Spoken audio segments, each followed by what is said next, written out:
motherfuckers moving. And we're talking, these flames are as high as a 3-story building. That's how tall they are. Size of a 3-story building. So who the fuck can stop that shit, bro? And And I did see some. Other than the airplanes. But you see it, look at how dark it's getting. It's getting, even from the beach here, the camera on the right-hand side, you can see. But we still have lots. Oh my, look at the tornadoes. See, and then it starts tornadoes, fire tornadoes. Coast Highway is see, you actually get a tornado of fire. You can see lots of police. And then that starts moving. So you get fire tornadoes, man. Canyon there, they block traffic finally. This is why I moved from Southern California, bro. I lived here. When my parents passed away, I told my kids, that's it, man. Dad's out of here, man. I'll move some fucking place and they don't have all this shit. Right, where you're showing us this parking lot right here. From when you got there to now, it looks like there's a this is 12:30 in the afternoon, though, bro. This is 12:30 in the afternoon. Yeah, this on the Pacific Coast. It's not a summer day. So it'll get black there, though. Yeah, it'll get really dark. The parking guy didn't want from the fire, from the smoke. But look, it's right there. It's right at the mobile homes now, man. Some of my colleagues are starting to show up, and this is where the command post is going to be. Eventually, so the command post is going to be set up right here. I used to ride my bicycle in here every single morning, man.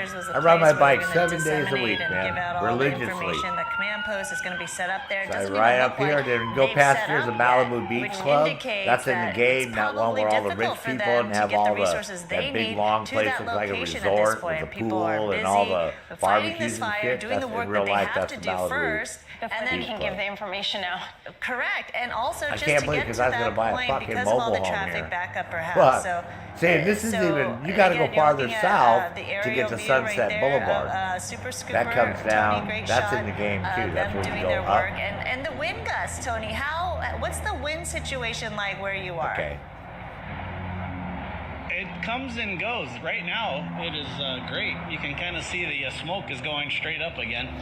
When I first got here, it was blowing hard out to sea.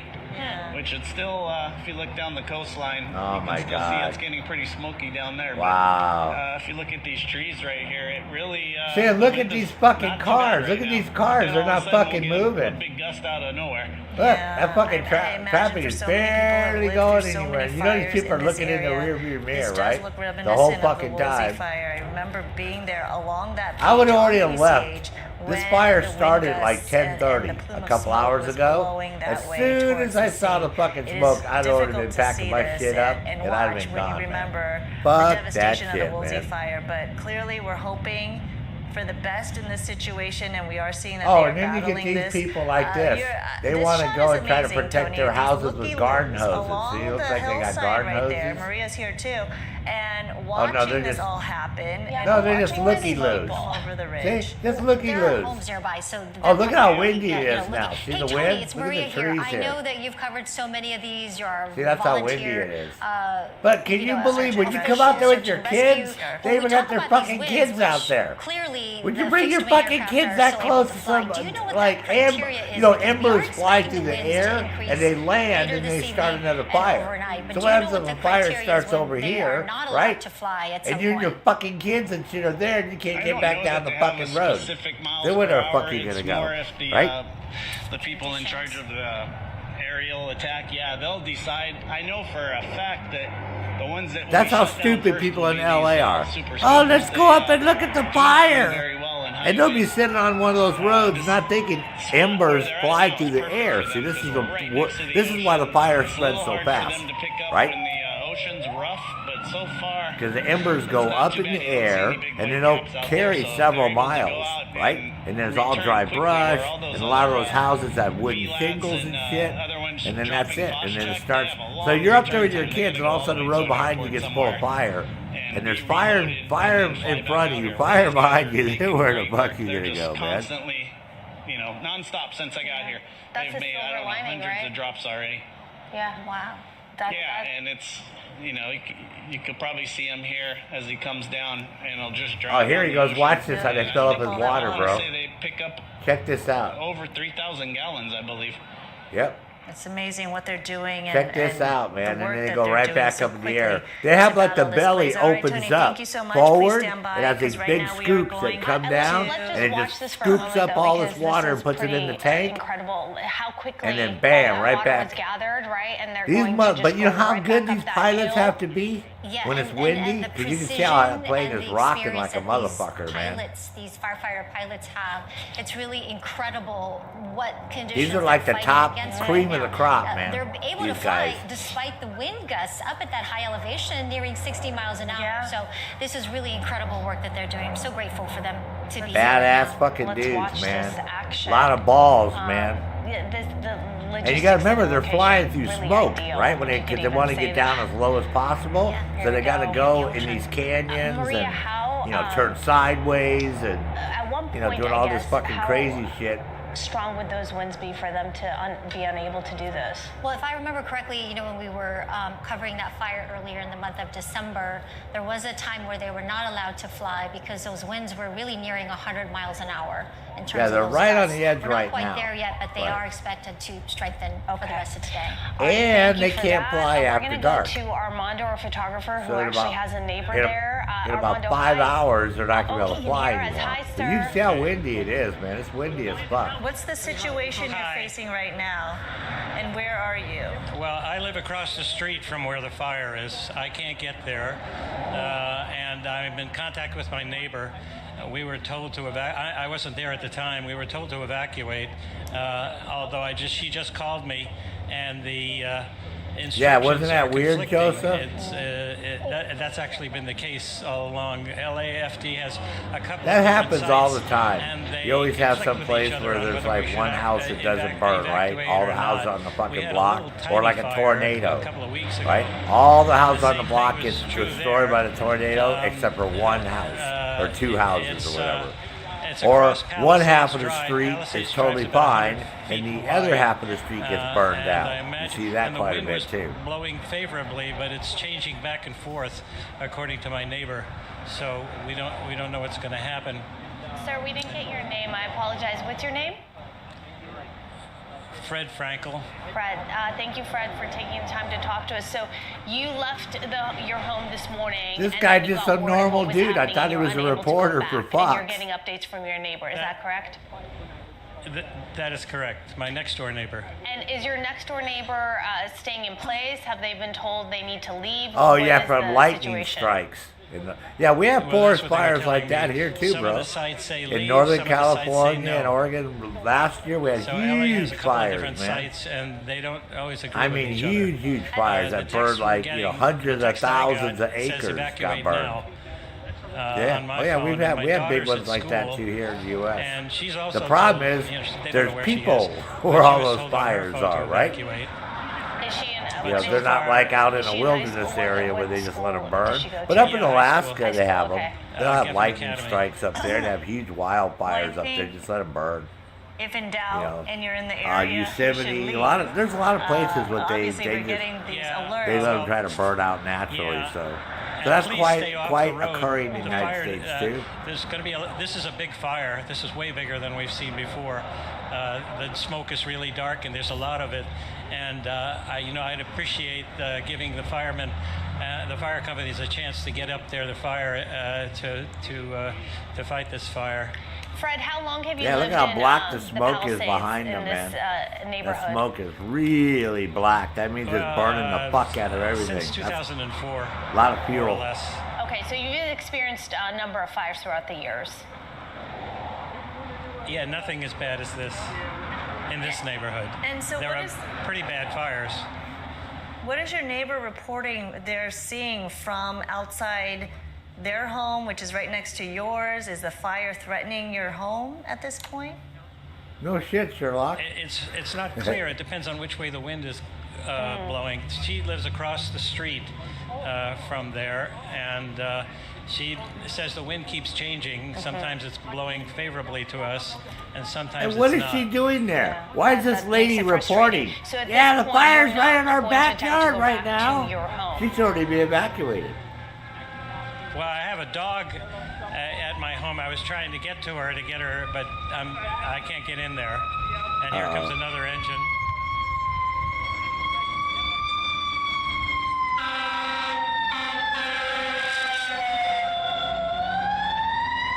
Water truck. It's a tanker engine. I don't know. I imagine it's full of retardant or water. I imagine how frustrated you are and concerned you are for your dog. Is there a way your neighbor can go maybe next door and get your dog for you? I don't know. And PCH is closed at Temescal. Yeah, they're doing checks. Don't bother trying to get up there. Turning people away. This is so funny how this dude just started reporting. Sunset is somebody just handed him a microphone to camera people, right? That's in this mobile truck. Well, certainly we hope you stay safe. We live across the street from a reservoir. Oh, okay. Excuse me. No problem. Thank you. We appreciate you talking to us. It's a reservoirs very up stressful there. I think what situation, reservoirs he's talking Fred, about. wishing you and your family safety, and hopefully you can I'm trying get to think of what some help and reservoir get your that dog is out of because your I house hike as in well. that area a lot. Hopefully we'll be in touch with you, and our photographer can get some of your information, and we'll check back in with you. Thank you for talking to us. Okay. All right. Thank you. Maria, that is concerning, right? Because he's saying, I'm getting conflicting information. I also, 1 minute our neighbor is telling us the wind is blowing this way, the next minute the other way. That makes it hard for people to know 71 what degrees. to do. Well, it depends on where you are right now. I mean, there was that evacuation order, but if you were at the top about and then the 18C, road got really 19C, stuck with all those something like cars, that. so then they were saying shelter in place, right? So there were some conflicting messages. That's true. As far as the wind, the fire will create its own wind at some point. So all of this heat, the air mass will heat up and it rises and it just sucks in all the air from all directions. That's but what we generally, want to see. the winds are still coming white from the smoke is northeast. good. That so means we've they're got these getting water very on it. strong Santa Ana winds. We talked about it yesterday. We tried to See, that prep black and smoke, warn that's what's everybody bad. That's in farther these down, I really think. vulnerable areas. These are the It's a little bit areas farther actually in our that was picture, we under can't the see, yeah. extreme fire danger. We that's talked bad. about anywhere from Santa Barbara down to Ventura, and in this area in Malibu, Santa Monica Mountains. So this is the area particularly vulnerable to these very strong wind gusts. The bad news is the winds are going to get stronger as we get to the evening hours and overnight tonight. Right now it's sort of kind of in between. And this is the window, I think, that firefighters are going to have to take advantage of, getting those fixed wings up there, crazy. trying to get all that water, and they're flying back and forth right now from picking up and scooping the water from the ocean and dropping it. But there might be a time later this evening where the winds are going to get so strong and maybe too strong for them to fly. So that's what we're concerned with. But the bad news is the winds are going to continue to be really dangerous and damaging. Yeah, Getting some information per the radio traffic that the Getty Villa is on the path of the fire, which is obviously Very concerning. Yeah, concerning. That's right. It is impacting the Villa area and impacting Coastline Drive as well. It's approaching that area along Coastline Drive. And as you were mentioning, Maria, there's about 5 hours left of daylight when you think about it. Yeah. And that's the operational hours that are going to be most significant for these firefighters. And you're looking at the smoke kind of going straight up, which is great for right now. So we're not looking at these extreme wind gusts. Right, so this is that window. Yep, the window of opportunity is right now, and they're Right. certainly trying to take advantage of that as you see those super scoopers making those drops right there, hitting those flames. Wow, look at that. It's dramatic, but you're right. There is some change in the wind right now in terms of the velocity. But look at that palm frond. Look at how strong that wind is still blowing, though.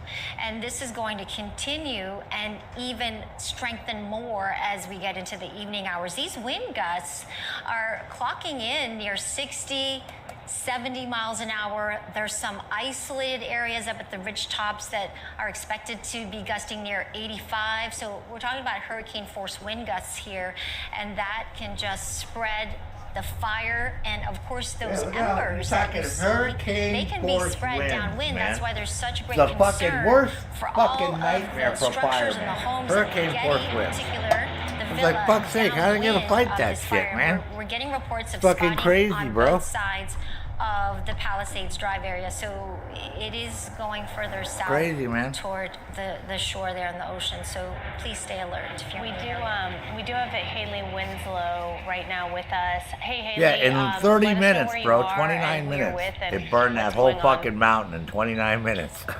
Hey there, Roxy. We just got to Will Rogers State Beach here on just down really from the Getty. It looks very ominous, the sky. The traffic was insane trying to get here, gridlocked. And I've got a very dear friend on the line right now, Eric Robertson, who is trapped in the fire. I've got him on my other cell phone. Yeah, see, a lot of speakerphone people are so he trapped, can man, up in these areas. What's going on from his perspective. It's He's been sending moving me so videos. fast. We're having a hard time getting them in. Eric, what's going on where you are? Well, we're in the middle of the Palisades Highlands, and we are right in between the path where the helicopters pick up the water from the reservoir and the fire itself. So around us on one side is just billowing smoke. Well, I think I know where they're We were at. standing about 100 yards away from where the fire started. Right when it started, we were out for a walk, and the flames were 30, 50 feet tall. The helicopters dropped, load after load of water, and it still kept spreading so quickly. So it's traveled all the way down the hill. It's crossed Palisades Drive, which is close to Sunset Boulevard near the PCH. It's our only exit, and there's a car on fire down there. One of our neighbors tried to drive down. They were turned back because the road is surrounded by fire. So we really have to stay put for now. The fire isn't immediately upon us, but it's really close and it's pretty scary. Okay, yeah, they're showing your video right now, Eric, that we got one of them in, and yeah, it's crazy. I mean, you definitely see the flames. The sky is just unbelievable. And here on PCH, traffic finally is moving a little bit, but it's been gridlocked, and we're hearing now that the Getty Villa is being impacted. They're about to evacuate Coastline Drive, and people are basically having to abandon their cars because they're not able to drive through. What's going on in your Oh my God, people neighborhood? gotta Like, what abandon are their people- fucking I'm cars, sure man. They're not, they're That's crazy. People are abandoning their cars. We're all at our garages outside, kind of waiting for the all clear. Everyone's got their bags packed. We're kind of poised to run away once we're able to. But at the moment, we just have to stay put. And there's only that one street, so there's not much we can do for now. So why can't you get out? What makes you trapped? The road's closed, right? Our neighborhood is only accessible by one road. That's Palisades Drive, and the fire has crossed that road, and it's jumped onto both sides below us. So we're effectively now above and below and in the middle of the fire. So we're getting evacuation orders from the city. But Holy we can't crap. comply because the road is shut for now.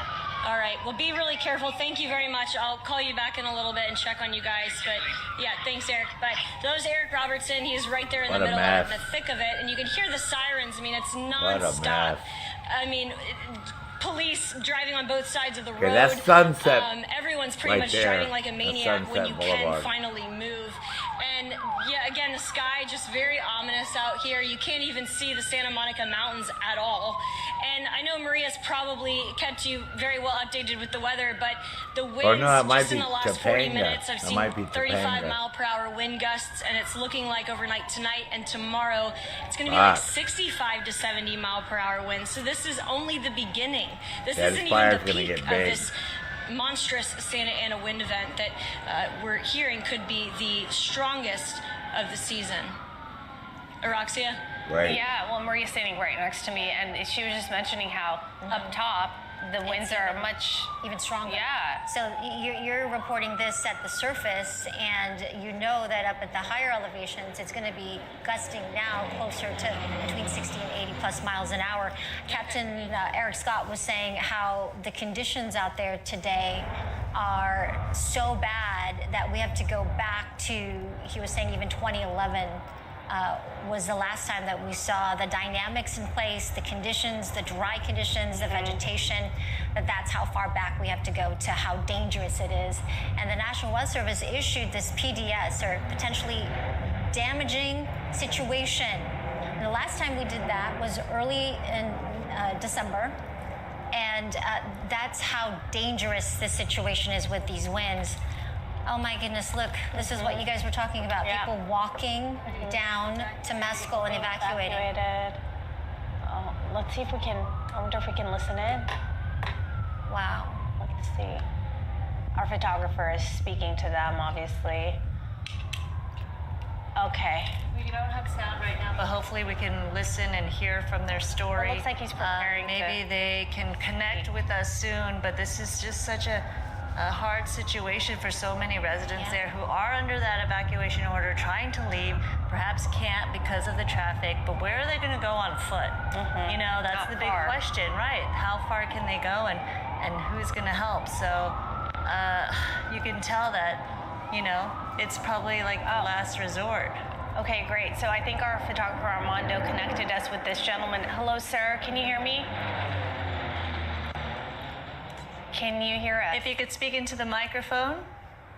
The microphone. Maybe. There we go. Hold the microphone up to your mouth. Hold the microphone. There you go. I don't hear anybody. Yes, we hear you. Do you hear us? We hear him, but he can't hear us. It looks like he's with his mom, maybe? Hold it. Okay, they're getting set up right there as we continue to look at this shot from Will Rogers. This is where the command post is going to be set up. And where Haley is right now.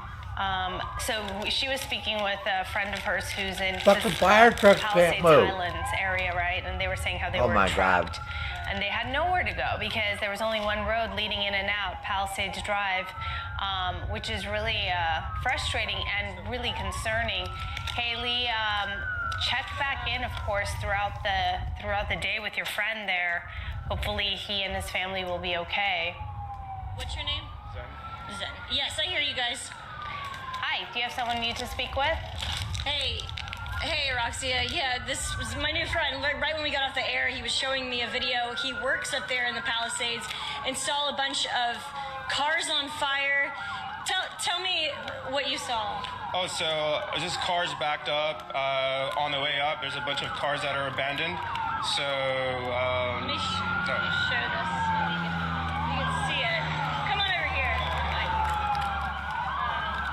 Abandoned. So he was showing us palm trees on fire, cars on fire. Yeah, so I'll speed it up. But yeah, so anyways, I started all the way from the top, and all these cars aren't going anywhere because some cars are abandoned. And on the other side, you know, on the way up, I saw like a palm tree on fire, so I ended up like brushing it off, taking it off, and then on my way back down, I started seeing the car on fire. So here it is. There it is. Wait, can you ask So all that other side is abandoned, so that's only going to get worse. Right, And pal. then, See the van, you guys? yeah, so. Can you ask Haley where people are abandoning their cars? Is it on the side of the road or just in the middle of the street? It looks like it's in the middle of the street, like this one van on Oh my fire. I don't know God. if you can see it. I know the glare is bad, but it looks like they pulled Crazy. over on the side of the road. Can you explain what? I don't know which road that was, but they're asking where this is. It's the main road that goes up. I don't know. I don't know. Abandoning So you their can see car in the middle Sandra of on the both. Yeah. Yeah. So I mean, it's the main road, and then there were And parents. they that probably their take kids their aren't, like, in keys school with and them, they couldn't too. even get them, so they were like pretty frustrated. It's tough for you guys to see, but there's basically a van that's on fire in the middle of traffic. People are abandoning it, and the palm tree's on fire as well. And he actually took it upon himself to put one of the fires out, but the trees just caught fire again. So it's just Maybe he showing can the try to send us that video intensity so we can of it. get a better look if possible. The signal's terrible, but we will try to get it to you as Yeah. soon as possible. But yeah, it's just the magnitude of this fire. And again, this is only the beginning, already up to 200 acres. That's another challenge that people are Thank facing you there. very Thank you, Haley. The fact that the cell service is very spotty in that area to begin with on a good day. Now, on top of that, with these wind gusts and probably some You power see that outages reporter because was these power working lines out are or going jogging down or because of something. this They just fire called her because she and got the like a smoke workout really impacting pants this on area. and So shit. imagine She if was you're a out at the resident gym or living doing in something. these They called and said, "You communities, got to trying get down the there real latest quick." updates or trying to connect with somebody. Don't have time to go home And and the change. service is so spotty as it is. So it's really Wow. frustrating for so many people. As she was mentioning, people trying to get a hold of their kids who may be in school. Thankfully, a lot of schools are closed, but clearly just the situation is so stressful at They this decided point. to have a short day and they have to go pick them up.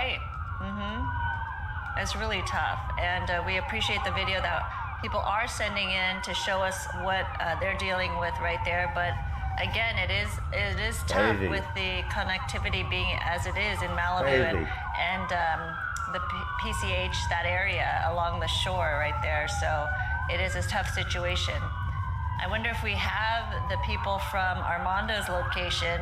We were watching people evacuating on foot, carrying bags with them. And it's interesting in certain neighborhoods that they're resorting to that. Let's check in with Armando and his vantage point. He's on the left side of the screen. Looks like we didn't get a chance to speak to those people. It was hard to make that connection, and they probably aren't quite in the mood to speak anyway, trying to get out of the area. Not sure how far they're going to get with having to be on foot, of course. We are still waiting there. Will Roger State Beach there on the right side of your screen, that parking lot right there is where said what they think the cause of the fire was. Where we can get hopefully some updated information. It's a little tough right now because obviously all hands on deck and they are focused on getting this fire under control before they're able to relay information out to the public, but that'll be the gathering point.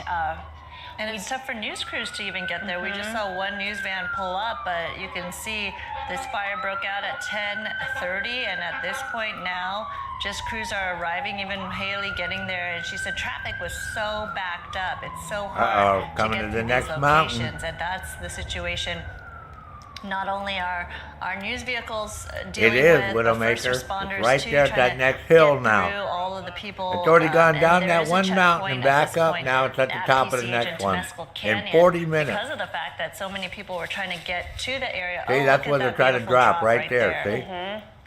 And that's what we've been looking at along this vantage Good point. drop, but it's PCH, very by ineffective. Will You watch the Rogers, flames and, will come right back that's up. a good thing that we've been looking at. These Well, super good scoopers drop. picking up water from the ocean and then making those drops. Yep.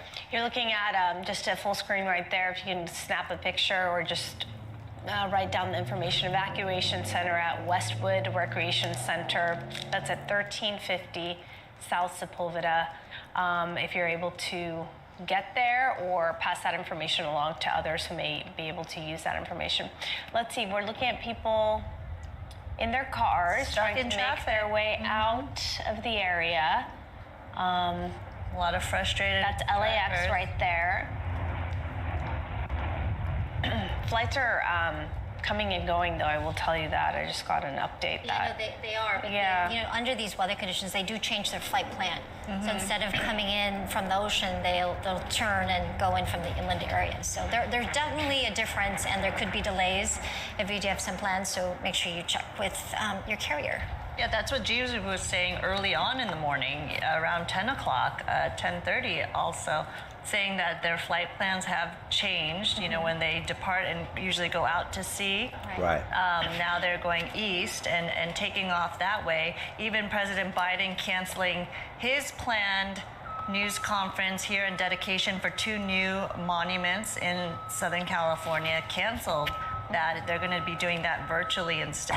We had some video earlier of Ontario International Airport and how windy it was there. So really, this is just a reminder for everybody, if you live in the area under this red flag warning, which really is widespread. It's pretty much all of SoCal. This is a reminder for you to have your ready, set, go plan in place. Have that bag ready. Red flag warnings are in effect, so that means if you live particularly up in some of these canyons, up in the Hollywood Hills, you want to make sure you look at the parking restrictions. And if you're at home, you want to turn your car so that it's ready to go. You want to reverse in so that you are ready to go when or if that time comes for you, especially around this area here in the Palisades, Santa Monica, Malibu, just downwind of this fire.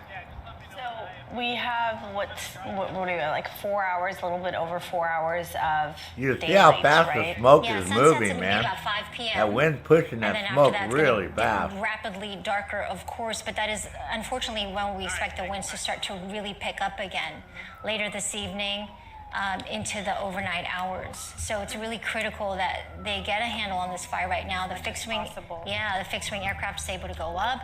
I don't know. I haven't seen any FOS check, but it's also very difficult to see from this vantage point, but hopefully they're doing that as well in addition to some of the water dropping. You are seeing how gusty that wind is, though, you know, but this is, as you mentioned, the window of opportunity to really make some progress on this.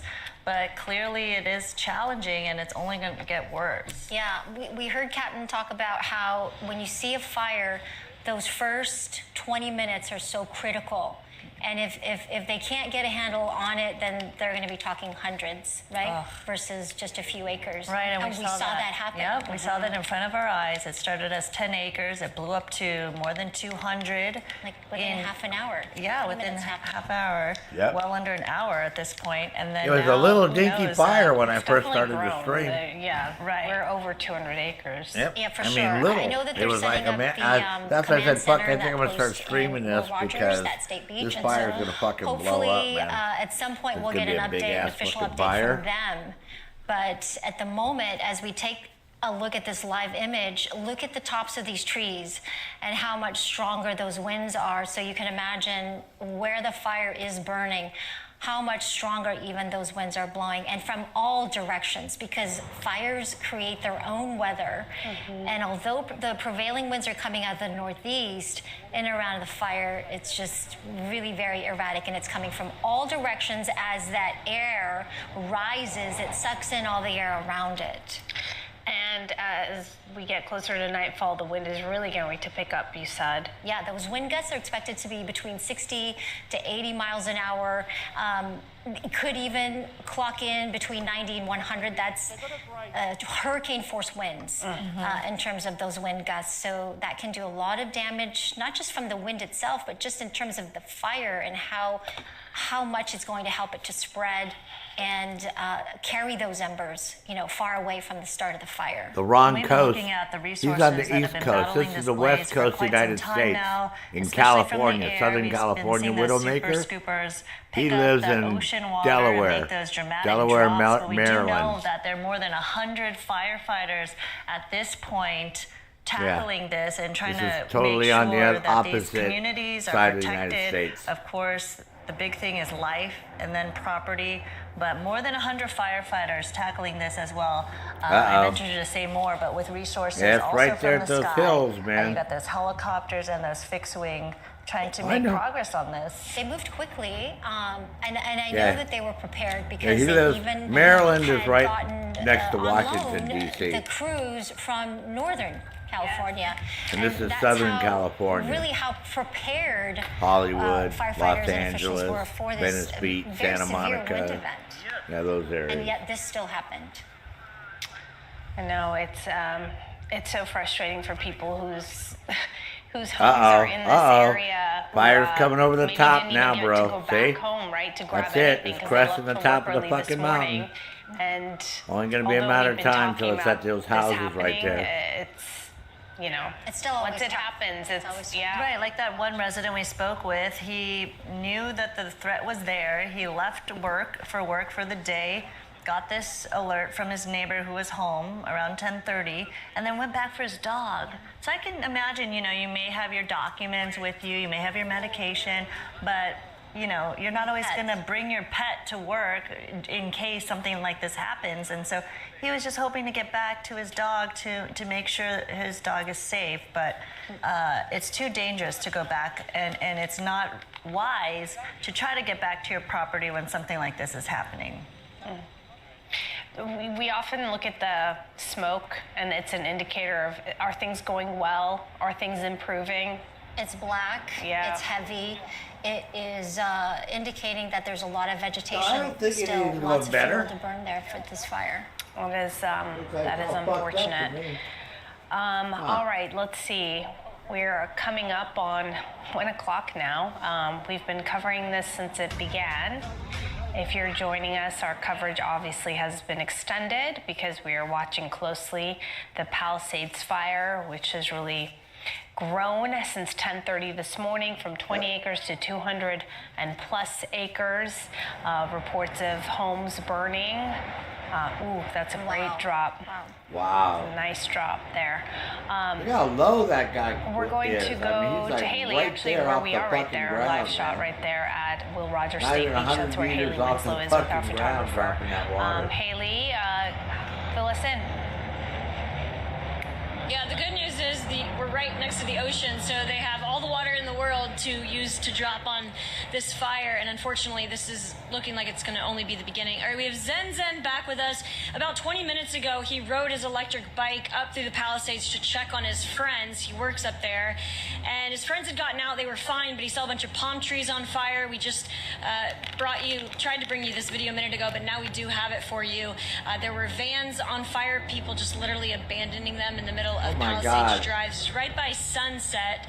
And they're looking at your video right now, Zen. Tell us what happened from your perspective. So I just saw a lot of people just sitting in their car where there's a bunch of brush, like fires on the sides. Like, what the heck? Just get out the car. On the other side, all the cars are abandoned. On the other side, people are trying to just come down. It's just cars and cars. So I was like, okay, they're not going anywhere. But I went all the way to the top to just check if Buddy was okay. And there's only a certain amount of firefighters that are out there because, like I said, on one side to go up, all the cars are abandoned. So all those trucks that are coming up, they can't even get up there. So they're trying to clear, the ones that are coming down. So I mean, it's there's a lot of cars. But in the process, it was just palm trees on fire. I took some out before that car caught on fire, the van, and then as on my way back down, as you can tell, it caught on fire. So no. And you tried to put part of the fire out with the palm trees? I did. Yeah, I was able to next to that car, but then it just the wind kept picking up, so it just made the palm trees catch more on And just to let you guys know, obviously everybody probably got that emergency alert right now, but the latest evacuation warning issued from Malibu west of Las Flores Canyon Road. They just had another one. East of Las Flores Canyon Road. They're also expecting Coastline Drive by the Getty Villa to be impacted next. The traffic's a nightmare. These alerts are nonstop. The sirens are nonstop. And so Zen here saw the cars on fire. Oh, watch out, James. And then he tried to put the palm tree out with... Well, there was parts of the palm tree that were falling down, so I would just, taking them off the center bush because that's where it was catching on fire. So, and I'm going there, taking it off, turning it off. But even then, you just see pieces of palm trees with just fireballs just winding through and hitting cars. And at one point, I was like getting hit. I was like, okay, I need to come down.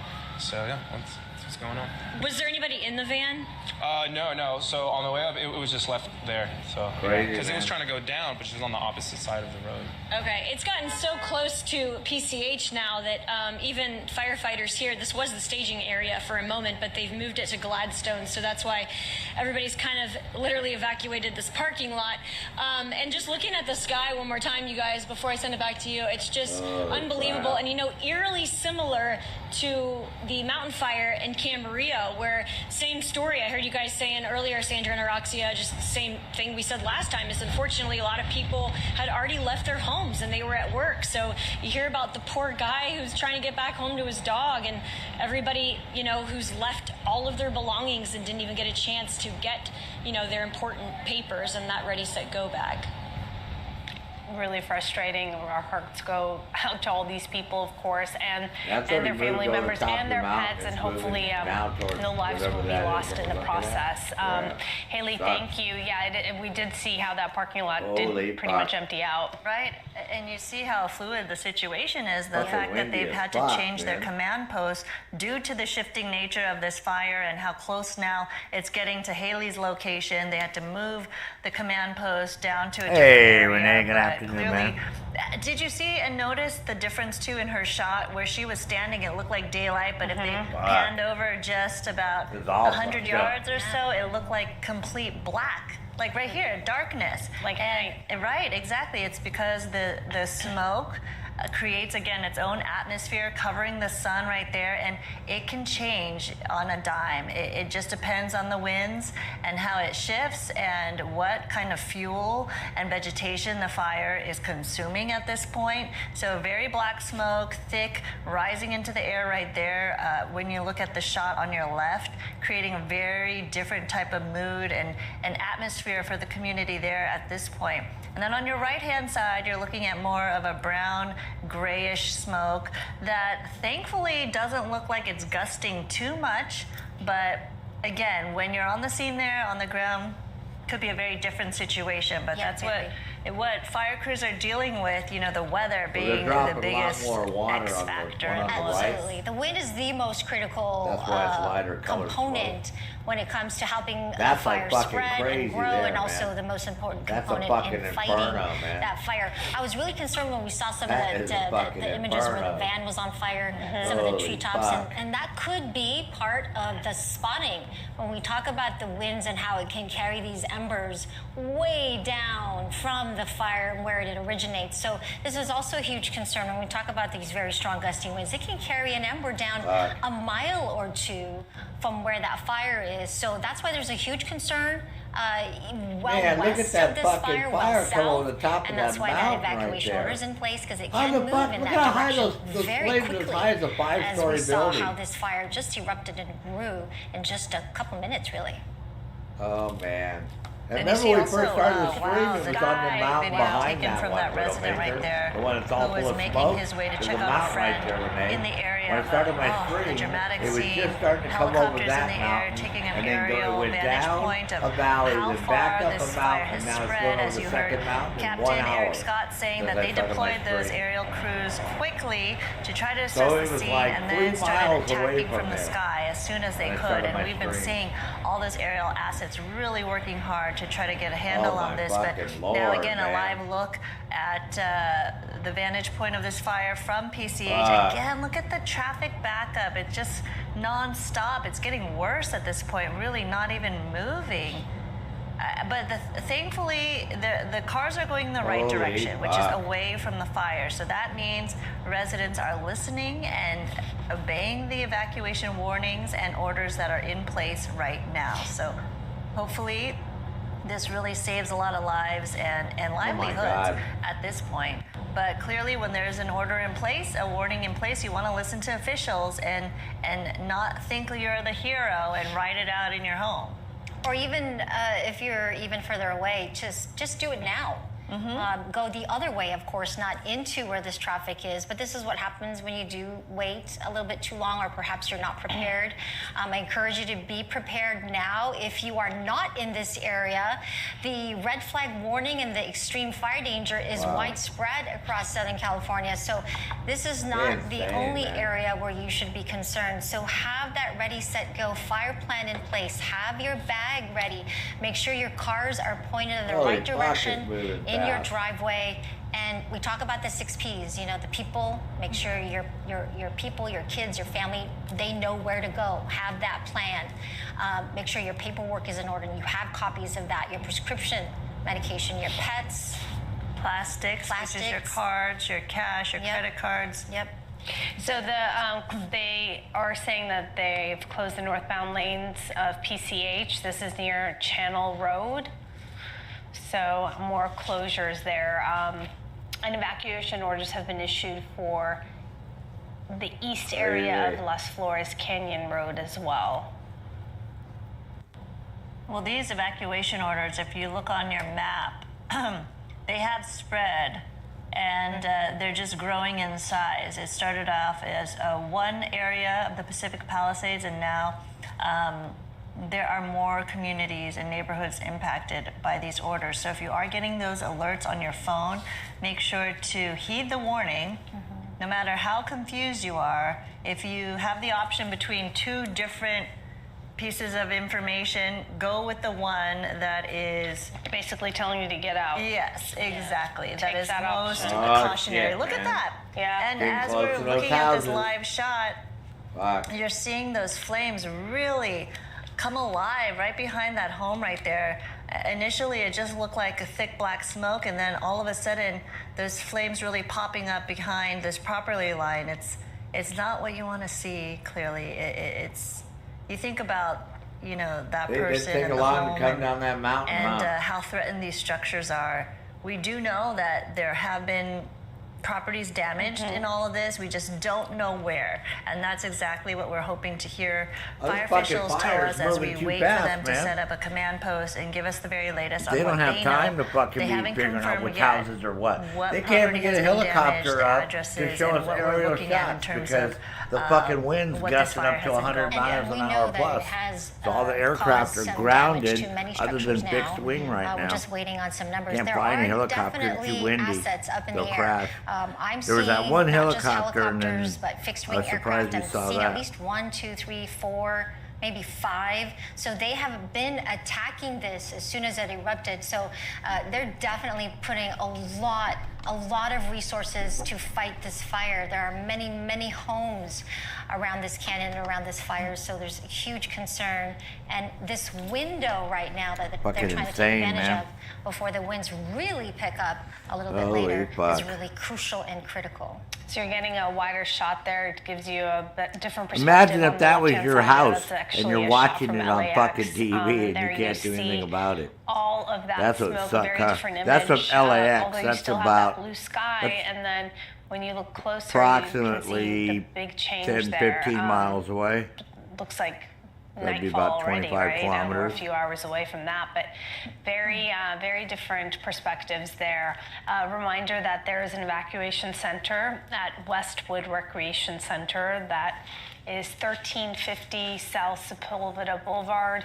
So if you're able to head that way, if that's near you, if you know people who may need that information, let them know. Westwood Recreation Center at 1350 South Sepulveda Boulevard is somewhere they can go. Yeah, I can't remember if you can bring pets or not at Westwood, but definitely go there and then find out. It's a huge facility, so it can accommodate a lot of people, a lot of cars. So please take advantage. They have, bathrooms. They have showers. There's a pool there. Anyway, they have a lot of amenities for you if you have nowhere else to go, of course. Mm-hmm. And it's always a situation where when you do have to evacuate, you don't ever know for how long, and when you'll be back or when you can, what they call repopulate your neighborhood, right? Go back to the burn area. But keep in mind, this is going to take some time, given the magnitude of this fire, how big it is, how fast and quickly it's grown. And we haven't seen the worst of the weather yet. So brace yourself. If you are leaving, make sure you take enough for several days, and just patience, right? There are resources available for you. LA County Fire, LA City Fire, and the Red Cross certainly coming into action whenever there's a situation like this to make sure residents who are displaced, who are evacuated, do get the resources they need. So there will be help for you. The most important thing, though, is to heed the warning and get out when they tell you, and that is pretty much now. Mm-hmm. And you see the traffic there on PCH, right?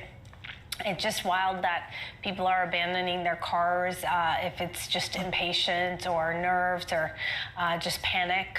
If you do that, I guess one can hope that you pull over at least, because leaving them right in the middle of the street is creating a problem for fire trucks. I did just see that they do accept small animals. Oh, good. At the Westwood Recreation Center there. So that's good news. If you have small cats, small dogs, they will accept you there at Westwood.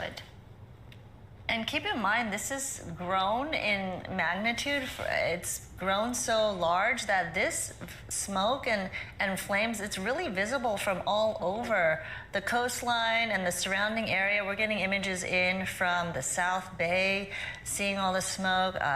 Also in LA, obviously, and maybe you're not in and around this area, but you're certainly going to feel the air quality change depending on where you are. And because of the fact that this is a severe windstorm situation, not only for this area, but I'm getting notices from different athletic coaches for youth sports. They're canceling practices in Riverside and the inland area, Inland Empire, Orange County as well, because this whole area is impacted by the winds. Actually, a large part of SoCal is under an air quality alert, not because of this fire. This fire is bringing new problems, of course, especially if you've got any respiratory issue. You want to stay indoors.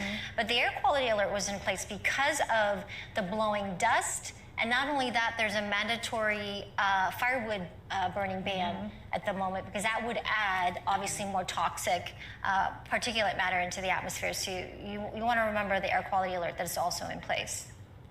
Yeah, it makes sense to try to stay indoors if you can during this.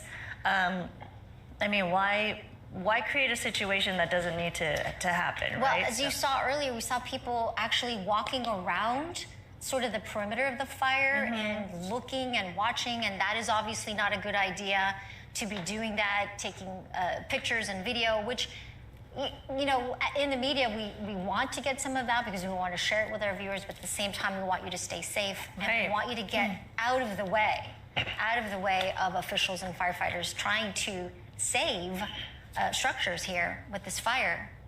Yeah, don't let curiosity get the best of you. If you're close to this area, don't try to be a looky-loo and create congestion or a problem for people who are really trying to answer the call. And then if you're not in this area and you're worried about a health condition, oh, you're looking at some people on foot right there getting out of the area. And look, kids wearing masks because of the fact that the air quality is so bad.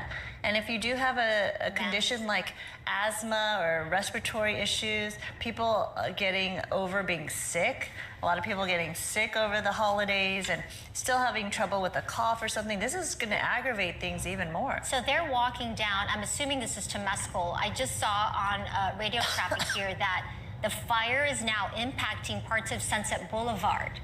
This is near Palisades Drive, and that the road is impassable, but we're getting word that the fire is now impacting parts of Sunset near Palisades Drive. And I'm assuming these people are walking away from that area, which is close to this live shot, I think, that we're showing here right now. I wonder from our crews on the ground if they can get a sense of if any structures have been damaged or if they can see any damage from where they are. I know it's a fluid situation as you're seeing our photographer change his position right there, but it's hard to tell at this point from our vantage point or from the pictures that we're getting in if in fact some structures have been damaged from their locations. We do know that there has been damage, we just don't know where. And we haven't physically seen it, right? Right, we haven't seen any burnt homes. Yeah. Just heard reports. Trying to see if there's an update regarding any evacuations. By the way, the Watch Duty app, or if you go online, just do Watch Duty, you can get up to the minute information regarding acreage that's burned or evacuations or just any kind of useful information there. Yes, Maria just tried to do the latest update that the fire has impacted Sunset Boulevard near Palisades Drive, and you can't use this road at this point. So that is going to be a big problem. I think we're going to see more people walking, right? Just their best bet is to walk out of there if possible versus trying to drive. PCH is moving very slowly. It's like a snail's pace here, but at least we're seeing traffic slowly moving along. This was Will Rogers State Beach, the parking lot there. This is where they were going to have a command post set up, but it looks like they are changing their plans. That's why this parking lot is so empty at this point. My gosh, that sky, Maria, it's just getting darker and darker. Yeah, we had a wide shot earlier showing you the smoke from the vantage point of LAX, and it was clear how the smoke was blowing from the northeast towards the southwest, toward the ocean, and that is a clear indication of this extreme Santa Ana wind event that we have been talking about. Look at how strong the winds are here right now. Wow, Tony Butita, this is the photographer on the ground right there giving us this shot. Can he hear us? Can he talk to us? Look at the first responders with their masks on as well. And their goggles. Tell us where he is and what he's experiencing. I don't know that he can. He's busy setting up his shot, but it just shows you how dramatic a fire can be and how it can impact just the atmosphere in terms of how dark it is. It looks like nighttime there. This is at Gladstone's where they're setting up their emergency command center, and first responders will be giving us an update there. But PCH and Sunset is what you're looking at, and the traffic just getting out of that area. And look how populated it is. To feel the effects of this fire at this point is really quite concerning for all of those people living in those multi-unit homes, apartments, condos. They're trying to get out.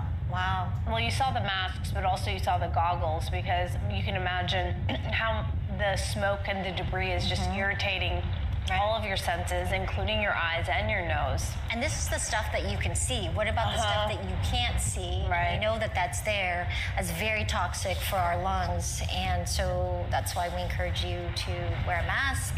And if you're not in the evacuation zone, stay indoors and shelter in place. If that's a luxury at this point, right? Right. You know, in the village in the Pacific Palisades, just sort of east of where that fire is, it is closed on sunset. So if you're trying to get out maybe that way, it's going to be kind of tough, as those roads are also, I would imagine, packed. But it is closed if you're trying to get in. Maybe you have a dog. We heard from a gentleman in a family earlier how he left his dog at home. We do not encourage you to go back and try to get your animals, but I know if they're like a family member, right? So it's tough. We're just getting some information from our director that we have an image of a home on fire. Sadly, if we can get that image and show. Okay, here's a live look. We've been talking about there were reports of homes on fire, and we hadn't yet seen it, and unfortunately, there it is. Do we have a locator here? Do we know where? Can you hear me right? Matthew Seedorf is here. Okay. Can you hear us all right? Yes, we can. So we're off of Shadow Mountain Drive. We've been watching the flames just quickly take over this home, and the winds are blowing to our right now, about 15 miles an hour is what I've been measuring, but it's really sad to see and hearing these pop, and possibly more structures down the hill go up in flames very quickly as this spreads. A lot of residents out here have been asking us, pulling over as they evacuate, wondering where are the firefighters? We don't see any firefighters where we are. We understand the traffic in the area is a mess, but it's super tragic to see a home like this get engulfed in these flames. So there are no firefighters where you are. Are you seeing any of the super scoopers or water dropping helicopters up above? What are you seeing exactly? We're not seeing any firefighters or any drops from the sky. But if you look over here, there's looks like another home in flames behind this gate. A lot of people, looks like, evacuated very quickly. It's dead up here. But again, no firefighters that we've been able to see. And the people that we have talked to are wondering where they are as we continue to see the flames push further and further down this hill. How hard was it for you to come up to this neighborhood? The traffic in the area is pretty bad, so we had to do some maneuvering. Even the cell reception right now is not great. That's why we're actually using Wi-Fi to do this live shot for you. But it's a massive area. We just need to get out here, and you can see it feel the wind blowing up and out. It's just fire. You can tell. Hey, Matt, what's that main road that you're standing at right there? Is that Saddle Mountain Drive. Saddle Mountain Drive. Okay. Shadow. Thank you. Shadow Mountain, yeah. Well, it's difficult. I know it's heartbreaking for residents who say, where are all the firefighters? You know, why aren't there any personnel here? It's just so expansive at this point, and it quickly spread. And then the fact that they're dealing with all of these people trying to get out of the area or get into the area, the traffic, as you even reported, Matthew, and showed us, it's just a nightmare to try to get in and out of that area and that region, and then trying to, allocate the resources accordingly. Obviously, the first priority for first responders is to protect life and property, and it is heartbreaking to see people's livelihoods, their homes, go up in flames. But we are seeing firsthand how these first responders are working so hard to try to put this out. And clearly, it's just the combination of the terrain plus the winds, as you're seeing right there, and you're feeling it, Matthew, right? The winds really whipping around. Yeah, you can feel the wind and the extreme heat coming off the fire. It looks like they have some sort of sprinkler system set up in the lawn here, but it doesn't appear to be working. This flames are pushing further and further down the hill right now towards Shadow Mountain Drive. So Shadow Mountain, and what's the nearest cross street? Bienvenido. Shadow Mountain, Bienvenido. Okay, so you're up at the Ridgeview Country Estates. You're kind of like in between the village and the Palisades and the summit that's way, way, way at the top there. But you're really close to the canyons, but there's a lot of homes up there, Matt, and it's just so devastating to see this one in particular, this structure and this fire. Are you seeing any other people at all up there on your way up, or do you think that a lot of them were able to get out? When we got to the main road up of Bienvenida, it got noticeably quiet as we got closer to the fire. A lot of the residents had pushed out. But again, it seems like the firefighters might be having a tough time getting out here. We know that the fire is expanding very quickly. But the couple residents that we have seen up on this street, particular Shadow Mountain Drive, were the ones that are kind of wondering what's going on, where's the help. It does feel like that a lot of people in this area left very quickly, and as you mentioned, it is a very residential area. There's a lot of homes burning right now. Such an eerie, I feel as though, I'm not there, but watching you, such an eerie kind of feeling where you are. Yeah, definitely a very eerie feeling. You can feel the ash getting pushed out by the fire and the heat as we're kind of backing up a little bit. But really, yeah, we're just the only ones up here. And we actually tried calling the fire department ourselves, tried calling 911, but the cell reception is so bad. The only way that we're able to talk to you right now is through Wi-Fi. Oh, that explains. That's another challenge we've been talking about. Yeah, the connectivity in that area, just even without a fire and the wind, it's so spotty depending on where you are. And you can imagine for the residents there looking to get information, contact loved ones, figure out what to do, call for emergency help. It's so tough. They can't get out. They can't get the service that they need. Yeah, it's a tough situation, and the people that we've been able to talk to very briefly, you can tell that they're in shock.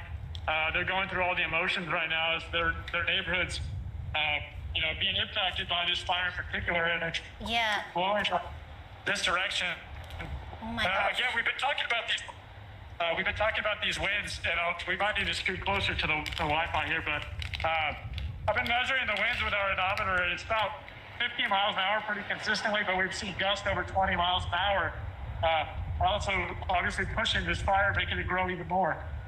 Yeah, there's a school nearby. I'm assuming that they evacuated St. Matthew's. It's a known school there up in the Palisades and in the parish. I'm not sure if you drove past it on your way up there, Matthew, but just in case, if you saw any kids or any people at all down there. Yeah, it looks like they were being evacuated. We did drive past all the way over. The traffic in that area has been so bad. We saw parents walking their kids. We saw school buses. It appeared like everything was happening very quickly. Obviously, no one had any sort of warning that this fire was going to start today. They were all going about their day. And then it was all rushed very quickly. Do everything you can, get your kids and get out. I just feel for those families and those parents, and hopefully, they all got out. Yeah, we're seeing a lot of residents on foot, Matthew, even getting away from that area, and even first responders with their goggles and their face masks, really trying to protect themselves from the conditions up there. It looks terrible in terms of the pollutants in the air and just the air quality you must be dealing with, Matt. Yeah, the air quality is not good. As you can see, we're wearing our mask right now. And just the wind, the smoke, the fire, you can feel the heat if you're really close. And you can tell we've been walking in the street for the last 10 minutes or so, and there's no one here. There's no firefighters. And again, we tried calling, but so far, I haven't got a response. The cell reception is so poor. And that sucks, man. We're going to actually change locations right now. Okay. See if we can. Okay, we'll let you get back to it, Matt, shit, and really Matthew, bad. as we wait for him to change the locations. Let's take a look at the map and the areas he's talking about, because we are looking at the red right there. That's the evacuation orders that are in effect right now. So if it's red, means you leave now. So anyone living in those red areas, leave now if you haven't left already. The yellow areas, that's where an evacuation warning is in effect. It's in place right now. That means be ready to leave, right? Have your foot out the door. Leave if you want. Leave if you can. Do the right thing. Get out early. The problem is where are they going to go? So PCH is pretty much gridlocked at the moment, but it is away from the fire, so that's a good thing. So I guess they could go north. North? Yeah, they could go north. Up and around, get into the valley maybe, go to Oxnard area. It is a tough situation, but you got to think on your feet and then be ready to go and do what's best for you and your family and for the surrounding community, just so you're not a problem. Because you don't want to add to being the problem here, because it's tough as it is for people who are watching this and realizing that these flames are impacting so many people's homes and livelihoods. Look at how close to the property line. Yeah, right we there. were just close. we just switched cameras there, but that was Matthew, and he was telling us how they have no cell service, so they were using Wi-Fi, right? Matthew and our photographer Armando. Oh, this is Armando. Okay, this is Armando's camera. Okay, so there we have, yes, the flames so close to that home right there. Man, it's tough to watch this, right? It is. He was up there at Shadow Mountain Drive, and he was Bienvenida. He was saying how it was pretty much empty of people. However, there were no firefighters, and the fire was getting really close to where he was. But as you said, Sandra, they're getting called to where the danger is at its highest at the moment, and so you can't expect them to be there. What's up, bro? I'm glad they evacuated. That's exactly the right thing to do, so that firefighters just about can ready to go say to the where Palisades they're are on most fire. needed at the moment, where that fire is really critical to life sucks, first, man. and then property. And it looked like that homeowner did take all the precautions. They had the fire clearance. With a lot of people living in that area, they're known to have fire threats and prone to these warnings over the years. And they've done their best. They've listened to fire officials. If you live in an area where you are in those fire-prone areas, that you must the have canyons, the clearance around the homes, the mountains. And that house, even Matthew was mentioning, had like a water sprinkling system in place on the ground. It wasn't working, which is the other thing, but to take precautions like that, especially if you live in an area where you know it might be a situation like this, and then to watch that happen to your home is really heartbreaking. I mean, there's only so much you can do, right, with Mother Nature. Yeah. Well, look at how the pictures are changing as we speak, you know? And it's going to be night soon, and it's going to make everything much more difficult. As the winds are going to pick up, that's the biggest issue. We've got red flag warnings that are in effect through tomorrow evening. Extreme fire danger will continue through at least tomorrow. And as I look at some of our computer models, the winds right now are actually probably at their weakest, and they're only going to get stronger according to the models as we get into the evening and overnight hours. So this is really that critical window that firefighters have, and able to fly the fixed wing aircraft, fly some of the helicopters to try to attack this fire from the air. When is it expected to improve? At some point. That's a really good question. In terms of the really strong winds, it will not be until after late tomorrow. Thursday will really be the day when we see a noticeable change and how these winds relax. The irony of the forecast, I think, is this morning we were talking about rain and snow. Yes.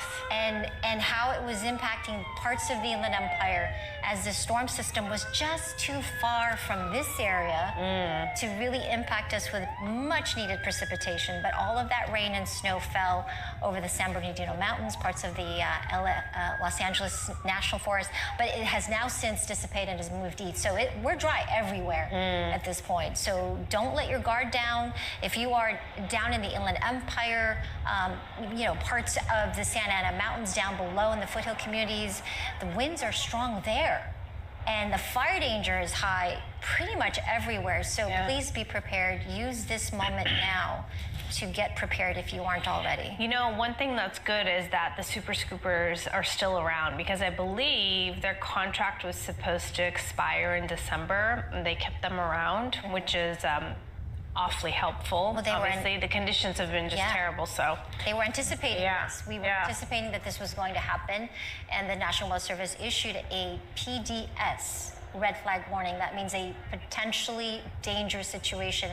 And on the scale of high to extreme, we are at the extreme level right now. So this is something that doesn't happen very often. And I think it was Captain Eric Scott that told us that it was 2011 was the last time that he saw conditions like this develop so quickly. In terms of the danger. We do have Haley Winslow on the scene out there talking to residents and getting new video as to what's happening. Let's go back to her and what the situation's like out there, Haley. It's crazy. It's very crazy to say the least. And we're actually trying to figure out where the command post is. It keeps changing, so we can get you the latest information. There were about 5 fire trucks that just flew out of here being deployed. So this is, I guess, kind of a makeshift staging area. I did just get the latest 911 call talking about the homes on Shadow Mountain Drive where Matthew Seedorf is that are threatened, about a dozen of them. I'm just going to play it for you real quick. I was just trying to do that real quick while you came to me.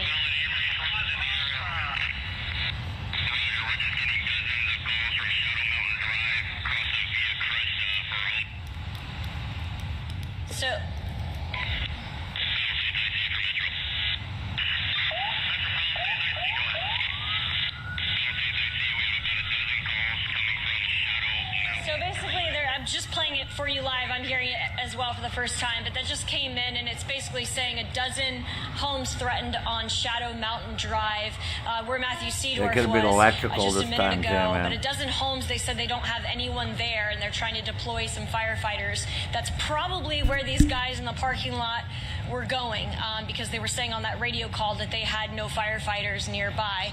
Now, I do have a friend. I just got off the phone with him, the one we introduced you to earlier today, Eric Robertson. He and his wife Tricia are trying to evacuate right now.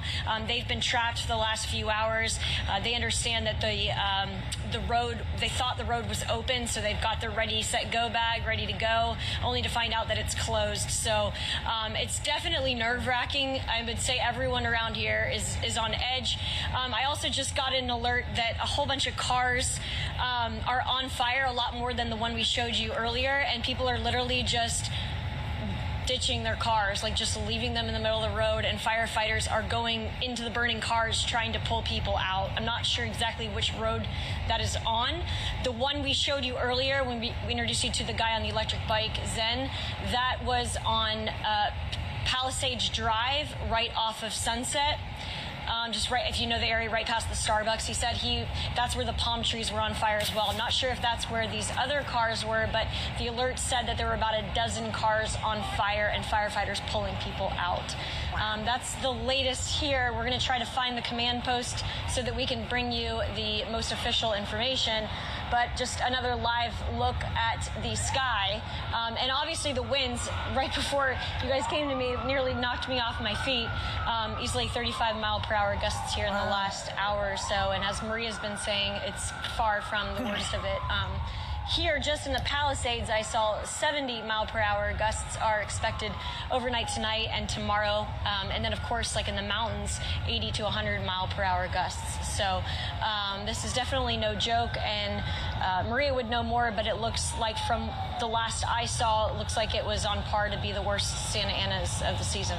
Well, you can see a chaotic scene. We're looking at a video, Haley, thank you, of some residents on foot and the dramatic change in the sky. Also just debris flying, you know, maybe a plastic bag in the air, but it just shows you how those wind gusts can really pick up debris and trash and litter and embers. Embers, of course. That's why those cars are on cars fire. Are on fire. Mm-hmm. Cars trying to make their way out. The palm fronds, we were getting reports of some of the treetops are on fire. And it just speaks to how strong these winds are and the damage it can do and how erratic it can be and how prepared we need to be, I guess, as much as we can. It's always a good sign when you see some white smoke, let me tell you, right? It's a bit of a relief in for the moment. For the moment, we are seeing a little bit of that, so that's encouraging.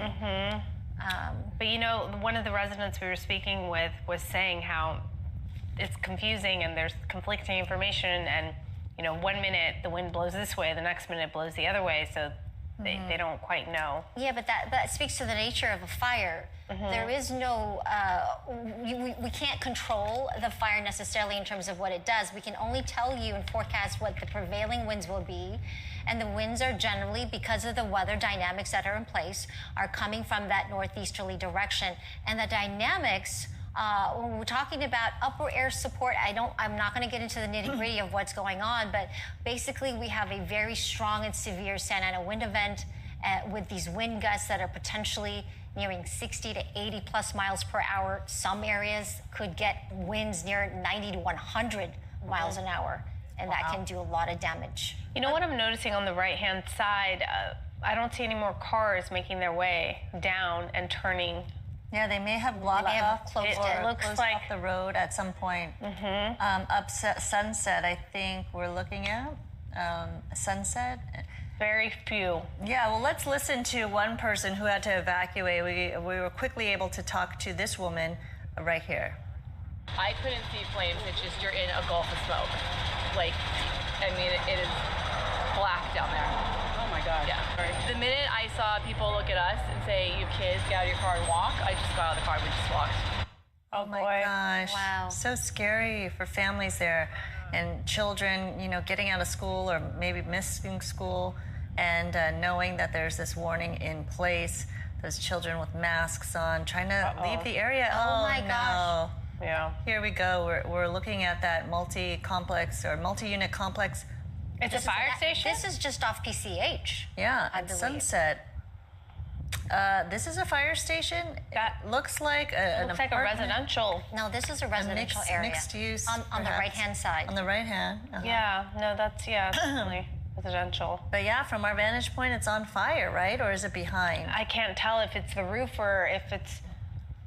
But there's definitely structures between what we're seeing in front and what we're seeing in the back. That is... Okay, so we're getting word that this apartment complex is on fire. You're seeing the roof there, as well as a nearby fire station also on fire. So that is what we're hearing right now, and you're looking at it. And Maria, you've been talking about these flying embers. You never know where they're going to land, what they're going to set off, and this is a perfect example of that because you're seeing just the flames right here. Where are the other flames, right? Right, so far it must away have just been blown from where the fire originated. So this is all part of spotting and how the fires and these embers can get carried with the wind, and it can move 1-2 miles downwind. So this is a clear example of that and how the fire can impact you so far away from where it originates. Wow, look at how quickly a property can go up in flames like that. And a lot of times those embers just fly onto the roof or into those eaves, the attic area. Trapped in there, and then explodes. Where Matthew was earlier in a neighborhood where he was saying, people were saying, where are the firefighters? Where are the super scoopers? There's nothing happening. It's because they're struggling to, resources are obviously limited. And so they were trying to make their way to these areas. But of course, it comes to saving people's lives first, and then protection of property is secondary. And Haley did play that 911 call. And it happened to be that very specific area where Shadow Mountain Drive, where Matthew Seedorf was, and they were saying they were trying to get resources out there, but you know, time is of the essence, and right, there were no rigs nearby. No, there was no personnel and it's hard to get to the area. Right. So, oh look, it looks like, oh well, I can't tell. For a moment, it looks encouraging, and then. Well, it does look like they, it looks somewhat extinguished a little bit. But how? But it's definitely still burning. Huh. Oh, no, we definitely see flames here. Yeah. I mean, this is broad, but the latest alert from LA City Fire saying evacuate now from the area of Pacific Palisades. And those not in the evacuation order should shelter in place. So again, a broad statement, but clearly they're trying to cover the most ground that they can in terms of protecting residents. And you never know where the embers are going to fly, which direction. And that's why it's really hard to say what the next evacuation area is going to be or how dire the situation is going to be for where you are. But right now it says, I believe, a 2-story duplex. Just trying to get the latest on these structure fires and the brush fires that are taking place right now all over Southern California. But this one, the most dramatic, Pacific Palisades, the Palisades fire right here. This is, I believe, Sunset and PCH. Right.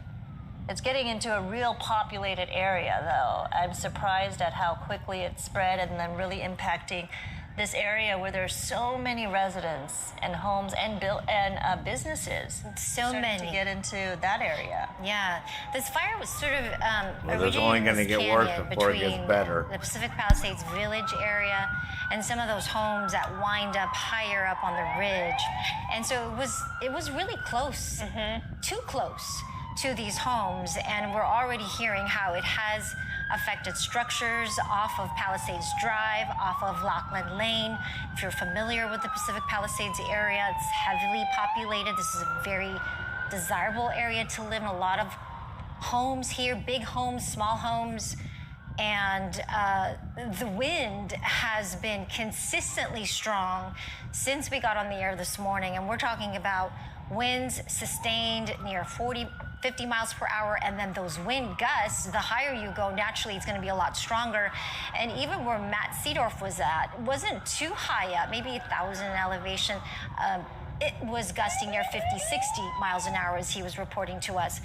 So these winds are going to continue, and they're going to get stronger. According to some of the computer models we're watching, it's going to get up to 60 plus miles an hour in terms of sustained winds later this evening, with those wind gusts much stronger than that, nearing hurricane force wind gusts to 80 plus miles an hour. And definitely over 200 acres have burned. You know, we haven't gotten an update recently from a fire official, but at last check, that was the case, and that's been over an hour. So. Yeah. And more than 100 firefighters deployed. Why wouldn't that be okay, as well. Joseph? I suspect that number will There's nothing be to much say, higher man. What do you want me to say? Given the fact that we added more resources from talking Northern California These and ladies other are doing areas enough in talking, bro. anticipation for this big wind event. Sit there, relax, watch the fire, clearly baby. this is what we were hoping not to see today. Just fucking sit here chilling, man. Maybe perhaps That's all. inevitable given the terrain and the wind situation. Yeah. And this is That's totally fucked up. trying to recover from the Franklin fire, where 4,000 acres had been scorched, and I believe 48 homes or structures had been damaged. So this is getting hit hard, right? It's really sad to see, obviously, when you see a populated area like this and livelihoods being threatened and damaged, and then people fleeing, like that one woman we saw with children, not knowing where to go. Now, this map that you're seeing on the right-hand side of your screen here, these are basically wind reports, current wind reports, and they're strong. From Ventura to the Malibu area to where those fires are right now, these are sustained winds nearing 20, 30 miles an hour, so you know that the wind gusts are much stronger, and these winds are only fanning these flames, spreading this fire even further. And we're seeing the results of those the spot fires as these numbers are getting carried downwind. These winds are going to continue, unfortunately. And I really can't emphasize enough how you need to be prepared, even if you're not especially if you're not in this area. Yeah. Because the fire danger and the extreme weather conditions are going to be with us through tonight and through tomorrow. I'm trying to hear what they're saying. It can be a chaotic situation, We're kind of listening to our crews on the ground right there, providing this ground shot of first responders quickly going to a situation that needs help. And wow, this was an area, an intersection that was backed up with traffic, and now it's kind of deserted. Yeah. I'm not sure if that's Topanga. If the photographer could let us know exactly this intersection. I think that's Sunset. Is it Sunset? Yeah. Okay, Sunset and PCH. Sunset's going to be closed, so I know people are going to try to get in or out. Closed, yep. Right, Sunset is closed all the way up as you get to the village. And that fire is out, it looks like, right? well, we're seeing the white smoke. We're not seeing the flames like we were earlier. I do see some flames, though, at the very tip top there and at the bottom. So, it's still definitely it's going. There's fire. Yeah, it's hidden.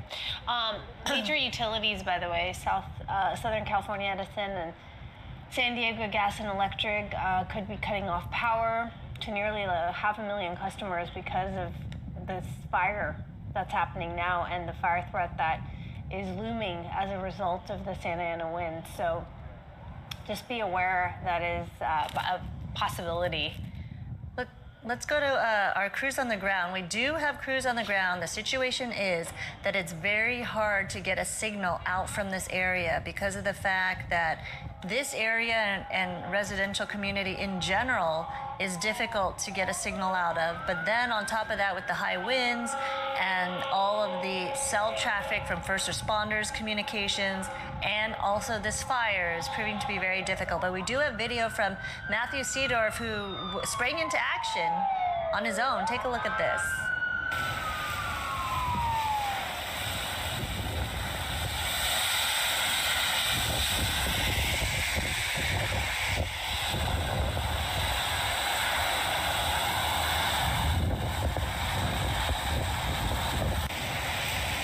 So we have Matthew right there on the scene there. I don't know what intersection this is, but Shadow Mountain Drive, he grabbed a garden hose he saw and then was putting out these flames.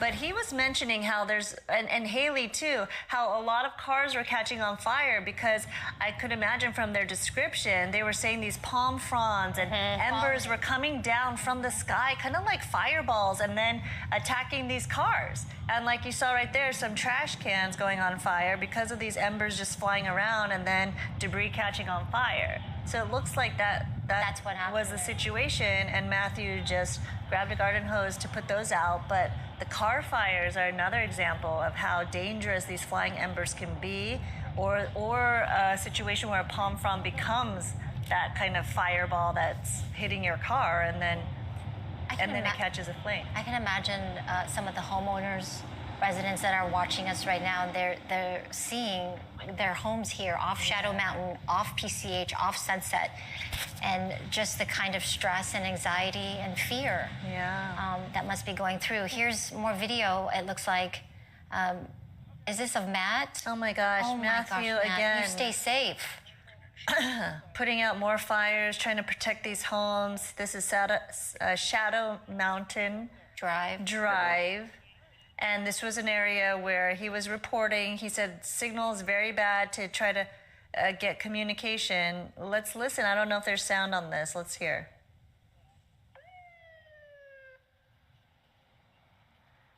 So it looks like that he took matters in his own hands. He was saying that residents who are fleeing and him, from his perspective, there were no fire crews around. So I think you heard the 911 call from Haley Winslow indicating that they need help in that area, and there were no crews around. So again, Matthew and his crew springing into action with that garden hose.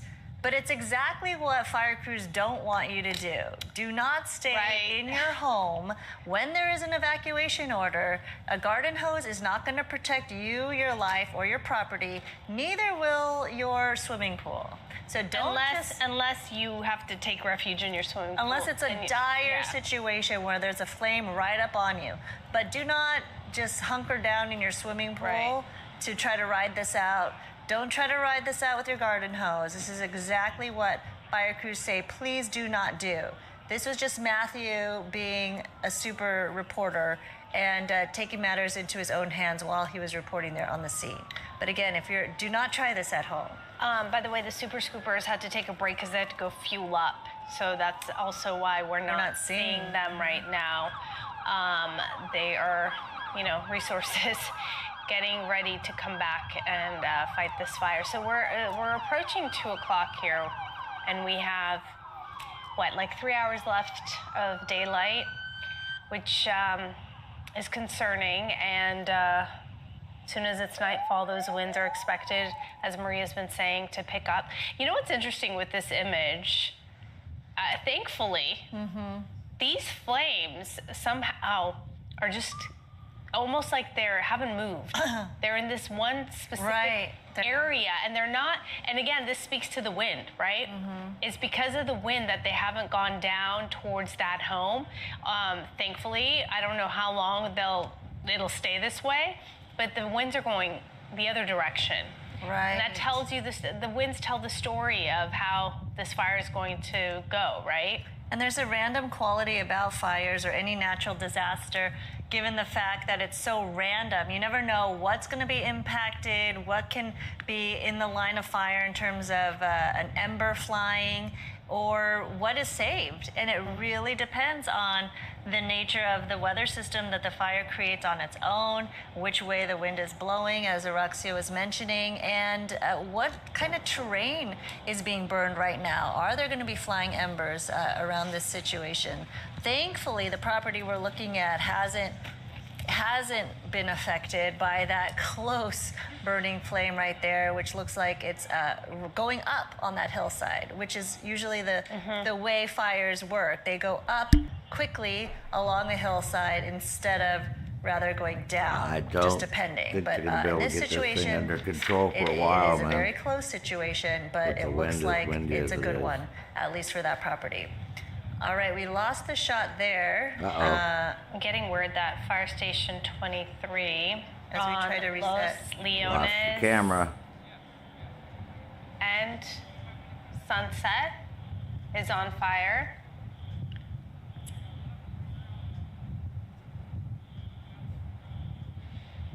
What do you mean? Okay.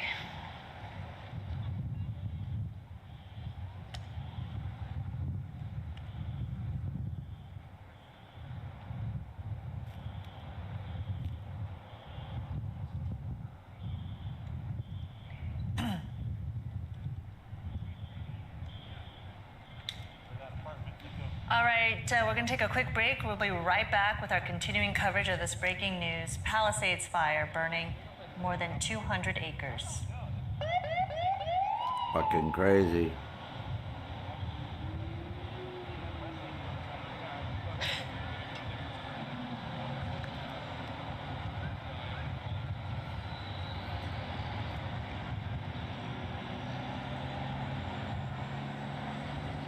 You don't like what sound?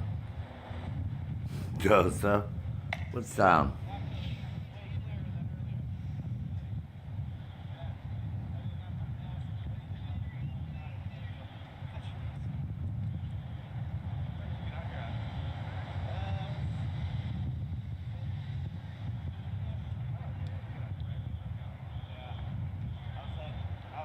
I was heading home now. You look up, it's above our station. I'm like, you guys know about this?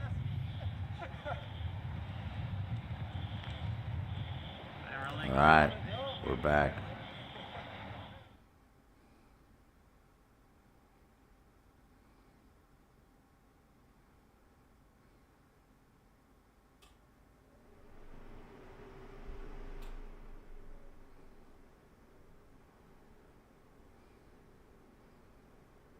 So fuck you guys.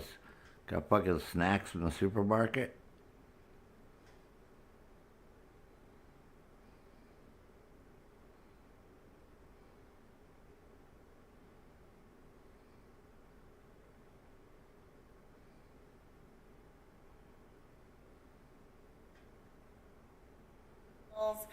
Dealing with the poor air quality and the situation with residents trying to evacuate and come back into the neighborhood as well. But we have reporters on the ground all throughout the area trying to give us their live reports in a difficult situation where connectivity is an issue, as well as the current conditions surrounding the fire? We're seeing cars now come down Sunset. For a while there, we didn't see much, right?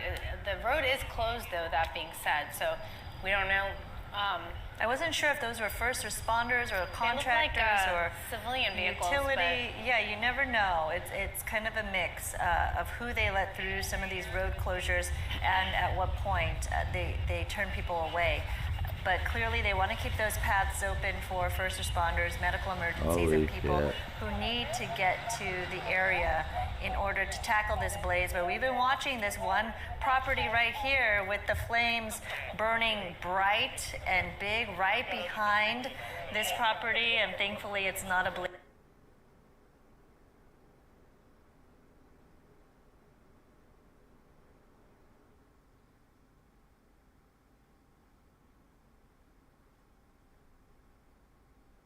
Tackle this blaze, but we've been watching this one property right here with the flames burning bright and big right behind this property, and thankfully it's not a blaze yet. Hopefully but the people are not in there, obviously. They're out of that home. Looks really close. I don't think so. Uncomfortably close. I don't know if you heard me, but I was mentioning in a turn of events here, Fire Station 23 on Los Leones and Sunset is on fire, which is ironic to say the least. Unfortunate.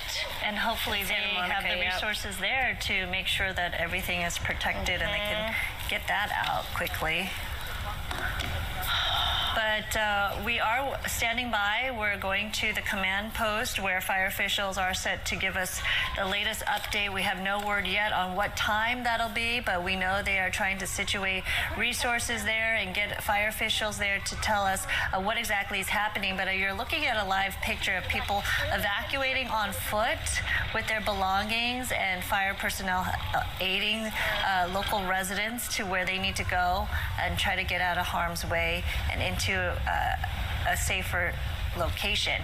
We do know that there is an evacuation center set up at Westwood Recreation Park, and that is where residents are urged to go, and you can get the resources you need if you do need to find shelter or other evacuation necessities. Right here is the evacuation center. There it is on your screen. This is the address, 1350 South Sepulveda Boulevard. This is the Westwood Recreation Center. So all evacuees, displaced residents, you can go there. Small pets are allowed as well, and hopefully there will be some personnel to help you with the resources you need. We know Red Cross usually comes out to help facilitate those who need some help. This image is just really fascinating, right? To see now you see some sun and some blue skies. It's changing constantly with this one home that we keep watching. So many close calls with this one home with those flames burning right behind it. And somehow, thank God, right? It's been spared so far. The wind's going up that hill. Up into the side. And I wonder, on the back side, if there's like a big fire clearance that we don't know about that's really protecting this property or not. But what nerve-wracking if you're watching this and it's your home or you know someone who lives here. And what a difference when you see the charred background of the trees that have no leaves or foliage, and then you see the foreground where you see all that lush vegetation. But wow, as we widen out, you can see the damage those flames have caused all along the mountainside right there, and still a lot of hot spots to contend with. But earlier we saw the heroic work of all those super scoopers making drop after drop, just filling up along the ocean and then flying over PCH to make those drops along the flame line. But right now, as you mentioned, Roxy, they were refueling. You're right. A break to refuel, and the proximity of having the ocean right there certainly is helping this situation where they're able to quickly move in, scoop the water they need, and do the work they need to do. We're back at this. This is another image we've been watching for a while now. This is a residential building right there, and For a while now, we've been watching the flames here. There was a moment where we thought, oh, it looks like it's out, but no, it's not. We're back to where we were about half hour ago when we started watching this building. Yeah, this is along Sunset, I believe, in PCH. There's a really populated area right there where there's different apartment buildings, condos, there's a gas station on the corner, a lot of delis and restaurants. As we widen out, you can see the shot right there, the fact that the flames are right along that populated area. We do have crews along the scene right there. Let's go to Christy Fajardo. Christy, if you could hear us, tell us where you are and what you're seeing. We're actually on Sunset near Temescal, and you were talking about how nerve-wracking it is to watch these images, but imagine being in it. And we just talked to a very frantic mother who was running with her 3 children, and she told us she had come from Bienvenida, which is out that way, closer to the flames, and she was trying to get home because she said she had a baby at home, and she didn't want to try to drive because of what you're seeing here. Take a look.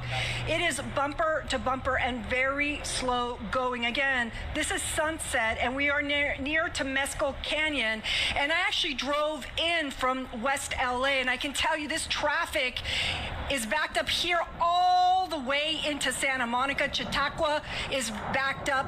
So is Channel Road. People just trying to leave, and firefighters say that 30,000 people are under a mandatory evacuation order, and unfortunately in these canyons there are not a lot of options on how to get out. So people have to use the same roads, and this is what you get.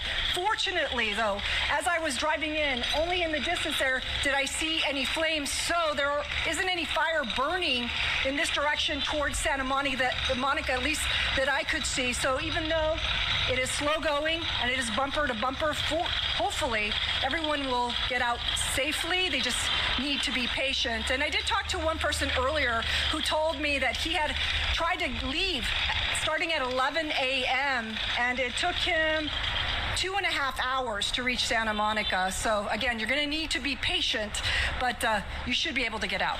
Wow, that is. Listen, back to you. That is wild. The story you told about that mother, my goodness, your heart just goes out to her. Hopefully, she and her children will be safe and protected.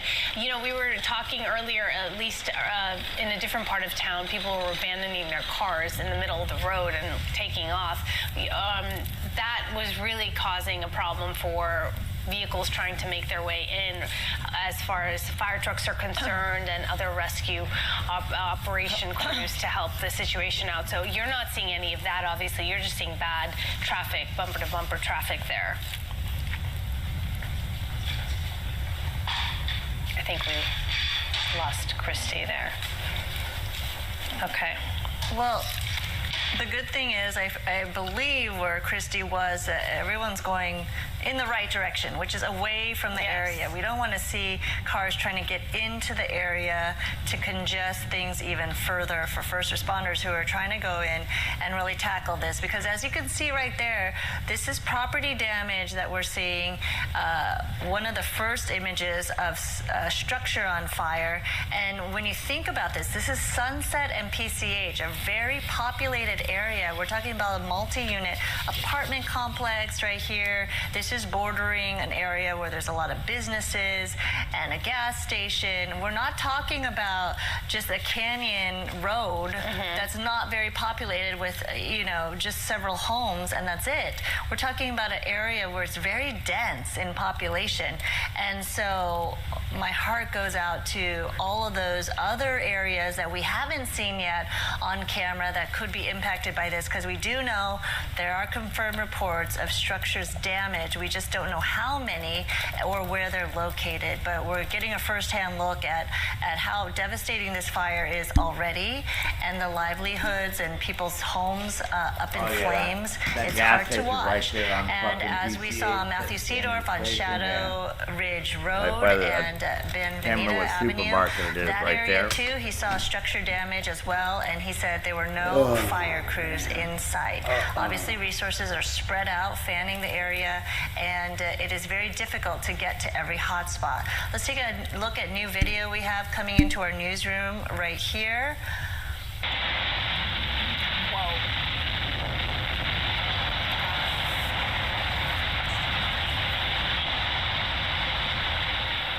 look at the palm tree, right? You saw how it was tilted, how loud that sound is. Just imagine being in that area, right? Yeah, it just goes to show how destructive a fire can be, and the smoke, coupled with the wind, which is really driving this devastation, and the noise it can make, all of that vegetation going up in flames. And Maria's been talking about, and we talk about this all the time, how the fire creates its own atmosphere, its own weather system, and you're seeing it right there.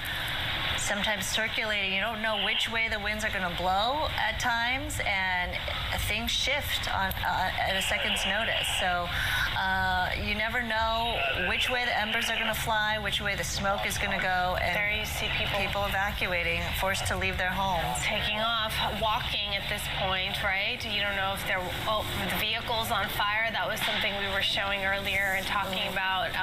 You're thinking, how did that happen? Because of those embers that fly. And just like that, they get caught somewhere, and that's the result of it. And the person who was in that vehicle got out okay. Right, and you're looking at all these abandoned vehicles because people just left their cars right there because of that situation where palm fronds or embers became these fireballs coming down onto their cars. They left their cars there and went by foot. And you see people evacuating with their belongings. You got to think about how dire the situation is if you're going on foot in a town where no one walks, right? LA, nobody's walking. There's no public transportation to really help these people along. But to think about their only choice, they think, is to leave by foot. And that just shows you how dire the situation is and how desperate it must have been to think that's the best solution. Oh my gosh, look at this gentleman. You wonder what the story is here, where he has nothing with him. He's just walking. Hopefully he's okay. Just trying to get out and get to safety, and you know, looking behind you and wondering if your house or your home or everything you have is okay. We're back live. The same image we've shown you for a long time now, and look at how difficult it is to even see what's going on out there, how poor the air quality became. It was bad enough as it was, and now it's becoming even worse. Do you see that? And that's why you see so many of the first responders who are actually stationed in this area. They had goggles on. This is for that very reason, how irritating this is for their eyes, their noses. The masks, of course, is a must. Wow, it just goes to show how everything can change in a minute, as I was mentioning, when it comes to fires like this, and the precautions and the protection you need to have to really be in an area like this. And that's why they say evacuate. And when those evacuation orders went into effect, which was about 2.5 hours ago at this point, so I'm hoping everyone left. But as you heard Christy Fajardo say, that one man who left at 11, it took him 2 hours to get from the Palisades to Santa Monica. We're seeing many of these fire trucks and police vehicles making their way down from Sunset. And they're turning there onto PCH, it looks like. That's interesting, right? Not just one or two, several making their way down onto PCH right now. Let's see, closures in place here. Southbound PCH at Las Flores Canyon Road. Southbound PCH at Topanga Canyon Boulevard. Coastline Drive and southbound PCH. Those are the closures you need to know about according to CHP. Traffic in these areas, they're going to be diverted to the northbound on PCH. Also, radio traffic is indicating that Sunset Boulevard completely closed. Due to more than 100 abandoned vehicles. Wow. So that's why we're seeing so many people walking on foot. 100 abandoned vehicles. But again, you think about what it would take for you to mentally make that decision that being on foot and walking somewhere is safer than being in your car. So you just think about the frustration people must have felt, and the fact that they felt that it was that big of an emergency, what they were facing, the threat, that they took off on foot with a lot of suitcases in some cases, some with children, young children, some with nothing. Right, and looking back and wondering what's going to be left behind. Wow. It's really heartbreaking and hard to watch, but clearly this is going to go on for some time, because this is not even the peak of the winds. As we're watching those palm trees right there really swaying, the winds are picking up, and keep in mind sunset is in about 3 hours. It's going to be even harder for first responders to really get a handle on this with the winds picking up, and then come nighttime, visibility is poor. It's a tough fight ahead, and so they had a window of opportunity to really make progress on this fire, which they did, thankfully scooping up a lot of water from the ocean and making a lot of those water drops. But right now you could see a very, very different turn of events. They have about 3 hours to do what they can, really. Maria mentioned that the winds are going to back down and things will improve Thursday morning, if that, right? So we still have a ways to go. Getting an acreage update now. Wow. So we went from 200 acres to 700. 700 acres charred. So that was in about 2 hours. Of course, the acreage is always a lagging indicator. It's the last thing that they kind of assess, because they're in the middle of really fighting this fire. The last thing they're doing is really surveying all these statistics at that point. So that's the last thing they tell us. But given the fact that it has tripled now from 200 to 700 in the last 2 hours. 20. Right. 10 even. A small vegetation fire came across us at 10:30 in the morning, and now really exploded. 700 acres burned and counting. But clearly this is really tough to watch, and we're still waiting for an official update from the command post, which is being set up, and again a fluid situation there with them changing locations given the fact that this fire is ever changing and widespread. They've had to move that location for fire crews and news crews before they can give us an official update on camera. So we are waiting for that. We do know that that's going to happen. We have several reporters all throughout the scene there. It is very difficult, though, to get connectivity and to get them to the locations because there's so much traffic. All these roads backed up with evacuees trying to get out of the area. You know, I was surprised to read about the 100 cars abandoned, because when we were talking about people abandoning their cars, I didn't think it was that many. I thought it was a handful here and there, but 100 vehicles abandoned in the middle of the road really tells you how serious the situation is. So one more time, let's go over these road closures. According to PCH here, you've got southbound PCH at Las Flores Canyon Road. You have southbound PCH at Topanga Canyon Boulevard. You've got the Coastline Drive and southbound PCH. These are areas, obviously, you don't have much option at all. Everything being diverted to the northbound PCH right now. So those who've been able to get out and have been fortunate enough to get out of harm's way, and those who don't have much of an option at this point, do not attempt anything extra heroic here. I want to remind you that there's very little your garden hose is going to do. Don't put yourself in a dangerous situation. We did speak to a fire captain who said there were reports that people were getting into their pools if they had one to avoid harm and injury, and that is obviously a last resort option if that is your option and you're surrounded by flames. But if you're able to get out safely, consider yourself lucky. I know a lot of people had left for the day. They were at work. This happened around 10:30 in the morning, so they were unable to go back to their homes, and they had no choice but to basically not make it back, and that's extremely frustrating. But your life is not replaceable. Your property is, as hard as it is to face that, right? It's tough.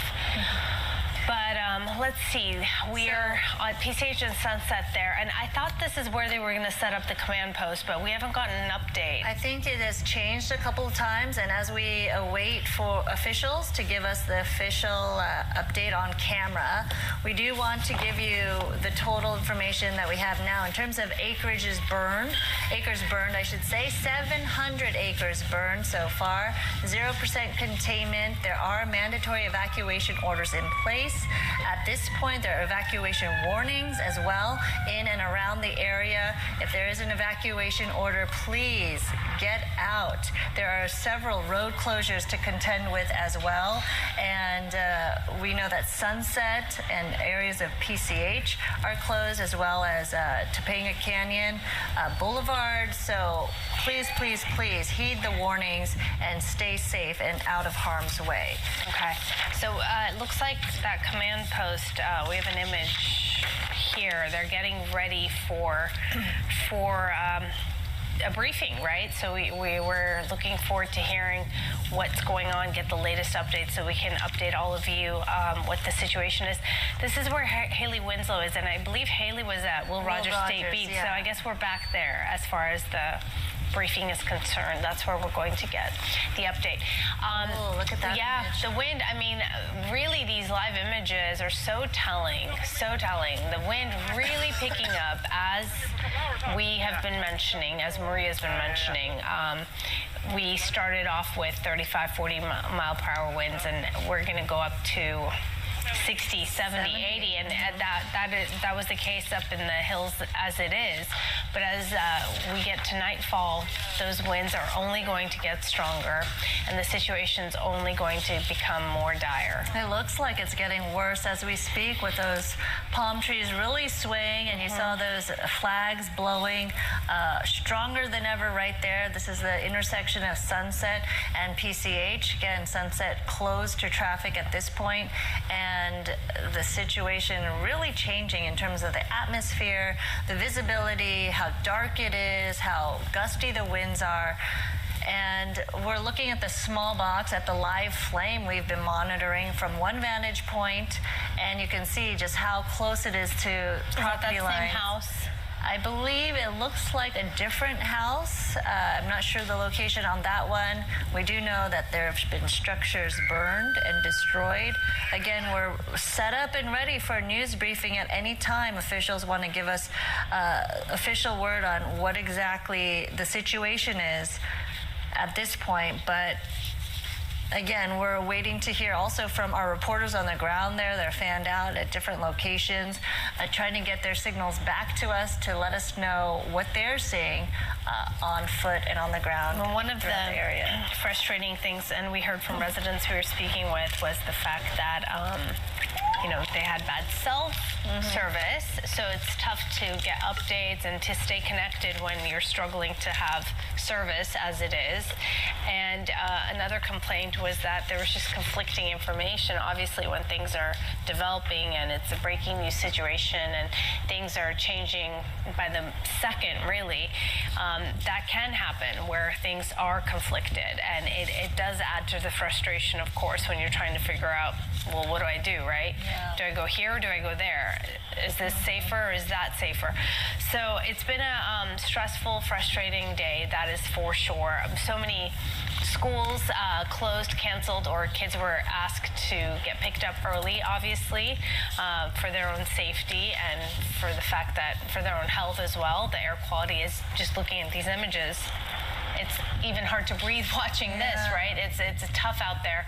So you're definitely going to be feeling the impact of this, even if you're not in the immediate danger zone.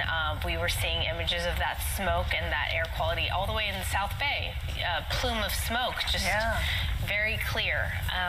So definitely avoid being outside if you can today. Let's see, we are getting some fresh video in here. One of the vehicles on fire. This is as a result of possibly embers, which fly around, get trapped underneath the vehicle, in the vehicles. This happens often with the attic or the eaves of a home. You'll often see embers just flying around, and before you know it, you've got an explosion of fire. And you saw that line of cars there. Those cars abandoned. This is along PCH earlier in the morning, and people leaving their cars, ditching them where they were, and then choosing to walk with all of their equipment, their pets, their belongings. Some people biking just to get out of the area. You see the guy filling up his tire with air and then taking off on 2 wheels. Others without anything, just deciding to walk and saying walking is the best option. I don't know if we mentioned this before, but just to mention it again, Santa Monica City officials say the westbound Santa Monica Freeway, the 10 freeway is being closed at Lincoln Boulevard, along with northbound Pacific Coast Highway to assist with evacuation efforts from the fire. So it's certainly impacting a lot of communities along PCH and the surrounding areas as well, not just the Palisades. But look at this, devastating flames really threatening the homes and properties of so many people. It's hard to watch. So according to Watch Duty, which is a helpful tool and resource if you don't have that or follow that, you can get that as an app, Watch Duty, or go online, go to watchduty.org, and you get up-to-date information regarding whatever fire is in your vicinity. So it looks like we're at close to 772 acres burned at this point. But we're going to get that official update as much as we can from fire officials. Haley is at Will Rogers State Beach. That's where she's been since she got there on scene. That is where they're setting up the command post to give us some information. Let's check in with her and see when we'll get some more information, some up-to-date information.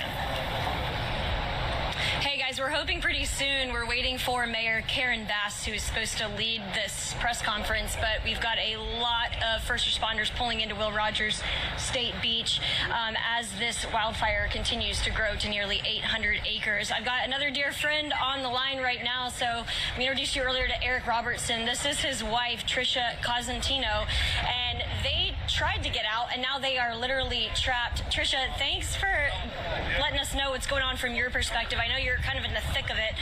What's happening? Yeah, it is very, very terrifying up here. We have one road leading out of the canyon, Palisades Drive, and it is leave at your own risk. And I attempted, I put the animals in the car, got my son in the car, even picked up a hitchhiker.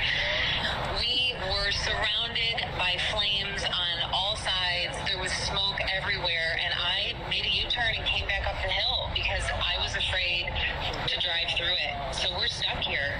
Describe what it was like when you were driving out. You said there was flames on both sides. Tell me what that was like what you were seeing and what was going through your head. So the canyon itself is, it has a little bit of unstable land. So the rocks that are normally behind barriers, there's all sorts of rocks that have now crumbled onto the road itself. So it's even a little bit hard to drive. There is smoldering, there's ash, there's literally just within a foot or two of the road itself. The flames are coming all the way down. I have never been so terrified in my entire life. And why didn't you guys leave? Well, the traffic ahead of us was slowing down, and quite frankly, the amount of smoke that we were heading into, I was afraid that we wouldn't be able to breathe in the car. But this morning, it was kind of too late, I guess, right? I guess you didn't realize how bad it was. By the time we got to the home, I mean, this has happened before. We've always been able to leave. We thought it would be okay. I mean, from my patio right now, it looks like we're in a war zone. That's what it feels like here on Will Rogers State Beach, and I'm nowhere near where you are in the thick of it. It's crazy, and I mean, everyone's obviously on edge. I can't imagine what it's like for you guys up there. It is terrifying. I'm trying to not break down so that my kid thinks that everything is okay, but it does not feel okay. Oh, what does he think about all this? He's terrified. I'm so sorry. sorry. It's really bad. I'm so sorry. They've sent a bunch of videos. We've included some of those on our air. You've probably seen them. It really does look like a war zone. Trish, is there anything else you want to say before I let you go? No, I guess not. Everybody needs to just do what they can and stay safe. All right, thank you. Well, you guys please stay safe. Thank you. All right, thank you, Trish.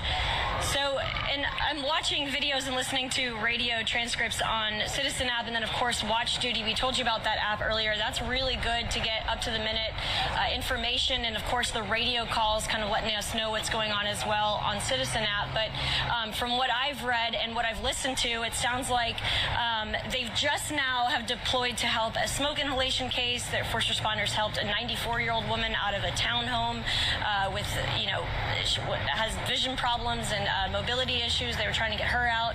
More than a dozen homes affected, including a townhome.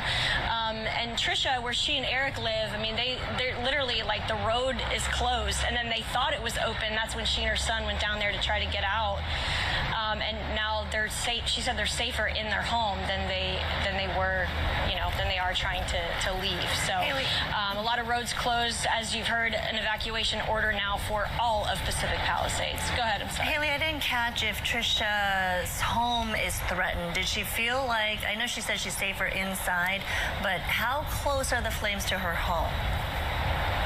Well, that's what I asked. I'm like, aren't you worried your house is going to burn down with you inside it? And she said yes, but they're safer from her perspective where they are now than trying to leave. I mean, I know that she didn't expect it, obviously, probably like most people, to get this bad. I mean, they, I've been talking to them kind of all morning. They were the very first people who told me at least about the fire when it very first happened. So I've been, of course, trying to tell them to get out, but it's just like anything else, like these wildfires, especially with these winds, it just picks up so quickly, and then if they don't get a hold of it in 20 minutes, then all of a sudden it, cannonballs from 20 acres, I think it was, to 200 and now nearly 800. But she even said, like most people are thinking, is that they've been through this before. Yeah. They've always been able to get out. I've been to their house. It's really nice. I mean, a lot of people, obviously, we know the Palisades area, a lot of really nice homes there, celebrities, homes threatened, of course.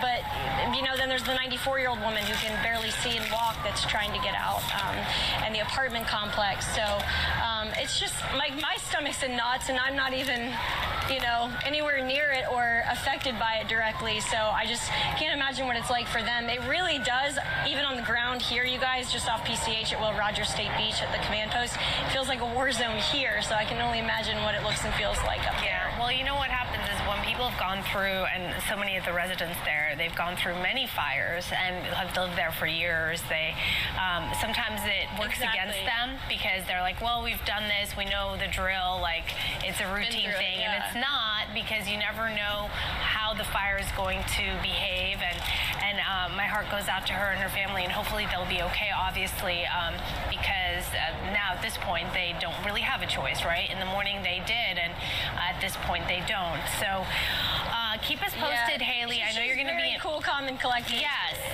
she is. Yeah. She is. To hear that, and her voice was, she obviously got a big heart. I don't know if you heard her at the beginning. It was kind of hard, but she picked up a hitchhiker on the way out. Yes, trying I heard her. Get everybody out, and obviously that's the epitome of these communities, as we've seen in Malibu and in Camarillo, and of course in Woolsey.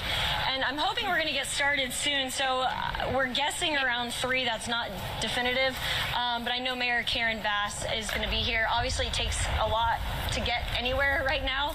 And as you guys have seen and talked about, at least 100 people walking because their cars are on fire or the traffic's too bad or whatever the situation is. 100 I'm sure it takes a while to get here, but because there's 100 abandoned vehicles, so who knows how many people were in each of those vehicles.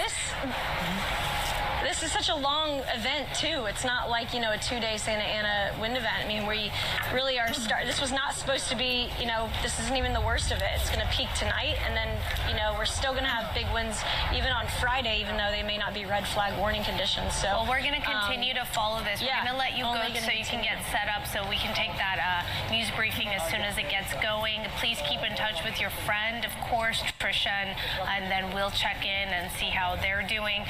I think we are going to head over and check in with Christy Fajardo, who's at Temescal and Sunset. I'm going to hand it over to Marla, who just came in, and Sandra. They'll continue the coverage as we continue to bring you the latest information with this Palisades fire that's really exploded in the last 4 hours.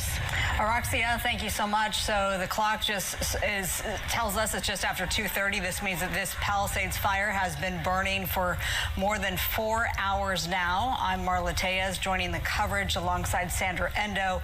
We have reporters scattered throughout the Palisades area, of course, to keep you up to date. You can get the latest information on our website, too. It's foxla.com. We know that this fire has now burned close to 800 acres.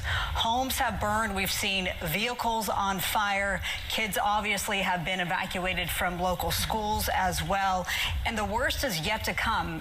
I think we should just go ahead and check in with our chief meteorologist, Adam Kruger, now for the latest on when those winds are going to even get worse. Yeah, I mean, so we're looking at tonight and into tomorrow morning for this whole event to come to a peak with even stronger wind gusts than what we've seen so far. And yes, our coverage has been focused a lot on the Pacific Palisades area, but also, you know, the entire Southern California area is basically looking at these very strong winds. High wind warning is in effect until 6 p.m. tomorrow. So that gives you some idea of the extent to which we're going to be facing some of these strongest winds. I do have a graphic here that will walk you through the forecast wind gusts as we go hour by hour. So let's look at that now as we start at 3 o'clock this afternoon. And again, keep in mind, this is a forecast. It might not play out exactly like this, but it's going to give us a good idea of what's going on. And first of all, you'll notice the winds moving from the northeast. I've got the Pacific Palisades plotted right here. So the winds are pushing the smoke towards the coast. We've seen the gusts in this area, and you can tell from the video it's strong, but the weather stations around there measuring about 20 to 40 mile per hour gusts. You get into the mountains a little west of the Palisades, and gusts have been even higher today. But let's go through this now a little bit later. So we expect a slight downturn later on this evening. This is a look at 6 p.m. today. But don't let your guard down at this point. This is just going to be a little kind of a whoosh of maybe an onshore wind briefly, and then it switches right back around to some stronger offshore winds as we go later into tonight. So here's a look at 8 p.m.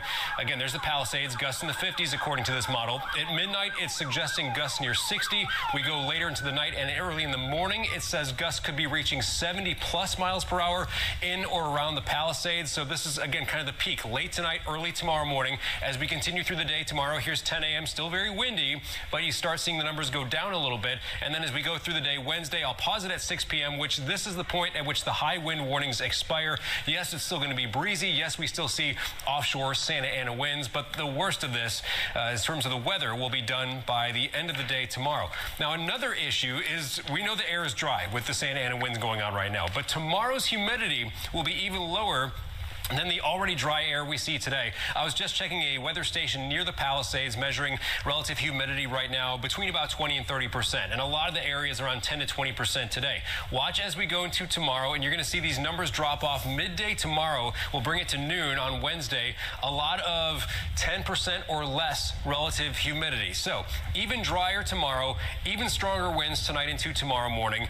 It's already a serious situation. And if, another fire starts, it could be even more serious. This particular fire that we're following, it may be just really, really difficult for firefighters to handle. We know it's going to be difficult with just how strong the winds are and how dry the air is. One more thing I want to share with you now, and kind of fitting with the video we're showing right here, is the air quality. And unfortunately, there's not a air quality sensor right in the path of where we're seeing some of the smoke from this Palisades fire. So notice there's some green and yellow dots, which indicates good to moderate air quality around the LA areas east as well.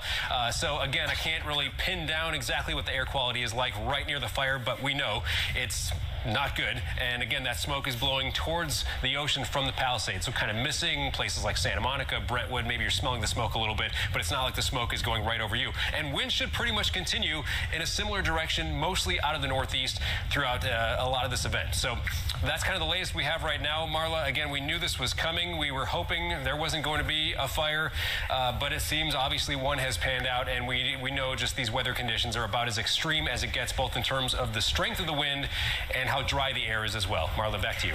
As Adam was mentioning, you could certainly see a shift in how this fire has really reacted. And Marla, we've been covering this since 10:30 this morning, and obviously now the worst is yet to come. Let's check in with Christy Fajardo, who is still with all the people trying to get out of the area. We could see the traffic behind you, Christy.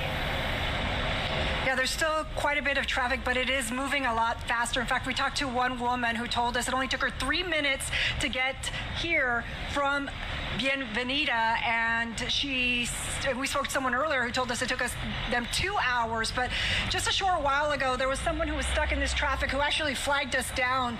He said that he had come from El Medio and that there were 4 homes on fire as he was leaving. That is why he finally opted to evacuate. It seems like most people evacuated earlier, which is why we're seeing traffic moving a little better. There's also now traffic control at Temescal Canyon and Sunset, but if we pan up to that hillside, you can see how close the flames are now getting to Temescal Canyon Road, which is why that one woman who told us it only took her 3 minutes to get here decided to evacuate. She started to see those flames, and we hear so much about how fires create their own weather, and she said she saw evidence of that. She said suddenly there were these gusts and flames whipping around, and she said she'd never seen anything like that, but she knew then that it was not safe to stay, so she decided to evacuate. But there are still some people where we are that are milling about and who are staying inside their condominiums and apartments, and also workers. There's construction workers who are still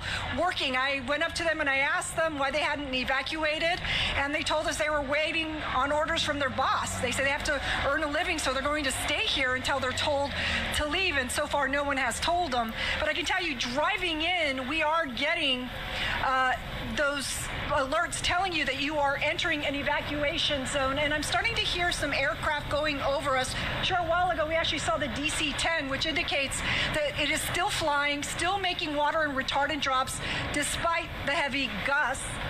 Right where we are, again, not seeing those gusts, but the woman that we spoke with telling us that she did right before she decided to evacuate. So still very, very much a factor, and you can see people still streaming out, but at least now they're moving. Let's send it back to you. Christy, will you pinpoint your exact location? We're on Sunset and Temescal Canyon Boulevard. And, you know, I should mention that there are some people who opted, because traffic was so backed up, to go on foot. We saw a man walking out with a suitcase, and then there was a woman who was actually running with 3 children. She told us she had come from Bienvenida, and she decided to go on foot because her baby is at home, and she was frantic to get home to that child.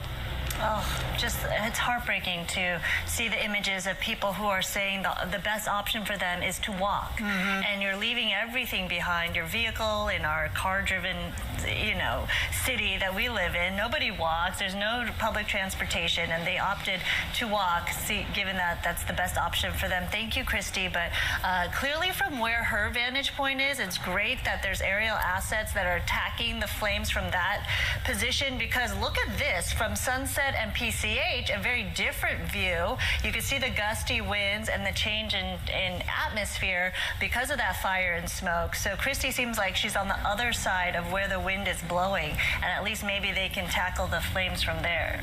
Let's take a look at some video that we had a little bit earlier. This was really intense when Matthew Seedorf was on the scene, and I remember seeing this live when I was watching from home. You can just see the wind gusts. You see those flames surrounding that 2-story home. Again, that's the bigger picture here. The smaller picture that is a live look at Sunset and PCH, but here we go with the bigger picture and just the flames and the spot fires that pop up. I mean, we know that embers can be carried for 1 to 2 miles, and we are absolutely seeing that, and that is why this fire has exploded as it has since 10:30 this morning. So more than 4 hours into this, almost 800 acres burned. And is that Matthew himself? That is. He grabbed a garden hose, sprung into action. In his live report, he was saying that a lot of residents in the area were concerned, and as was he, that there were no fire crews in the area, yet some property damage was taking place. So he took it upon himself. He grabbed a fire hose, or a garden hose rather, and put out some of those fires that we're seeing right there. But again, this is what fire officials say don't do. Do not try this at home. Don't hunker down. Don't think that you can fight this fire with a garden hose. Yeah, I mean, Matthew just covered, and we should remind our viewers, probably don't need reminding that not long ago it was the Malibu fire, the Franklin fire that erupted. That started late in the afternoon and into the night, into our coverage that picked up on Good Day LA, and Matthew was out there kind of doing the same thing. So helping out where we can. So we have 2 live pictures. This is Christy Fajardo, the bigger picture, of course, that's Sunset and Temescal. And then we're waiting for a press conference, and the smaller box, that's at the staging area at Will Rogers State Beach. Time has not officially been announced yet, but Haley Winslow, she's been staged there, and she tells us that she got word it should happen around 3 o'clock. So LAFD will be leading that press conference, but since I do live on the west side near the station, I will say that when I was out earlier, I was seeing Culver City Fire, other agencies pass on through trying to get there also to help. So this is an all hands on deck firefight, the Palisades fire. It's not just LAFD. We know that Bay Area crews were called in, and they were sent down yesterday and the day before to stage for this life-threatening event. And this doesn't happen often. It's just happened to have happened more often of late in Southern California, beginning with the Franklin fire, and then prior to that it was the Ventura County fire that we covered too. That was really devastating to that neighborhood. So here we go again with these life-threatening fire conditions, and we're seeing the result of all of that as people are trying to get out. When we talk about evacuations, bottom line, if you live in Pacific Palisades, you are under an evacuation order. It's now or it could be never, and we don't want you to be in that situation. That's right. And we are waiting to hear from Mayor Karen Bass, who will be joining the fire officials at Will Rogers State Beach with the official update on what exactly is happening. And they're going to give numbers in terms of total acreage that is burned, but so far it's nearly 800 acres. Again, this fire breaking out at 10:30. Again, now we're hearing Karen Bass will not be at the press conference. Originally, there was a report that she was going to be there, but not anymore. Well, now we are hearing Governor Gavin Newsom, in fact, will be at that presser. So Gavin Newsom in town. He will be there at the Palisades Fire press conference. It could start any minute now. We're hearing from Haley Winslow again that this could start at 3. It should also be of note that President Biden and First Lady Jill Biden, they flew in, they landed at LAX last night at 9:30. They were just going to spend the night to then go to Riverside County to take part in creating 2 more national monuments. That whole trip was canceled because of the situation here and because of the high winds. So he was doing remarks virtually instead of heading to Riverside County as a result. So the latest information that we just received is that possibly around 3 o'clock, Governor Gavin Newsom will be there with LAFD officials to update us on the Palisades fire burning at almost 800 acres. We do have new sound or an interview from someone at the scene regarding this situation. Let's listen into this new piece of sound. I hope we don't lose the whole neighborhood. Yeah, it's horrible, and it's horrible to see the hillsides burning too. It's going to be really sad because it's Topanga State Park, and a lot of people recreate in this area too. It's going to be really horrible. And you say you walk through here. So what is up there? Well, there, where you can see the smoke there up to the flames, all the way back there is a neighborhood with a street that loops around right up by those flames and comes around. So it's all just homes on the hillside. Wow, so she's talking about all the trails and the hiking, recreation resources all in that area where neighbors and residents enjoy. It's one of the perks of living in the Palisades, as well as the proximity to the ocean and the views there. A lot of residents we were listening to, say that is what draws them to this community. It is a tight-knit community. They are aware of it being fire-prone, given the hillsides and the canyons and the Santa Monica Mountains right there, but it is a beautiful place to live, and residents really feeling for the fact that now look at all the damage being left behind because of this. Yeah, and no word yet on actual numbers of structures that have been lost, but again, we've seen houses on fire, we've seen vehicles on fire, and this view from Skyfox is really daunting to see that big plume of smoke, which can be seen from basically anywhere on the west side, of course, of Los Angeles, but beyond. This plume is that massive. In terms of evacuation centers, we've told you earlier that the Westwood Rec Center on Sepulveda Boulevard between Ohio and Wilshire, that is open for evacuees. They also accept small animals, and then also in addition to that evacuation center, I've just been alerted that the Dream Center in Hollywood, the Dream Center, this is on Bellevue Avenue, 2301 Bellevue Avenue. The Dream Center is now opening as an evacuation center for anyone who needs a place to stay, who needs food, who needs water, who needs any sort of help. It is open 24/7. Again, the Dream Center has been added to the evacuation center list for the Palisades fire. So that is, of course, good news. When this started this morning, though, Sandra, I know that you were on the air as we give you a look at the evacuation order map. There's some areas that are still in warning, the yellow areas, and then the red, predominantly evacuation order. This started as one of those, small brush fires that we hear about, but we know, given the forecast and the destructive winds, we knew that this could really, in fact, become a reality, and it has. And that's exactly what happened. It started at 10:30, a small vegetation fire reported, 10 acres that were burned, and then just in a matter of 20 minutes or so, doubled, tripled in size, quickly became 200 acres.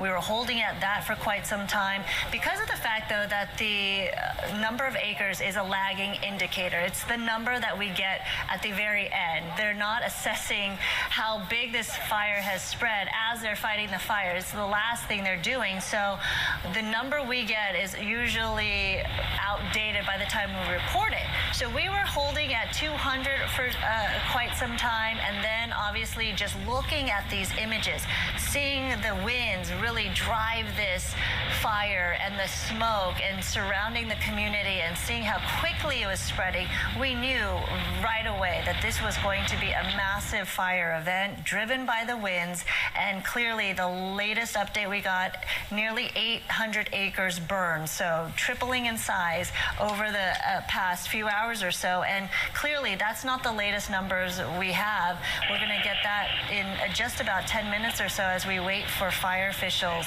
and the governor to give us the latest numbers on this. But you can just see the devastation that it has already created. Look at those structures, people's homes and livelihoods on fire, up in flames, and the fact, the traumatic events of people abandoning their cars, walking on foot with their precious belongings, trying to get to safety. This is just not how you want to start off the new year. No, not at all. And here's when I said that we've seen vehicles on fire. Here's an example right here. The other pretty staggering image that I saw earlier, Sandra, you can tell me if this is right or wrong.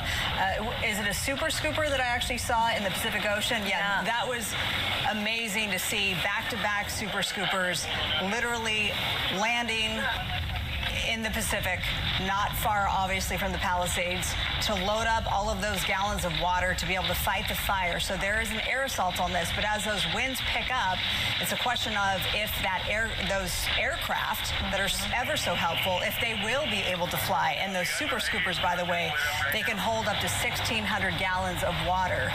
But that can do a tremendous amount in terms of aiding in the firefight. These images from the ground to see these people just... There it is. That's what you're talking about. Yeah, I saw this earlier and I thought, my goodness, you know, so thank goodness that this is so close. And this was a really dramatic scene as we saw one after another, them scooping up the water from the Pacific Ocean right there, making these dramatic drops on top of the flames. This was the window of opportunity we're talking about to make progress, to really fight this fire before those high winds kick up. And again, we're looking at about 2 more hours of daylight and max winds picking up. So, of course, they wanted to make progress on this as quickly as possible. We saw them one after another making drops in a heroic fashion, getting right on top of those flames. It was quite amazing to see them at work. And then, of course, they had to be grounded for refueling. And it's just a matter of time before those winds get too gusty for them to fly. And that's the big problem that they're going to contend with, especially as it gets later into the evening. And soon, you know, visibility is an issue as well.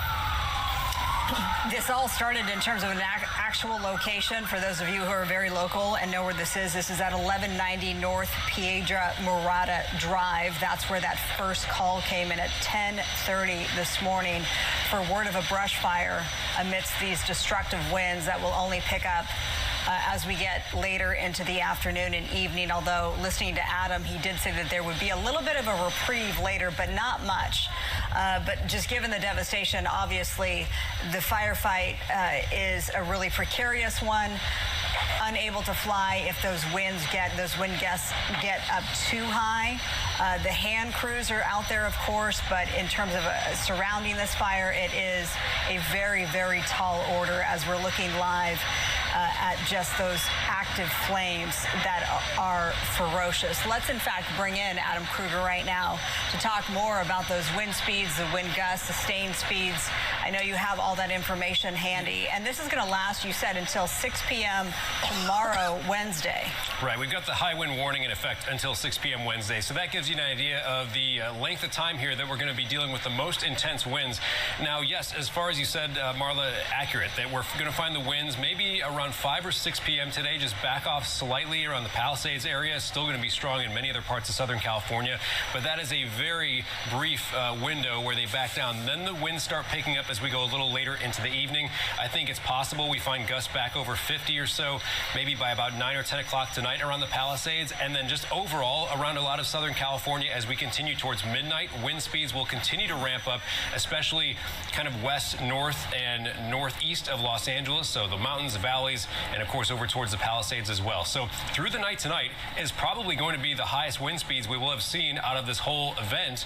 That lasts through about sunrise tomorrow, and then wind speeds still very strong through a lot of the morning, gradually backing down tomorrow afternoon and then falling below high wind warning criteria by about 6 p.m. tomorrow. I know we have the graphic up right there. I'm going to back it up and just kind of show you once again. So here's a look at 6 p.m. today. You see the Palisades listed with some lower winds around that time.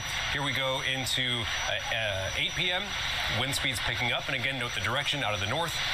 Now we're at midnight tonight. Here we go into 7 a.m. tomorrow. Doesn't mean there's going to be 70-mile-an-hour gusts in the Palisades, but our model is saying that is within the realm of possibility at that time.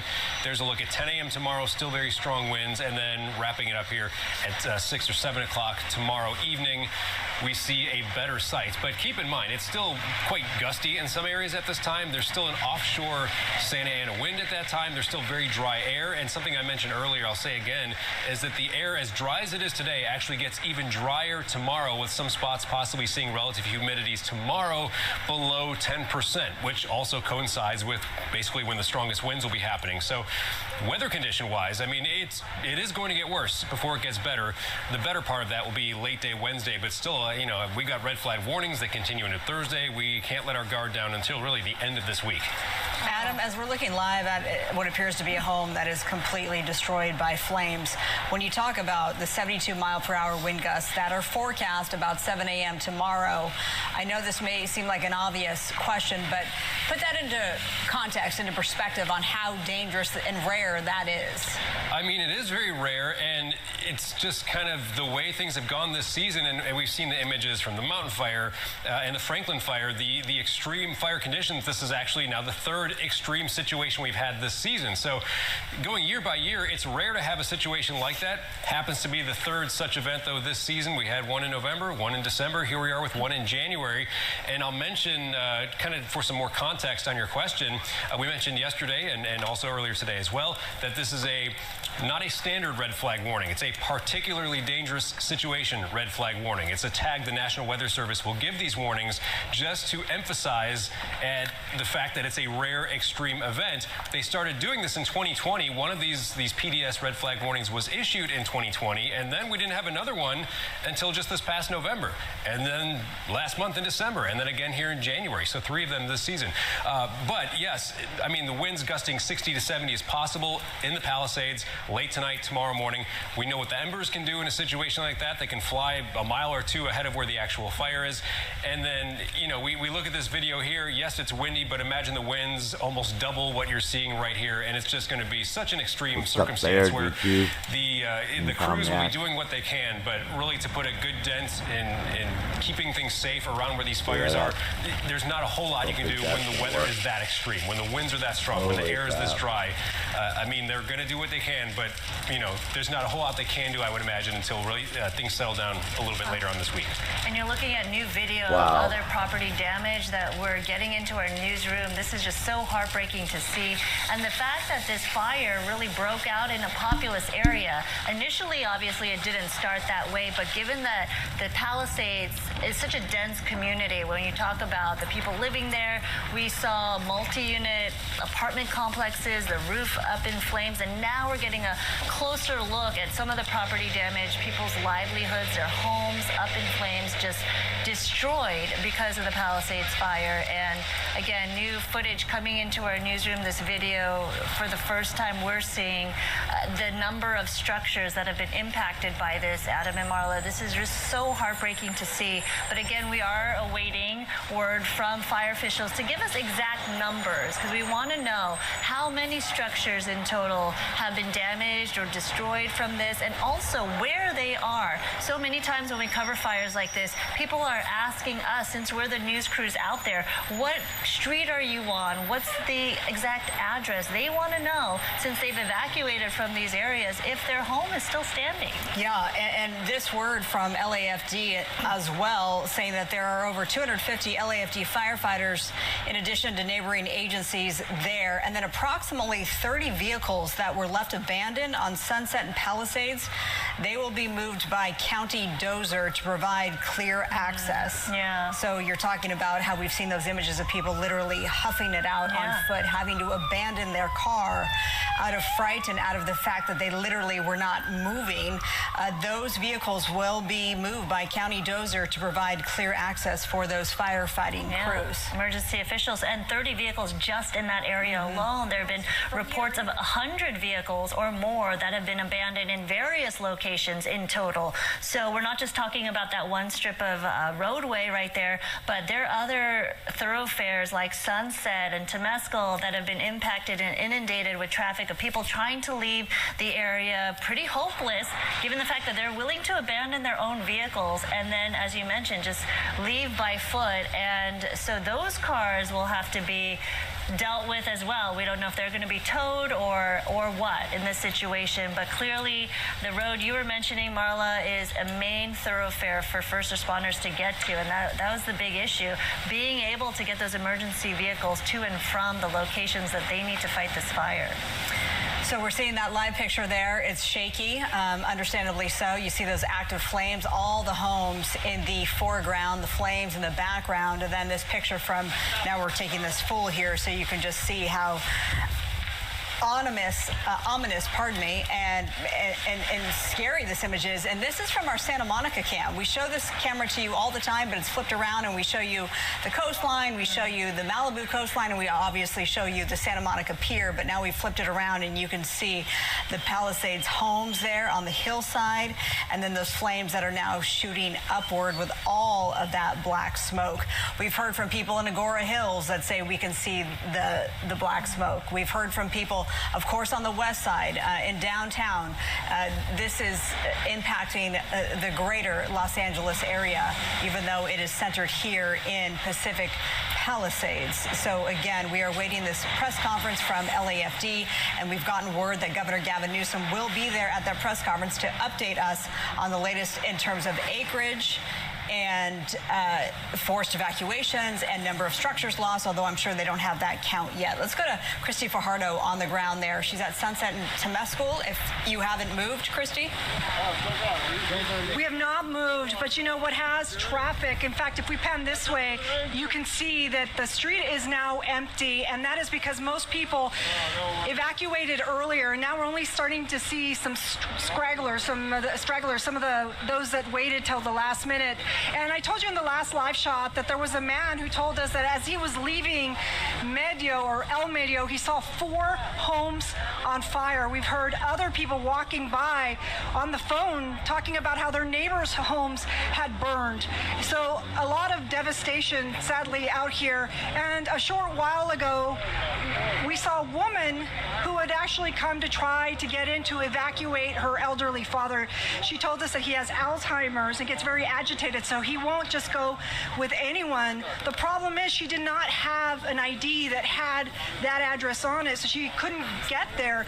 Luckily, though, the LAPD here worked with her and eventually did let her in, and she was in tears as she was driving to get her father. She told us that he has lived there for 70 years. He's now in his 90s, and she just wanted to go and get him and know that he is safe. And in the last hour, we've seen these flames get closer and closer to Temescal Canyon Road, which is where we are at the corner of Sunset. And about an hour ago, there was bumper-to-bumper traffic as people were fleeing the flames. Traffic control came in, but as I said, most people had opted to evacuate earlier. And I also just spoke to a woman who told me she got the evacuation order. She lives in the neighborhood you see over there where all the smoke is, which is something over there is currently burning. She told me that she got the evacuation order at 10:30, and she left then, so she had a bag with her. But she's been standing here on Sunset just watching and hoping it doesn't reach her home. As far as she can tell, it looks like it's still burning above her neighborhood, not right in her neighborhood. So she's hoping that the winds shift directions and that the flames blow back from where they just burned through. That would be the best case scenario, but a lot of very anxious people here. We also saw a woman who came to the roadblock who was also desperate to get through. She says she was trying to get to her husband who's up the road, whose leg is in a cast, so he can't drive, and he can also not walk out. The LAPD was also working with her to try to get her to her husband. So that's what we're seeing at this hour. A lot of very anxious people, a lot of stress, and unfortunately a lot of flames as well. Let's send it back to you. So many terrifying personal stories you're hearing out there, Christy. Thank you so much. Welcoming to our coverage, we have Alex Michelson now. Good to have you. Thank you so much. Our thanks to Sandra Endo, who has been on this air for several hours, is now been relieved, and I'll pick up the coverage with Marla for the foreseeable future here on Fox 11. If you're just joining us, a massive fire in Pacific Palisades. We warned about this last night when we were talking about the forecast that if there was a fire that broke out at any point, it could get very big, very fast. Unfortunately, that happened. This fire breaking out around 10:30 this morning has just exploded. We know that several structures are involved, and this flames can be seen for miles and miles in so many different directions. We want to make sure our viewers know that if you can't be sitting down in front of a television, you can always find the latest information on our app. It's the Fox Local app. It is a wealth of information, especially in an emergency situation like this. You can find out the latest acreage, the evacuation evacuation centers. We have all the latest information from officials, and we will be, of course, streaming there live as well. So as soon as we get the latest information from LAFD, as soon as they take to that podium, they're staged at the Will Rogers State Beach. That is the staging area.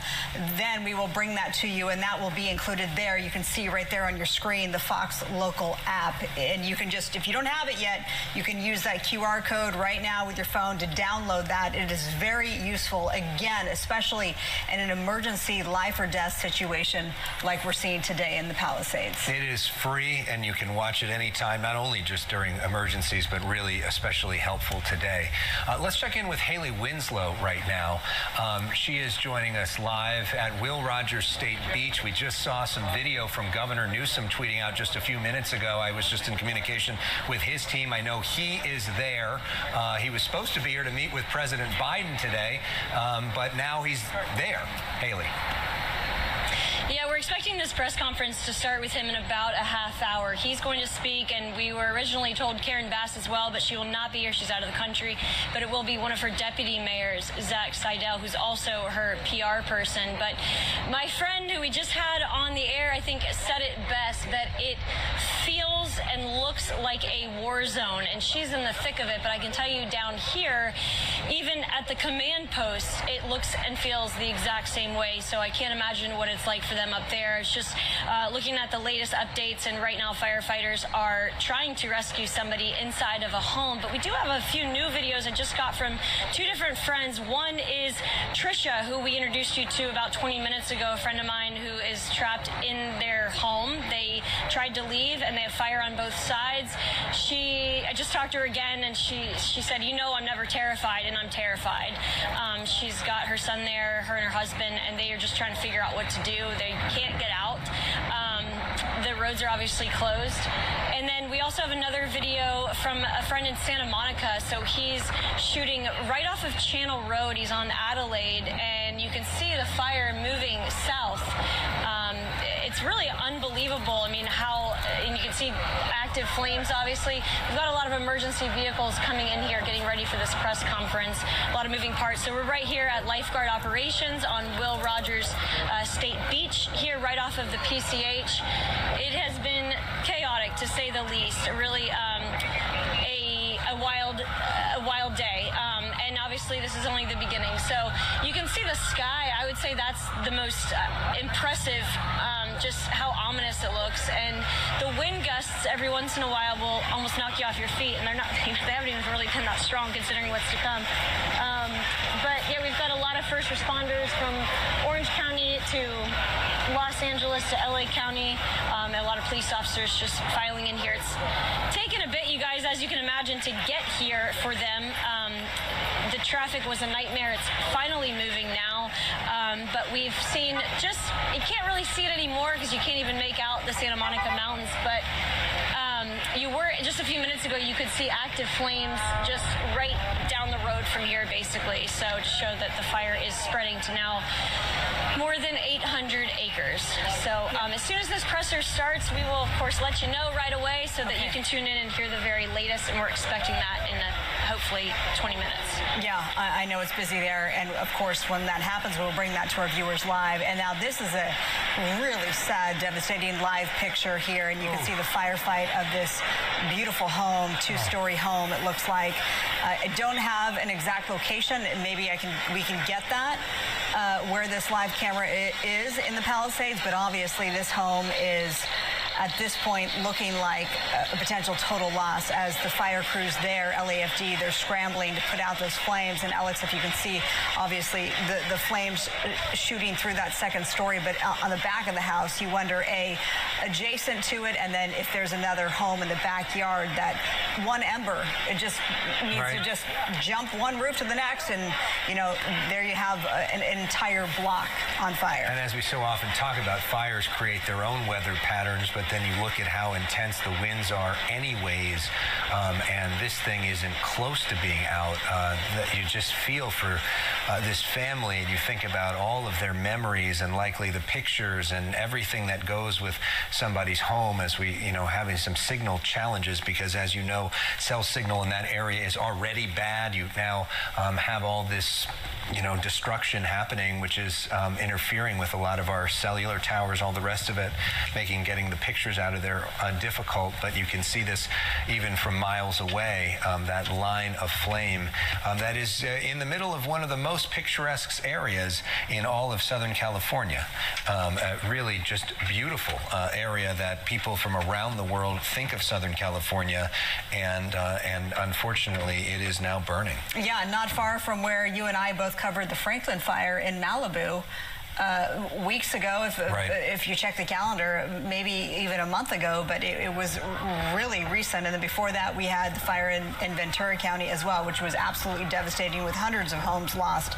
And that was also one of those very rare, particularly dangerous events as described by the National Weather Service. So look at this plume of smoke that we're seeing. We haven't had rain, measurable rain. I know Adam can correct me. I believe since May. Yeah, so I mean, early May, first week of May, there was a decent amount. It was still less than an inch. Since mid-May, officially in downtown Los Angeles, it's been 0.16 inches, and that's about 8 months. So, that's about as dry as it gets. A near record driest stretch of weather for us. So no surprise, the vegetation very dry. We unfortunately, going through November and especially December, we saw storm system after storm system miss us off to the north, Northern California, seeing plenty of wet weather through this rainy season, just nothing making it down towards us. And so, yeah, just extremely dry vegetation. The stage was set, not just in terms of how dry it's been for months, but also the weather setup with this scenario. And for anyone who just joined, recently, I'll reiterate what we said earlier, is that the winds, as strong as they've been, will get stronger tonight after the sun goes down, but especially after about 8 or 9 o'clock tonight. From that point through about 8, 9, 10 o'clock tomorrow morning, that whole stretch right there, about 12 hours, the winds will be at their peak out of this event. And we could potentially, according to some models, see some wind gusts 60 to maybe even 70 miles per hour in or around the Pacific Palisades, which will be higher than we've had so far. So already a very tough situation. Weather-wise, will get more difficult as we go through tomorrow. And those high wind warnings, they expire at 6 p.m. tomorrow. So that gives us a little sense at when the worst of this weather-wise is done. Still Santa Ana winds, though, to some degree, will be hanging around through Thursday in a lot of Southern California as well. All right, Adam, thank you. Well, of course, first and foremost, in a firefight, any firefight, LAFD, the firefighters, they always want to save life first and then property. So, we haven't heard of any injuries. It's obviously too soon.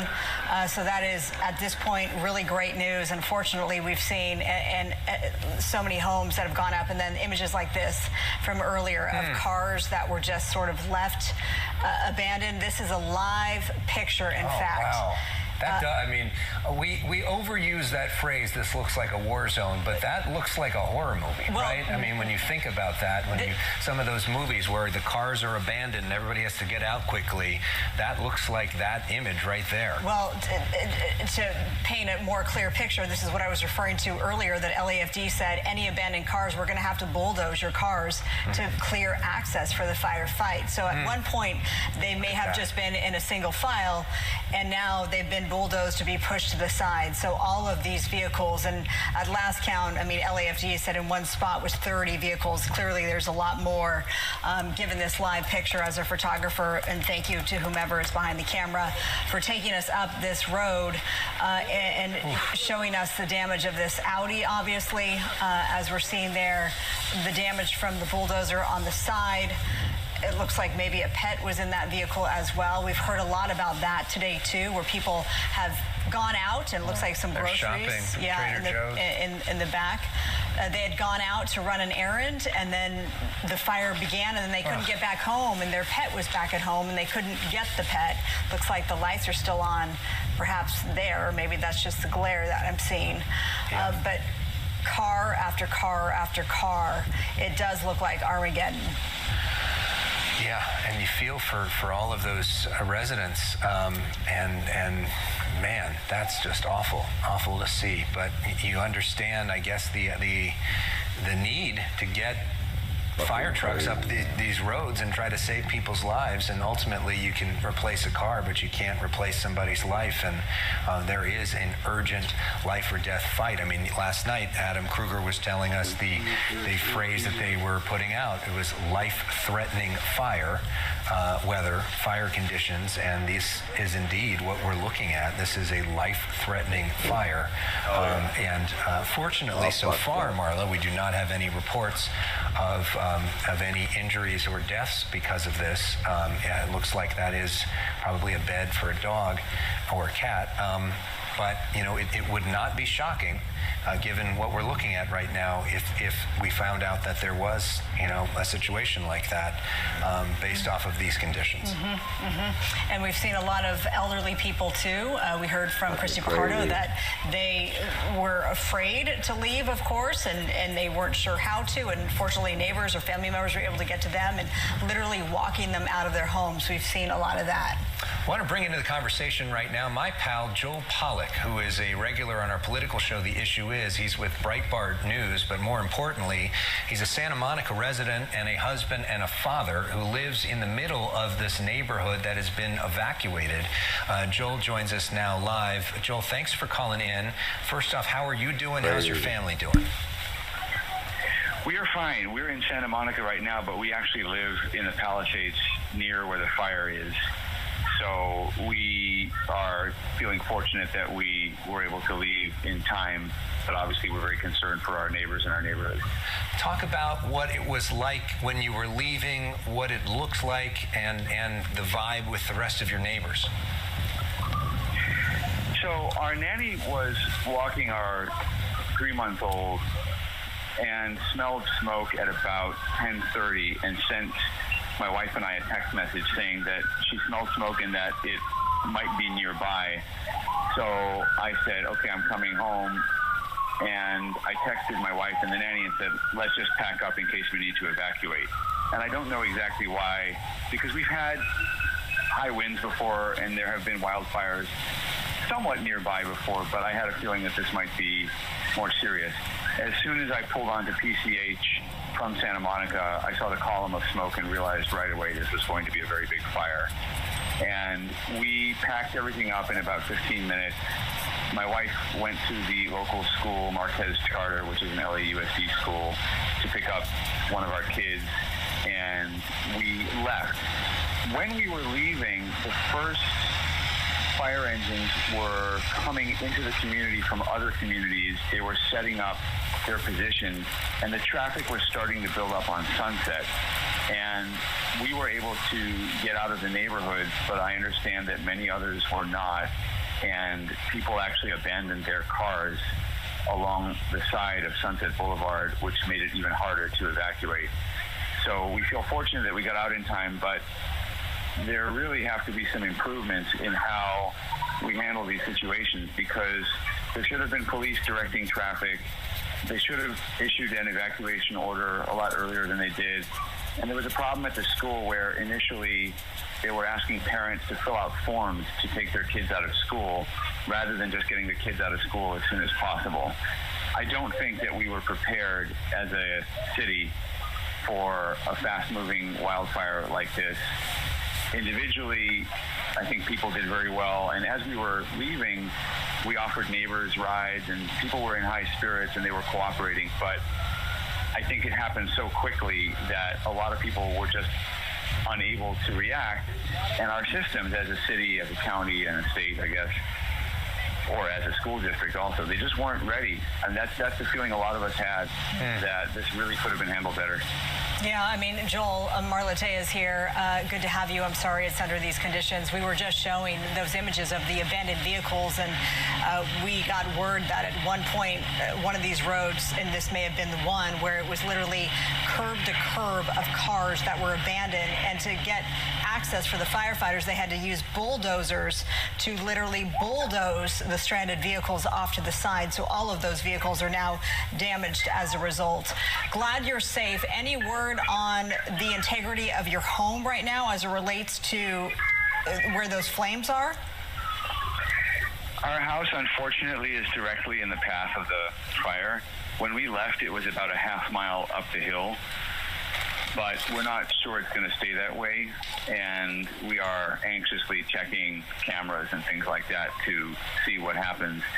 We do want to thank all of the first responders and firefighters who are out there trying to keep the neighborhood safe, but unfortunately, we know that some of the homes further up the hill have been damaged or destroyed, and we're hoping that that doesn't happen, but we are glad we have fire insurance, which is also another issue. More people need fire insurance in California, but hopefully things will turn out for the best. We're just glad that everybody in our family is safe, and we're thinking of all the people who are still trying to get out.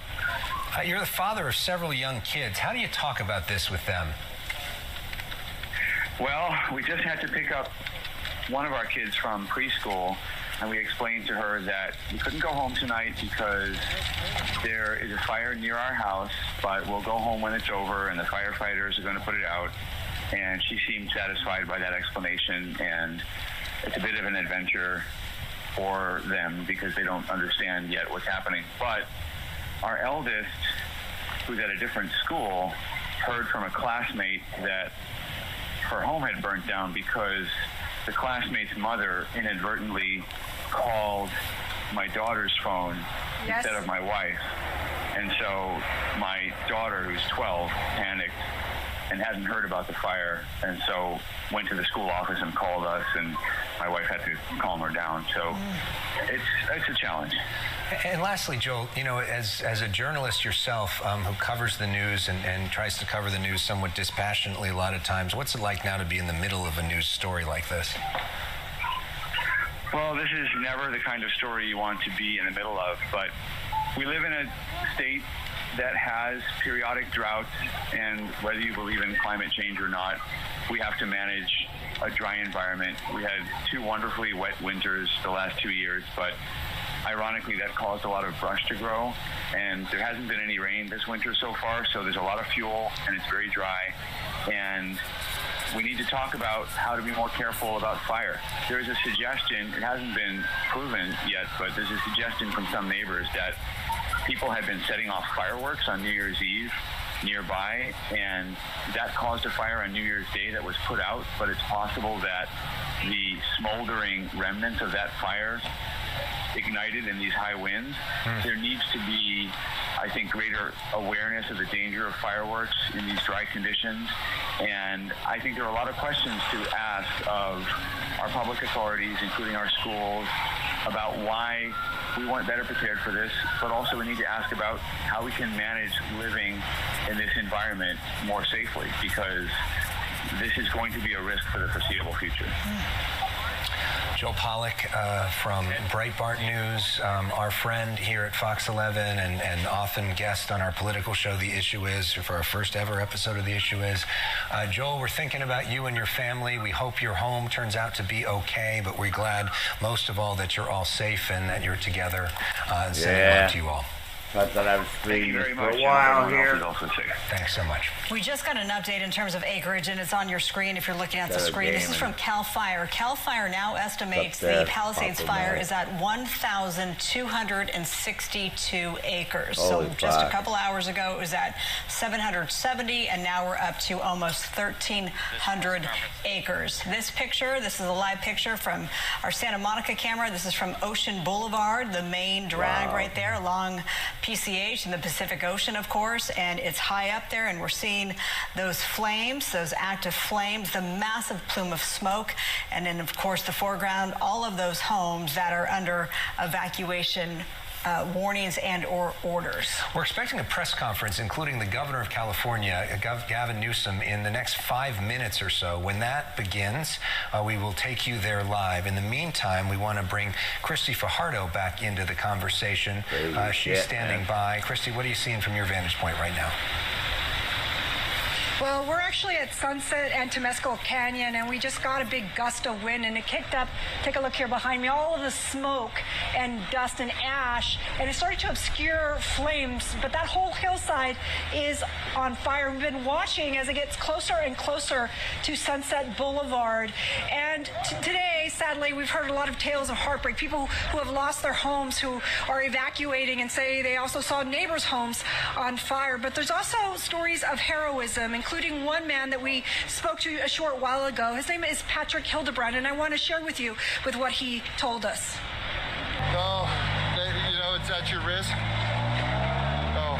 So you got some people out? I went up, I took one guy up to check his mom on Enchanted Way, which is 4 houses from the house we lost, and then top of El Medio, him and I were up there and we watched 2 houses go up. And it's the palm trees, really, like they just explode and it spreads everywhere. And you said you lost your house? I'm so sorry.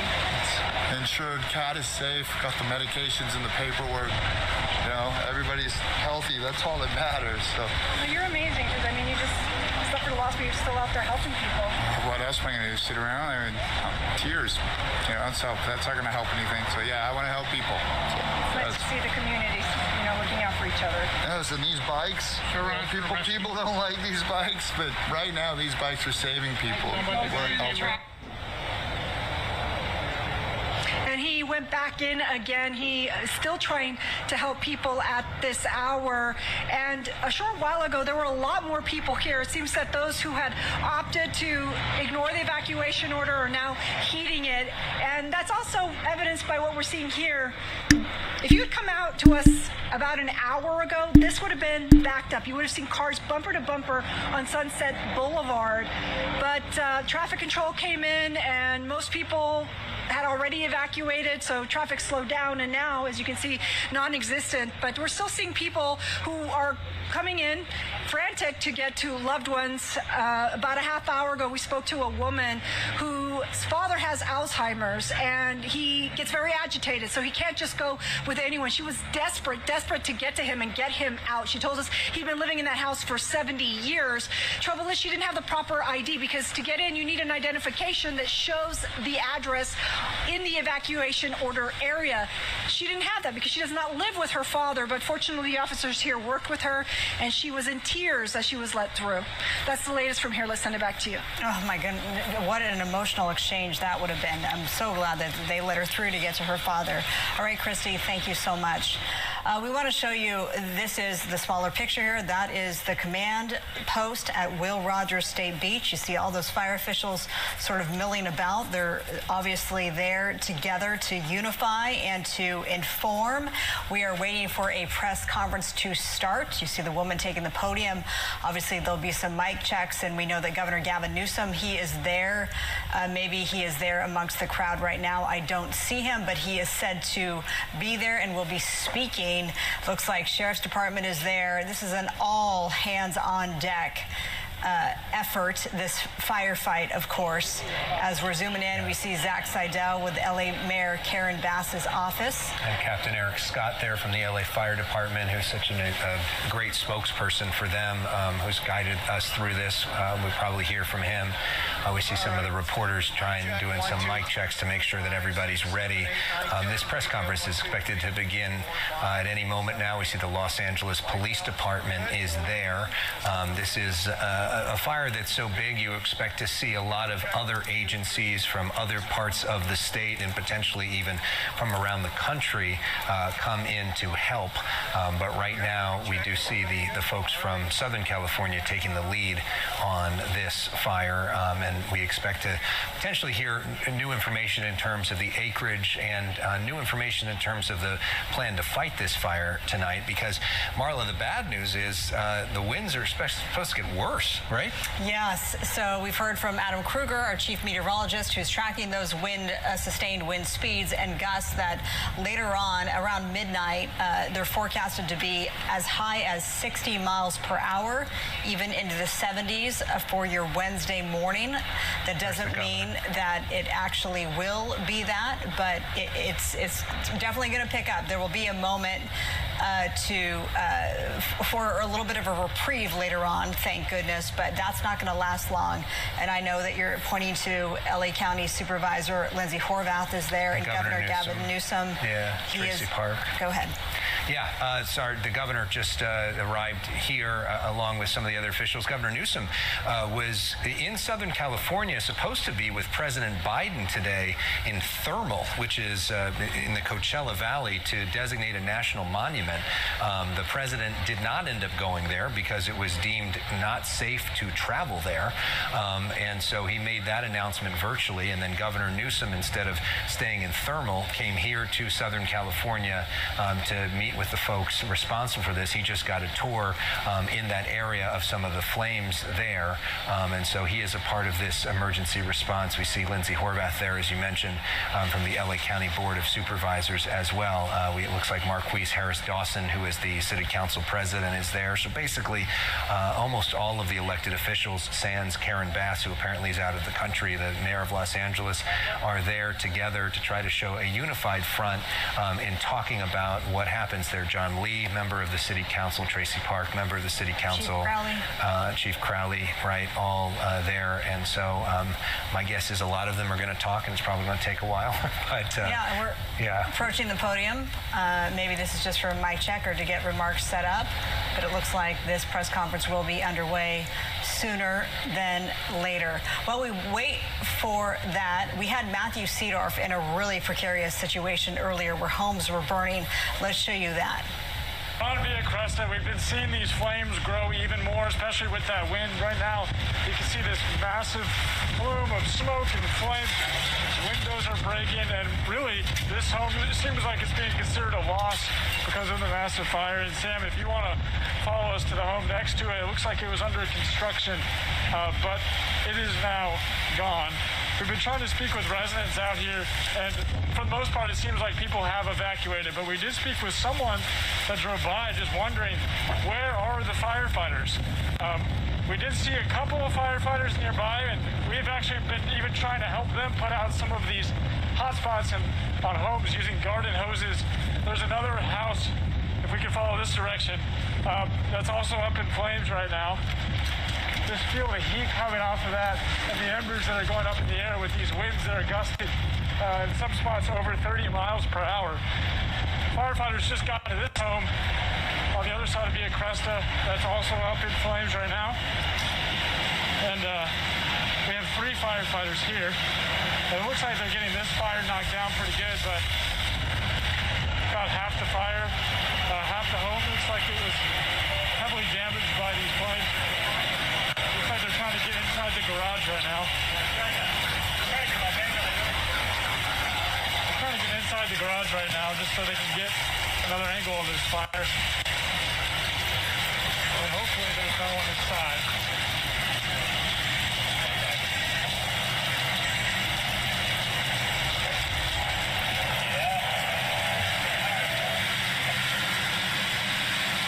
Yeah, looks like they're just trying to attack from the inside.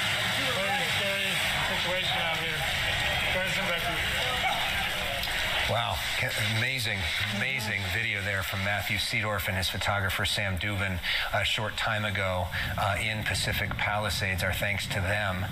They were able to get out of there safely. We will go back to them when we can as we continue to look at some of these pictures of all these cars that were bulldozed by officials because they were deemed to be in the way, and many of them now been totaled off on the side of the road. These were abandoned cars.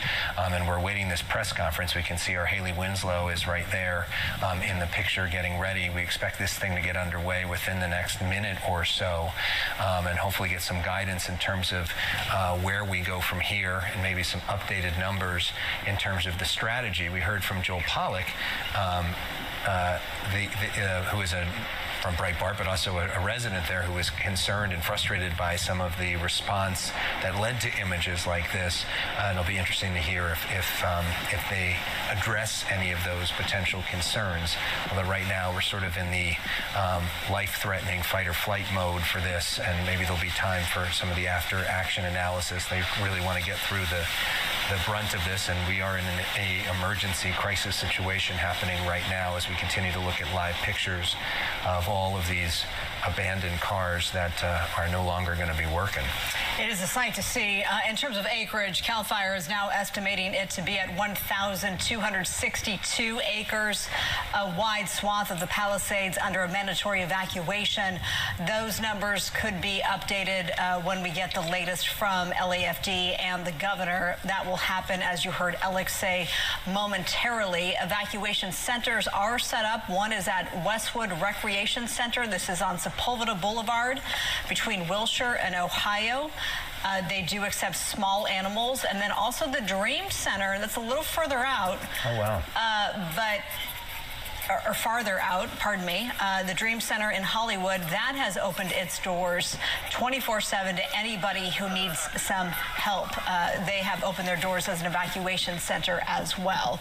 They do such great work, and they have decided to open their doors for this very scary emergency that is underway in the Palisades. The Dream Center usually performs the function of helping the homeless through faith-based rehabilitation programs and work programs, and a very successful year-long program to help people get clean and sober. But in times of crisis, as we've seen over and over again, they have stepped up to serve the greater community, and it sounds like they are doing that once again. Are those sprinklers that are on?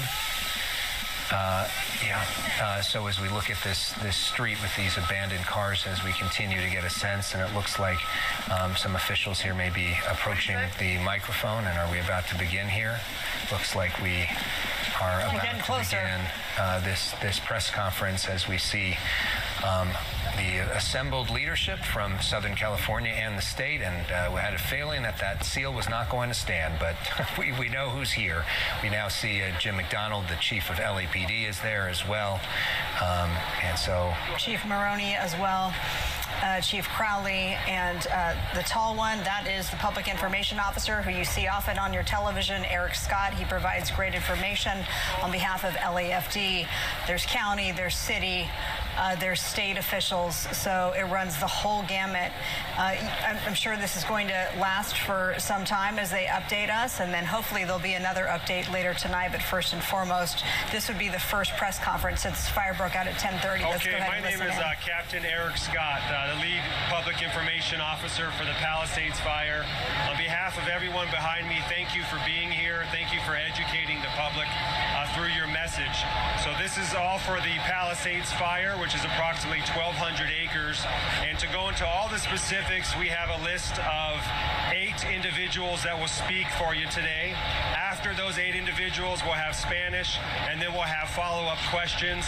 After that, we'll have one-on-one interviews and let you know when the next press conference will be. So we ask at this time, please silence your cell phones, turn down your radios, keep your sidebar conversations off to the side. But to begin with, we'd like to call up the fire chief of the Los Angeles City Fire Department, Kristen Crowley.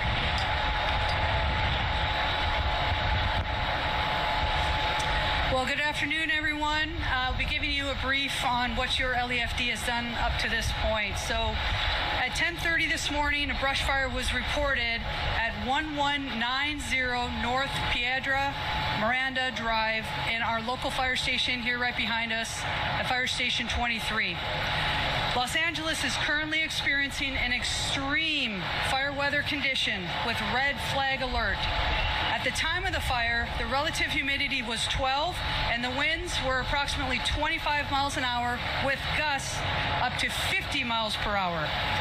Based on the red flag weather, your LAFD pre-deployed additional resources, made public awareness notifications, and issued parking restrictions in high-hazard fire areas to ensure that the means of access and egress of our local fire stations and apparatus could move up and in around the area. First LAFD resources reported initially a 10-acre fire with 40-mile-per-hour winds and alignment heading towards the west or towards the ocean. The LAFD then requested all resources, including strike teams and aircraft from assisting agencies. We then went into an aggressive attack and focused focused our efforts on fire life safety operations, beginning with evacuations. Currently, the fire is at 1,261 acres and growing based on aerial reconnaissance. The fire is being fueled by a combination of strong winds and surrounding topography, which is making it extremely challenging for our personnel that are assigned to this incident. We currently have over 250 LAFD firefighters on scene, including 46 engines, 3 trucks, 5 helicopters, 4 brush patrols, 2 water tenders, 6 paramedic ambulances, 1 fast response vehicle, 1 advanced nurse practitioner unit, 2 bulldozers, 10 chief officers, fire investigators, and safety officers. Additionally, we're so grateful for the hundreds of law enforcement officers, partner agencies, first responders, and public work members that are engaged actively in this operation. PCH is closed from Lincoln Tunnel to Topanga Boulevard.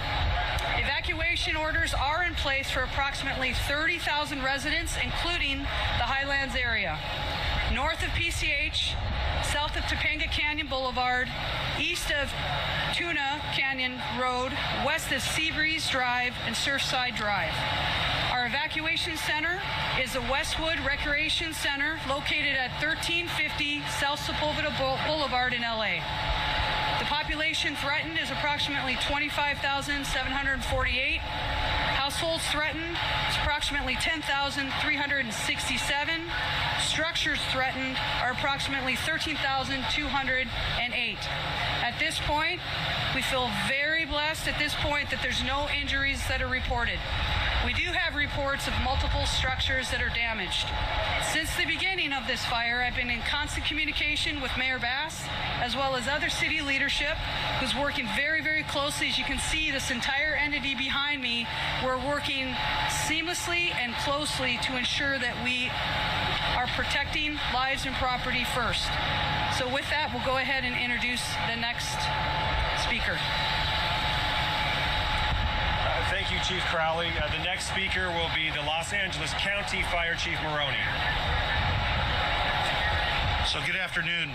My name is Anthony Maroney. I'm the County of Los Angeles Fire Department Chief. Shortly after the start of the Palisades fire, LA County Fire did assist the City of Los Angeles with a first alarm brush assignment. At 11:30 hours this morning, our LA County Fire Department went into unified command with the City of Los Angeles, and at 12:30, our CAL FIRE partners from the state went into unified command with not only LA City Fire, LA County Fire, and LAPD. Currently, LA County Fire is providing aerial resources to fight this brush fire, including our Firehawk helicopters, our CH-47, part of our nighttime QRF resource that we have, in addition to our CL-415 Super Scoopers. We also have 3 engine strike teams assigned and almost 100 LA County Fire personnel. I want to let all of the viewers and listeners know that we are not out of danger. The National Weather Service has predicted that the winds are going to pick up and get worse. We're going to have the most significant wind event between 10 p.m. this evening and 5 a.m. tomorrow morning. So it's incumbent that everybody have a wildfire action plan for their home if they live in a brush-covered area. Please visit the LA County Fire Department website for Ready, Set, Go information. So that's fire.lacounty.gov/RSG. And for the most up-to-date incident information and emergency preparedness information, go to lacounty.gov/emergency. Thank you. Thank you, Chief. During emergencies, always by our side is our friends from law enforcement. So we'd like to invite LAPD Chief of Police Jim McDonald. Thank you very much. We are here in a support role to our fire partners. Just a quick rundown. We have over 100 officers here deployed, another approximately 60 ready to be deployed once a mission is given to them. So far, the major job for our people have been evacuation, traffic control, allowing ingress and egress to emergency vehicles, and those can be helpful. I would have an ask that if you would, please do everything you can to open up the streets so we can get the resources we need to be able to deal with this emergency. Please take this wind emergency very seriously. As you heard from the speakers before me, this is something that is going to get worse throughout the night, so we all have to look out for each other. Areas of evacuation so far, about 30,000 people have been evacuated from a total of 10,000 households or 15,000 structures, to include businesses and other buildings so far, with no injury. So we're very thankful for that, but we truly ask for all assistance that we can get in making this as smooth as we possibly can. Thank you. Thank you, Chief McDonald. I would also like to call up LA County Supervisor Lindsay Horvath, please. Thank you. My deepest thanks to the first responders who are working tirelessly to fight this Palisades fire. Moments ago, Chair Barger signed LA County's emergency proclamation for this fire, for the severe wind event, and all of the fires related to it. As the National Weather Service predicted, this is a life-threatening situation. To our Palisades and Topanga community under evacuation order, please leave.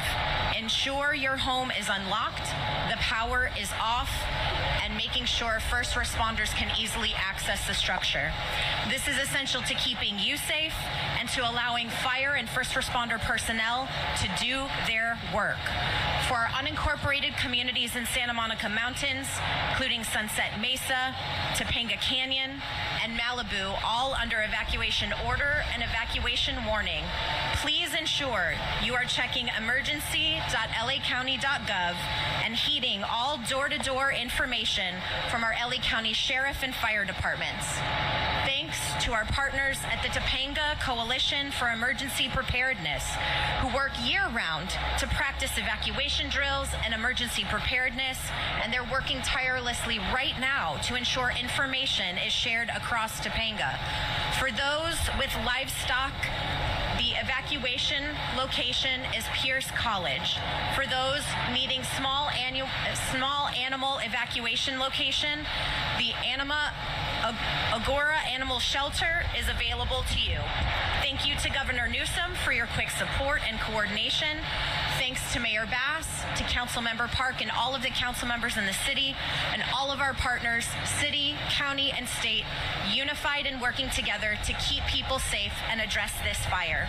The county and city of Los Angeles have a lot of experience in unified command. This emergency is no different. We're dedicating every resource we can to urgently contain this fire.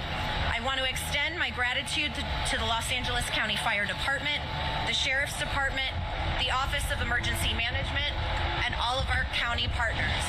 I know LAUSD officials also wanted to be with us, but given the conditions, that was challenging. A few school updates. Topanga Elementary at Woodland Hills Academy will be relocated all week. Palisades and Marquez Elementaries will be relocated at Brentwood Science Magnet for tomorrow.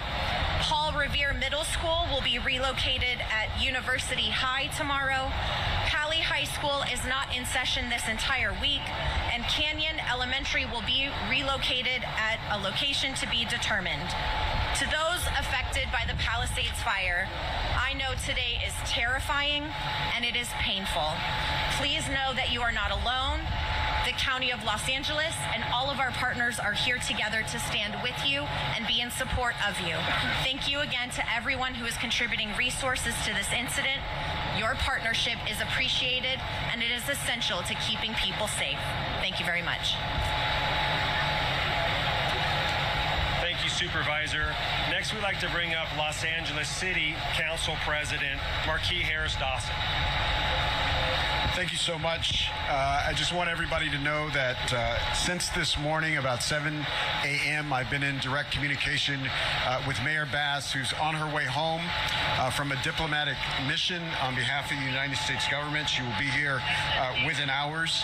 Also, we want everybody to know that the city is well prepared and has a tremendous emergency management infrastructure who has has been on the case since 6 this morning at the beginning of this wind event. I'm proud to say that we have some of the best men and women anywhere in our fire department, our police department, as well as their partners across the state and across the county. I am also want everybody to know that as acting mayor and president of the LA City Council, along with the county, and we'll hear from the governor later, the city of LA is declaring a state of emergency through this wind event, and we'll have all resources on deck. And our ask, our personal ask, and we'll hear from the council member from this district, but if you can stay off of our roads, please do so to allow emergency vehicles to go across the city. And also remember, we'll continue to drive this home. The worst and most severe part of this wind event is yet to come. So if you're around the city and you have been spared, be thankful, but also be on guard. Bring your lawn furniture in, and again, help us by staying off the roads. And I will ask the council member from this district, who's been on the street since early this morning, making sure the neighborhoods have the information that they need and resources that they need, to come to the podium, our own Councilwoman Tracy Park. Thank you everyone for being here, and Council President Harris Dawson. I want to begin by thanking all of our public safety partners. LA City Fire has over 250 firefighters on the front lines in the hillsides right now, actively fighting this fire, supported by more than 100 firefighters from LA County Fire, as well as additional resources from Orange County, Ventura County, CAL FIRE, and neighboring cities, including Arcadia and Santa Monica. I also want to thank our partners in law enforcement for their terrific coordinated response with us today. LAPD, LA County Sheriff's Department, CHP is here, as well as our park rangers. Obviously, the scope and scale of today's fire here in the Palisades has been terrifying. We are so incredibly grateful for the swift response. And to my constituents here in the Pacific Palisades, I want to reiterate, this is not a drill. This is an actual public safety emergency. Areas west of Mandeville Canyon and north of Sunset have been ordered for evacuation, so please make sure that you are packed and ready to go and complying with all directives being given to you by law enforcement and our partners at the fire service as well. LA City is activating emergency shelter at Westwood Recreation Center. People in the Palisades who have been displaced by today's events are invited to go there. We are working with animal services to receive and care for pets that are being displaced as well. And as additional resources come online, we'll be providing those updates for you. Local residents should follow along for additional information and updates through official city channels, as well as LAPD, LAFD, and LA County updates, as this is a dynamic situation. This is a fast-moving and growing fire at over 1,200 acres at this point. And with the predicted wind patterns and continued weather event, we expect the situation to continue through the evening. It may take our partners at fire a couple of days to get the situation under control. It may be some time until people are allowed to return to their homes and residences. Please bear with us through this period as our public safety partners work hard to protect lives and property and ensure that this area is safe before people return. In the meantime, if anyone needs additional assistance, I would welcome them to reach out to me and my team. All of our contact information is at cd11.lacity.gov. Thank you to my friends and constituents, and thank you to all of our partners, including Governor Newsom, for being here with us today. Thank you so much. Thank you, ma'am. We'd like to now ask Councilmember John Lee to please speak.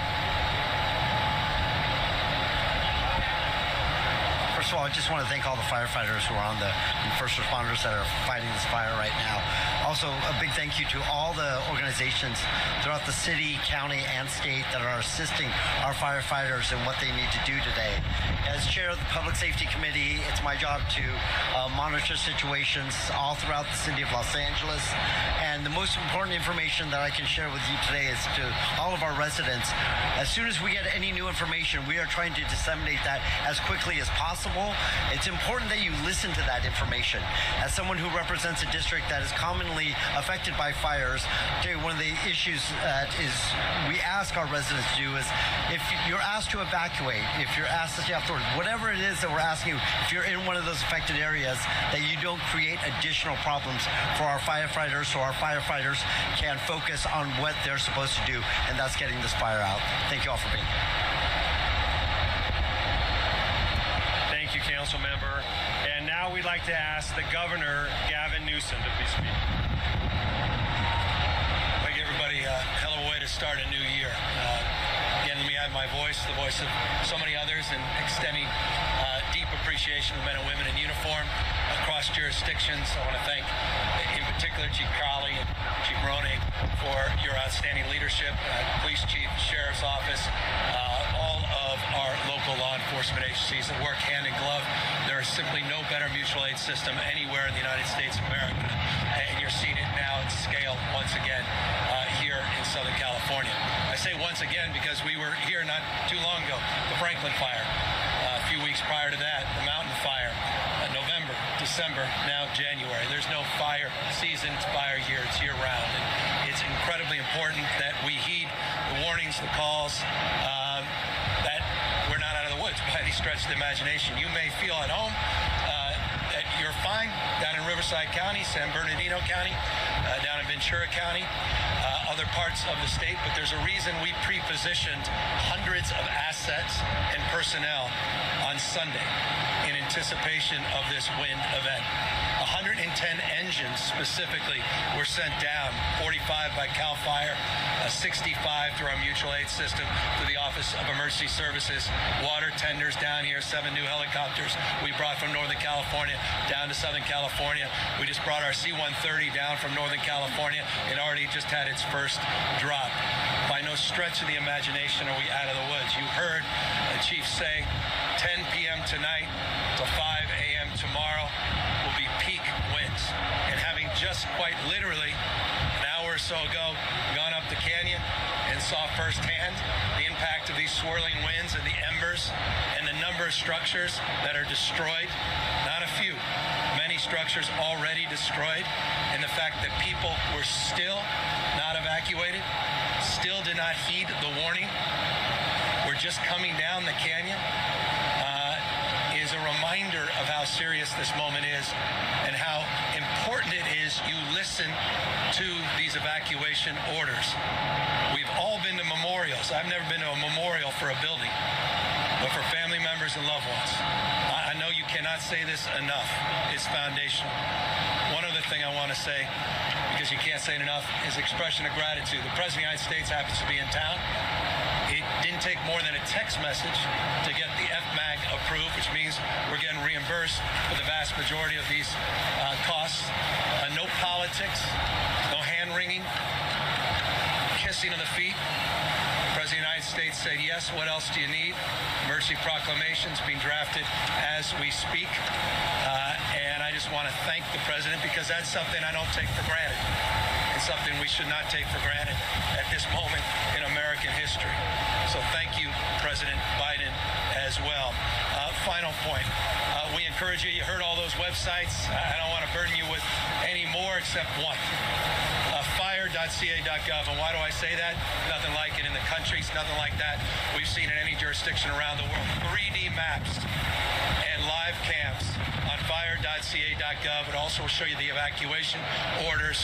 I encourage people to take a look at that site for information.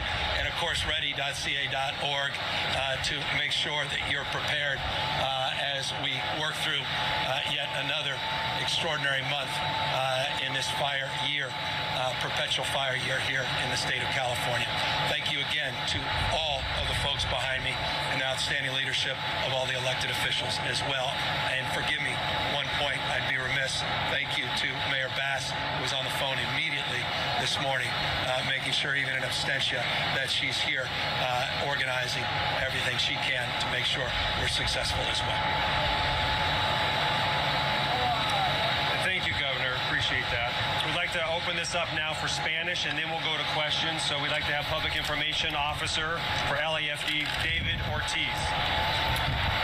So as they do the Spanish translation, I just want to recap some of the news that just came from there. Governor Newsom saying that he's been in contact with President Biden, who happens to be in Southern California today, and that emergency funding from the federal government is coming.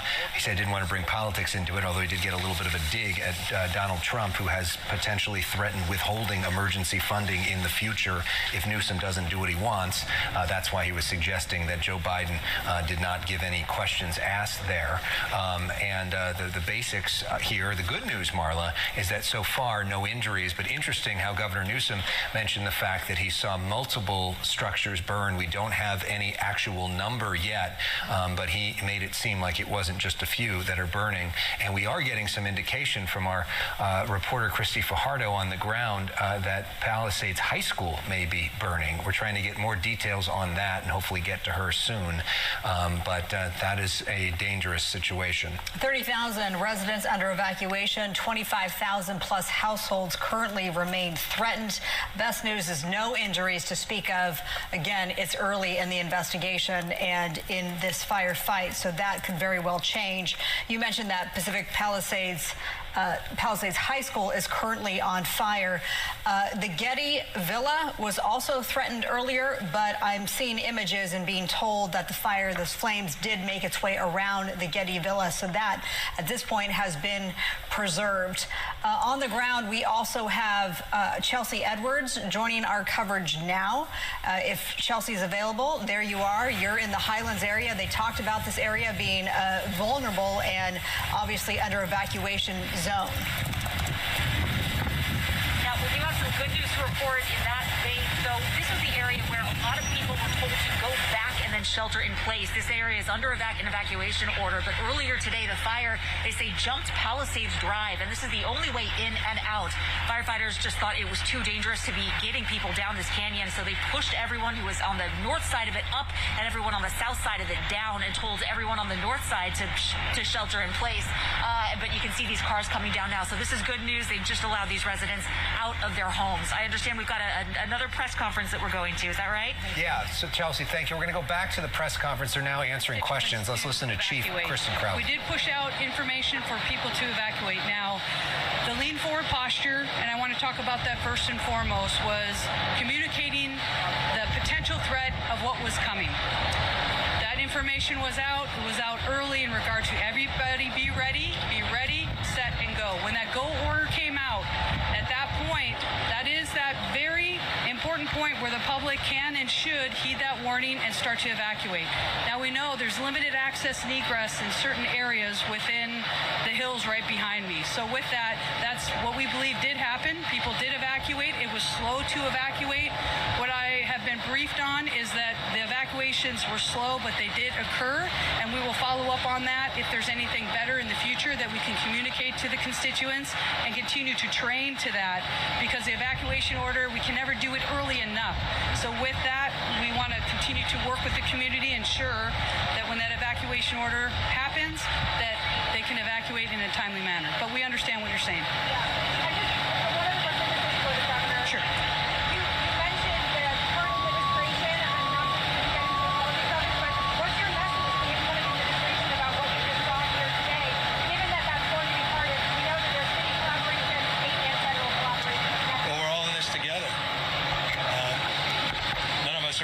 For respective political identities around here. Everybody's rowing in the same direction because everyone gives a damn. They're here for each other, and that's the spirit that defines the best of this state and this country. No one here is playing politics. We have an American president and Joe Biden that recognizes his responsibility in times of emergency. When Americans are in need, he steps up, he steps in. It's not qualified by a particular request or an expectation.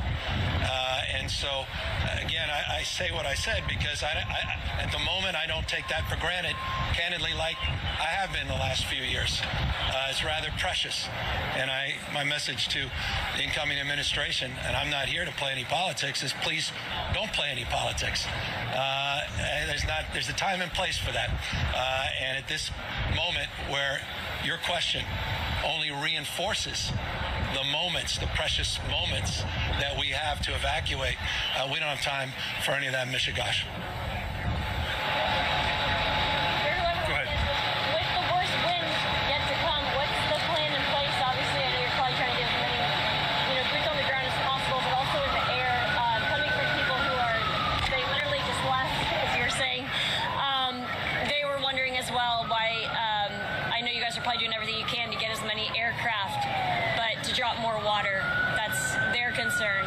So your question's in reference to the increased severity of wind and resources? And then the aircraft. Okay. Yeah, was your question regarding nighttime aircraft operations? Yeah, just obviously the worst is yet to come at about 10 p.m. and overnight. Right, so the plan is they're developing a plan for nighttime air operations. It's going to be a combination of LA City fire units, LA County fire units, state fire units, and that quick reaction force of the CH-47s that drop retardant at night. We are going to take advantage of the lower temperatures at night, but with increased wind speed, aerial firefighting becomes more dangerous. There is a cutoff mile-per-hour wind at which we will not operate at night. Flying during the night is more dangerous than flying during the day. We want to make sure that we don't get anybody killed, but we do want to fly both day and night. So we're going to have to wait and see what happens. I mean, it's going to be interesting. If the winds are going to get worse right now, it's going to be very difficult for our aerial assets to actually make a difference for the folks on the ground. What's the cutoff? It could be 30 to 40 miles an hour sustained. We do have history of operating with high gusts, but it really isn't effective because as the water exits the bottom of the drop tank, it just gets carried away by the wind and never reaches the ground. So there really is no point to putting people at risk if that firefight isn't making a difference. Thank you.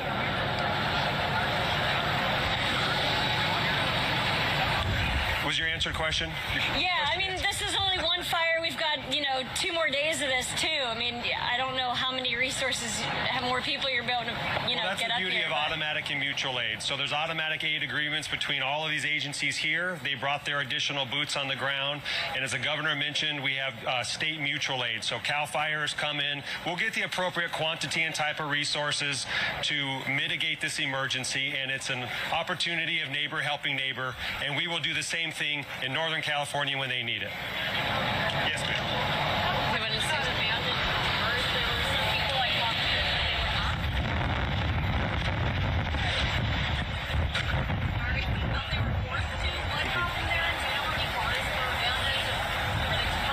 Sure. So questions about abandoned cars, that's a good question that has come up. Law enforcement assists us heavily with evacuation, but please remember it's an active incident. We don't have the answers to all of these questions. We will certainly look at that. That's very important. I don't know if police felt like they wanted to make a mention to evacuations. Sure. Okay. Yeah, just on that question of evacuations, vehicles left in the roadway.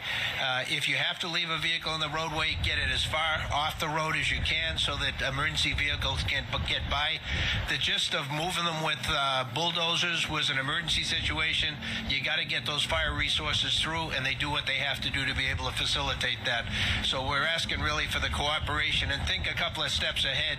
It's not just your vehicle there, but then others line up behind you as well as they see what you're doing. And so I can't stress enough, please follow the evacuation orders. Do your best to be able to get out to safety. Bring the equipment you will need for the next couple of days with you, because as you've heard over and over again, this is not going to end very quickly. Thank you. Just expand a little bit. On Saturday, state started to convene respective leadership across the state of California at the Office of Emergency Services. We started to pre-position early evening on Sunday in 6 or 7 counties here in Southern California, quite literally moved assets from Northern California into Southern California. Just as an example, moments ago, we had a chance to meet a crew from Santa Cruz and from Santa Clara County that just were deployed up the mountain. Those resources remain pre-positioned currently in other counties in anticipation of the concerns you just expressed in the wind events. We are anticipating, hopefully we're wrong, but we're anticipating other fires happening concurrently. And that's exactly the previous experience we've had with these kinds of wind events. And that's why we continue to provide and supplement those resources from all across Northern California in particular. One final thing, because I think it's important. My phone lights up all the time, including this morning, about people saying, well, where are all the planes? You said you put all these assets. I want to see them. It was important what the chiefs just said. We could be up there all day making people feel good, but we're not doing any good because that retardant flies all over the place. And so it's not that the planes themselves can't handle the turbulence and the wind shears. It's that simply you're not suppressing anything. And so it is a point, I know, of frustration, but then it also reinforces the preciousness of the hand crews and the men and women that are on the ground holding the line that are up there as we speak. And that's also part of the specialty units that are part of these larger operations. We have an incident command team that quite literally is organized here in real time, and we're gaming out the next few days with the benefit of something we haven't had in the past, new technology, technical and other AI-enabled technology that allows us predictive capacity in a way we've never had in the past, which is also aiding our efforts to not just prevent in some cases as it relates to early detection, but also prepare to suppress in subsequent incidences. Yes, sir. With winds expected to pick up, do you have any projections for where the fire might move next or any areas that might be at risk? It's been moving in a southwest direction towards Getty, which is moving towards the Los Angeles County Fire Department's jurisdiction. It did begin in the city, and that's the Unified Command. Good. And real quick, I know you said that there's no reported injuries. Are there any unaccounted individuals that still do you have a count on that? Not that we're aware of at this point. So that is part of the process. They are having evacuation groups that are looking at that, but we're not aware of any individuals unaccounted for. We did receive multiple 911 calls for a particular address. We did send resources in to rescue people. What are you telling folks in the west area, Santa Monica, further south? Should they stay put? Should they keep their phones on overnight? I mean, what should people do who are kind of on the edge here between the fire zone and non-fire? Okay, so what are we telling the people south of the fire? Yeah. You want me to take that or somebody else? Okay. Thank you for asking that question. Your question was, what are we communicating to individuals that are south of the incident? I think it's really, really important for the entire public to understand, as you can see, how dynamic these winds are and how quickly they can change on a dime. So you may think, okay, I'm safe, but the key is the communication. Listen for those evacuation orders and warnings, and also be super hyper diligent in regard to what could happen. If an individual within the community wants to lean forward and just say, I'm not going to risk anything, I'm just going to go to a different area where it may be safer. Just know from the south, and with the winds as unpredictable as they are, there's very, very much at risk. So we want people to be very cognizant of that, make good decisions, make sure they can understand real-time information, and we will communicate that and articulate that very clearly. But this is very, very, very dynamic. And you can just, by standing here, seeing us with the wind gusts and with the predictability of this wind's going to get worse tonight. So we want people to lean forward, ready, set, go, and be ready. Thank you. Thank you. We're going to go ahead and conclude the press conference at this point. We'll let you know if we have another press conference tonight. That's not necessarily likely. There will be PIOs available here for additional questions. Tomorrow morning at 8 a.m., we do anticipate to have another joint press conference. Thank you all for sharing this important information. All right, we've just wrapped the latest from county and city and state officials. Again, the count is just over 1,200 acres, close to 1,300 acres. Multiple structures burned, but they don't have a count as to how many exactly. Best news is, at this point, no injuries to speak of. Let's go on the ground, though, to Christy Fajardo. She is out there, and it is gusting where you are. Where are you, Christy? I'm actually on Sunset at Via de la Paz, and we just witnessed how quickly things can change, because when that press conference started, we were actually at Sunset and Temescal Canyon, and suddenly it got very dark. It looked almost like nighttime. The winds were gusting, and there was ash and smoke just being kicked up, and suddenly that fire just exploded. Unfortunately, we know that there have been a couple of more structures that have been added to the damaged, at least, toll since that press conference started, because we saw houses on the hill, and suddenly some of that was on fire. And there was one man who raced down. He was in a convertible, and he told us that his house was one of them. He said it was on fire as he was leaving. And I want to show you what it looks like now. You can see how smoky it is. Visibility is very, very poor here, and we're not that far from Temescal and Sunset. Unfortunately, as we were leaving, we could see that Pali High, that there was things that were burning there. I do not know if they were structures, but something on the property was definitely on fire. Hopefully it was shrubs. We were facing the field, so it might have been something in the field that was on fire. And sadly, there were also palm trees on the south side of Temescal near Sunset. They were also on fire, and apartment buildings there were threatened, and people, the ones who had not evacuated, were streaming out. And now, as you can see, you can even hear them. Fire alarms are going off all around us. The LAPD just came through here and ordered the gas station that is on the corner here, the 76, to close. And we're seeing little spot fires. In fact, if we pan this way, you might be able to see that there was one started in the parking lot of this Gelson's, because every now and then we get these big gusts and it starts raining embers. And unfortunately, we've also been seeing the power lines arcing on Via de la Paz, so a very dangerous situation. And those who have not opted to leave are now leaving. And can we pan over there and show those shopping carts? That's how gusty it is. They're just moving around in this parking structure. And that is essentially what firefighters are dealing with at this hour. And you can see the gust just hit whatever was burning over there. And now we're starting to see flames. And that is how quickly the situation can change. Let's send it back to you. Yeah, we talk about the fact that embers in these situations can potentially go 2 miles.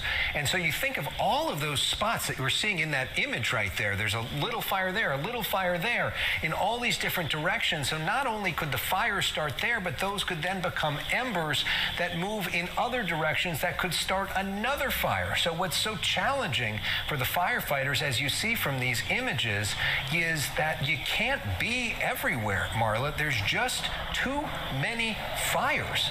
And it becomes a question of, where do you go? What's the priority? And in some places, that means you have to let homes burn, which is a horrible situation for any of the homeowners who are impacted by that. But that's the tough calculation that these fire crews are having to do. Let's go to Chelsea Edwards. She's at Sunset and Palisades, and you are, it looks like, where all of those cars were bulldozed earlier. Yeah. I mean, the only word that comes to mind, honestly, Marla and Alex, is apocalyptic. I mean, you just look at this and can imagine the panic these people must have felt when this was going on. So they're trying to get out. This is in both directions, as you can see. And then a bulldozer, which is just up to the left up there, up on Palisades Drive, just had to come through and literally bulldoze these cars out of the way so that people, and so that emergency responders especially, could get through to either side. And that's because the fire is really on all sides of where we're standing right now here in the Highlands. So again, we're on Sunset Boulevard, right near Palisades Drive. This is where a lot of people up in the Highlands were told to evacuate, but then the fire jumped Palisades Drive, which is really the only way in and out of that particular neighborhood. And that's when authorities made the difficult decision to say, you know what, if you're north of this, you got to go back and shelter in place. We'll try to come when we can. Thankfully, they have been able to do that. Those residents who are up there have now been able to come down the hill, which is very good news. But look at some of this aftermath. Elliot, if we can turn to our left here, look at this canyon. So when we first got here, this was on fire. I mean, you could barely see. Visibility was very, very low. A lot of debris in the air, still is in the air, and you can see how the wind is just pushing this smoke. So echoing what Christy was saying, the wind is just so unpredictable. I mean, there's times where it's kind of laying down and it seems almost like it's not moving, and then out of nowhere, my colleague Elliot Mendoza and I are almost, we're about to get knocked over because it's just so powerful in one direction, and then 2 minutes later, it's blowing in the other direction. So right now, obviously going pretty strongly this way, but look at this charred hillside. There's just no vegetation left on this, and unfortunately, from our camera and from our angle from the last for probably an hour now, we have seen a lot of plumes of black smoke, very large plumes of black smoke. A big one is up there, which is sort of in the Highlands neighborhood. It's hard to tell exactly where that is, but it appears that there. Oh, sorry, Elliot. Sorry, I just stepped on some debris from a car here. This is actually a side mirror, it looks like, that was bulldozed off. But when we look up there and we see those black plumes, unfortunately, that's an indication that homes are burning up there, especially when they're that size, the plumes that we've been seeing. You can see the smoke is thickening as well, and we've been seeing a lot of this where the conditions just rapidly change. For a minute there, we were up this way on Sunset Boulevard to the east. Our live truck was kind of parked and facing uphill, but all of a sudden flames started coming from this Lake Shrine area, which is just south of this hedge where we're standing here. And they got so close to the truck, we had to just jump in and get out of there. There were actually some people who were not firefighters. I'm not sure who these people were, but they were picking up the firefighters' hoses and trying to save some of these cars because the flames were just coming right up against these cars and right up against our live van. I actively saw them save at least one car up that way a little bit from just going up into flames. And of course, the danger is that any of these cars go up into flames. These are all scrunched together. No one has keys. There's no one here to operate these cars. If one goes up, there's a high likelihood that they could all go up together. But just look at this scene. I mean, look at the force that would have hit this. You've got the side mirror knocked off. You've got this whole front bumper, this whole front area dented. Over here, same thing. I mean, they just had to plow their way through in order to get these emergency responders to different areas. Now, again, the fire is on all sides of us. So if we look up this hillside, you can see some charring up there. Those were active flames when we first got here. We saw a lot of large embers that were just flying around. I mean, it's, again, just one of those things where it's unpredictable. You don't know where they're going to land, where they could spark, where they're going to end up.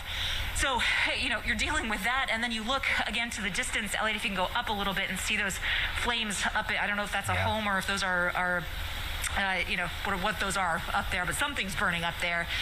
And you just think, I mean, it's just unpredictable out here. It's just a wild scene. But the good news is all those people that were up in the Highlands area who were told to turn around, which must have been just terrifying for those people up there to have to turn around and go back to your homes when there are active flames encroaching in. All of those residents, at least according to the people that I've spoken to on the ground, have now been allowed out of their homes. They got police escorts and fire personnel escorts down the hill. They were very eagerly taking a right. I tried to talk to a couple of them as they were coming down, and the looks on their faces were very telling. They wanted nothing to do with anything that did not involve getting out of there. It's been a harrowing day for everybody living up there, and it looks, at least from where we're standing, we haven't confirmed this, but it looks like homes were lost somewhere in that vicinity. Again, these huge black plumes of smoke that have been coming up just time and time again. We're hearing explosion after explosion.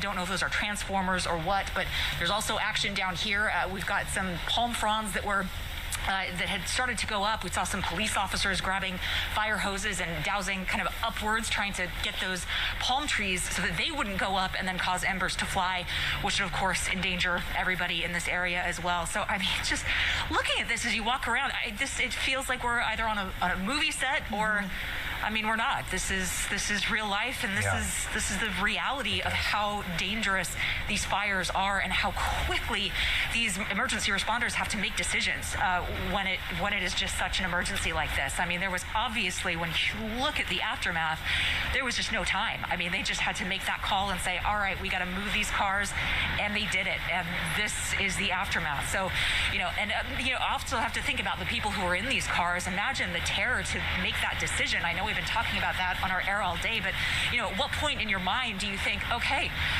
we've got to go, let's leave everything in the car, let's leave our valuables, let's leave the car, which is valuable, of course, a lot of these are very nice cars, and just run. Elliot, look over here, we've got some active flames. So this has been flaring up quite a bit. Not sure exactly where this is. This is looking west on Sunset, but you see those big flames over there.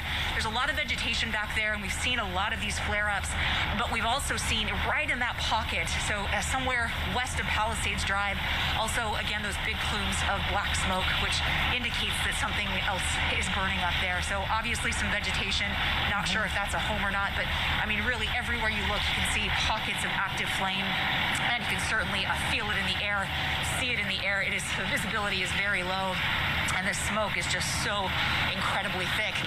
So, I mean, it's just a wild scene out here. But again, that good news, it does appear that they were able to get everyone who was sheltering in place up in the highlands.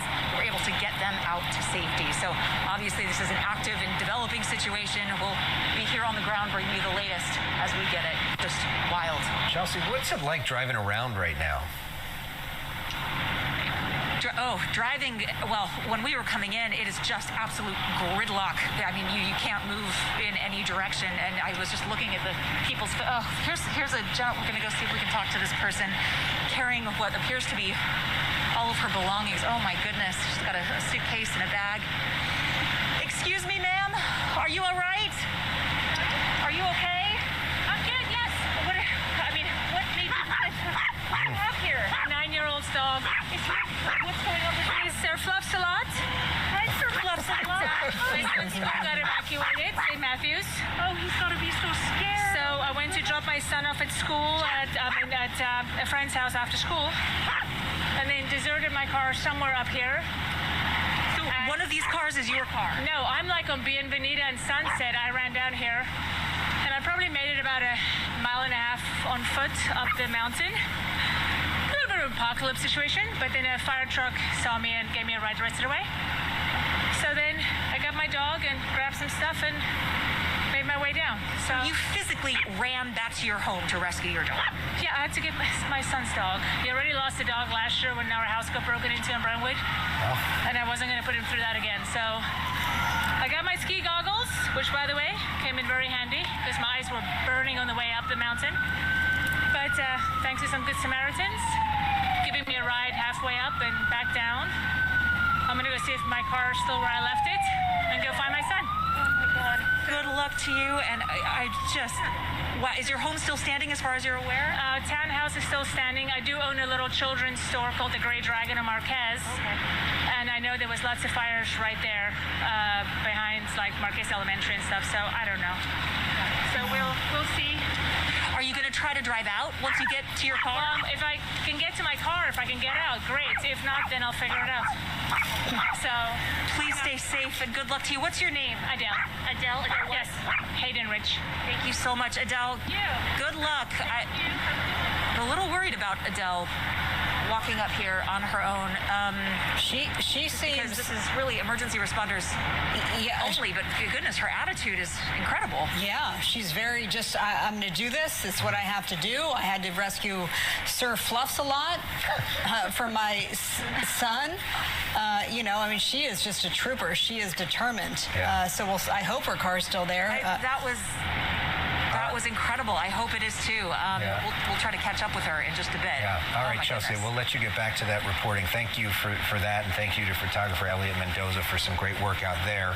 As we approach the 4:30 half hour, Alex Michelson, Marla Tea is here with special coverage. We are preempting TMZ Live today for this Palisades fire, which has burned more than 1,200 acres on the west side of Los Angeles and continues to burn out of control.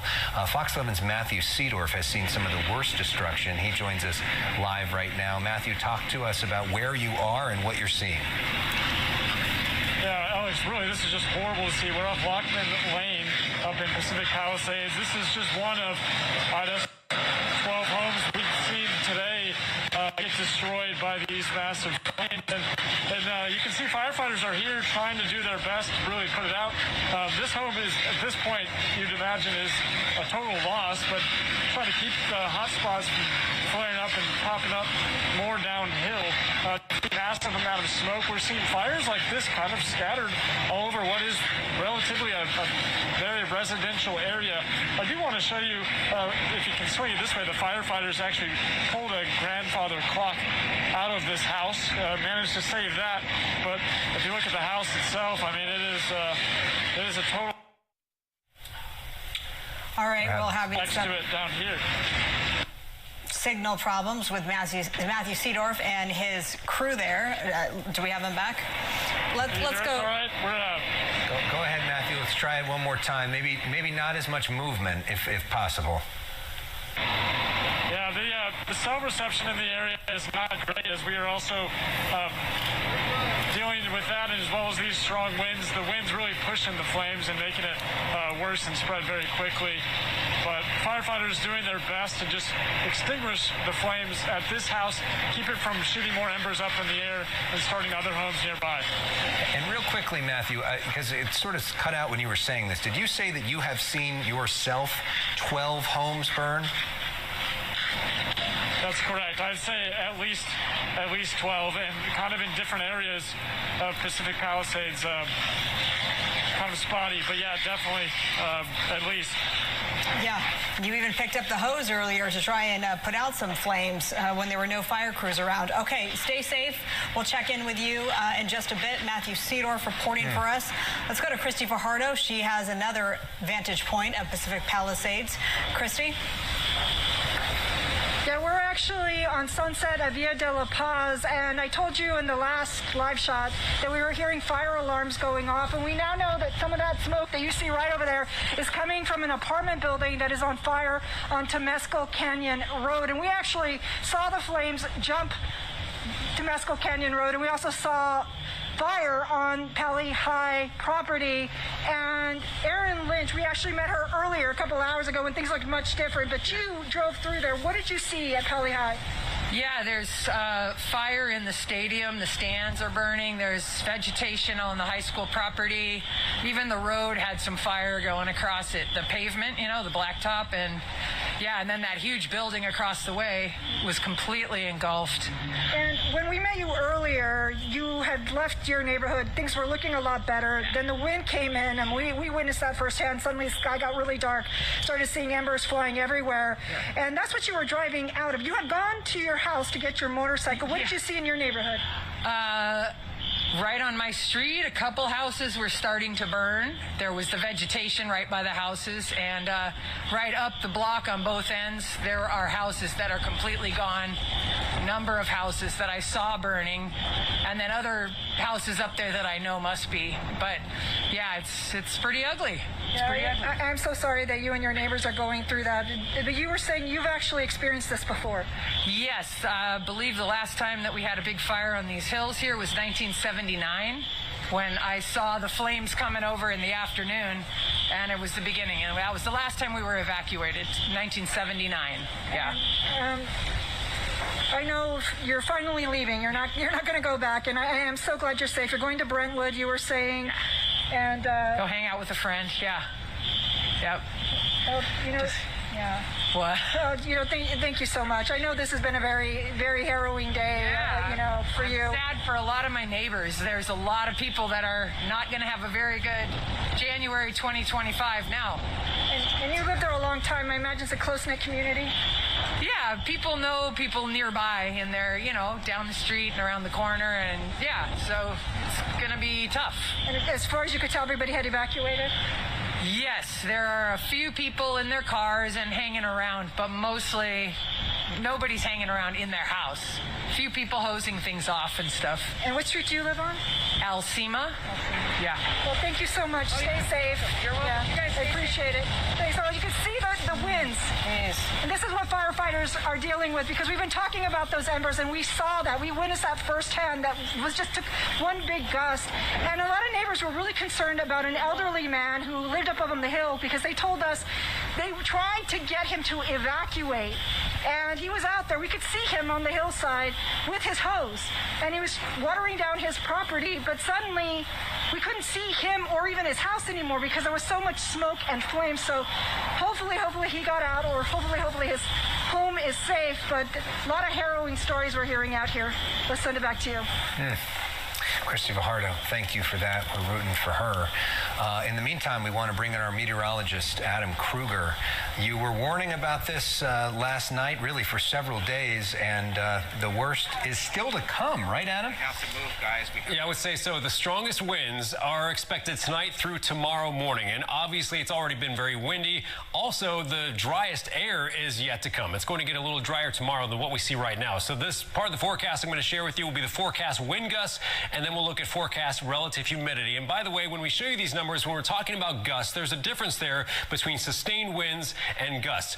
Gusts would be how strong the winds could be at any specific moment, just a burst of wind that might get this strong, whereas a sustained wind would be the average over a couple of minutes. So sustained winds are going to be a little bit less intense than the numbers you see right here. But let's walk you through what we expect this evening, and I've got Pacific Palisades highlighted right there. As expected, again, as we go later into tonight, we are going to start to find the winds picking up. So here's a look at what our model is showing at about 7 o'clock, and this is a new model. If you were watching about an hour or so ago, this is a fresh model run, so the latest available data. Now watch these numbers here as we go into 9 o'clock tonight. This model is suggesting there may be winds now ramping up with gusts that could exceed 60 miles per hour, and it's not just the Pacific Palisades. I mean, you see the map here. There are high numbers scattered all around Southern California, so we continue to monitor all areas. Like we heard during the press conference, the resources are in place because it's possible that something might spark somewhere else. And even in the Pacific Palisades area, we see that it's just almost impossible to keep up with flare-ups that are happening all over the place. You know, just an ember flies and starts a fire there, ember flies somewhere else, and these can travel quite far, a mile or two ahead of the fires sometimes. All right, so this is 9 o'clock tonight. Now as we go through the night, here's 2 o'clock in the morning. Look at these numbers. Again, we still see gusts in many spots that could be over 60 miles per hour. So this is that example that late tonight through tomorrow morning is going to be the most intense winds. Here we are 4 o'clock in the morning. 60 to 70 mile per hour gusts are still on the map. Here we go into 9 o'clock tomorrow morning, and you know, it's just, it gives you chills kind of to see these numbers continuing at that same level. We get into midday tomorrow and tomorrow afternoon, then we're over the hump. It's not like we're totally in the clear, but we're over the hump as far as the strongest winds go.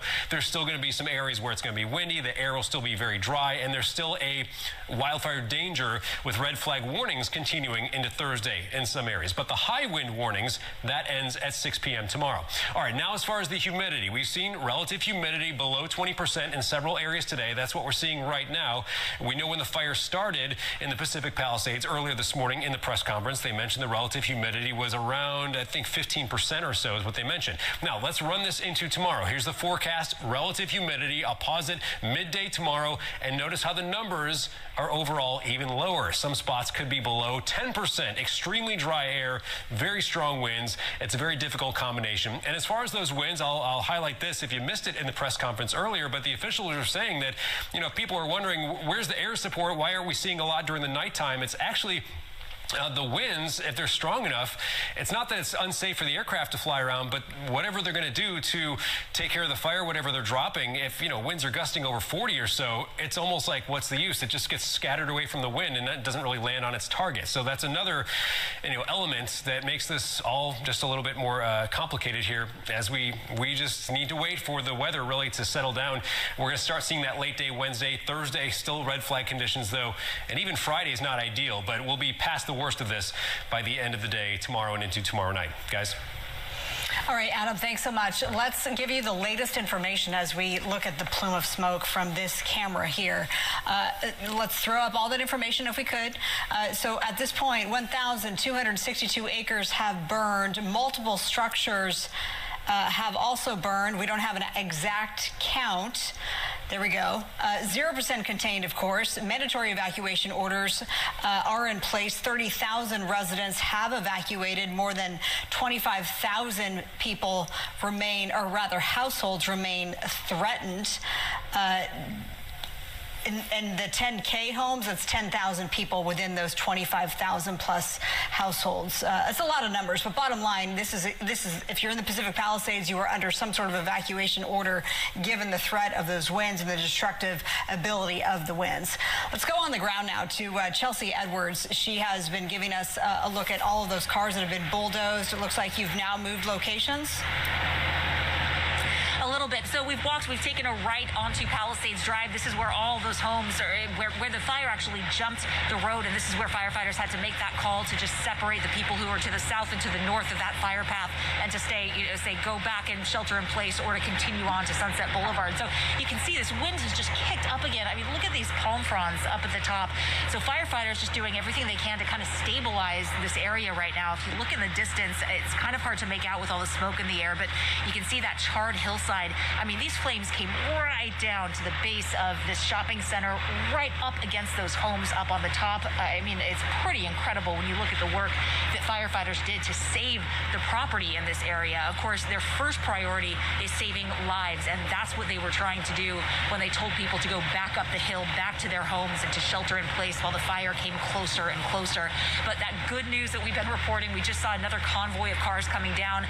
Those folks who were up there and told to shelter in place, they've been making their way down this hill with police escorts, and then making their way onto Sunset Boulevard. And again, I would tell you, just looking at their faces, you can tell they have been through a lot today. I mean, just the stress and the worry and the relief of finally being able to come down this hill and to finally evacuate. Everybody just looks relieved to be getting out of there. So I want to show you, or kind of set the scene here. So here's the bulldozer that we believe, or at least one of them, that sort of bulldozed those cars out of the way to make room for emergency responders and for people who were evacuating. It's just sitting here on standby as firefighters continue their work. There are a lot of activity coming up and down Palisades Drive. Fire officials that are coming back and forth, police officers going back and forth. Again, their goal is to get everybody who is up there to come down the mountain and to evacuate now. And then also to make sure that this fire, if any embers are carried because of this crazy wind, that they don't spark other spot fires and that they don't start setting more property on fire. Because again, when we look up this canyon, we have seen several, I would say at least 10 very large plumes of black smoke, which indicates that there is property that has been lost up somewhere at the top of Palisades Drive. We haven't driven up there. Here's another example of that. So if you look up in the sky, you can see this kind of plume. So I don't know what's back there. I don't know what's over that ridge, but it looks like something is burning up there. And if we look over here as well, I mean, you can just see, again, the smoke that's just being pushed down the mountain. And here's another convoy. So this is what we keep talking about. These are these residents who were told to go back up the hill. Police are going, they're rounding them all up, and then they're taking them down safely, kind of, in lines like this, just making sure that everybody is safe. So some good news for these residents, but really a harrowing day for everybody who's been here. I'll send it back to you guys. All right, Chelsea Edwards, thank you. We're looking at a live picture right now from Ed Laskos and his crew, who is joining our coverage now for the first time. Ed, talk about where you are and what you're seeing. This is something we don't want to see. It means now that this fire burning within the village of the Palisades, Haverford and Antioch across here. A lot of these old homes. This is Antioch. We are just south of the Cross Haverford. Several of these homes up in flames. They started smoldering a little while ago from all the burning embers coming off the hillside. And now you've got 1, 2, 3, 4, at least 5 of these homes burning out of control. The wind swirling down here, whipping the flames around. Next block over, some more homes. And now that you just saw a few minutes ago with we had a transformer, an electrical transformer explode over there. This is all out of control, burning embers all over the place, whipped around by those winds. And this is something, if you're familiar with the Palisades village, just as a block just behind Gelson's, the main center of the village itself. A lot of these homes been here for decades, and now they're tree-lined streets. Antioch right over here, it is burning. You can hear it popping. Active fire, all out of control. No firefighters here. This is just something where you're left to the whims of nature, and these winds blowing the embers all the way through.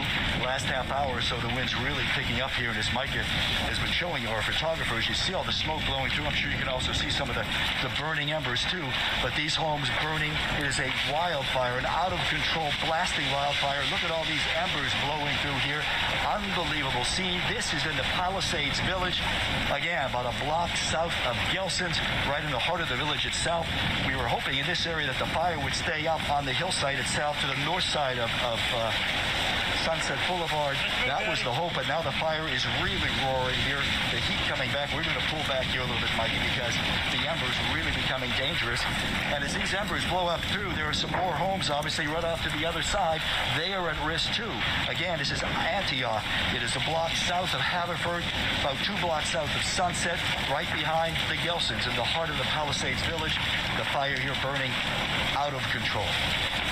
Ed, I want to give you a second to catch your breath, and maybe we can just take this sound full and listen in to the sound coming off of Mike Armijo's camera for a moment.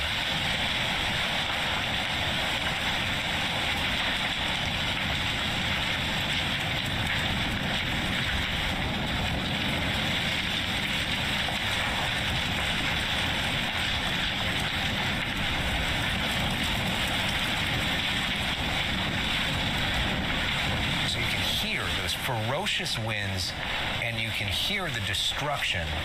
Ed Lasco says we bring you back into this. Ed, I know you know this neighborhood, the Palisades, so well. Can you talk about this community, the character of this community? Whoa! And there we're looking at power lines. This is especially dangerous.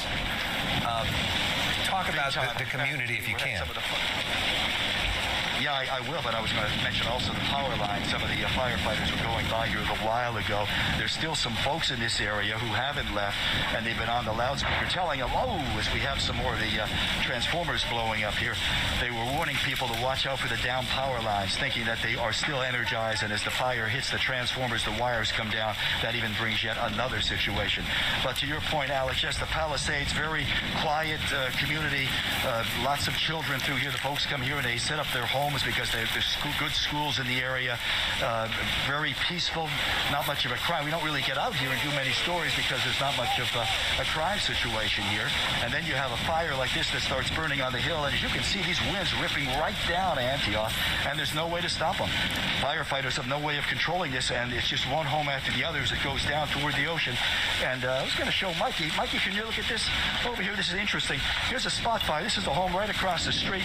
Look at this. That's how these things happen. The embers, remember, we saw them blowing. It's now into that hedge, burning this home. And that, without any firefighters down here, is probably going to threaten and blow over and catch this hedge on fire. This vegetation in these homes are going to be at risk too. But look how quickly just a little ember like that gets going. There's a big pine tree right overhead. This whole area looks like a bomb, a war zone. Look at this. I'm standing in it and I can't even believe it. So no firefighters that you see on the street right now? No, there are no firefighters here at all. But again, it's not a crack or slap at the firefighters. They've got their hands full. Right, sure. Look at those burning embers down at the bottom of the street. Look at that. My goodness. Right, so everybody's down here. I don't see any more of the residents down here. There are some folks who are driving around taking pictures. But yeah, watch over to your left there, sir. This hedge is really going over there now. See, it doesn't take long at all. Matter of seconds, it's going. There's another spot fire on the other side. So this home and the home right next to it, threatening as well. But no, we haven't seen any firefighters down here. But what could they do? Look at this. You see all these embers, big pieces, chunks of the palm trees blowing through here. The wind blowing through. It looks like just somebody turned on the gas on your stove and it's just roaring out of control. And you said the residents, thank goodness, they've evacuated. No one's there. No, yeah, watch out. Yeah, well, yeah, let's back up. These wires are also popping. There's that embers off to the left there. Look at that. That's that hedge. Remember, we saw that just about 2-3 minutes ago. It's going. That home, my goodness, is threatened as well. But no, Marla, to your point, we have not seen any residents. A couple of folks here with their little cameras out, perhaps with social media or something. They're taking some pictures. But no, what we haven't seen, luckily, any folks around here. There was a few folks on Sunset going through the village itself earlier. Oh, there goes that house, or what's left of it, all the way down at the end of that block. But luckily, most of this area, and again, we were just behind Gelson's, the heart of the village of the Palisades. It's evacuated, and this street, Antioch, just below Haverford, several homes, 5, 6 by my count, burning, several more threatened. What a picture. As we keep pointing out that the winds are just going to pick up. You know, we're nearing the 5 o'clock hour. This fire broke out at 10:30 this morning as just 10 acres. It's now close to 1,300. I'm sure it's well above that. We haven't gotten an update in a couple of hours, and we're just seeing that this is one street in the Palisades. As Ed has said, this is the heart of it, right behind the Gelsons. And look how quickly that fire, like right here, as Ed just showed us, that was almost nothing a few seconds ago. And let's hope that that does not turn into a fire right there to that house. But there's really nothing to stop it. And this is the challenge for firefighters during these events. We saw this happen in 2018 during the Woolsey fire, which also exploded in size and was one of the worst fires in Southern California. When there's this ferocious of winds able to take embers in this many directions this quickly, there are simply not enough firefighters to be everywhere at all times. And so what happens is they have to pick and choose, and what happens is you have a street like this where there are no firefighters because they're busy somewhere else guarding another street, and then half the block is gone in a matter of minutes. It is the nightmare scenario for neighbors and residents, and this has got to be so sickening, I'm imagining, for the residents who may be living on this street and watching our stream or watching this on a different station and knowing that their home is now burning and there's nobody there to stop it. The good news is the people are out. The tough news, though, for these people is there's really nothing that can be done to stop this, at least in the interim, because some streets at this point, just because of the numbers, are going to burn, and some streets are going to be protected, and sometimes it just is lucky in being in the right place at the right time. And it's oftentimes, Marla, we see on these streets where 1 or 2 homes or 3 homes burn, and then across the street the home is fine. And so unfortunately for the people that live right here, their home is not going to be fine. I mean, just a picture that looks like something literally straight out of hell. As now the sun starts to go down, and these images are going to be all the more ominous as we see these flames, and it's going to be dark outside, and it's going to be lit up by these orange pictures and this black smoke. It is 4:50, so we are just minutes away until the official sunset. This is just one street in the Palisades. This is Antioch Street. This gives you an idea of how destructive those winds are, how destructive the flames are. You talk about numbers and being outsized by the flames. LAFD has just over 250 personnel, firefighters on the scene to tackle this fire that is quickly growing out of control. And they even made that a point at the press conference that we heard them deliver just over an hour, almost hour and a half ago at 3:30. They said it's burned 1,262 acres, but we know that the worst is yet to come. We heard that from multiple officials out there. There's 46 engines. They have 5 helicopters, LAFD themselves. Then there's those super scoopers. There's the issue of, my goodness, you see that flame, those flames getting more and more intense. The power lines. Ed, go ahead. Go ahead. Yeah, you're right. Holding on. We just got a big gust, as you could see it here. Mikey, good idea. Let's get back. But Alex, you were saying it's like the balls of hell you're looking into. Those gusts come through, and it's just a wall of flames right down the street itself. More homes catching off to the left, where maybe we were looking at that hedge. The top of the hedge is now burning, and I think it's actually caught the top of that home on fire. So there is just nothing you can do at this point. This fire roaring out of control. And even if there were firefighters here, to your point earlier, how are you going to stop this? You've got these embers burning all over the place. You can hear the transformers, the gas tanks exploding as this fire roars down the street. There's no stopping it at this point. And these winds, here comes another big gust. In the last 10 minutes or so, they were steady, but we've been getting more of the gusts. The sundowner winds coming through, and that's even just fanning these flames even more. Look at that. Look at the embers. Look at it just blowing it through like crazy. And you've been doing this for many years. This has got to be one of the worst you've ever seen. Yeah, very much so. And usually when you see this, to be honest with you, fire control can keep it up. They do a great job keeping it in the hills, in the mountains, above the communities itself. Now, when this started earlier, I was thinking the same thing, that those brave men and women with their strike teams and the airdrops would keep it up, keep it from jumping over Sunset. But I never imagined these winds, which would carry these embers sometimes a mile or two, just below this. I've never seen anything like this, especially in a very tight area like this, a metropolitan area. Usually you see it in the canyons down in Orange County or something like that. But here, Palisades, the village, my God. Yeah, and we think about the Franklin fire, Marla, when you and I were on the air until 4 o'clock in the morning a few weeks ago, when this was burning in Malibu, and the fear was that this would happen there. And in fact, it largely didn't. There were some areas that were impacted, but a lot of the worst of it, these sort of images, which we feared were happening, didn't happen there. But now it is happening in Pacific Palisades. The number of structures lost for this is already significantly more than what we saw for that Franklin fire, which was the last time we had a wind event similar to this one. Yeah, it looked really bad as we brought you that coverage, but it turned out to be not so bad. It could have been a lot worse, but this, on the other hand, looks terrible, and it is terrible, and it's going to get worse. The personnel from LAFD certainly outnumbered by the strength of the winds. They do have, I was talking a little earlier about at their disposal in terms of aircraft, they do have 5 helicopters. There are the super scoopers that we saw do some great work earlier. They were dipping into the Pacific Ocean to make those water drops. The super scoopers, we saw 2 of them. They are able to carry about 1,600 gallons of water per drop. That makes a significant impact. But the question is, flying at night is a whole other thing. A lot of times they cannot. And Governor Newsom was making the point that it's not just that the aircraft can't handle the turbulence from the winds. It's that the fire retardant just gets splashed all the way around, and it doesn't make it an efficient drop. And so it's sort of useless. That was the point that he was making earlier. So the firefight mainly from the ground at this point, and just to get a handle on it, obviously there's 0% containment.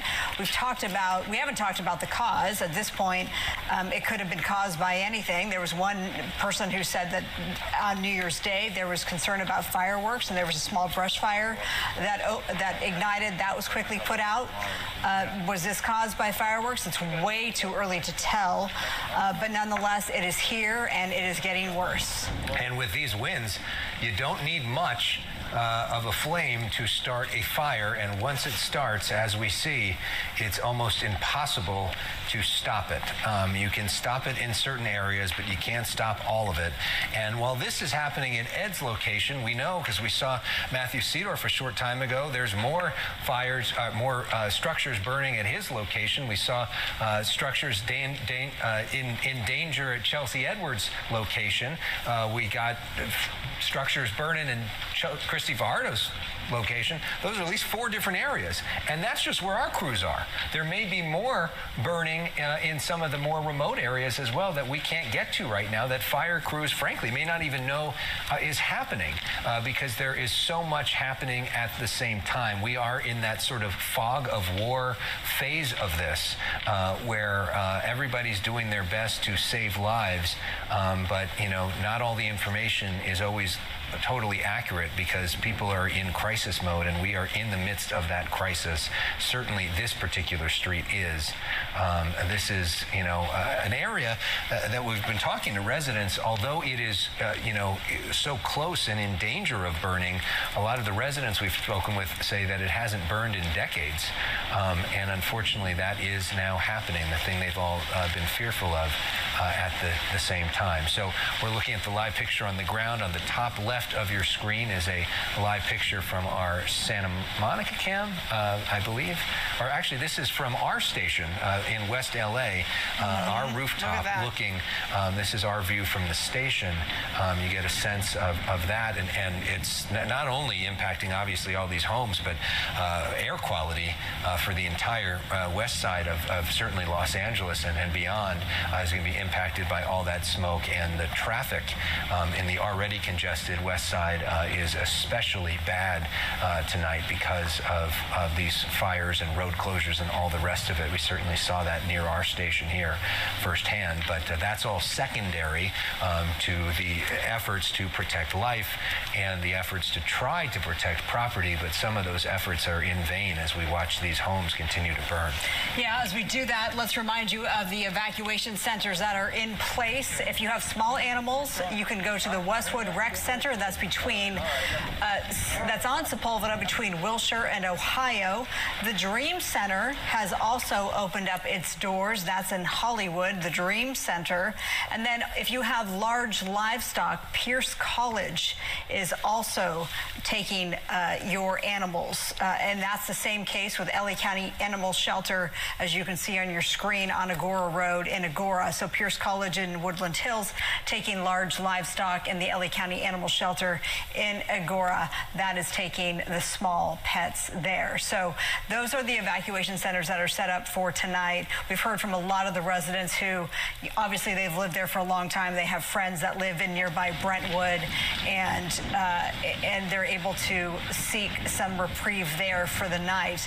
So 2 live pictures, 2 very stunning live pictures. The one on the smaller picture is from the roof of our studios here in West Los Angeles at Fox 11. You can see the active flames and the massive plume of smoke enveloping the skyline on this Tuesday evening. And then also the bigger picture here, this is Antioch Street in the city of Pacific Palisades. By the way, just population of just some 23,000 people who live here, and already more than 1,300 acres have burned since 10:30 this morning.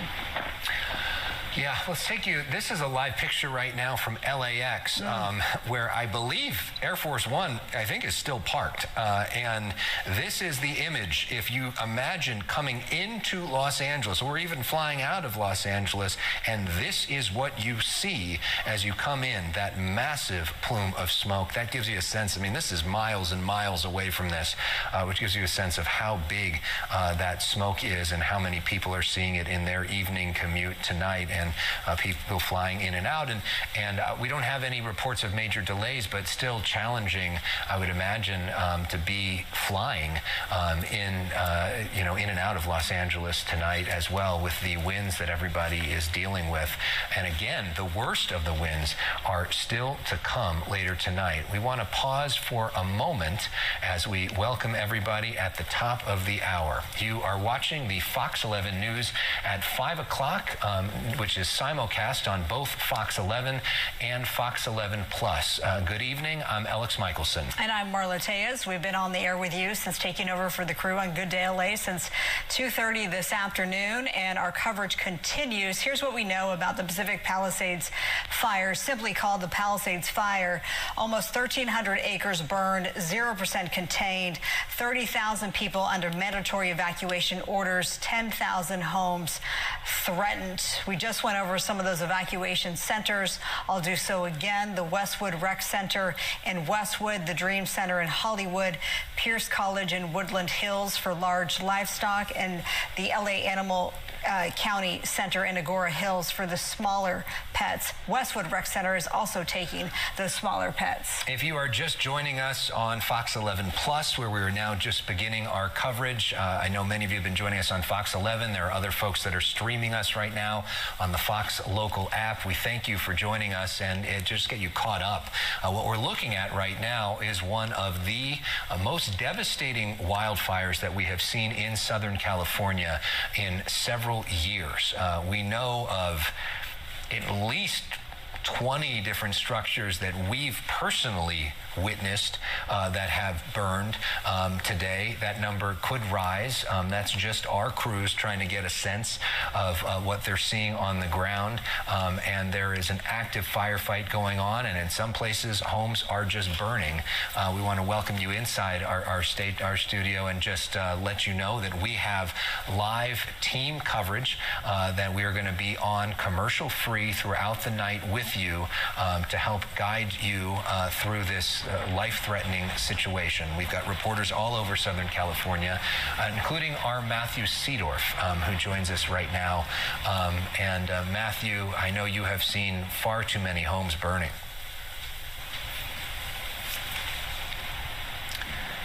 Not sure if Matthew can hear us. Yeah, I don't know. We're having some issues with our microphone out here, but we're on Fox 11. You can see the massive fire.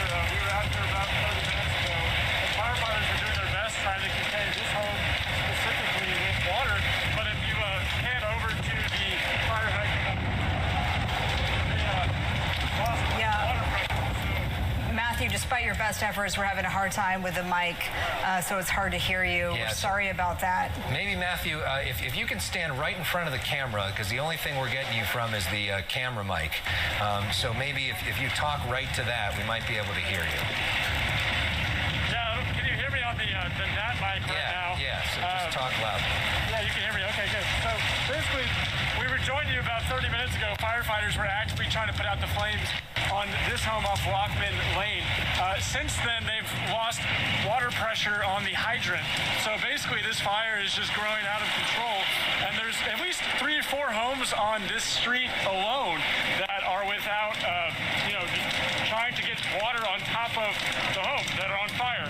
I would estimate that we've seen probably more than a dozen homes, at least damaged by flames today, but it's not a good situation as the wind continue to pick up right now. Yeah, you've really been in the thick of it all day long. At one point, even picking up the hose yourself and trying to put out a spot fire. All right, you stay safe. We'll check in with you when we can. Matthew, thank you. Let's go to our chief meteorologist, Adam Kruger. You've been warning about these destructive winds since last week, Adam. Yeah, I mean, it was a concerning weather setup. It looked like it was going to be that way since last week. We're seeing it play out right now. And really the big story going forward from this point is the fact that the winds will get stronger tonight and peak really late tonight through early tomorrow morning. One thing I thought was interesting, I just had a couple notes I wrote down as we were watching Ed Laskos' live shot just a few minutes ago. We saw he was reporting there were some gusts of bursts of wind that started happening as he was reporting. I think that's just the beginning of the ramp up of the winds. By the way, I'm going to animate this going forward in a moment, but I think that's just the beginning of the winds ramping up. So we're going to see more of those bursts start to happen over the next several hours. Another thing we saw near Ed was one of the embers just flew right across where he was standing, and then we saw a bush light on fire, and it reminded me of like the demonstrations you see online or what the fire department will do, showing what can happen with a Christmas tree, and they'll do a demonstration in a parking lot of how quickly it will become engulfed. And that's what it reminded me of. It was just kind of amazing to see that happen and play out in real time. Also, where he's reporting from, densely populated area, not like it's on the border of a neighborhood. There's homes all around it. And I was looking at the map. We've been talking about the 1,200 or so acres being marked as least how much acreage has burned so far. But where he was reporting from with some of the homes on fire, that was like 6 or 7 streets over from the border of the 1,200 acres. So it'll be interesting to see when the next update comes out from the officials as to what the acreage would be. And we know it's going to be higher, but it might be substantially higher from what I'm seeing. And again, now as we look at the forecast here, we're going to see those winds just kind of really ramp up. So here we are starting right about now. I've got the Pacific Palisades marked right here, but also you'll see big numbers on many other parts of the map as well. Here's a look at 7 o'clock this evening. Here's 9 o'clock this evening now. Look at the drastic increase in the forecast wind gusts. Now keep in mind, these are gusts, not sustained winds. There's a difference there. Gusts would be just how strong the winds could be in instantaneous moments, just like a burst that might get up over 60 miles per hour. So that's what these numbers mean. Sustained winds will still be really high, maybe something like 30, 40 mile per hour sustained winds, which would be like the average wind speed over a couple minutes. So again, here's 9 o'clock tonight. Now as we go through the night, I think the winds are going to hold at that strength pretty much all night long. Here's a look at 2 a.m. We see big numbers all across the area, not just around the Palisades, but a lot of the mountains north of LA, valleys as well. Look at Burbank. Our model says near 70 mile per hour gusts there, for example. Going into 4 o'clock in the morning, it's basically the exact same story. Here's 9 o'clock tomorrow morning. We see some differences in some spots, but it's just widespread purple, which is not good. That means very strong wind gusts. We see the high numbers, for example, 70 at the Pacific Palisades. And something I mentioned earlier today is this is a computer model. This is a projection. Doesn't mean the winds are going to exactly play out like this, but it gives us a really good indication as to what type of wind speeds we're looking at. It may differ a little bit, but you get the idea. Really strong winds and the same wind direction, basically from the northeast throughout this whole event. Now here we go into the end of the day Wednesday. This is 6 p.m. and this is a crucial point because 6 p.m. tomorrow is when the high wind warnings expire across our area. So that means we passed the worst of it, but still red flag conditions continue into Thursday. Relative humidity, we've seen those below 10% or below 20% in some spots today. It's tomorrow when we expect the air to actually get even drier. So relative humidity, we've seen those below 10% or below 20% in some spots today. It's tomorrow when we expect the air to actually get even drier. So So two things working against us here. One is the winds get stronger tonight and into tomorrow morning. The other thing is the humidity will be going down even more tomorrow with some spots below 10%. I also want to point out one more thing before I send it back to you guys. So we've been talking about the red flag warning. It's widespread for today and tomorrow. And notice that the banner here I put for some areas Thursday. So let me switch from Tuesday, Wednesday. Now I'm just highlighting areas that are under a red flag warning just on Thursday. So there's a little spot here from around LA South where that's carved out, but still it's a widespread red flag warning. Even though the winds will be a little bit lower here, still a widespread red flag warning on Thursday. So again, strongest winds still to come tonight, just to kind of like summarize everything. And the air gets even a little bit drier tomorrow. And you know, we've seen video of these embers flying around. Things are catching on fire all over the place. Really, really difficult situation for those involved to try to mitigate this fire. It's going to be really tough, even from the air with the winds blowing this strong. Anything they might drop just gets blown away before it hits its target. Really, really tough next 24 hours ahead of us. And Adam, the scary thing what you're talking about, because we just looked at that map, we're not just talking about Pacific Palisades. So it is very possible, almost likely, that we could have another fire in another area with the winds the way that they are. Yeah, you know, you go into these scenarios. We had a similar kind of weather setup back in December, back in November. We know the big fires that ignited from those, but that's just up to chance. It's like wherever it's going to happen, it's going to happen. And the environment that we have around the Palisades exists, yes, everywhere across Southern California. So one little, you know, spark or some small fire somewhere could lead to another situation like what we're seeing play out right now. Yeah, and to check the calendar, it was December 9th that the Franklin fire erupted. Yep. That was in Malibu. That burned just over 4,000. That could have been worse. Just 20 structures destroyed. I say just, given that we thought it was going to be a whole lot worse, as we're now seeing nighttime video of the flames of the Palisades fire. Before that, in November, it was November 6th that the Mountain Fire in Ventura County erupted. That was very, very destructive, with almost 250 structures destroyed. And now here we are. Each month there's been a significant fire incident, and we have the Palisades fire erupting on January the 7th, and now we're almost to 1,300 at last check. This is an ominous picture. I think this is Ed Lasco's picture, because you were just on Antioch Street behind the Gelsons, and here you are. Are you still on Antioch? Yes. Yeah, we saw exact same location, Marla. This fire, as the winds whip through here, really has turned into hell on earth. My goodness, look at that. This is Antioch. Across here is Haverford. We are about a block behind Gelson's. The alarming thing is the wind swirls. Mikey will give you a look at that. Home after home right down Antioch. Burning. Nothing here to stop it. The flames, the winds, we get a good look at it now because mostly it's covered in a lot of thick smoke as the winds swirl around here. But this is extremely alarming, not because you're watching homes burn live, but the hope from Fire Command is they were going to keep these flames north of Sunset, not let them jump over. We're right along Temescal Canyon that runs along Pali High, right down the PCH itself. And now you can see clearly the flames with these embers have jumped Sunset and now burning through this neighborhood. Several homes here lost, others over on the far. Another one of the transformer blowing. Mikey, over here to the right. In that area, through the smoke, that's another area. That's right down along Temescal, right across from the high school itself. Look at the flames through there. You can see them through all the smoke, the dense smoke as it blows through. So it's basically one spot fire after another. To Adam's point, the winds here in the last 20 minutes, really, you get some very, very strong gusts. And when that happens, it's like raining lit sparks, lit embers, I'm sorry. Another blast of the wind came, blowing a lot of dust and debris and everything else at us. But look what these high gusts due to those flames just whip them up even more ferociously as they threaten to jump across Antioch itself. Over there, that is the area that is right along Temescal, right over by Palisades High School. That is threatened. This whole area certainly is under evacuation notices. We haven't seen anybody here other than some folks coming around with their cameras, social media type, but everybody else is evacuated. No power in most of the area. Transformers exploding, lines coming down. The fire department going around telling everybody be careful about the lines that they come down because they're most likely energized, very dangerous, very deadly. But these gusts, look at those flames. We're getting another big gust through here. It really obscures your view with all the thick smoke, but it just whips those flames up even higher. I was thinking before, when you get even halfway down the block, you could feel the intense heat coming around, especially if the wind starts to blow it in your direction. And look at some of the debris blowing, and I think you can even see, look at all the sparks, the embers blowing from right to left on your screen, blowing across. Earlier we showed you about the last half hour, there was a hedge across the street, large hedge, maybe 6-7 feet high, that caught on fire. It's burnt now alongside. Luckily that the home itself, to my view, hasn't lit up on fire. That's the good news there. But all the way down the street, even as I bend around this side to the left, it's nothing but one home after another burning. Fire department, again, nowhere in sight. They've got their hands full in some other areas, but again, there are so many spot fires burning up here. We see this section of Antioch over there on Temescal, the right, and then some other sections along Sunset. But the really frightening part of this is the flames with these winds and the embers. It's jumped across Sunset now, burning on the south side of Sunset, being pushed by these gusts, being pushed down toward PCH itself. Ed Laskos, thank you. What a picture. Yeah. Absolutely devastating. Let's check in with Christy Fajardo. She has another look now that the sun has set. Christy, looks like you're working to make sure your microphone's on.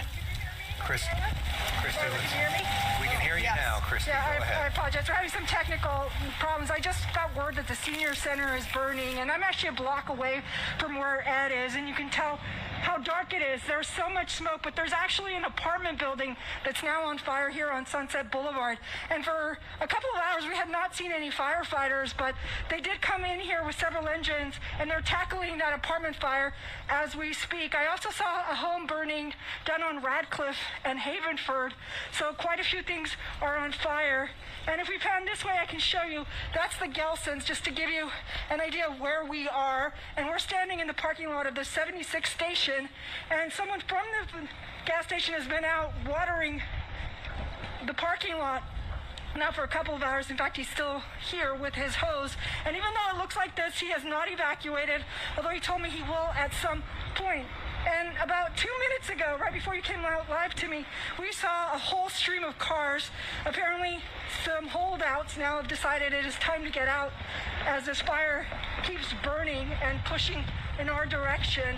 And again, we are at Villa de la Paz and Sunset, so we're smack dab in the middle of the Palisades Village, and this is the scene right now. You can see how dark the sky is. You can also probably hear the gusts of wind. And for a couple of hours, we've been hearing fire alarms go off, but it appears that the power is now out. We're not hearing those smoke alarms and those fire alarms going off any longer, but we do know that an apartment complex, a very large one, is now on fire. Let's send it back to you. Christy, thank you so much for that. Haley Winslow, she's on the ground. You were at the command post earlier. Where are you now? Hey there, yes, we are just down the road from basically where the press conference happened with Governor Newsom and the chief both of police and fire. They had some really big mobile command posts, big rigs kind of thing that they had to move in, so they asked us to move down the parking lot. But check it out, you guys, those are the flames right there, and the smoke is incredible. I mean, it's almost enveloping the entire sky here. We're just at Will Rogers State Beach still, off of the PCH here. The ocean's literally on the other side of this parking lot. And the presser wrapped up probably a half hour ago. I did just talk to Eric Scott, though, a few minutes ago. He's, of course, the PIO of LAFD. And I said, if there's one message that you want to get out to the public, what would you want me to say? And he said, don't ever abandon your car like people did today. I mean, he said it was a disaster. They had to bring in a bulldozer to literally remove the cars. And he said, of course, you know, if there's flames in your car, that's one thing. But unless you absolutely have to, never leave your vehicle like that or move it over to the, you know, obviously to the side of the road, because it was a huge disaster for everybody behind those parked cars. It was gridlocked. So, and they couldn't get in, the first responders. So we've got some video of those cars showing people just literally getting out. And there was, I think we said earlier today, 100 people walking. And he said what often happens is, you know, somebody panics, they see somebody else walking, and it was kind of just a domino effect. But it was a really, really big chaotic mess for firefighters trying to get into the fire. And of course, those vehicles left behind, he said, we don't mess around. We brought in a bulldozer and removed them. So that's the one thing that he wanted to say. You know, of course, I asked him about this fire, and we asked Governor Newsom, what's the plan? What's the plan in place with the worst winds yet to come tonight, starting at 10 p.m.? And the fire is moving southwest right now, of course, with these big northeast winds. And he said that they've got all boots on the ground. They do have more aircraft. So I have a couple of close friends who were in the fire trapped, and they said, please ask him why we're not seeing more helicopters and more tankers, more aircraft in the sky. And about 4 different people at that press conference touched on that, and they said, you know, we can fly around all day and not do anything.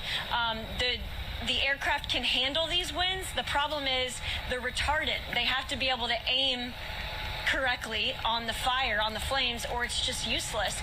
And Governor Newsom actually had some really interesting input about that. He said with AI, with technology, they've got some incredible game-changing technology down the road that will really help with these wildfire fights. Of course, that's not, you know, good news for people today, but they do have boots on the ground, obviously here in our region, and then they have resources coming from Northern California, of course, CAL FIRE, and then they can always bring in resources, they said, from other states if need be. So they are, according to them, on top of this. And, you know, I said, this is only one fire. You know, what if another wildfire breaks out similar to this one tonight when the winds pick up? And they, of course, have a plan in place ready for that, too, with more resources on the way. Reporting live here in Will Rogers State Beach, I'm Haley Winslow. I'll send it back to you guys. Haley, do we know why the people started abandoning the cars? Or what was the... Oh, sorry. Hey, Marla, you have something you want to share? Well, no, go ahead. I'll go. Well, go ahead, Marla. There were concerns. There's a lot of reports, and you're looking at it online, that the Getty Villa, the precious Getty Villa, was on fire. We're working to confirm that. There are some images online that show the vegetation around the villa engulfed in flames. We're just getting word that the CEO of the villa says that the staff remains safe and the art collection remains safe, though trees and vegetations on the site have burned. So it doesn't seem that the actual museum has caught fire. The statement goes on to say irrigation was immediately deployed throughout the grounds. Tuesday morning, museum galleries and library archives were sealed off from smoke by state-of-the-art air handling systems, and the double-walled construction of the galleries also provides significant protection for those collections. Wow. And lastly, the Getty Villa will remain closed to the public through at least Monday. So it seems that the Getty Villa itself has been spared at this point, but we will be checking on that. Haley, I want to let you answer that question. We saw all those cars out there. Do we know, like, what started the first person to say, I'm abandoning my car? Do we have any background on that? So I thought it was, you know, there had to be flames coming into the car. I know from a boating background, you never leave the boat unless you have to, and it's kind of a similar situation. Eric Scott said, don't ever leave your car unless there are literally like flames in your car. And so he said, during the fire, there's 2 kinds of people. There's the person who's cool, calm, and collected, and is like, oh, it's just another fire. We dealt with this a dozen times before. And it obviously gets much worse than they expect. And then there's the second person who just panics. And he believes that it was somebody who just panicked and, thought, I'm not getting anywhere. I can't get anywhere. I got to get out. I got to get to my house or get out of the way wherever they were trying to go. Mm-hmm. But instead of moving off the road out of traffic, they just literally parked their car in the road. And then what happened was that when everyone else followed suit, there was a massive backup behind them, and first responders couldn't get through. Yeah, we've seen those images throughout the afternoon, and I heard those reports earlier that people, they were so frustrated that they were literally gridlocked and stopped with nowhere to go. Yeah. That is why that they got out of their cars. Let's go to Chelsea Edwards. She is close to the Getty Villa. Chelsea, what can you tell us?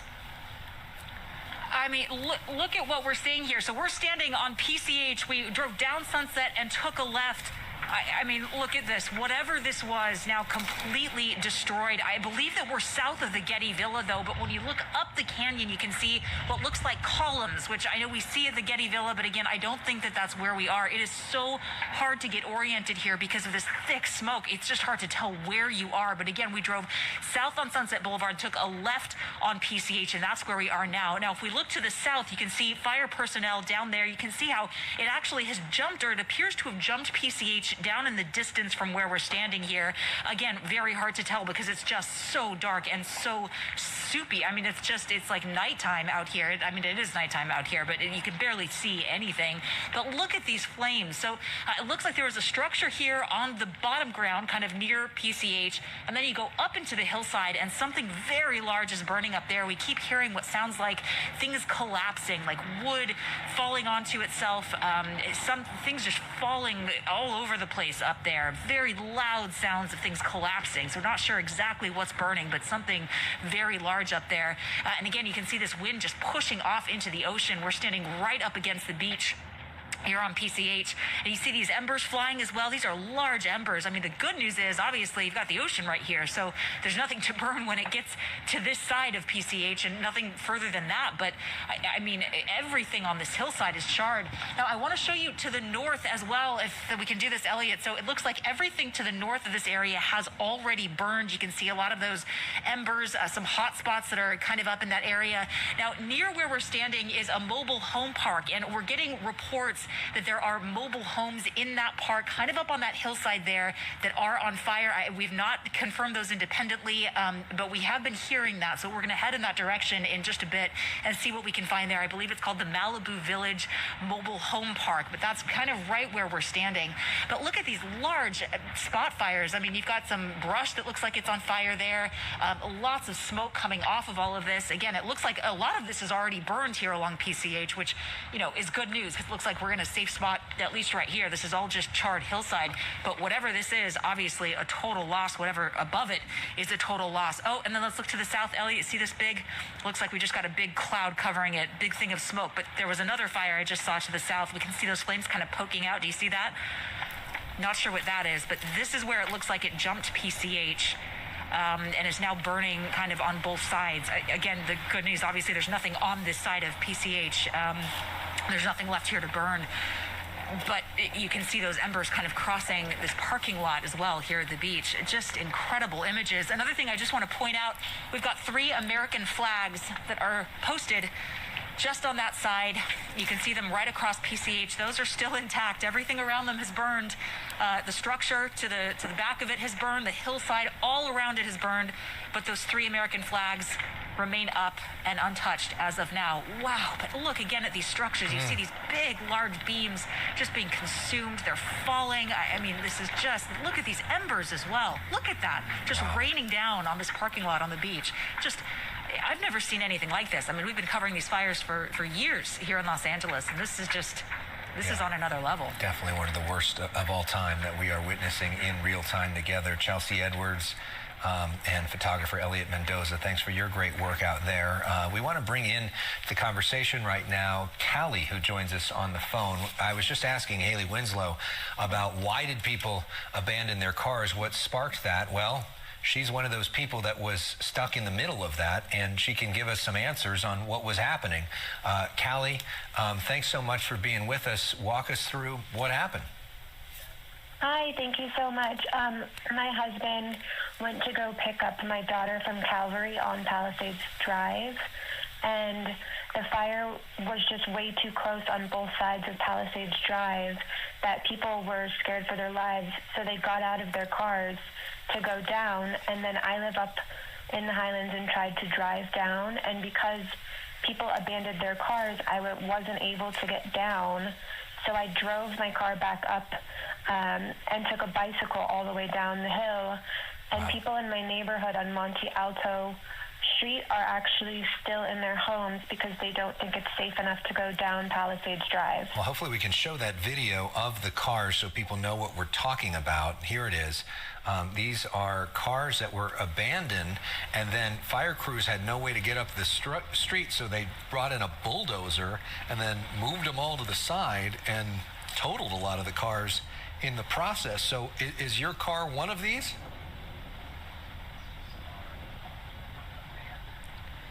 Callie, are you still there?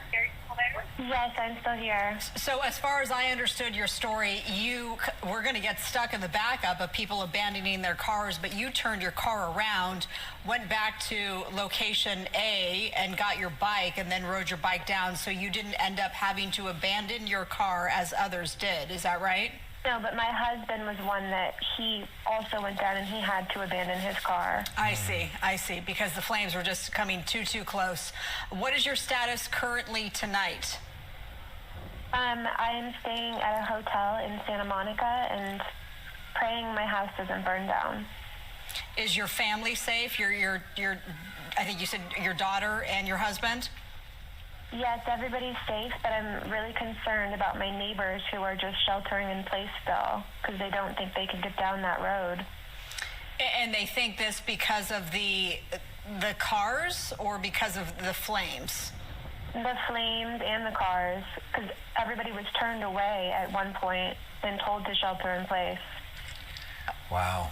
And now we're looking at some video of some of these cars that were, when they were moved by that bulldozer and moving around like little toys. I think about how strong that thing is there.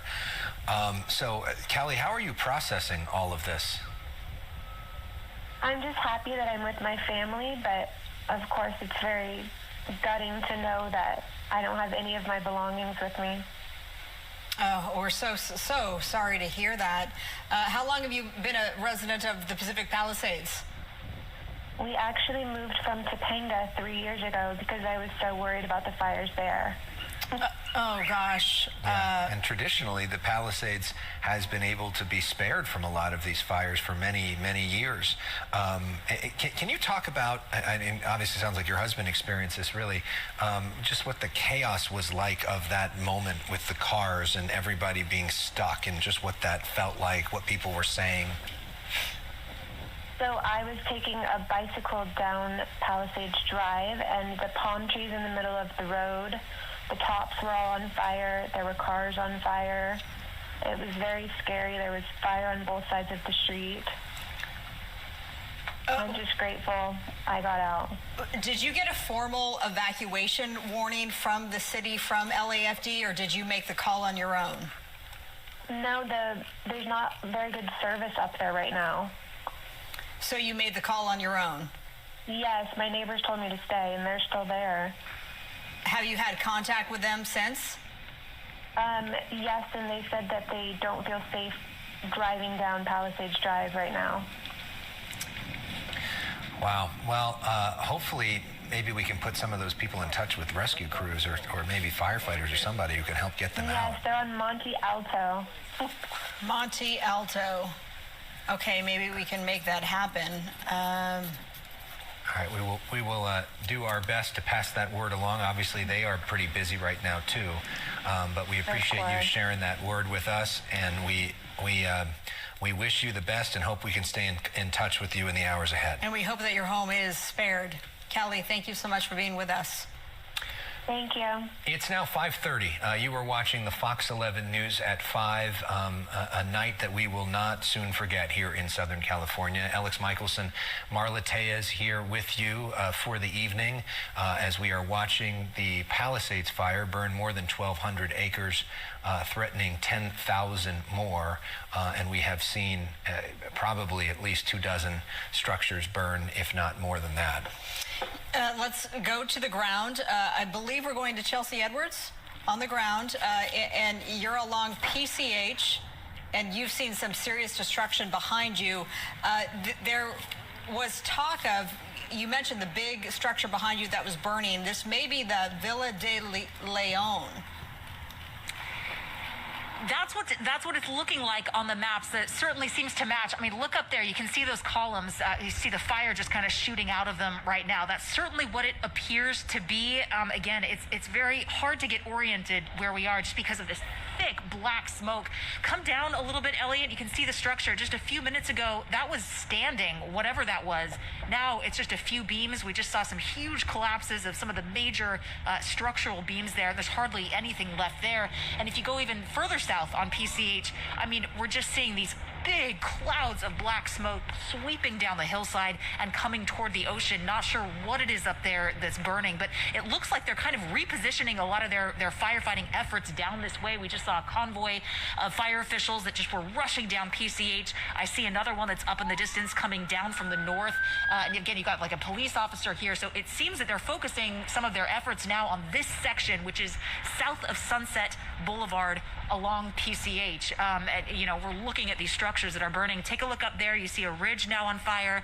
The good news from where we're standing, at least, everything on this hillside is already burned. This is all charred. You just see some embers now, but everything to the sides of it are going up. I mean, that was nothing just 60 seconds ago, and now you can see that ridge fully engulfed.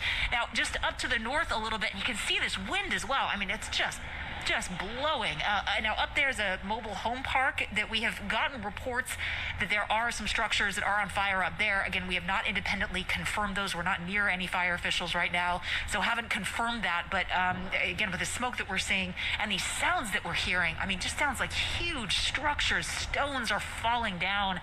You just can't make out what's going on, but I mean, just something to behold here. Again, that structure is now gone. There's nothing left of that. And look at the ferocity of this fire that's sweeping down toward the beach now. Look at that black smoke. I mean, whatever is burning up there is just completely engulfed in flames. It's sweeping across PCH.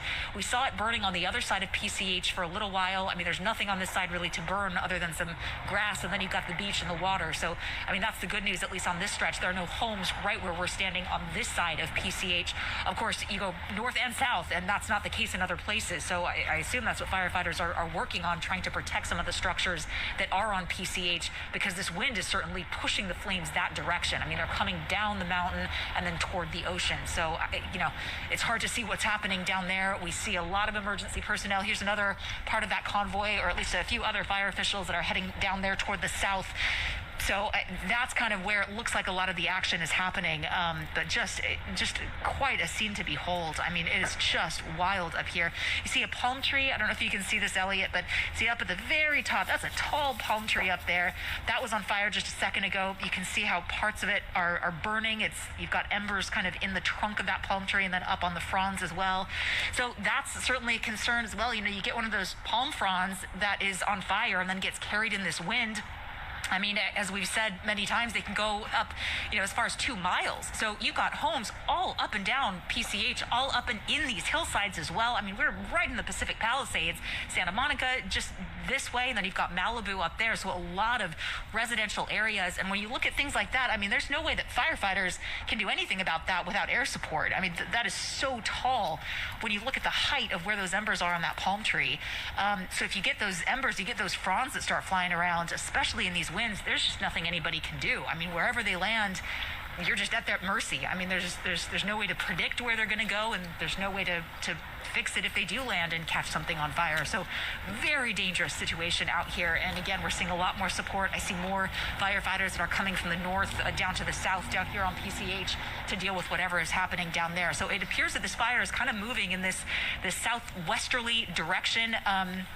Again, kind of hard to get oriented on exactly where we are because it's just so hard to see. The visibility is so low here. But just look at this. It just keeps getting worse, it seems like. It just structures back there, whatever is back there. Hopefully everybody got out and was able to evacuate, because this whole hillside is just gone, Marla and Alex. Wow. That picture really speaks for itself, and it looks like another structure may be burning there. We want to show you some video from... Wow. Did you hear that explosion? Yes. That sounded like I don't know what that was, a transformer or something, but that was large. I could feel that one, actually. Could feel the vibration from that one. Whatever that was very large. I felt like we could feel that from here. All right, Chelsea, stay safe where you are. Let's show you this video if we can. So this is some video from a little earlier where we see how close the flames got, at least in that video, to the Getty Villa. Now, in this video, which was clearly posted to TikTok, we don't see the actual Getty Villa burning. We just see what's near the Getty Villa burning. And from what you said earlier, Marla, they have not said that the actual structure itself is burned. Right. So to your point, the Getty Villa is a massive complex.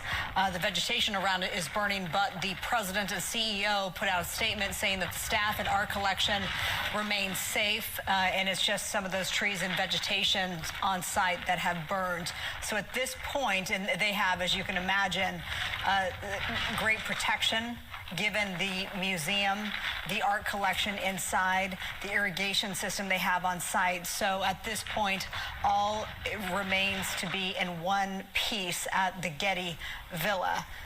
And here's another live look. This is Chelsea's Chelsea's camera. shot. And maybe let's just all be quiet for a moment and just try to listen in to the sounds of this right now, and listen to these winds.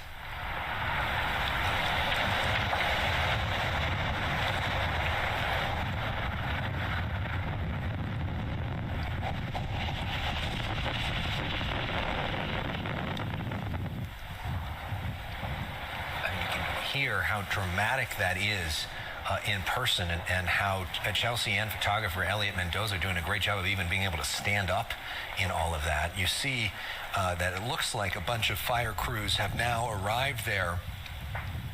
If this is indeed right near the Getty Villa, you wonder if they're going to work to try to save that structure. As we've talked about, you kind of have to prioritize, and that may be one of the things that they're going to prioritize, but you know, we don't know. Sometimes it gets so intense that you can't stop the fire, and we are seeing that. And look at this live picture. Wow, as it's gotten darker, you know, the dramatic image of that fire line right in the middle of, you know, one of the more populated areas of Southern California is just a sort of awe-inspiring and also scary sight.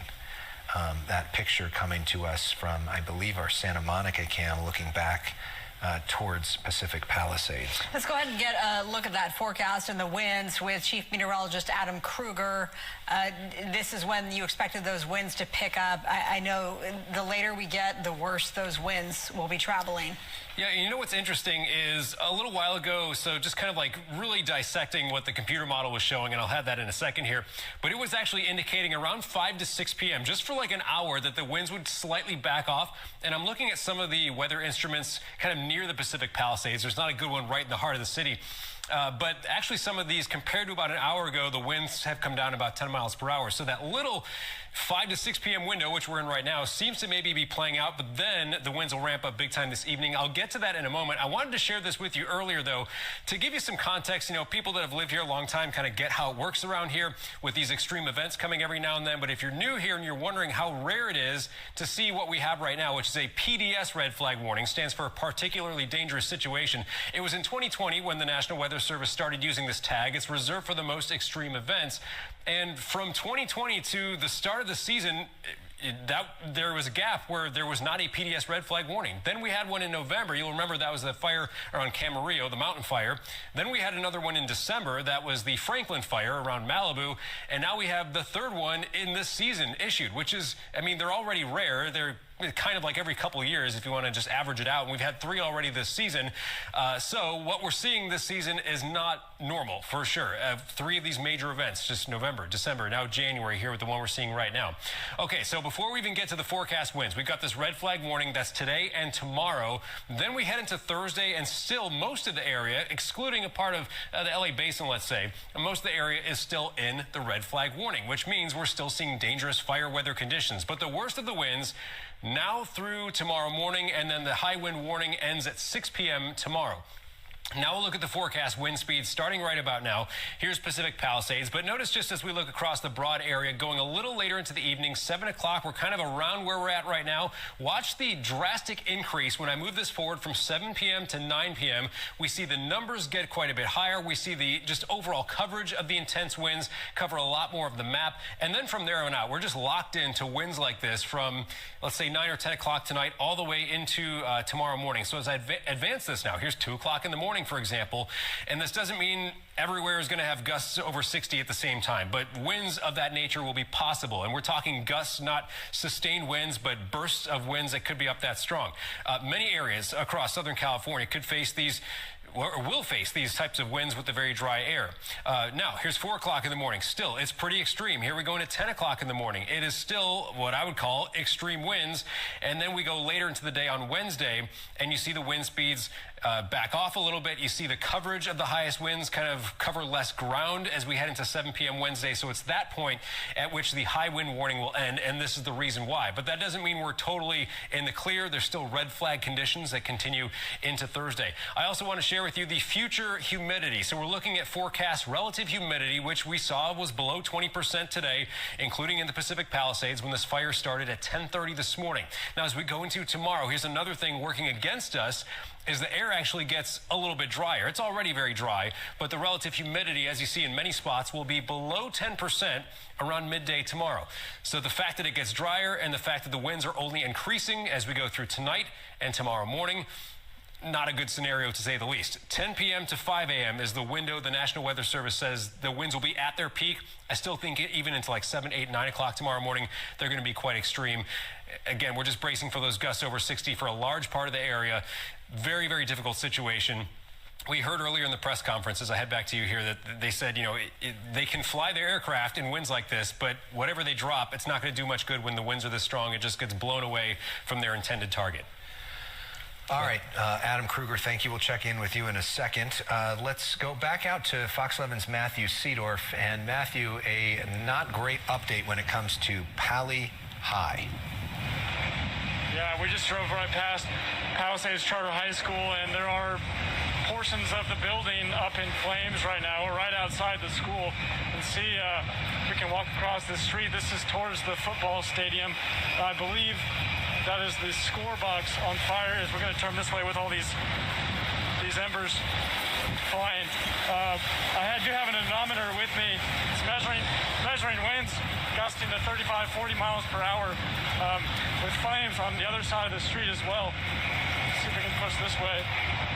And I'm actually with photojournalist Sam Dubin. You went to this high school, Sam, if you don't mind. What's this like? It's heartbreaking. This is my alma mater. The baseball field's totally gone. Some of the buildings are gone. This house across the street's gone. This is the newer aquatic center, the Maggie Gilbert Aquatic Center. Looks okay right now. The classrooms appear okay, but it's just heartbreaking for everyone who went to this school. A lot of people have gone here over the years. Yeah, I can't imagine just seeing that, especially as your alma mater. And we're looking at, looks like the pool right now, and then looking across the street, sort of battling these winds.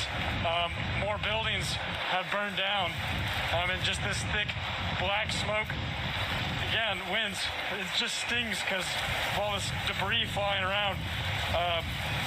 Looking at my anemometer, gust 25 miles an hour right now, but we've seen probably close to 40. It's hard to put this into words, seeing this home up here on fire and all these other structures and even a high school. I'll go ahead and send it back to you. Yeah, we were hearing earlier that the gym was impacted, and now we're seeing just utter destruction of Pali High School. We're so sorry. We know that obviously thousands of kids go there, and Sam Dubin, our photographer, is an alma mater, so as he described it, he said it was heartbreaking to see it go up in flames. The aquatic center is new. That looks like that is holding strong at this point, but as we know, that could all change in the blink of an eye. Across the street, that massive home fully engulfed in flames, and the winds, obviously, as he was measuring on his own, Matthew Seedorf, at least 25 miles per hour. Matthew, you look like you're a man on a mission right now. What are you seeing? Where are you going to? Yeah, just trying to take a look at this home. We know that a lot of people had trouble evacuating, so you're just thinking about that, and obviously just starting the new year and seeing this right now, and all these homes are destroyed. Basically, you can just see the chimneys sticking out there, but just looking around, just surrounded by flames at this point. If you want to flip that way, Sam, looking back towards the high school itself, you can see more flames up the road. And we just showed you the football stadium, and just the wind. It stings, like I was saying. Hard to put this into words, what we're experiencing and seeing out here, and just driving, making the drive back down to where we are. we were just up the mountain, probably 10-minute drive, but there's just spot fires between here and there. So just seeing all these structures and homes and people's lives burning right now is all their belongings and stuff. It's hard to see. Yeah, looking at the history of the school, it was founded in 1961. It was built for $6 million on a filled-in canyon, and now we're seeing that canyon be engulfed in flames. Almost 3,000 people are enrolled, students at Pali High School, which is now burning live on our air tonight. Can we tell, are the classrooms themselves burning? So I'll let Sam answer that question because he's familiar with the school. They're curious if the classrooms themselves are burning. I don't think the classrooms are burning yet. That's kind of in this area right here. It just seemed to be the athletic fields, but it's very close, and if the embers have already spread to the football field, that is probably less than a quarter mile from the ocean. So if I pan this way, the ocean is just maybe half a mile down this way. So there's houses just on that side. It's a mobile home estates park just on the other side, actually, of these flames here. So the fire's definitely heading that way, and I just hope they have the resources to protect those homes just on the side of those trees. Yeah, I mean, the best case scenario for the school, obviously the best case scenario is no flames at all, but if you're just looking at the athletic fields and the classrooms themselves stay intact, then you can continue going to school there. You don't have to, have everybody go somewhere else. So I'm sure there's going to be an effort as we see the fire trucks there to try to protect those classrooms and keep, some of that school, the heart of that school intact. I can only imagine how surreal this must be for you, Sam, being there in the middle of this. We thank you for your experience and perspective, and Matthew, we will keep coming back to you throughout the night. Ed Lascos and his photographer Mike Armijo have also been showing us dramatic pictures tonight. We want to check in with them for an update from their location. Ed. And we are downwind from Matthew's spot, a couple of blocks, really. Mikey will give you a look. Well, through all of the smoke and haze, you can see the flames. That is what Matthew was just showing us, a couple of blocks over on Temescal. But the wind blowing, look at all those lit embers blowing down this way from right to left on your screen. And down here is Antioch, just south of Haverford. That looks like a war zone, home after home. And as you see the homes on the right, the flames, the wind pushing them over to the left side of the road, and homes on that side are now burning. For the ones who know safety isn't a catchphrase, it's a culture. And the ones who help make sure everyone makes it home safe. For the safety-minded who watch everyone's backs, Grainger offers supplies and solutions for every industry, as well as safety assessments and training to keep your facilities safe and your people safer. Call, click Grainger.com, or just stop by. Grainger, for the ones who get it done. A lot of the power lines, some of them are coming down. Police are going through, telling everybody to stay away. But this is one of the side entrances here to the parking lot at Gelson's. As the wind comes, again, look at this. How do you fight this? You got those embers just roaring through, pushed by this wind. They go down a mile or so, pick up another spot fire. I have no idea how firefighters could get a handle on this with these winds. We're all at the mercy of the winds at this point. Gelson's itself not appears to be on fire. It's just the hedges around here with this spot fire. And then the other side, down in Antioch, several homes lost there. Oh! Right in the middle of the Palisades village itself. That was the hope as this fire started. Fire Command was hoping that they could keep it on the north end of Sunset, and unfortunately with these winds, this just jumped right over, and the wind's pushing it. Here's the parking lot of Gelson's. The Gelson's off to the left, you can see. Power's on there, nobody's in there, but it's not damaged. Yeah, not damaged by the flames. Parking lot, though, is. A lot of flames through here, a lot of spot fires burning through here. And again, here's more of those winds. Yeah, maybe we can show, Ed, those grocery carts that we were just looking at there, because about an hour ago we showed Christy Fajardo was in that location, and we showed all those carts moving around. If you were watching us during the coverage then, they were moving around in the wind, and now they're all on fire. which is kind of they're all charred and burned. Yeah. That's sort of emblematic of what we're looking at here. All right, Ed, thank you so much. Speaking of Christy Fajardo, let's go back to her now and get an update from her perspective. Well, you heard Ed talk about the Gelsons. We're actually just a few feet away from the Gelsons, and these two apartment buildings are directly across the street. These are massive complexes, and they're on fire, and it is really telling just about how much smoke and how the wind is factoring in, because there are flames under all of this, and you can't see them because the wind is whipping up all of the water. We're actually getting doused as firefighters are trying to dump water on the flames, but the wind is actually blowing it in the opposite direction, so not clear how much is getting on the apartment complex, and certainly not as effective as it would be under other circumstances. Now you can see some flames coming out a window there on the top. And we're actually on Sunset Boulevard between Temescal Canyon and Via de la Paz. And you also heard Matt talk about Pali High. We were actually there when the fire reached the high school, and it happened so quickly because there was a big gust of wind and suddenly got very dark.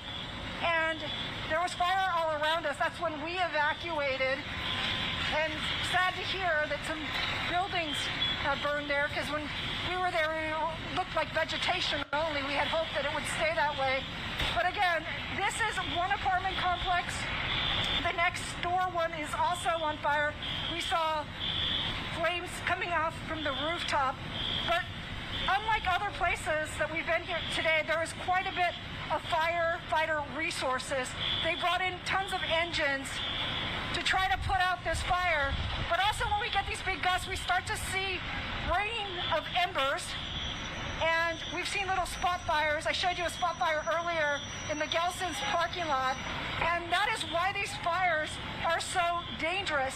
The wind just starts so many fires, and firefighters can't keep up. Sorry, the wind just blew a bunch of water in our direction. But you see the problem here. The water's blowing towards us instead of towards the flames. So firefighters really have a fight on their hands, and very, very hazardous and dangerous, and not at all optimal conditions. That is the latest from here. Let's send it back to you. Yeah, I mean, it's hard to even make out her picture. You see that they got sprayed by the water. It was intended to go toward the flames, of course, but that's that's exactly the problem when it comes to night flying and the winds with the fire retardant, that Phos-Chak would just be blown away from the target. It's one of the reasons why they cannot fly at night. There would really be no purpose. This is our Santa Monica live camera here, and those flames have been raging on this hillside all afternoon. This fire broke out at 10:30. It's simply called the Palisades Fire. At last check, it was just about 1,300 acres. 10,000 homes remain threatened. We don't have an exact number in terms of structure loss, but we have seen at least a couple of dozen homes burned, and obviously other structures, whether those are commercial buildings, apartment complexes, and vehicles as well. Chelsea Edwards continues our live team coverage right now. Chelsea is right on PCH, which is the bottom right picture on your screen right now. Chelsea, how have conditions changed since we last talked with you? Well, unfortunately, reporting that more homes have gone up. Look at what we're experiencing right now. I mean, we can feel the heat from the fire. It is just incredibly intense. Look at these supporting beams fall. Now, we just confirmed this is called Terrace Circle. These are very nice homes that are in this area. We actually just had a gentleman a few minutes ago drive up in his car. He looked just completely in shock. He was covered in ashes and soot, and he pointed and he said, "That's my home." And then he kept walking. He didn't want to say anything after that, and then he continued on down this parking lot, and we haven't seen him since. His car is still parked here, though, so I'm hoping that he comes back. But he watched this, he looked at this, and said, "This is my home." You think of what these people are going through as they watch these images. They're watching their livelihoods, everything that they have just going up in an instant. And this just progressively is getting worse. I mean, when we got here, it was really the structure to the left of what's burning now that was on fire, and up in the hillsides. Now it looks like there are multiple structures up in the hillsides up there that are on fire. In addition to these homes here on Terrace Circle, there's at least 3 that have burned to the ground. And it looks like there could be another one there a little bit further down. It's just devastating. You hear these pops as well, things exploding inside. You think of all the things you have in a house. You've got gas tanks, you've got aerosol container, hairspray, things like that pop. We're hearing that over and over and over again, and again just feeling the heat from these flames and just watching these structures burn to the ground with no support. I mean, we see these fire officials who are driving up and down PCH, but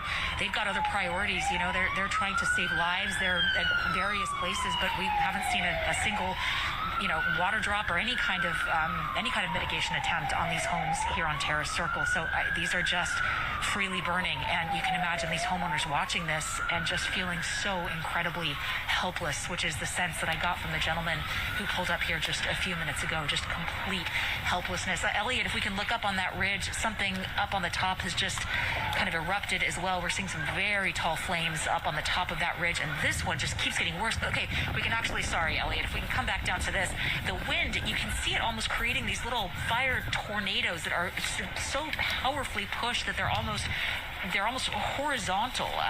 You can see it kind of pushing toward the ocean. You can actually see where the wind is blowing and just fanning these flames, just fueling them. I mean, it's just endless fuel for this fire.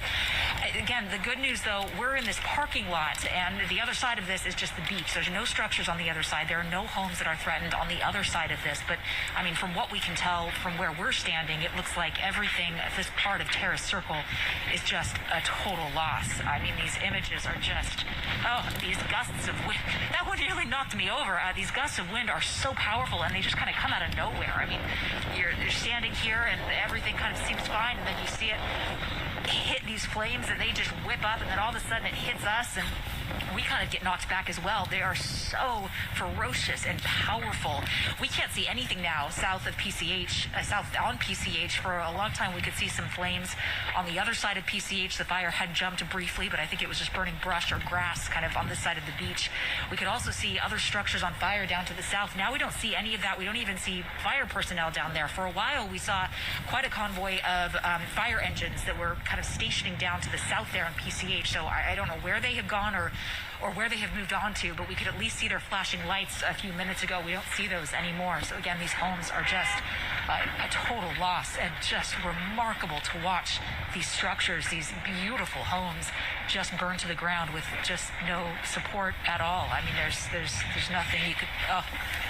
see that wall just kind of collapse. I mean, we're just watching these things crumble and fall to the ground. It's really remarkable to watch, Alex and Marla. And we just saw that vehicle. It seemed like they hit a wall where they just decided to turn around, and they flipped a U-turn, and now they're back southbound on PCH. This vehicle here exiting. So sorry to hear about the man who pulled in and said, "That's my home," and literally watching his home, his livelihood burn. Obviously, he has his life, but it must be just beyond words to experience what so many in the Pacific Palisades are experiencing tonight. Chelsea Edwards and Elliot Mendoza, we thank you for your great work out there on PCH. The both of you stay safe. We'll check in with you. Looking at the clock, it is now 6 o'clock. This is typically the time that Alex and I welcome you to the Fox 11 News at 6 o'clock. Instead of bringing you our typical coverage, we're sticking with our wall-to-wall coverage of the Palisades fire. We give you 3 different live images here. The big box, that's from our Santa Monica camera. It's turned around. It's usually facing towards the pier. You see the hillside with the active flames. The bottom right, smaller picture, that is along PCH as homes burn, and then a neighborhood within the Palisades there. Upper right screen, more structures burning tonight. This is one of the most destructive fires that we have seen in multiple years. Right now, more than 1,200 acres burned, significantly more than that. 0% containment. This thing is totally out of control right now. At least 30,000 people under mandatory evacuation orders, at least 10,000 homes threatened, and we've seen probably 24, if not more, homes that have already burned, in addition to structures. Pali High, part of that, also burning as we speak. We want to go now to the phone, and joining us live is Charlotte, who is a Palisades resident. Can you talk to us, Charlotte, about what your experience has been like today? What are you seeing from your perspective?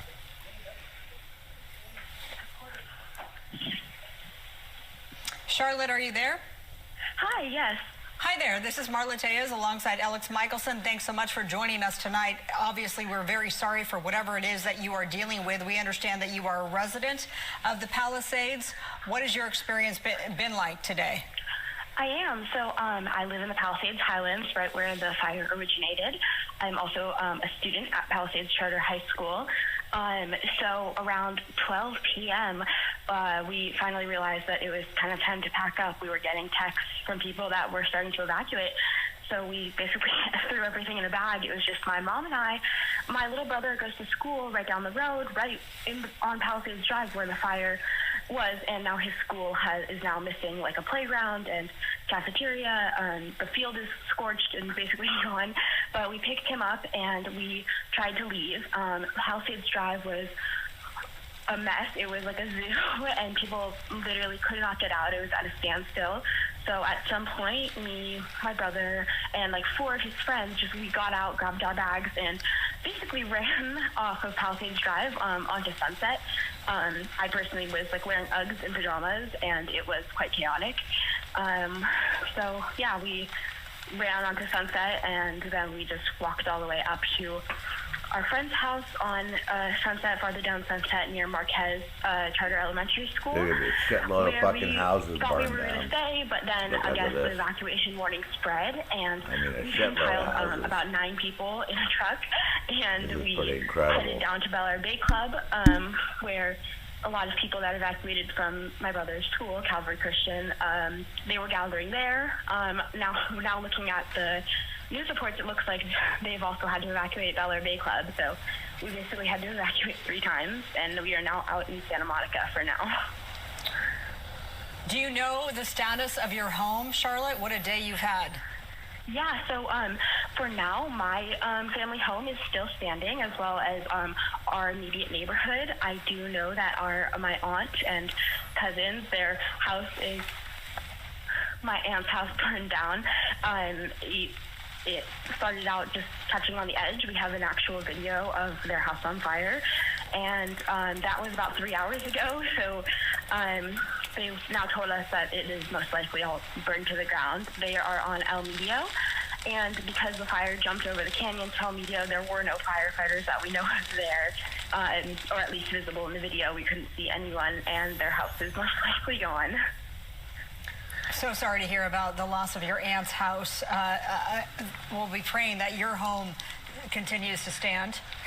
And just the thought of the images that we've seen in the last half hour or so of your high school up in flames. How are you thinking about that? It's really just shocking. It's like I honestly didn't realize that from like the Santa Monica Mountains it could really spread that far. So it wasn't even a thought in my mind that we'd lose the football field and the baseball field, which are 2 places I've spent a lot of time as a softball player. Holy fuck, man. That whole fucking neighborhood's on fire. I just didn't realize that. This is all packed. Those hills are just packed with houses. So. I mean, they're like one right next to each other. Wow. All right, Charlotte. Well, we're going to let you go. Hopefully you are 60 to 80 mile an hour tonight. winds. There's no way and they we can want fight to. this, Our man. reporter actually is on the street that you mentioned, with a perspective from Charlotte Street. Matthew Seedorf, take it away. Yeah, we're on El Medio right now, just what she was mentioning, and it's just look at house after house, just man. a wall of flames. I count at least 7 homes on fire on this street. We have one firefighter over here trying to do the best that he can. And we One keep hearing these firefighter. occasional pops from inside these homes. We have more firefighters showing up right now. But just an intense situation with these winds and the fires, and it's just It's out of control. Guys are and it's hard to incredible, put into man. words just what Trying we're to fight seeing. this shit. But just looking down the street again, Fuck. 1, 2, 3, 4. Look how fast the 5, wind's moving. 6, 7 homes. There's another one on the other side of the road that's also on fire. Holy fuck. And this is very close to the high school. Can't as well. believe I grew up As in more this area firefighters too, are pulling man. in Can't now, believe it. And hoping they can get this to slow down. Go ahead, send it back to you. It's good to see more of these engines pulling up. LAFD, in terms of staffing, if you're curious, there's 250 plus firefighters there fighting these flames. They have 46 engines, 3 trucks, 5 helicopters, 4 brush patrols, 2 water tenders, 6 paramedic ambulances, 1 advanced nurse practitioner unit, 2 bulldozers, 10 chief officers, and fire investigators and safety officers I know on people scene that as live in these these live pictures neighborhoods, just man. get worse This and is worse and fucking worse. fucked. This entire street seemingly on fire. Let's check in with Christy Fajardo. You were around the corner from Palisades High, and what's your situation now? Well, we're also around the corner from where we just went live, where I showed you those 2 apartment buildings on fire, and I talked about the rain of embers, and you could see them right here, and you can see what they've done. They've started. Yeah, see, look at these embers, man. They just fucking blow everywhere. See, it's underneath even that house now. Firefighting resources just around the corner from us, fighting the fire at those 2 apartment buildings, but there are no firefighters here. 2 more apartment buildings. Oh my This is God. burning because a short while ago we saw someone checking it out and then driving over to where the firefighters are. What's fucked up is you're someplace in some hotel or someplace freaking out, and you're watching this, and you see your fucking house, But something else is burning just down the street from us. We could see the flames a short and you're like, while oh my ago. God, this is my But there's street. so I hope my much house isn't smoke burned. that you can't It's see got to be so very fucking far in stressful front for of these you. people, man. And So, and I know how many people are going to die. They couldn't get out of their just now homes. deciding to evacuate. We Most were people surprised to die see from how many people had asphyxiation, stayed put, from but many smoke of them are leaving inhalation. now, and one That's what man, kills them. as he was driving out, asked me to relay this message. He said that he was on Radcliffe and that there was a giant eucalyptus tree on fire and that there were no firefighters there, and he was concerned that the tree was going to catch other homes on fire.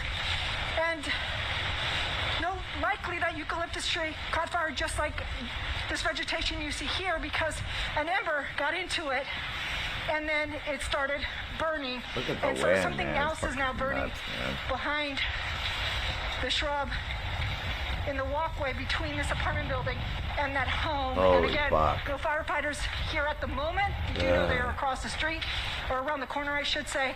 And we also believe that they are aware of this, but we will make sure that they know as well. Let's send it back to you. All right, Christy Fajardo, thank you. We've been talking about Pali High. Pali High is going to be closed tomorrow, as will Canyon Elementary School, Marquez Charter Elementary School, Paul Revere Charter Middle School, Topanga Elementary Charter School. Paul Revere Charter Middle School students will relocate to University High School. Topanga Elementary Charter Schools will report to Woodland Hills Academy.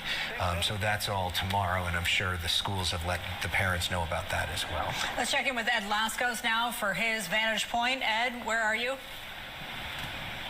We are in the village, and you no doubt as you've been watching our live pictures, you see a lot of the looky-loos. That's been amazing the last 20 minutes or so. A lot of looky-loos coming in, some riding the motorcycles, others in their pickup trucks coming by, driving, looking at this block, burning down to the ground. They all have their cell phones out.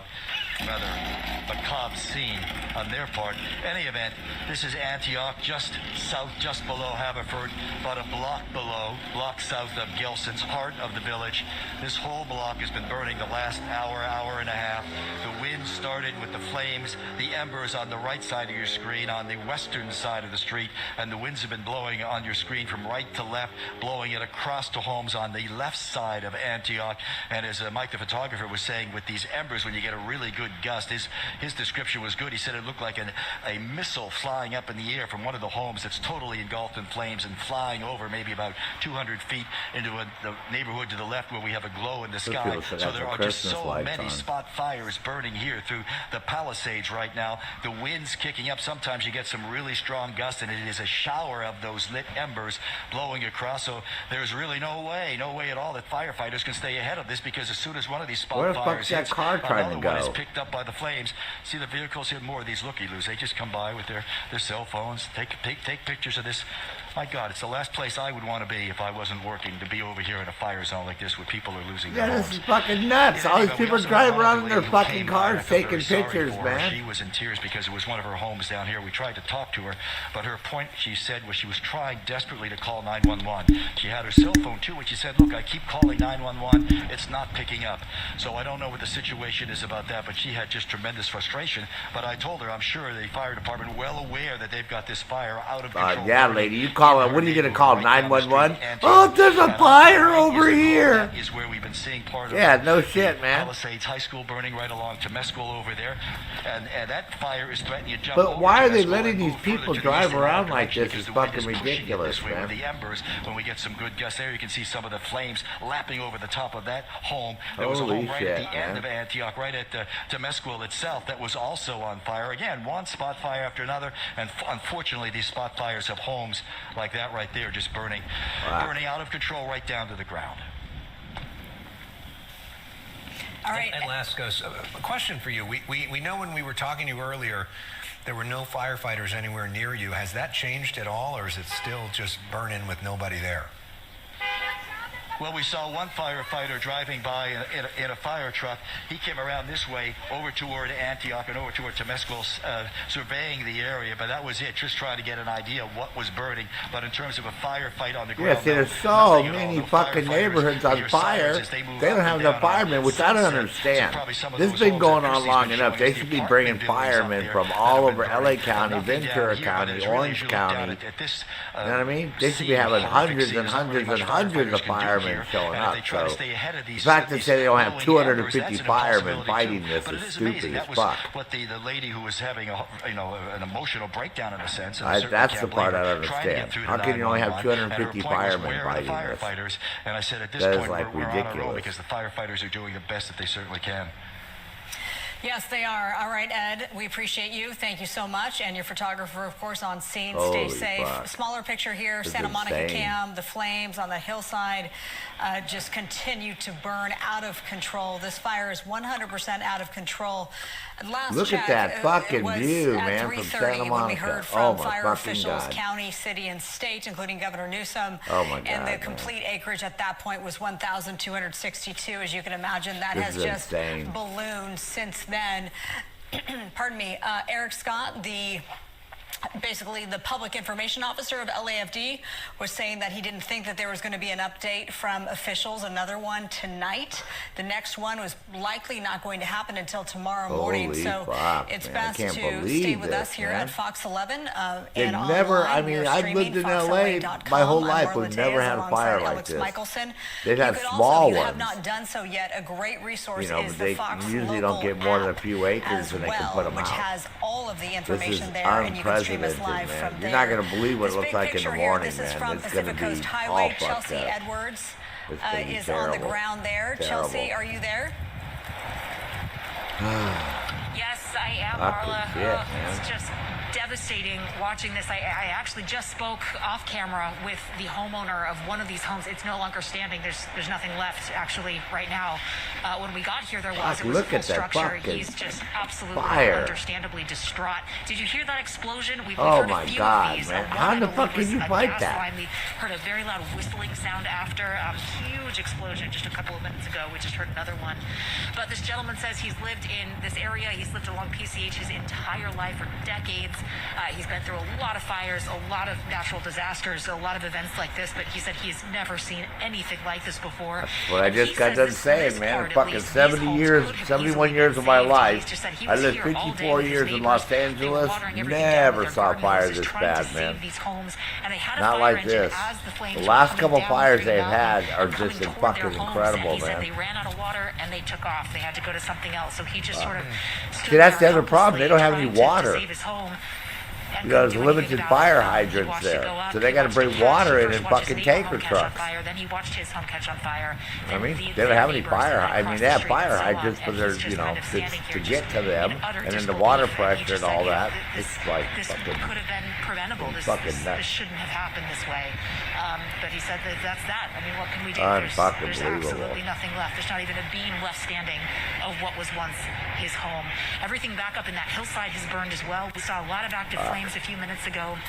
Now we're just seeing a lot of smoke, a lot of black, thick smoke just kind of coming down throughout the canyon. Just heard another explosion. You see all the earthquakes they just had in fucking China and Nepal in the last 24 hours? How much the camera can pick up, but if we look directly Pop-O-Matic? you can see some at the very top there. They just had like 40 fucking major earthquakes, man. Some bigger flare-ups that are I'm telling you, something's getting ready to fucking pop. We're seeing those all up and down PCH. I mean, everywhere you look, you just see flames. No matter what direction you're looking. Yeah, you didn't see that on the news? Again, these homes here on Terrace Circle. In northern China, they had fucking every single home on there like has been lost. how many they had in like in less than 24 hours, man. They had like 12 earthquakes over 6.0. Across PCH, and then she was eventually taken by and first then in responders Tibet, they had like 59 people get killed. And not Tibet, like someplace, yeah, somewhere in that area. Just in utter Yesterday they had a big 7.1.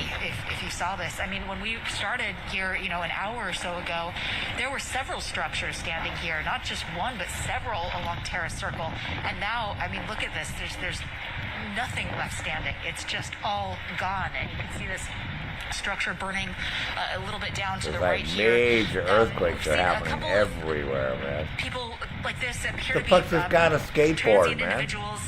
They've approached us a couple of times, and he's approached us a couple of times. Appears to be having kind of a mental break, which also understandable. I think a lot of people coming to this particular area because there's no structures on the other side of PCH. You've just got sand and water, so it's relatively safe in terms of what's going on in this area and in terms of what your other options are, because there's just nothing left to burn once this jumps PCH. It has jumped PCH at certain points. We saw those flames down. You can see in the distance. Now you can't even see them anymore.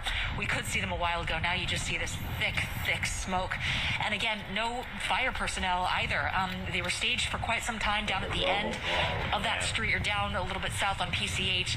They're no longer there. We can hear the sirens. Not sure exactly where they are, but no firefighting efforts on these homes as well on Terrace Circle. So just so hard for these residents who called this home and who are now trying to figure out how they're going to rebuild and what they're going to do from here. I mean, it's just devastating to watch.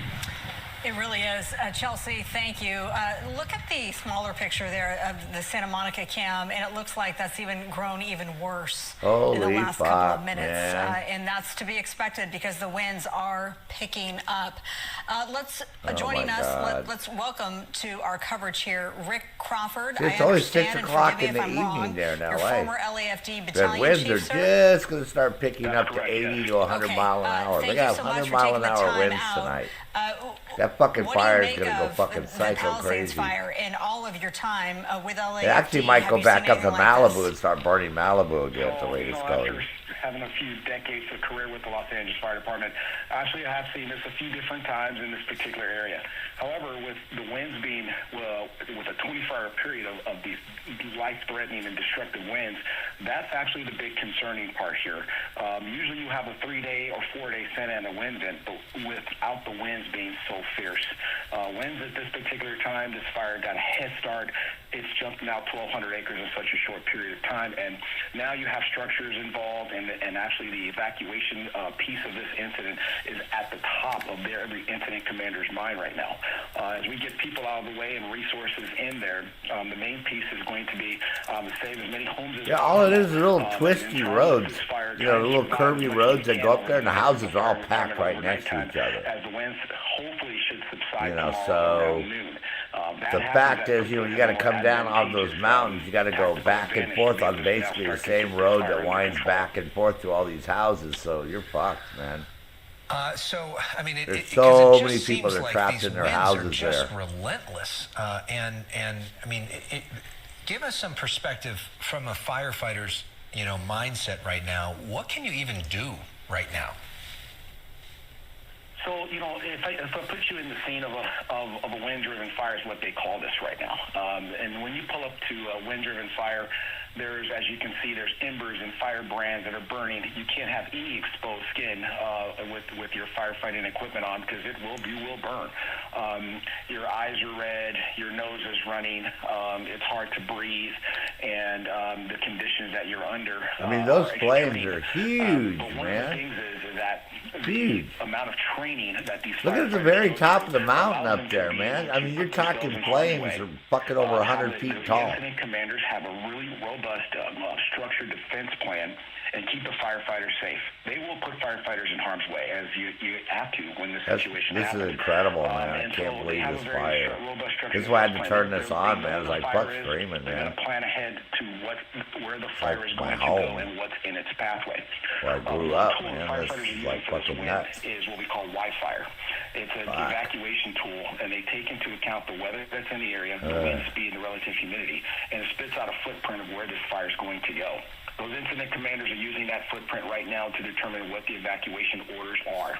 And then we send the Sheriff's Department, Los Angeles Police Department to get those people out of the way. Oh, there's the cops right What there we've where seen those a lot people of, were. and I See, think the we're cops seeing are it in going some of after these those live pictures, people, at least man. the bottom right, perhaps, where They're our like, that was that reporters same there, neighborhood we and just saw several those homes are people on fire, fucking and there's stopping and no shit, yeah. firefighter in sight. They tell them get the fuck We out of here and understand get that arrested. resources are stretched thin of a Plus, fire they're of looking this for looters. magnitude.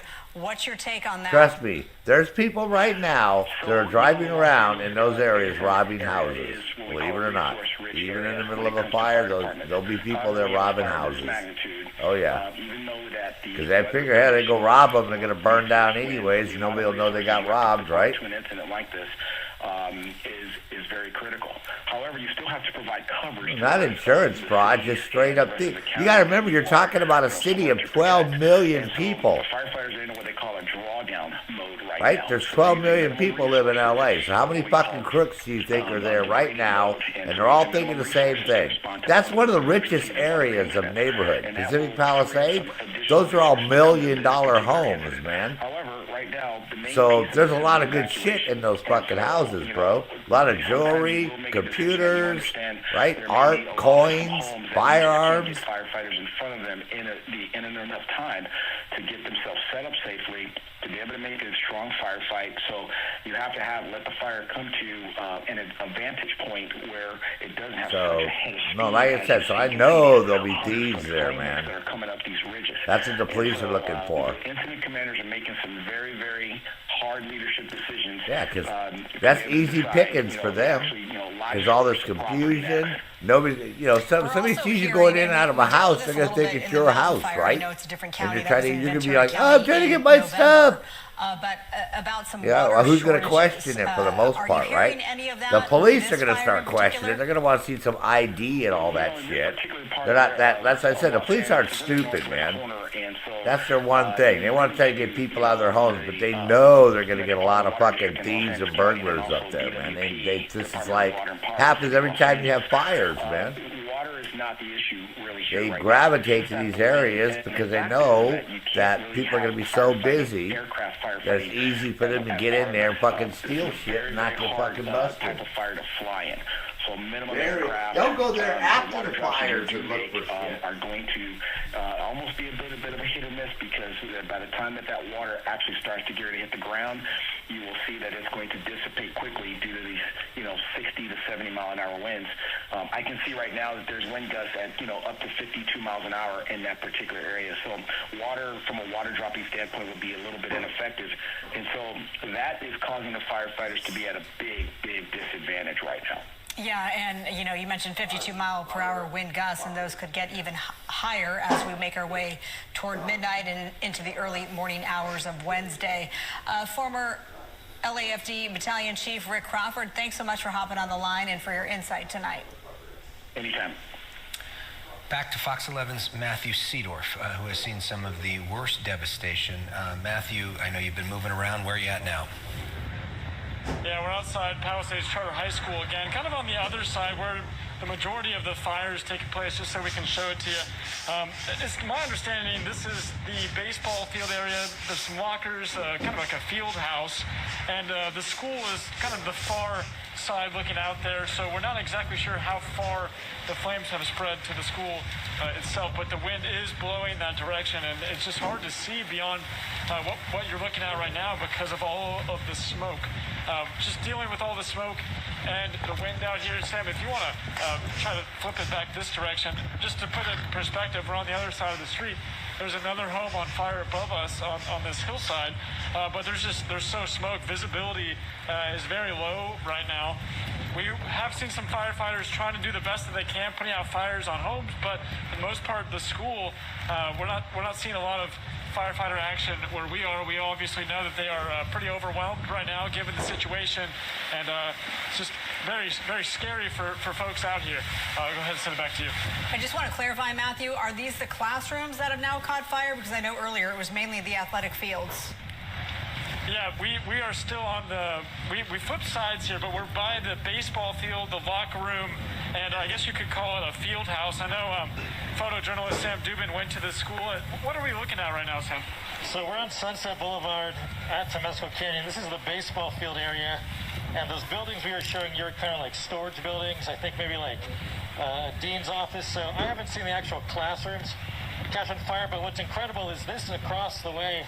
See these fires, these are homes on, I believe, Radcliffe Avenue, which the fire had to jump Temescal Canyon to get to these homes, and it's just absolutely decimated them. I mean, I never thought I would see something like this. Yeah, to Sam's point, I mean, we've counted, we've probably lost count of the structures that we've seen burning. It's unbelievable, something you never expect, and this is Sam's high school, like so many other people watching. It's just hard to see. Yeah, it's a very special place. They filmed a lot of TV shows here. Modern Family was shot here.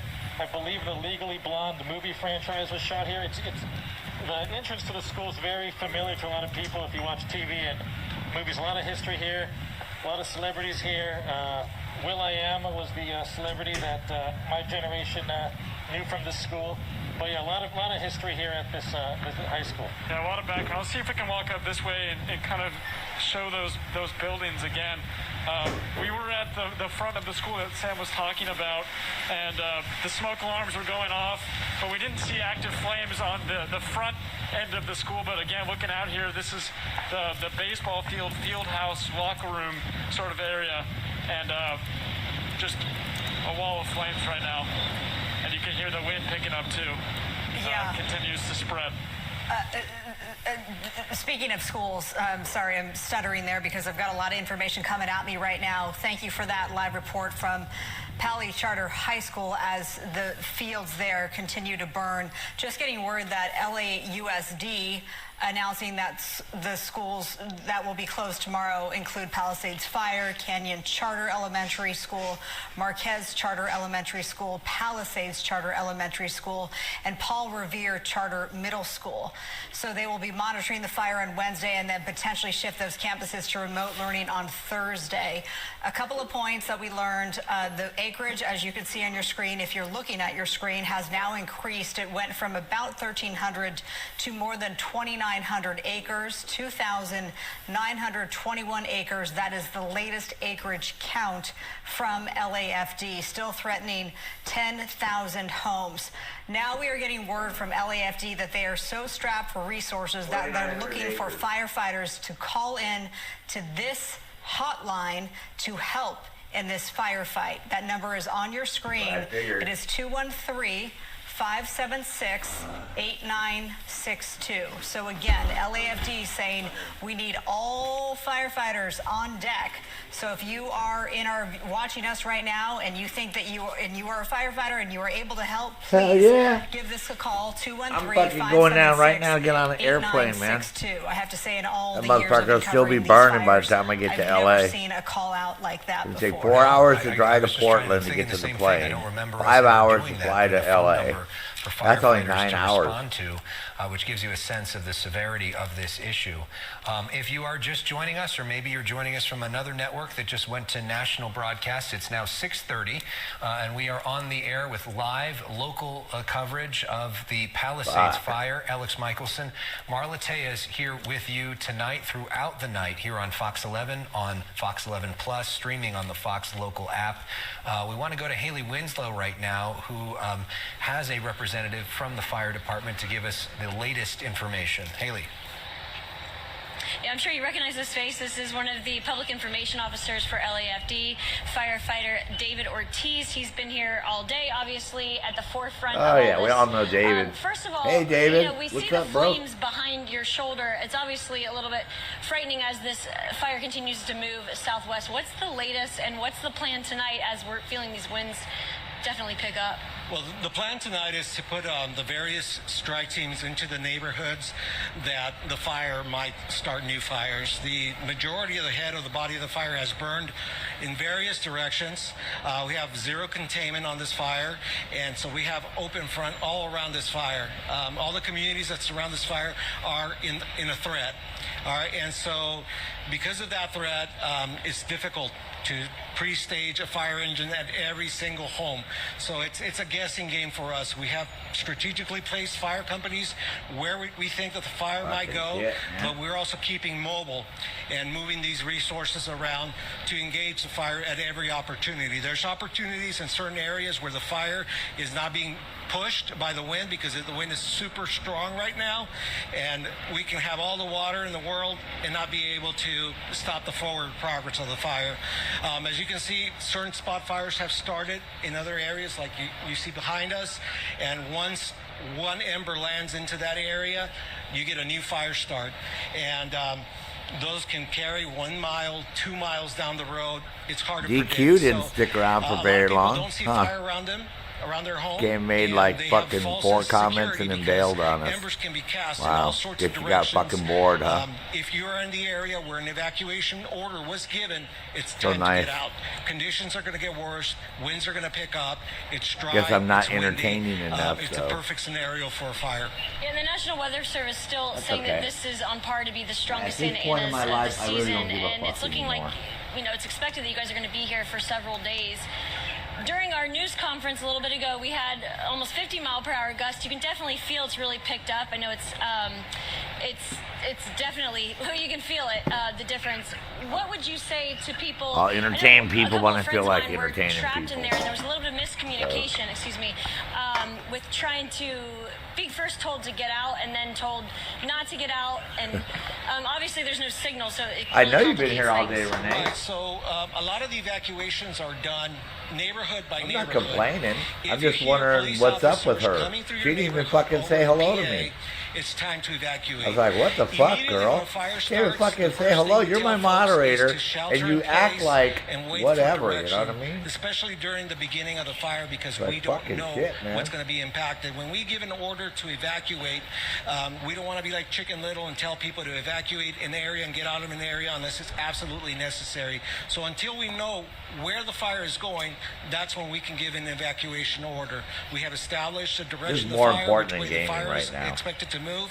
We have computer that predetermines and calculates For me the it speed is. and rate in which the fire is going to be for moving, somebody else, and then we but- can predict what evacuation Oh orders. wow! what zones Oh we wow! can What? evacuate. But Oh wow! separate What, from that, Renee? independent Did from she that, even we say? also have, Yeah, I even looked back in the areas that are chat immediately threatened. because I was We sort of don't need napping the chief, for a the while person in there. charge of this incident, to tell Yeah, I us was to looking, I was evacuate like, an God area. damn The- it, man! the You didn't even say division, fucking hello. That's running the fire. The chief. I mean, that's she hasn't at been that around scene for at that days. community can take Ever independent since I action kicked and order an fucking evacuation of the Sentry off community. the fucking So channel. if you hear those police officers over the PA telling you to evacuate, even Oh, if did they you haven't ever given an fucking watch evacuation that order, video that I did? via the news, or you haven't received Remember one you on said your you were phone, busy feeding you your need to dogs get and out. all that shit? A lot of the phone service is intermittent right now, so you might not even receive an So evacuation you watch that order. video and When it in would doubt, explain if you why feel I threatened, did what I get did. out. Yeah, and I understand there's still definitely some people in there still. Well, I mean, I realize you guys got lives Our and anchor, shit, before you go, I know right? you're in I don't high expect demand. Our anchor, people Marla sit here Tejas, and has a fucking question for babysit you. me Marla, go ahead real quick, and and I'll patronize me, relay the information. but We just put at out least a say number of hello and former then you can firefighters go about who your are fucking watching, business, to right? call.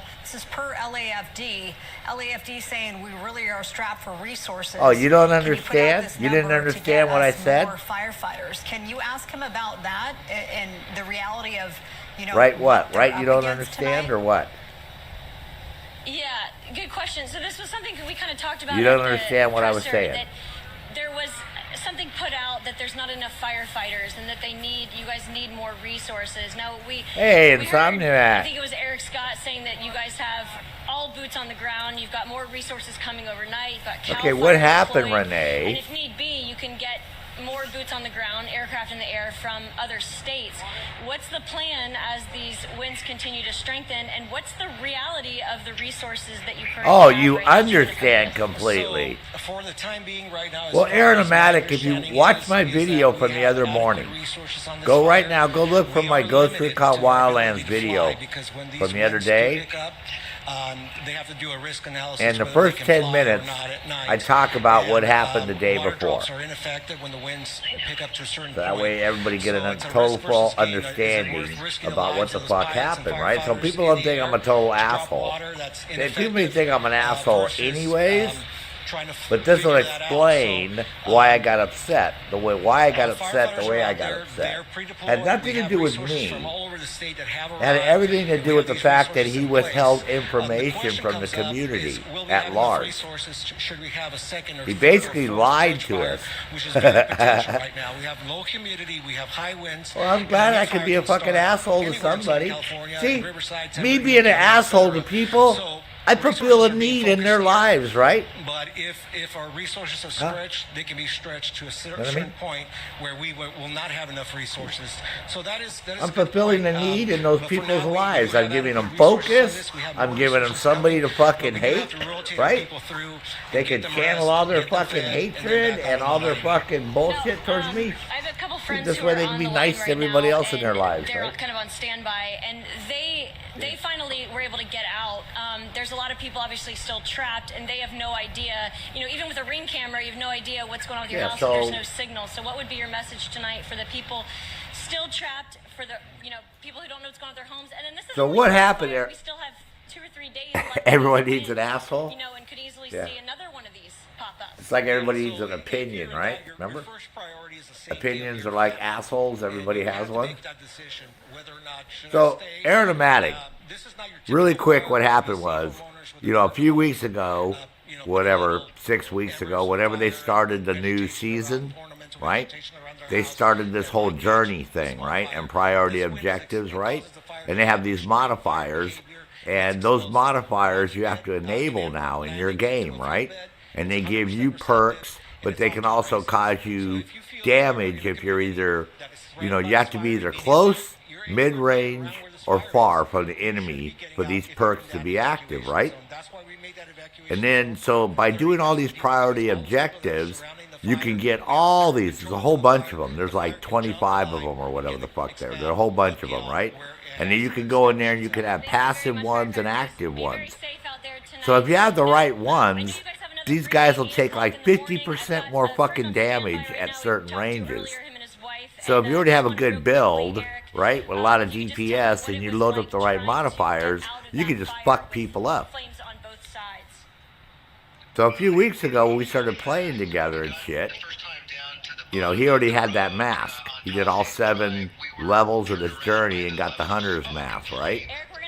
So, and we're doing this shit, and he's just fucking clean and fucking clock, right? And I'm like, dude, he's only a level 500. He just started playing on PC. So I'm like, dude, you got some pretty good fucking build already in gear, because you're really, we're running everything on heroic. And he's telling me he wants to do legendaries, right? And I'm like, how the fuck can you do legendaries? You just started on PC, bro. So I figured, well, he's just good, right? He's got good builds, and, which he did. I was looking at some of his shit, and it was good, but he wasn't letting people know that he was running all these fucking modifiers. He had all this shit enabled. And he never bothered to tell me that I needed all that. So we're running around doing all this other fucking useless fucking bullshit, when at the end of the day, I should have been doing all those things, like, to get all these modifiers so I could do all these journey things now, right? At level 5. Because now you gotta, So the other day, I'm trying to figure out how to do all this shit.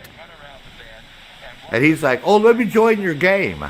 I'm like, well, you joining my game isn't going to fucking explain to me how to do this shit. I said, plus, I don't need you joining my game because I got to kill 200 guys this way, 150 guys this way. So you joining my game, you're just going to be killing everything, and it's going to be that much harder for me to get this shit done. I said, why the fuck can't you just explain to me how these things are and how they load up? Oh, well, it's your Isaac next to your fucking watch. And I figured that, but he wasn't explaining how to click on these multiply. And then I was like, dude, can't you just explain how to do it? You know what he tells me? Oh, G. Croc has a video. Just go watch his video. And I'm like, you gotta be fucking kidding me. This motherfucker's in my fucking clan. I'm fucking highlighting him on videos and pimping him and showing everybody how good he is and bragging him up. And when it comes to getting his help, he tells me to go fuck off and go watch some fucking video on fucking YouTube. So I stopped what I was doing. I said, okay, hold on, everybody. And I went and read. It took like 10 minutes to read up on what they were and how they worked. And then I came back and fucking reamed this fucking asshole. Because I'm like, you lying motherfucker, man. I said, this whole fucking time you've been playing with me, you've been using these modifiers, right? And he wouldn't answer at first. And a couple other people in chat were like trying to fucking call him out on it and shit, right? Raven was there. Raven started laughing and shit. And then he starts getting all defensive and shit. Oh, I don't need those modifiers. I can fucking do that. I'm like, you're a fucking liar. I said, because the other day when we did the 4 hunters on the 100th floor of the summit, you get 4 hunters. I said, they fucking melted you, dude. I said, I went in there thinking, that you were going to fucking kick ass on these guys. And he ran right up to this fucking hunter. And I was like, what the fuck is he doing? Well, he had the modifiers loaded up that you can get right next to him and basically take no fucking damage if you're right up on top of him. But he ended up fucking dying anyways. And then if I don't go over there and revive him, he'll respawn again because we're at the final part. So he ended up respawning, and then I let him kill that hunter. I was whittling that one down, and I killed the other 3 hunters. Just with my build that I had. I was using the Pestilence LMG with the Creeping Death. So I killed those 3, and then I was nice and let him kill that one because I could have killed that one too. But I sat there waited, and he killed him. I was like, oh, good going, Sentry. So I could have killed all 4 hunters by myself, man. So then it comes, that's what I said. So I'm like, oh, so now I know what the fuck was going on when we were doing the hunters and shit. And then he tries to get all defensive, and he keeps talking all this shit. I told him, you know what, dude? Just shut the fuck up. Don't say another fucking word. I said, you say one more goddamn fucking comment to me, I'm going to put you in fucking timeout. And of course, he had to keep fucking talking shit. I'm like, you know what, that's it, dude. I'm like, go fuck yourself. I said, leave my fucking channel, leave my fucking Discord, get the fuck out of my fucking clan. I said, I never want anything to do with you again. I said, I don't need fucking cheaters and fucking liars and people who just want to make themselves look fucking good gaming with me. And the whole time you lied to everybody. Not only did you lie to me, you lied to everybody on my fucking stream, everybody on the fucking Discord. Because you failed to admit to everybody what the fuck you were doing, that you had all this fucking gear, right? That you used it all. Because he even admitted, because people were saying, I don't like the modifiers, right? And he's like, oh, I love these modifiers. They make me like God. And that's when I started questioning it. I'm like, whoa, wait a second, dude. I'm like, what the fuck do you mean they make you like God? I'm like, so this is why you want to do legendaries. This is why you're only a level 500 SHD watch, and you're kicking ass. Because you've been using these motherfuckers, not telling any of us at all. He didn't come on, he didn't post that shit on Discord. He can take his screenshots of all the modifiers and how he has them loaded up. I'm like, dude, you just been bullshitting. All of us, you just got, and that's why you got defensive. Oh no, I can play without them. I'm like, you're a fucking liar. I said, you get your ass kicked with them. You take all those modifiers off, dude, we run around legendary, you're going to fucking melt, dude. I said, you don't have good enough. I said, on the PlayStation, yes, because he played on the PlayStation forever. You know, lots of good builds. I said, well, you haven't been here long enough to get good builds. It's impossible, man. You haven't put enough hours in the fucking game on PC. You only been here a few weeks. There's no goddamn fucking way you're going to do that. So I said, except for with all those modifiers now, yeah. Fucking. So so the next morning, that's why I did that video the next morning to explain to people in case they watched it and said, wow, this fucking Sergeant Nick Fury sure is a fucking prick motherfucker, man. Jesus, don't game with him because he'll start talking shit to you and fucking, you know, you don't do what he wants. He'll kick you off his Discord, kick you off his channel. And no, I did that shit because he fucking lied and fucking wasn't honest about what he was doing, and he could have helped me 3-4 weeks earlier. I could have had all that shit done. He could have said, oh, don't worry about, you know, doing the manhunts and all that, Sarge. Let's concentrate on getting the modifiers, right? Doing all your priority objectives, getting your modifiers, and then I'll help you show you. Oh, no. Sort of failed to fucking mention all that shit.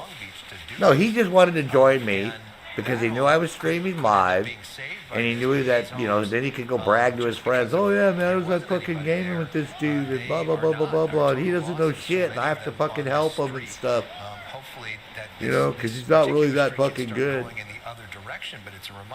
The way he can pat himself on the fucking back, man. So I got fucking pissed, man. It's like, fucking dude, man. I can't fucking believe you just failed to mention all this shit to us, man. Oh, yeah, by the way. Unfortunately, I have this news just coming across from LA County. Hey, OC, man. Dude, this is fucking nuts, bro. This is going to be so fucking bad, OC, by tomorrow morning, man. There's going to be so many fucking houses destroyed, man. At this point, this is gonna be like the Oxnard one. Well, I figured you've been around. In Altadena, above Altadena, since you live here too. Canyon area. So that's what we were just talking about with the gentleman from LAFD saying that, you know, we have resources here, but what happens when another fire breaks out? Right. And yeah, this is insane, man. Because, you know, these neighborhoods are so fucking packed with houses, man, and there's never been a fire here, ever.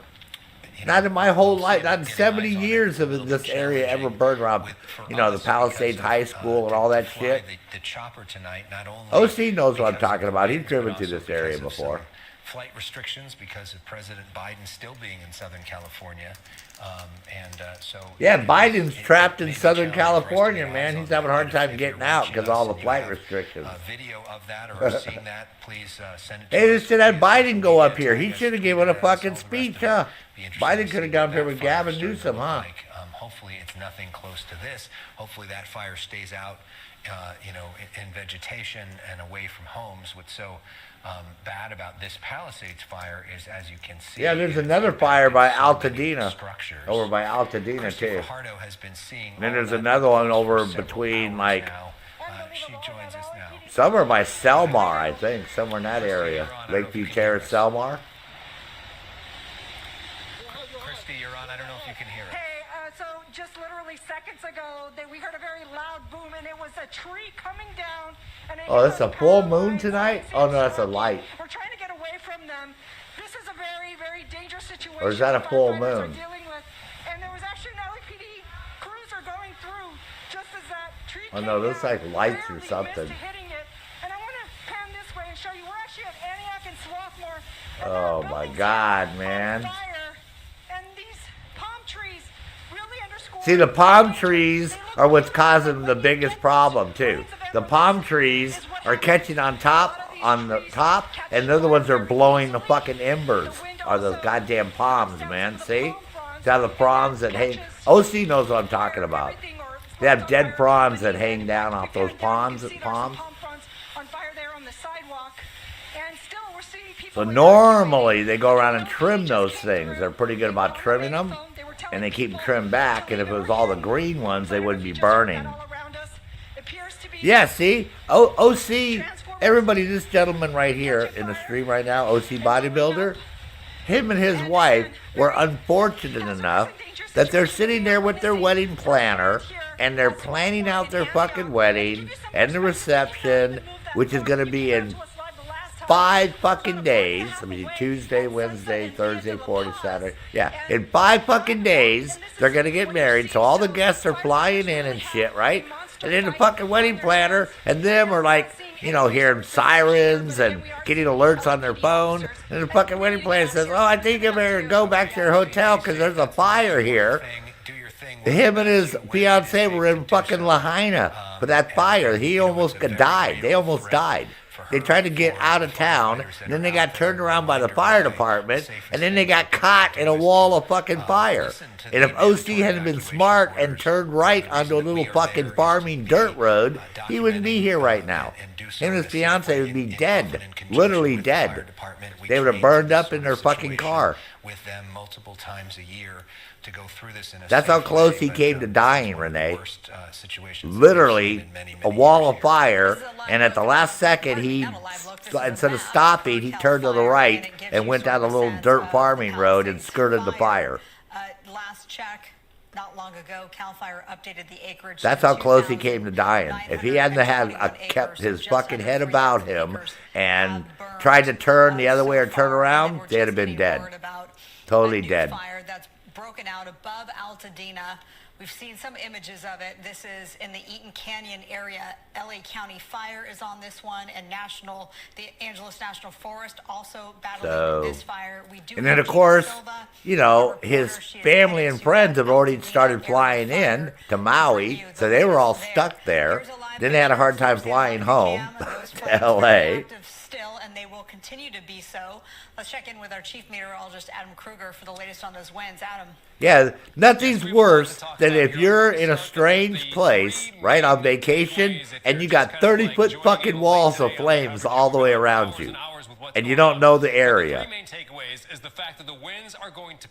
That's, like I said, it was only fate that that little dirt road was right there. Had they been 100 yards farther south, you know, farther south on that road, they'd been dead. They literally would have been dead. Their car would have been surrounded, the tires would have melted, and they would have died in their car. They would have found a burned out car with the both of them in it. Just like they found all those other people dead in their cars that tried to get away. And we don't know to the extent of that one yet, but I was just thinking that fucking close. That was real fucking close. That was scary close. All right, so now to get a little sciencey before we dive into the specific wind forecasts and humidity forecasts. Fucking nuts, I want to man. share with you why we expect tonight. That was so insane, bro. So we've got a setup in the atmosphere a little bit higher up. You may have heard of the jet stream. So those are the fast-moving winds that are a couple miles above where we live down here at the surface. And right now the jet stream kind of follows this path like this. And there's a little burst, a strong part of the jet stream just on the north or northwest side of this low. Fucking and that's crazy, man. Up right over our area. That's adding an extra boost to the winds. That's happening right around 9 to 10 o'clock tonight. Yeah, we can laugh about it now, but he had fucking like PTSD for months, man. Then that most intense part of the winds a little higher up in the atmosphere starts going south of us. But that's why through the night tonight and tomorrow morning, we have that extra... Oh my God, you didn't tell me the whole fucking car was full of alcohol. Oh my God, man. We had the red flag warning, no surprise, that's in effect for... Yeah, that motherfucker would have went up, man. Wednesday and then Thursday. Oh yeah, you guys would have been flambéed, man. But all these other areas continue on Thursday in a red flag warning. Oh shit. The National Weather Service has a fire weather watch in effect for these areas in orange on Friday, which means on Friday this may turn into a BBIED. The strongest winds, though, you know that, will be tonight into tomorrow morning. We have the high wind warnings expiring at 6 p.m. tomorrow. After that point, the severity of the winds will be backing down, but still, it's an offshore wind. Yeah, the fucking winds are going to be... Look at the winds for the next 24 hours, man. Look at the Palisades. Right where the fucking fire is, going to be the highest amount of winds. You couldn't have a fire in a worse fucking area. Literally. Look at, you could, I mean, other than Pasadena in Ontario, but look at right where the fire is. Look at the fucking wind. 58. So look at this. We've got 50s and 60s on the map. What do you think is going to happen in the middle of the night when the wind starts getting up to 60 fucking miles? I'm telling you, that whole fucking area is going to be burned to the fucking ground by tomorrow morning. There's going to be nothing there when we watch this stream in the morning. That whole area is going to be gone. See, that's where I lived. I lived in Santa Monica right here for 16 years, and then I moved here to Long Beach. This is Tahunga. This is where I grew up. Tahunga? My parents bought a house in 1959. This is where I went to elementary school. The elementary school, junior high school, and high school are all one block from our house. One block to the elementary, one block to the junior high, one block to the high school. That's why I grew up right there, Tahunga. This is more north to northeast wind, and we expect that wind direction to kind of Before hold, that, we lived down here. I was born next to Burbank. Glendale's right next to Burbank. So. Intense winds just take over a large part But look at this shit, man. Here's 4 a.m. Still the same story. 4 a.m. this morning going to be fucking 60-mile-an-hour winds. We go into 11 a.m. tomorrow. Still very windy, but I think at this point we are just over the peak of this, just over the hump, and then winds will start to back off gradually. Still gusty in some spots, but winds start to come down as we get into late day Wednesday. Oh, yeah, OC. The school, literally, 5-minute walk. School, to elementary school, junior high, or high school. Some spots today. Look what happens as we go into tomorrow. As again, these winds get stronger tonight into tomorrow morning, and then we have this to deal with. The air gets even drier. Well, it's going to be windy till 6 o'clock tomorrow night, bro. It's only 7 o'clock your time. So it's going to be 60-mile-an-hour winds for 23 more fucking hours, man. 23 more hours, bro. Till 6 o'clock tomorrow night. It's only 7 o'clock, OC. You got a shitload of fucking. You got 23 hours that the fucking fire's going to be fucking cranking over there. There's no way they're going to get that fire under control. This is the Santa Monica Cam. This is all they can do is stage, try to fucking keep the fire down and evacuate people, man. Above Altadena, so. Yeah, there's another one above Altadena that's going on right now too. So they better hope that one don't get out of control. About 20 acres so far, with the 20 acres so far. To 500 acres in probably no time, given the winds out there. And again, this is being fought by LA County Fire Department and the Angeles National Forest. So two of the agencies there are the lead response agencies as it relates to what's being called the close fire. Again, 20 acres with the potential. Yeah, there's no way they're going to control this fire, man. It's impossible. Maybe we can take that picture on the top left. You can't fight fires when they move that fast. It's literally impossible, Renee. Let's look at this. It's a time-lapse video. Here's a time lapse. Shows the progress of that fire burning in Eaton Canyon. So you can see the rapid. Yeah, when the fire moves that fast, there's nothing you can do. It'll overwhelm you. It'll burn right over you in the fire truck, and you can't stop a fire. You know what I mean? It's like lava. Lava, like when lava starts flowing, man, ain't nothing you can do but get the fuck out of the way, basically. That we have in terms of our live picture arsenal, but tonight that very ominous fire there. The good news where it is burning right now is not. Oh well, what? Right they're asking for firemen, Renee. Put them on a fucking airplane, man. Send them out to fucking California. Fuck, it only take 9 hours to get there. That fucking fire will still be going. He'll get there at like 2, 3 o'clock in the morning, man. He'll be ready to fucking rock. And if we start come pick me up at LAX. Directions, there just simply aren't enough people to fight them. Let's go back now to Pacific Palisades. That's where Matthew Seedorf is for us live. Oh, he's never seen anything like this before? Most people haven't, Renee. Unless you live in Southern California or Northern California. We're surrounded by flames. We keep hearing those loud bangs. Like it just sounds like firecrackers just going off, bang, bang. Right now you can see. Yeah, you know what all those bangs are? All the fucking ammunition that people have in their houses and shit. All the fucking ammo is going off. Oh my God! I mean, the whole goddamn fucking block's burning. Sam, if you want to point up to the light, just man. See the smoke just blowing. Just look how fast it's going. I mean, that's something you see.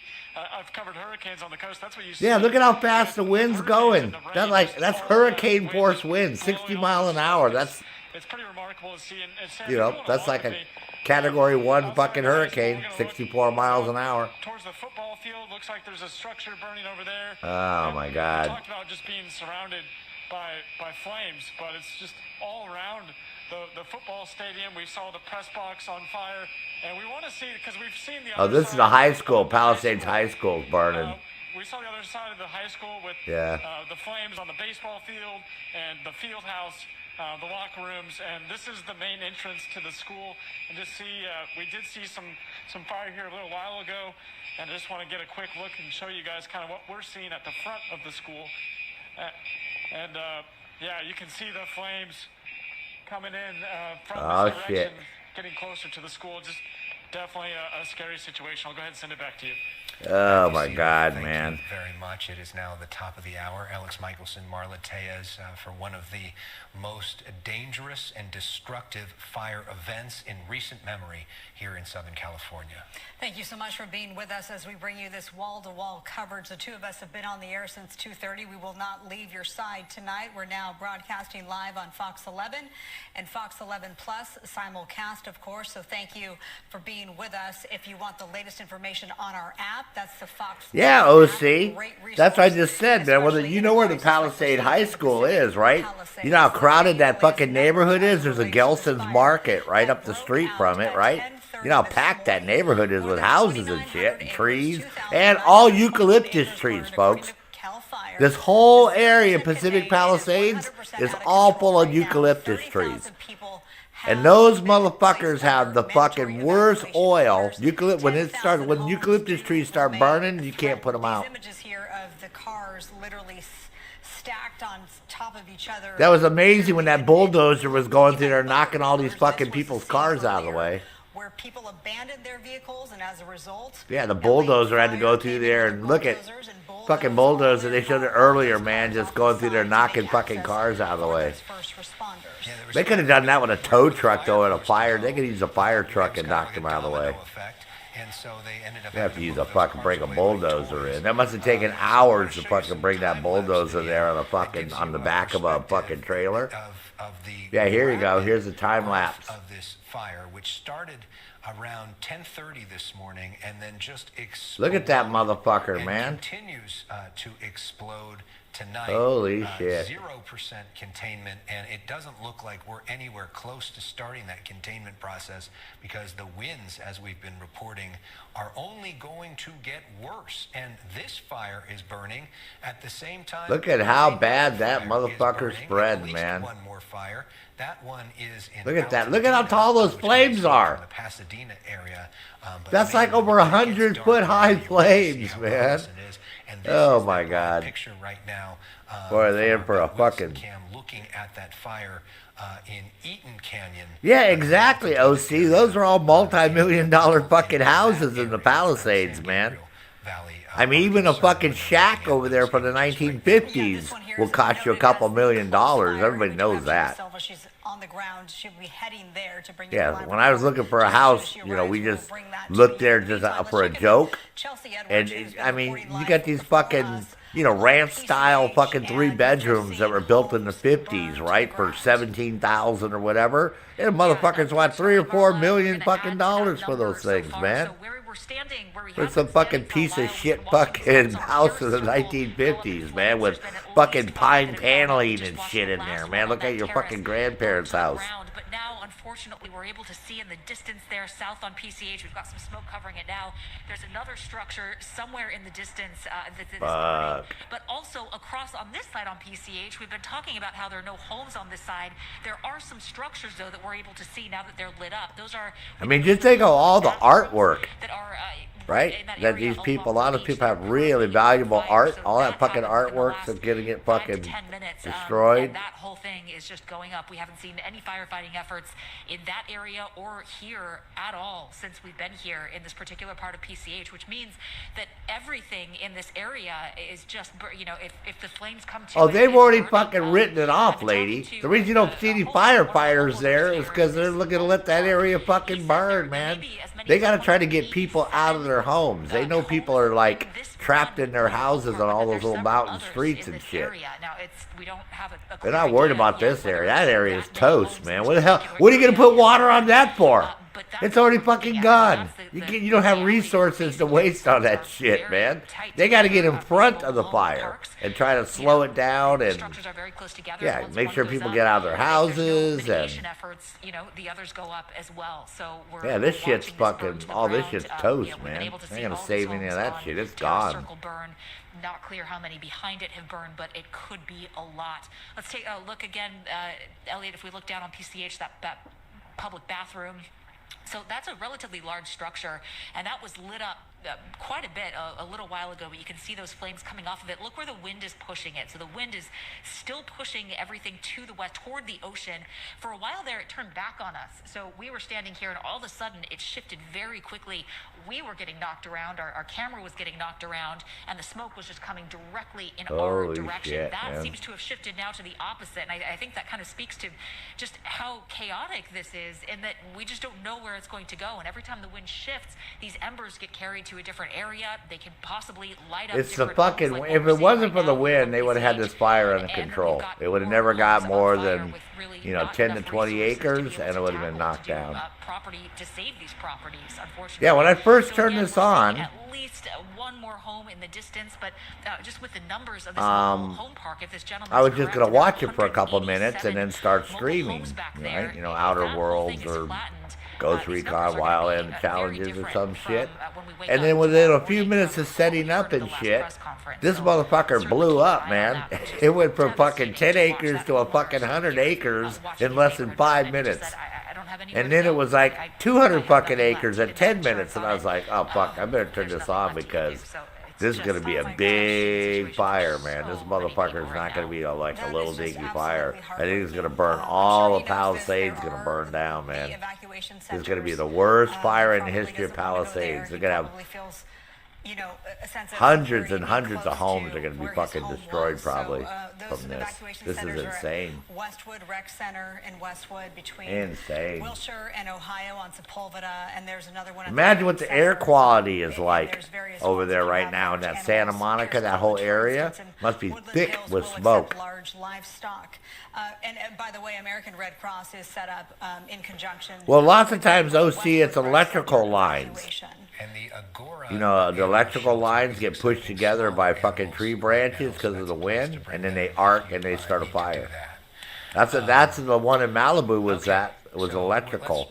Electrical line was down and started that fire. Let's talk about those winds, and when we talk about so this one probably was the same thing. It was probably an electrical line. Instead of away from the ocean. And a tree branch, trees usually what they do is they push against them and then they start arcing together and then, it starts a fire. Either on the tree itself or sparks will fall down and catch grass on fire or plants, whatever. I mean, essentially, that's why the geography is the way it is in Southern California, why the deserts are on the other side of the mountains is usually the prevailing wind. The common wind would be blowing onshore. It goes over the mountains, and we have super dry air up towards the deserts. But what formed the deserts is basically happening right now around a lot of the... like I said, this is the worst fucking possible time to have the wind the way it is today. This wind event only happens 3 or 4 times a year. It's like the Santa Ana wind, so this is the worst time. And usually it only gets like this for a couple days. So we've got a couple things working against us here. I'll keep showing you this. We've mentioned it many times. That's just so insane. As we look at the future wind gusts, which means how strong the winds could be bursting at times. Doesn't mean sustained winds. Doesn't mean it's an average wind speed over several minutes, but just... This is another land grab operation? No, Insomniac. These people are all multi-millionaire. These neighborhoods have been around forever, man. A pretty drastic change and increase in the wind speeds here, and notice the wind direction also, because yes, the Santa Ana wind is offshore, meaning blowing towards the ocean, but we can have Santa Ana winds. Yeah, so no, this is no nefarious things going on, bro. Or straight from the east. In this situation, these winds are mostly going to be from the These people will all rebuild for the most part. They all have insurance, so there's just going to be a shitload of rebuilding. Contractors going to be busy as fuck between all the Malibu. And the embers are getting blown basically. Yeah, all the Malibu fucking one, because Malibu just happened in December. We don't expect that wind direction to change much as we go so no contractors going to be real busy in Southern California, man. Like real busy. Rural area north of Pasadena at the moment, not threatening homes. Insanely but busy. The winds are blowing. It is blowing everything south, so it's certainly something to keep an eye on through the night. Here we are, 2 o'clock in the morning. Look at these numbers here. I mean, this is just, it's widespread and it's intense. This is the most extreme wind event of the season, and that's saying something because we've seen already a couple of extreme wind events, one in November, one in December. Here we go into 4 o'clock in the morning. it still is just about as strong as it gets out of this whole thing. Here we go into 8 o'clock in the morning. Still some gusts over 60. And then notice how kind of late night, early morning, the LA area actually starts to get filled in a little bit more with some of those stronger winds as well. So you take just the fire threat out of this, and it's a damaging wind event, to say the least. I mean, there is going to likely be some type of wind damage. I'm getting messages from people of like trash cans blowing around in their neighborhood, and OC's gonna have 40-mile-an-hour winds where he lives. Earlier with Christy, who he lives down there by Huntington Beach. Near her, and power lines, sparked and everything. And sometimes that's how these fires start, right? It's the strong wind knocking down a tree on a power line. Yeah. But that's Oh no, they're not illegal aliens. Insomniac. They're undocumented workers, man. Let's fucking get it right, bro.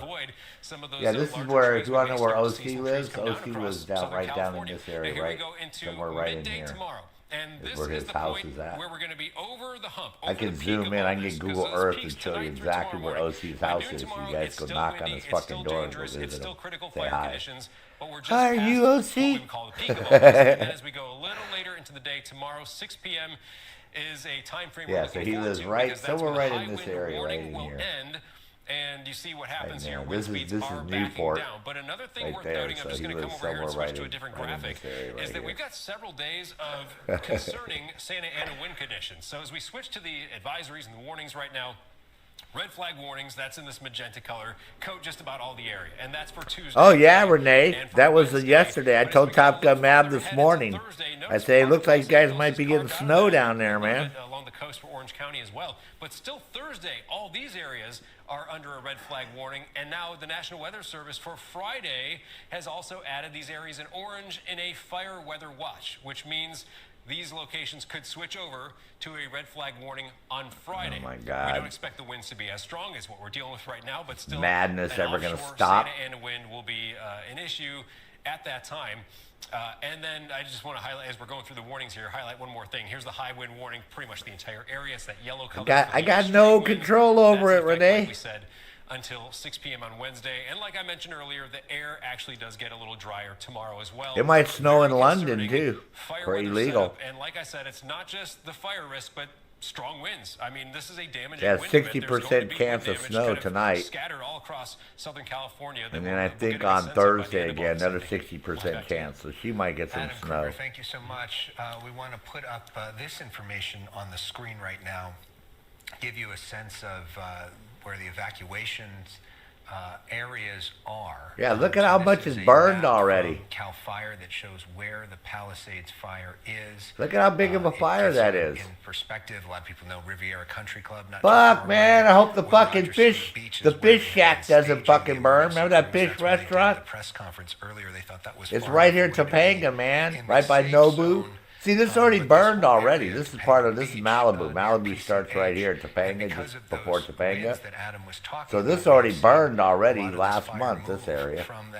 But look at all this fucking area, man. That's fucking a lot of fire, man. Obviously, nowhere to burn once you hit the ocean.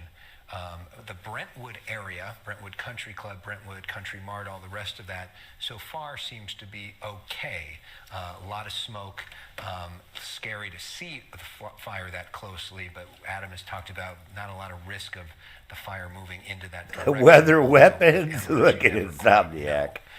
You don't want the snow? Can we bring up the Mount Wilson camera? I know our focus, of course, is on the Palisades fire, but we're getting some new information, which is pretty alarming about the other fire. This is it. This is per the Angeles National Forest. Got no control over that. We were told it was the Close Fire. Now, according to Angeles National Forest, it's the Eaton Fire in Altadena. Oh, Eaton Canyon. Plus acres, and evacuations are Oh, yeah, I know where underway. Eaton Canyon is. So I go hiking up there. In direct line to now what's being called the Eaton Fire. Yeah. Again, Oh, my God. That's at the top of Lake.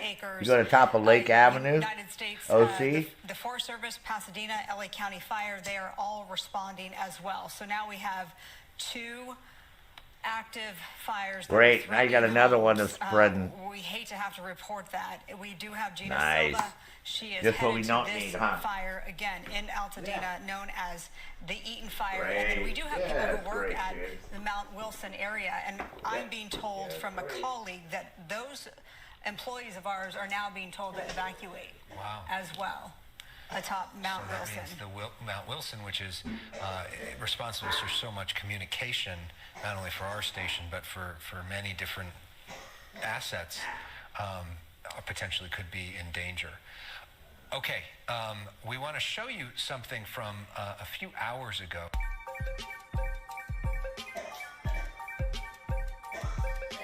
A sense of what some of our reporters have been up against. This is a report from our reporter Matthew Seedorf and photographer Sam Dubin in the Pacific Palisades area as the flames really got going. Take a look. You can see we can walk across the street. This is towards the football stadium. I believe that is the score box on fire as we're going to turn this way with all these embers flying. I do have an anemometer with me. It's measuring winds gusting to 35, 40 miles per hour with flames on the other side of the street as well. Let's see if we can push this way. And I'm actually with photojournalist Sam Dubin. You went to this high school, Sam, if you don't mind. What's this like? It's heartbreaking. This is my alma mater. The baseball field's totally gone. Some of the buildings are gone. This house across the street's gone. This is the newer aquatic center, the Maggie Gilbert Aquatic Center. Looks okay right now. The classrooms appear okay, but it's just heartbreaking for everyone who went to this school. A lot of people have gone here over the years. Yeah, I can't imagine just seeing buildings have burned down and just this thick black smoke. Again, winds, it just stings because of all this debris flying around. Looking at my anemometer, gust 25 miles an hour right now, but we've seen probably close to 40. It's hard to put this into words, seeing this home up here on fire and all these other structures and even a high school. I'll go ahead and send it back to you. All right, that was such a precarious, dangerous situation, and so sad to see all of those who... Even a high school. I'll go ahead and send it back to you. All right, that was such a precarious, dangerous situation, and so sad to see all of those who have gone to that high school, and let's hope that the classrooms are still standing. It was the athletic fields that took the brunt. We now want to show you what has really captivated us today, and that is this scene. This is when people literally abandoned their vehicles trying to escape the flames. And as a result, LA Fire came in with their bulldozers because they couldn't get through, and they literally bulldozed all of these vehicles off to the side to make way for the route to allow those first responders to get through. Let's go ahead and listen to some of the sound that we got surrounding this scene. So questions about abandoned cars, that's a good question that has come up. Law enforcement assists us heavily with evacuation, but please remember it's an active incident. We don't have the answers to all of these questions. We will certainly look at that. That's very important. I don't know if police felt like they wanted to make a mention to evacuations. Okay. Yeah, just on that question of evacuations, vehicles left in the roadway. If you have to leave a vehicle in the roadway, get it as far off the road as you can so that emergency vehicles can't get by. The gist of moving them with bulldozers was an emergency situation. You got to get those fire resources through, and they do what they have to do to be able to facilitate that.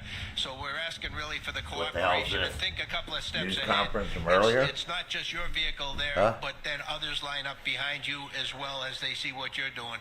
And so I can't stress enough, please follow the evacuation orders. Do your best to be able to Oh get man, out to safety. Insomniac. That's why I kept muting my mic. Need for the next couple of days with you Because for some reason that chicken salad sandwich and tater tots I had earlier, oh dude, I was like blowing out some, had to mute my mic.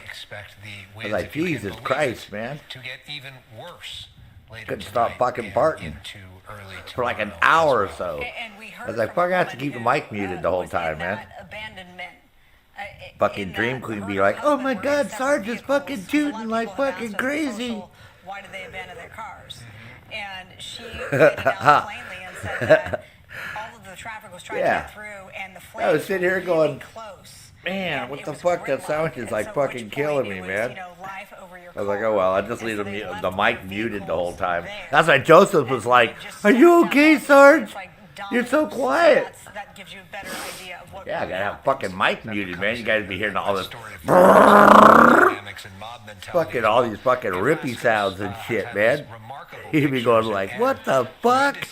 What the hell's going on there, Sarge? You okay? Yeah, you're right about that. It's Engine 10, City of Long Beach. And I'm gonna flagellant attack! Now! Call 911! We've been busy getting a couple of hose lines on these two homes up here on the east side of Antioch. They're gonna try to save that house right there next to the one that's burning. That's even suckier. When you come home and your house is okay, and your fucking neighbors' houses are all burned down, but your house is okay. The embers being pushed by these winds that have been blowing over here, lighting these homes on fire. And in the back, they were trying to shut down a fire. Oh, there you go. Lima beans with bacon and cornbread. Oh, man. Holy shit. You know, if you put baking soda, you guys know this, if you put baking soda in your beans and shit, you won't get gas. Just in case you didn't know that. We lost that one, unfortunately, about 40 minutes ago. The embers came by and just lit it right up very fast. And the fire engines here, watch out, we're going to get some water through here. They've got blasting the hoses, trying to... Yeah, see, they're going to try to save that house, those two houses right there. They got here just as this one was smoldering. We thought maybe, by chance, they might be able to save it. Unfortunately not, but they're trying to damp it down. But at least Oh, my God. No, half the fucking house is burning. Oh, my God. Half of it's fucking burning now. Shit. They're trying to hit these hot spots here. Finally, we see It's already burning inside, too. not from LA City, LA County, City of Long Beach coming in with their engine to try to help. Yeah, imagine watching this on the news. And this has really been like one of the hot spots of many, if you will, no pun intended, as this fire roared across, jumped across Sunset, and moved down here to the east of Temescal, losing these homes. Another burning. Mike, you'll give you a look on the other side. It really started over here on the west side. These were the first homes that went.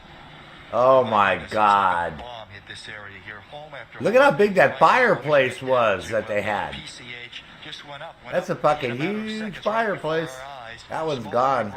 You see the embers still blowing as the breeze blows through here, and that's Wow. a continuing problem. The embers continue to blow to the Holy east. And you have more fuck. spot fires down 100. There's a 200, little 300 fountain in yards the away. front. Something that's almost impossible for firefighters to control. There's a chimney or what's left of that home. And Oh my God, yeah. jumped across. Now you have these homes over here. Fuck. One that's well, there's actually two as I look around the bend, 2 or 3 around the bend to the right off camera. Oh, yeah, that house is getting fully engulfed, man. Fuck. They're basically trying. Well, they're not going to be able to save the left. It is just fully engulfed. Yeah, see, they were doing pretty good, but now the fire spread inside. So this one right here is going to be gone. It's all inside. You see it's already spread the living room, the bedrooms. So you can see it in the windows on this side over here on the left side. That one's toast. Fuck. Bless them, but with these flames and the embers that are blowing Fuck. up in the sky, look at that. If you go all the way up top, Mikey, the embers just blow up in the smoke and the wind that swirls around, and they go up, follow down along to further east, and it's a battle, maybe a battle you just can't win when you have winds like this, unfortunately. No, it is not a fair firefight by any stretch. It's just absolutely This must be so frustrating for the firemen. Okay, thank you so much, Ed. Let's go to Christy Fajardo. She has a similar scene.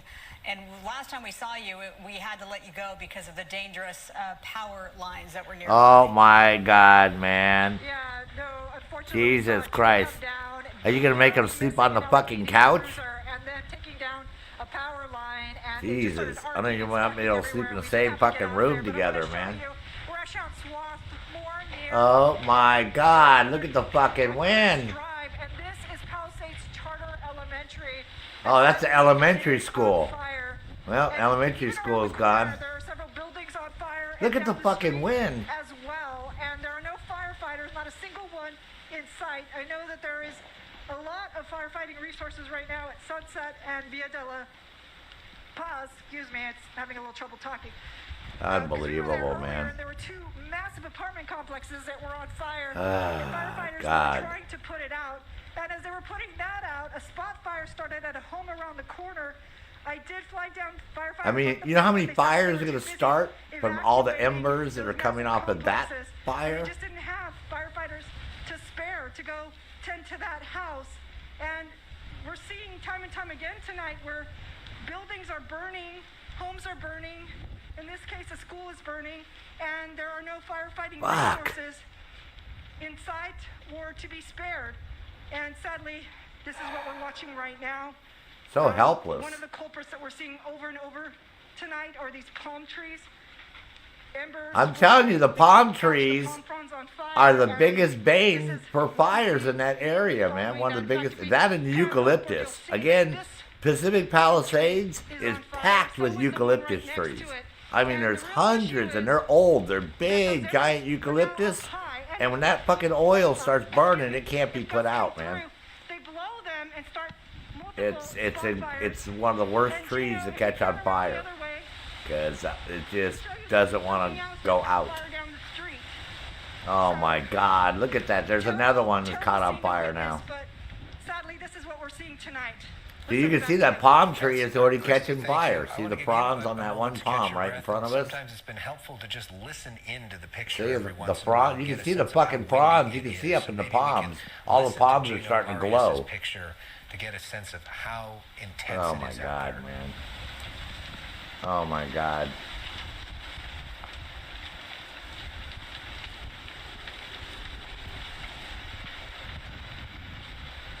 Fuck.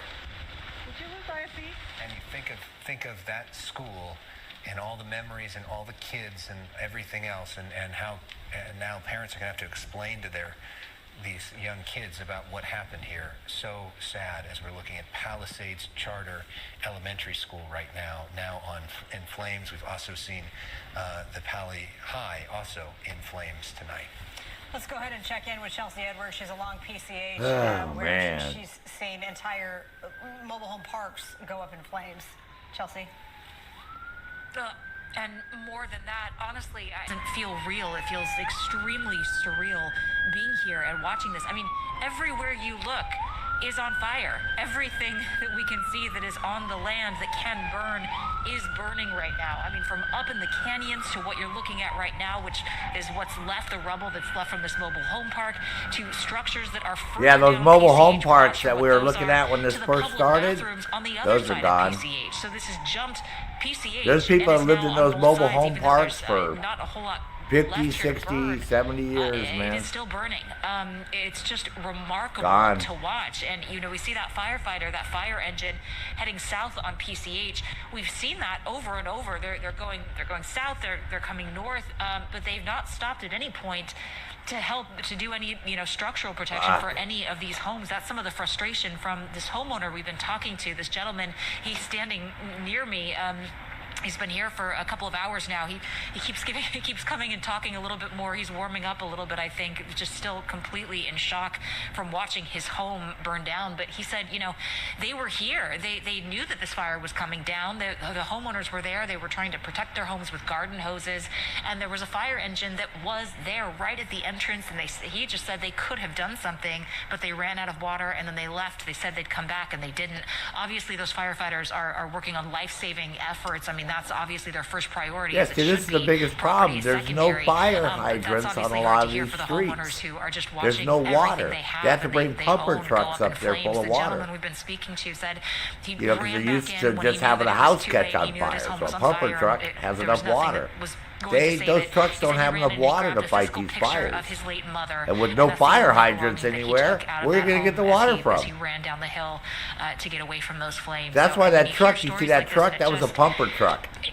So it's the going to impact fill up is with water, so great to and then these it's going to people. I come mean, think back. about It's the going to fear Santa and Monica those because there's people no that were fucking in their water cars anywhere there. All the on water is Sunset gone. Boulevard, making that decision to run. So those pumper trucks You know, got to that's drive a all the way to true Santa fear, Monica, and we fill up see his these water, scenes and then like come this, all the way and back to try to it's just fight the hard to fire. believe. Again, it just feels surreal. It looks That like was we're definitely on a a pumper movie truck set. that Like, we this saw is go not by. You actually, could tell if you know where we're fire standing in trucks, the that was Pacific a truck Palisades that's, right now. When you look you know, at the has scenes of 10,000 destruction, gallon it'll tank be really interesting to see in it with tomorrow when water. the sun So that's comes why up it was to hauling kind of ass get a sense south, of how because the closest place to widespread get this water damage is Santa And this Monica. gentleman says there's 187, he believes, mobile homes that are in this park alone, and this is just one of several. Yeah, up and down this 187 section mobile of homes, PCH. man. Says They're there's all one to gone. the south and one to the They're all north gone. as well, and we 187 believe of that them those structures are gone. burned as well. I mean, it's hard to tell, obviously. That's right why I now was going to with buy a the smoke fucking in the house air, right there. I was going to buy a house shifting I told you at winds the beginning of the and, stream you know, in that mobile no home ability park to right get there. in and really see what's going on. But I think it's Years safe ago, to I wouldn't be assume living that here. these I'd be numbers are living going there. to skyrocket. My fucking house would be fucking burning up right now. In terms of the structures that have been lost, I mean, we're seeing it. Which is really bizarre because I actually looked at a couple to buy. Just remarkable damage. So yeah, I would have been living there. And just so much, just devastation and my house would have been fucking gone. That'd have been fucked. They have go up in flames. And we can just hear the roar of that wind. It is. Those mobile home parks have been there since the 1920s. We want to talk now about the. So you're talking 100 years. Those mobile home parks have been there for 100 fucking years. This is thanks to Jonathan Acosta here, and this is burning in Altadena. Oh fuck! Acres. This oh just shit! Already up to Look at OC. Look at this one in Altadena, man. It's already moving down towards the. And I went to high school in Altadena. In John Muir High School. Oh my God, man! Leave now if you are in the evacuation zone. That's on Lake Boulevard right there, off the 210 freeway. Evacuation orders underway. See, this moving towards Pasadena, towards those houses in Pasadena. Loa Canyon Road, Outpost Lane, Glen Springs, Coolidge, Miranda, Roosevelt, Veranda. Oh yeah, they'll be back, Insomniac. Mandatory evacuation. Yeah, they will. They'll rebuild. A lot of people have insurance. They'll rebuild. You'll be surprised, bro. Insomniac in LA, how often they rebuild after fires, man. They've had fires before. They rebuild. The majority of people rebuild. Most people have fire insurance. Burning out of control. They don't have flood insurance, and they don't have earthquake insurance in LA. Those are the two things that are hard to get. Helping in the Palisades fire, nope. Pasadena PD is out there as well. Oh, look at that, and, man! LASD as well. Yeah, there's no way they're going to put that motherfucker out with those road closures and evacuation orders. Wow. Yeah, this is our best. No, you'd be quite surprised, Insomniac, how many people will rebuild, man. They're not going to. Insurance will pay.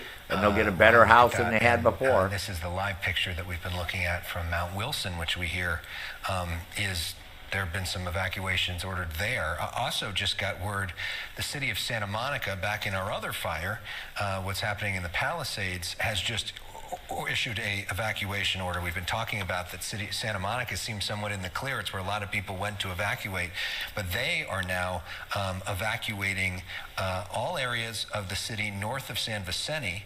Oh my God, OC, north of San Vicente Boulevard in Santa Monica, you know how wealthy those houses are up there?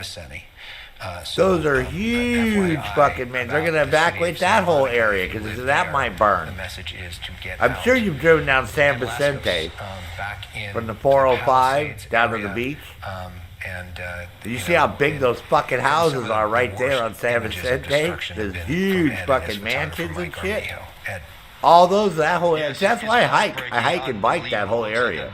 So that whole, they're fucked, man. This fire is gonna, it might burn all the way up to UCLA, up to the 405 where the Getty Center is. In the Palisades, LAPD going by in their black and whites on the loudspeaker saying, get out now, mandatory evacuation, evacuate eastbound on Sunset, which would take you back in that direction you were just talking about, where they are now asking folks to leave in that area of Santa Monica, moving toward the Brentwood area. Crazy scene out here. Long Beach, Engine 10 on this scene. Yeah, Santa Monica just issued an evacuation order for everybody north of San Vicente. You know it's fucking bad, OC. You know it's bad, bro. That means the fire's starting to move that direction too. To the south, to the southwest, from the southwest. Yeah, it's moving southwest a little bit.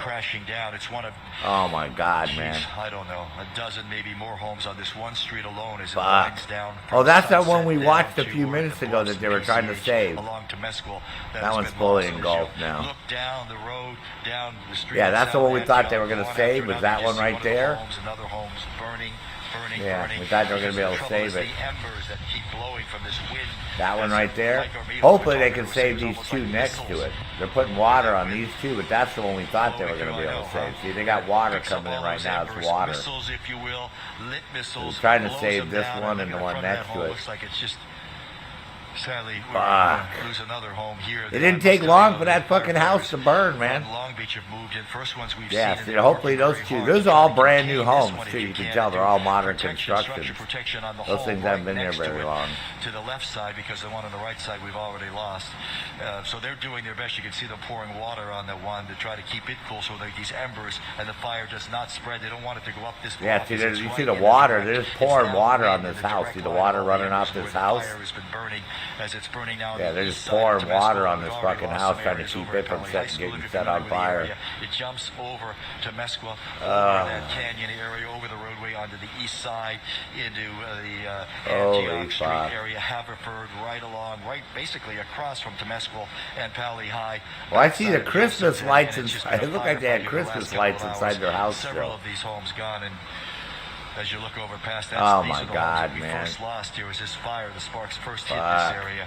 Chimneys standing, brick chimneys, all that's left is just smoldering. That was a big house across the street too. That's about it. And then over here, down there, look at that's a look there of a lot of the fire engines that are moving in further down along Temescal as you come down closer to PCH, trying to get a handle on some of the Temescal Canyon. Some of the homes that are burning down there. They're trying desperately just to try to contain a lot of these burning embers as they're going through. Mikey, I don't know if we can look through the trees over there. It's probably a tough shot, but there's a huge home down there, a mansion. Some of these homes are beautiful. They're up on the hillside overlooking PCH. Great views down over the bluffs. That one is fully engulfed, several stories. Yeah, another big mansion. Just an unbelievable scene here. War zone. A lady came by a little earlier saying desperately she was trying to call 911, complaining that there was no way to get through 911.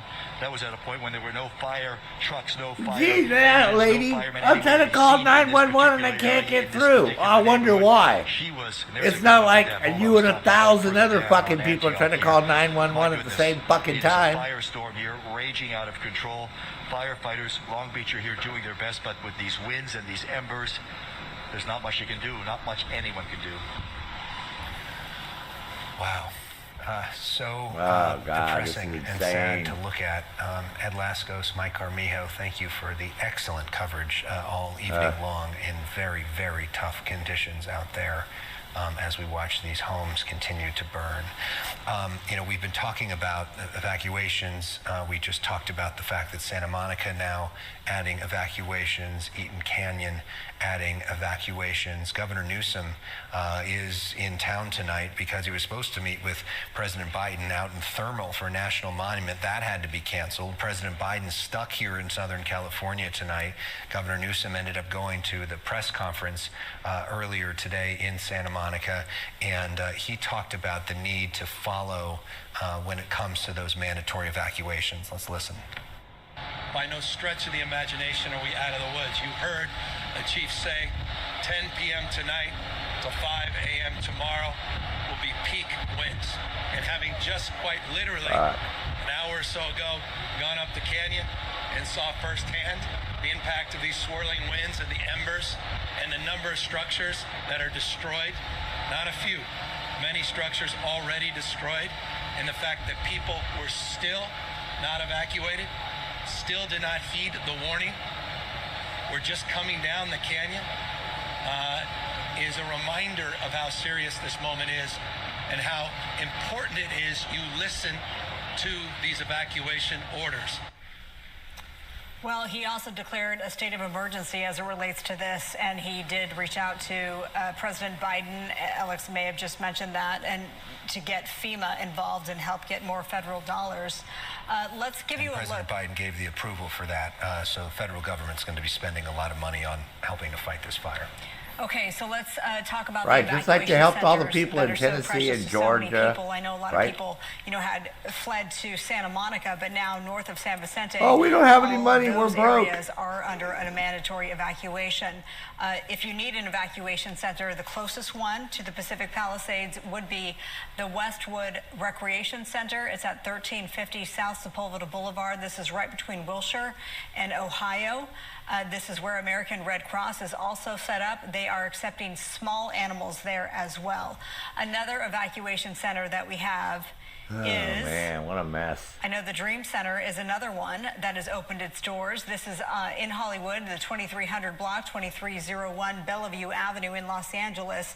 And I just got a message from Clint Carlton, who helps run the Dream Center, and he says this is open not just for the Palisades fire, but now the Eaton fire as well. So if you are in a situation where you need a place to stay tonight, because think all these people were at work.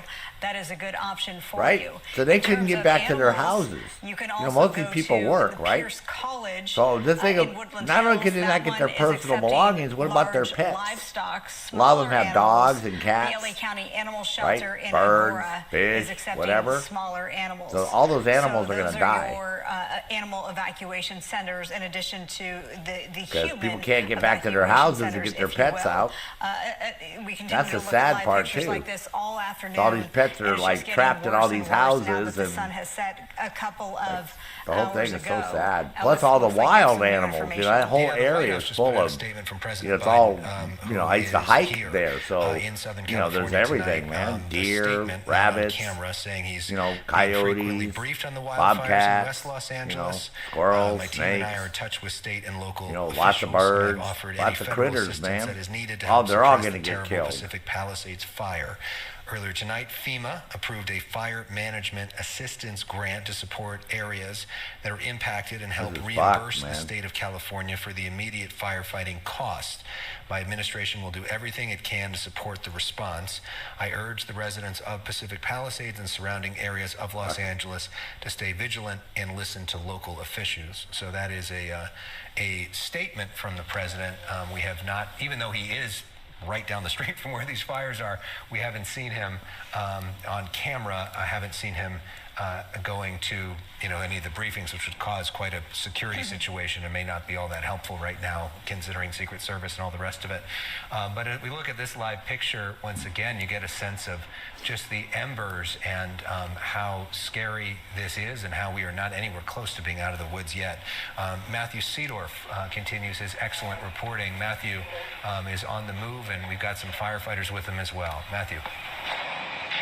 Yeah, you can feel that heat come behind you with that wind as the firefighters are outside Palisades Charter High School. We're actually on the campus right now.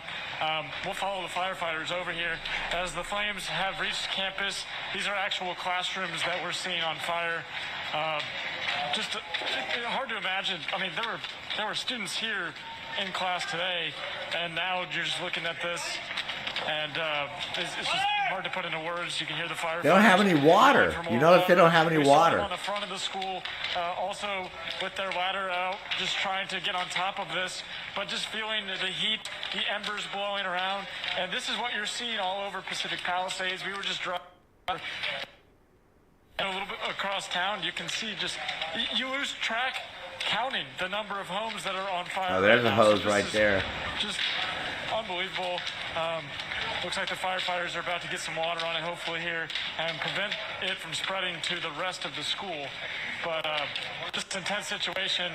Alex and Marla, back to you.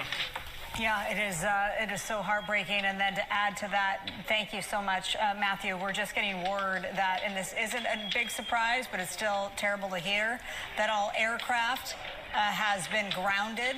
So the firefight will not be fought from the air. It will be fought from the ground as we have now descended into nightfall. Adam Kruger, I know that's not a big surprise to you either.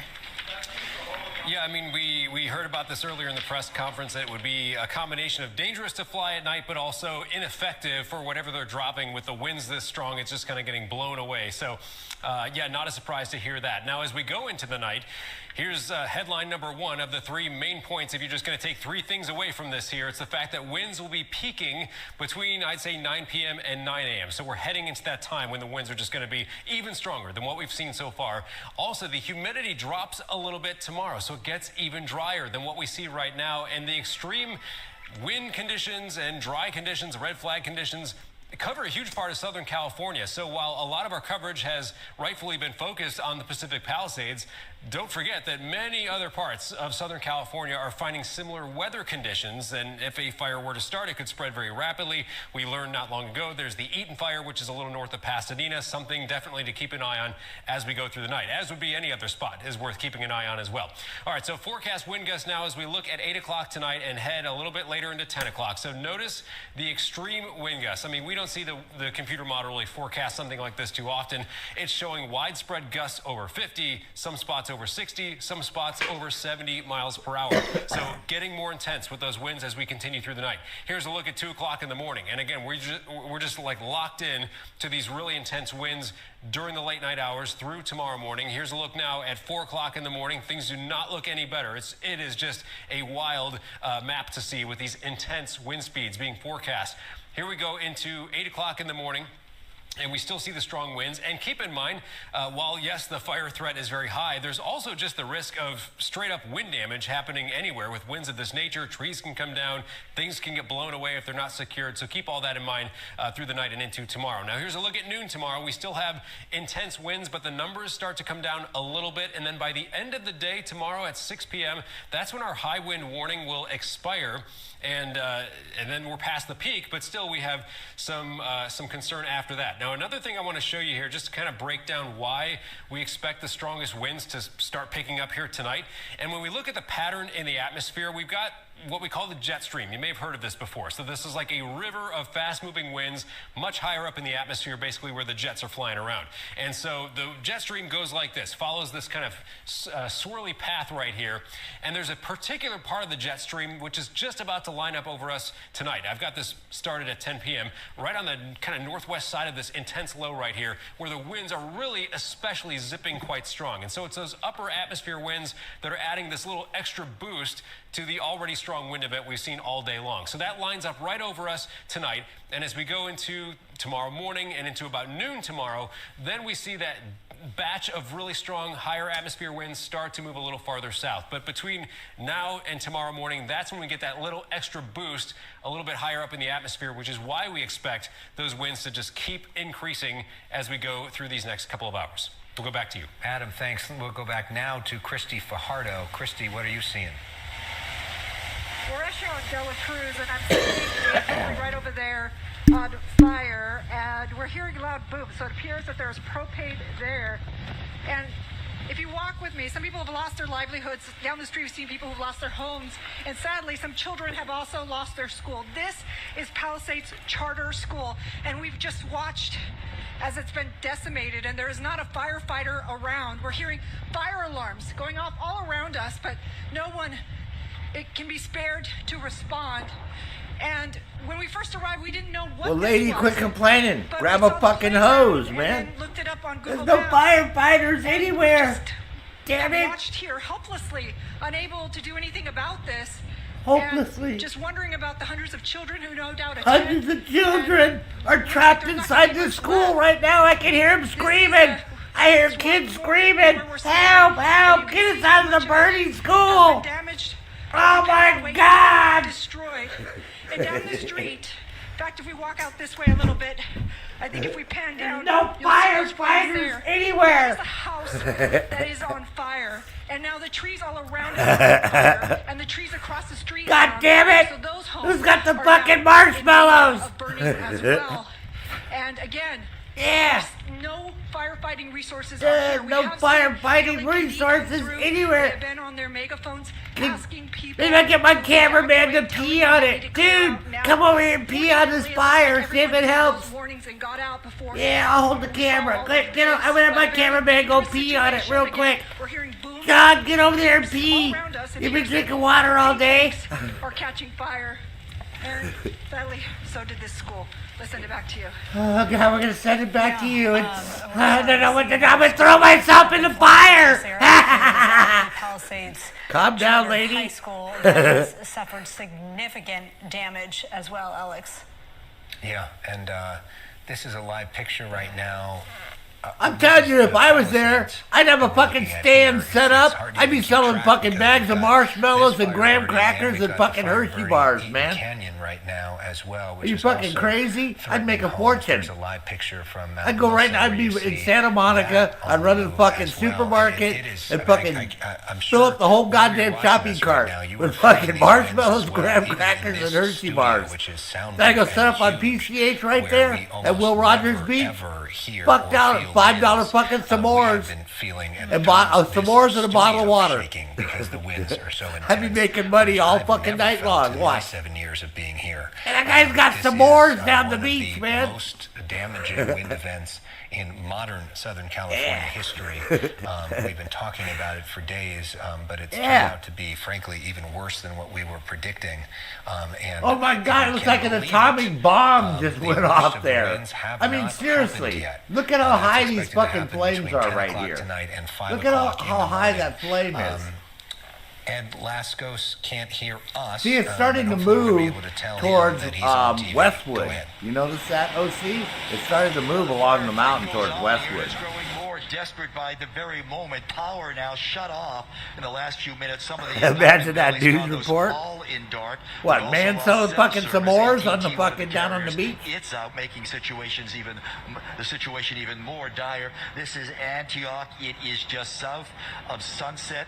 Right just south of the village of the Palisades itself, right behind. Oh, that house is starting to collapse now. You can see it starting to lean a little bit. One of the many homes on this winding block. So they're still putting water on this other house? Are they still there? Fire engine 10 from Long Beach moving in here. The first engines. Oh shit! Firefighters That's not good, dude. They've been doing their best. No fucking water. They're out of water. They don't have no water to put on that fucking house next door. You notice that? See, he's out of water. He's waiting for it to fill up. He's got a hose going to the pumper truck. You can see they're trying to fill the truck. See? They're trying to fill the truck up with that hose. Yeah, see? But they're not putting water on that house so the... Man, this is... Yeah, see how much pressure? Because they're filling this truck up with water right now. And then what they'll do is they'll pump from that truck to the fire. Yeah, they don't pump directly from fire extinguishers to fires. They go from a fire extinguisher to a pump truck. And then the pump truck can increase the pressure. That's why they have these pump trucks, and it increases the pressure to give you the pressure you need, depends on what nozzle and hose size and all that. So you can see it's under pressure. That hose under pressure. They're filling up. He's filling up the truck right now. Once he gets it full, that's when he's looking at the gauge. Then he'll go and they'll start putting water on this house right here again. But right now they can't put water on it because the truck ran out. Firefight going up in flames. It's not much. That's I told you. That's the biggest. Oh, here he goes. See, now they got water pressure again. They have a nozzle up on top. They can either control that nozzle remotely, or somebody's sitting up there with that nozzle. Yeah. They're coming from Long Beach, not the city of LA. So you gotta wonder what. Yeah. See, they already got people coming from Orange County, all over the place to fight this, man. And there's no. Oh, now the wind shifted again, see? These winds are the biggest problem with the embers just flying all over the Now they got to worry about that Eaton fire, because that motherfucker looks like it's moving pretty good, OC. So they got a problem here, man. Okay, Ed. So Renee, what were the challenges today, man? I want to reiterate, because Santa Monica is such a big area as well, that I'm thinking about maybe doing the challenges. Evacuation orders have spread to the city of Santa This Monica. fire ain't going anywhere. You know what I mean? This fire's gonna burn all fucking night, and tomorrow morning we'll be seeing the results. So that's between Ocean Boulevard and 26th Street.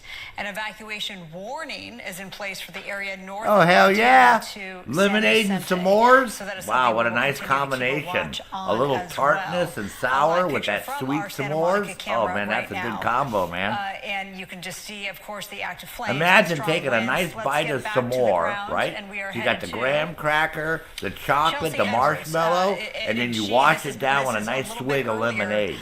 You got that nice sweet lemony taste in your mouth at the same time with the chocolate, the graham cracker, and the marshmallow. I bet y'all can imagine that right now, huh? Doesn't that taste good? Where we have been standing for a while, we've been watching these homes on entire circle go up in flames. There's been at least 5 that have gone up. We just watched the last one on Oh, the you haven't terrace done them yet? burn to the ground. But now, unfortunately, we're able to see All in right, the hold distance on. there, south on PCH. We've got some smoke covering it now. There's another structure somewhere Hold in the on, distance everybody. that is burning. But also across on this side on PCH, we've been talking about how there are no homes on this side. There are some structures, though, that we're able to see now that they're lit up. Those are, we believe, the public bathrooms that are right in that area along the beach that are currently on. Yeah, it's fucking public bathrooms on fire, lady. Fucking public bathrooms are on fire. All right. Well, let's see what they are. See if they're worth doing. Since that fire is not going anywhere for a while.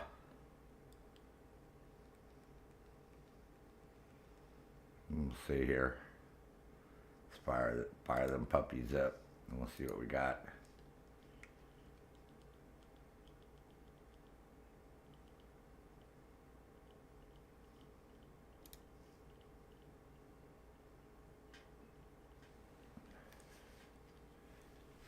See what adventures they have us doing today.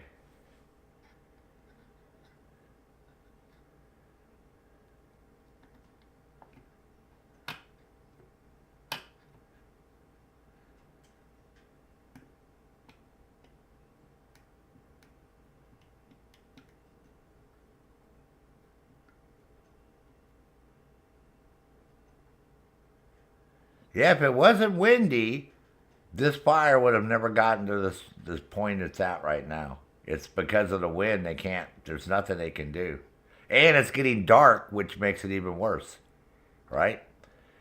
Because now you're trying to go up and down all these twisted little fucking roads and shit that you know, wind back and forth on each other. They go up the mountain, and it's fucking smoky and disoriented, and fuck. Oh my god, what a bunch of bullshit, man. Got to deal with.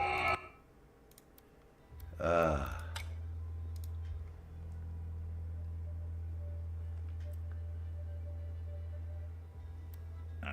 Let's see what we got going on here, kids.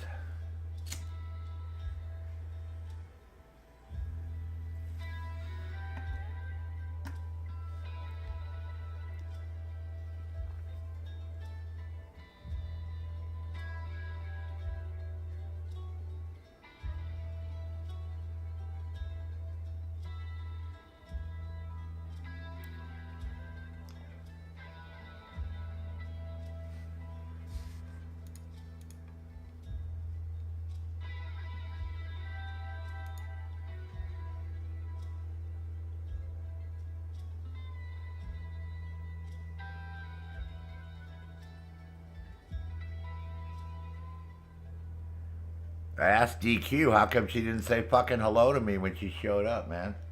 It's like, what the fuck, girl? Show up at the chat and you don't even fucking say hi, man. Make me feel really wanted. So.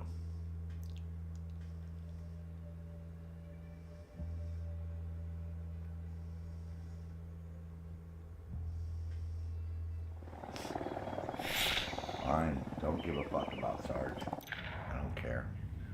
See if I fucking care. See if I'll fucking cry about it. Kill the fucking Yeti! Oh, that's an easy one. Oh, yeah, these are all easy.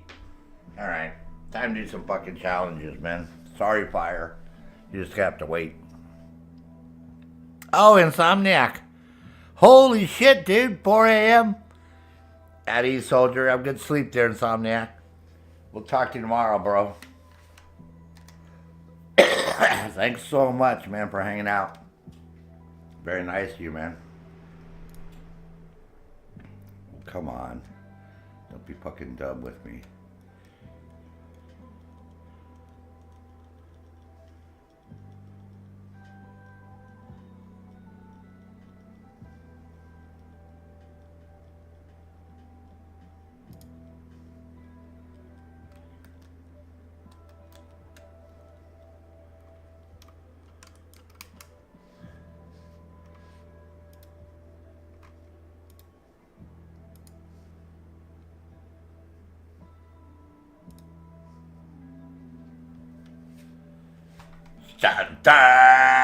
Santa Blanca. Oh, come on, man. Don't be fucking stupid on me, man.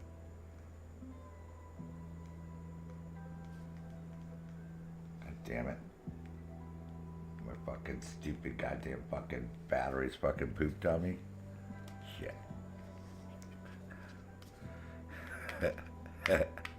Oh, yeah. I'm doing it, man. I'm doing it, baby! Oh, yeah.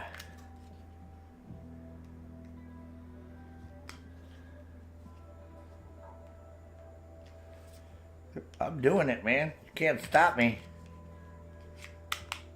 Nope, can't stop me. Don't fucking try. Santa Blanca. Yeah. Can't stop me, man. Why does my audio sound like it's really low?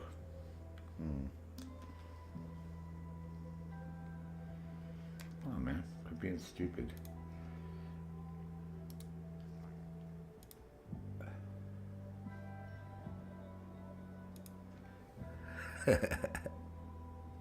He's awake now? Hell yeah. I don't know why my audio sounds so fucking low. It says it's all the way up. It's weird. So look how low it is. Why is it so fucking low?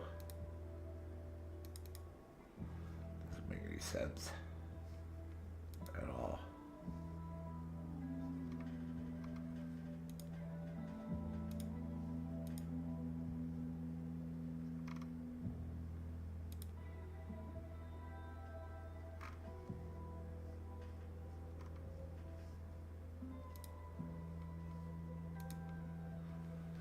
Maybe it's just me.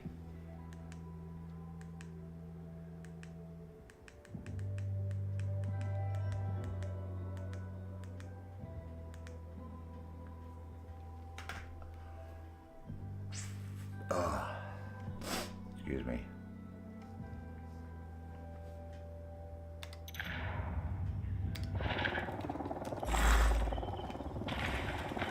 Sounds okay.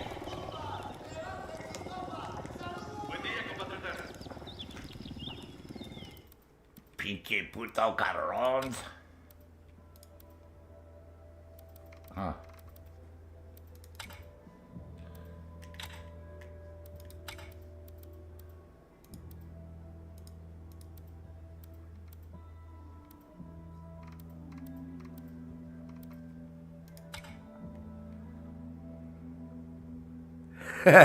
You're welcome, Renee. Santa Blanca.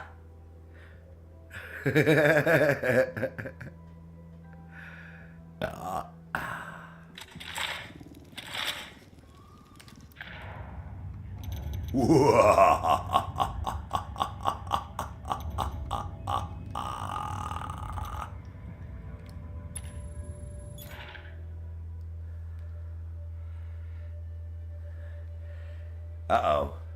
We better be careful. He's all up in your shit. That could be fucking dangerous. That could have some... That could be a double entendre. You know what I mean? I have fucking double meanings. Huh.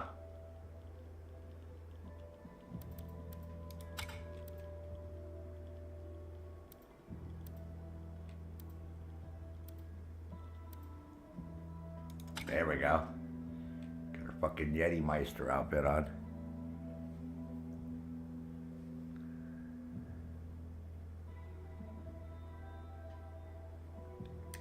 I won't make any comments. I'll keep my snide comments and remarks to myself.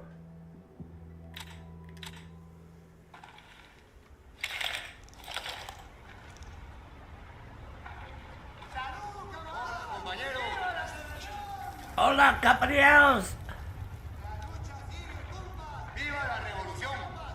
Oh yeah, we're gonna do the Yeti, baby. Time to do the Yeti. Yep.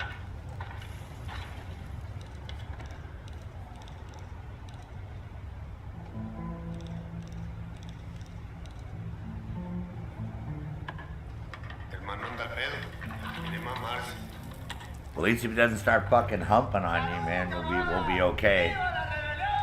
Right? Since it's all up in your shit.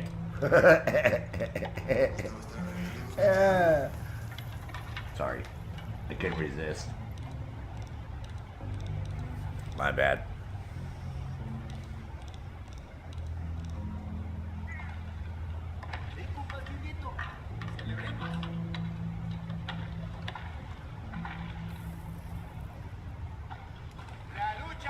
Oh my God.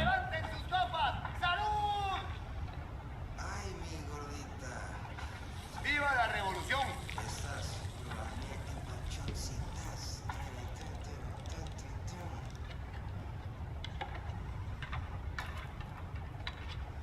¿Cómo era mi chulita, caray?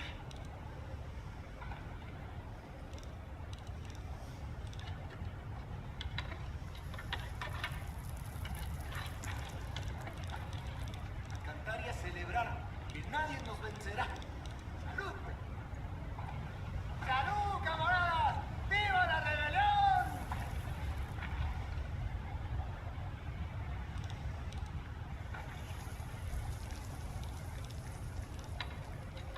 El man no anda al pedo, la quiere mamarse.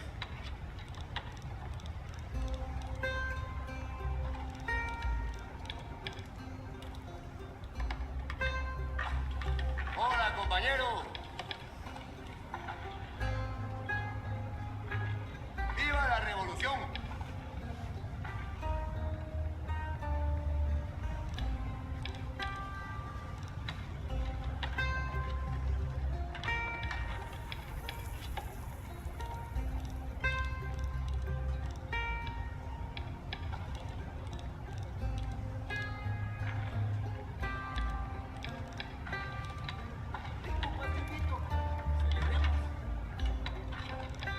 Cómo me gustaba estar arreglando los cacharros.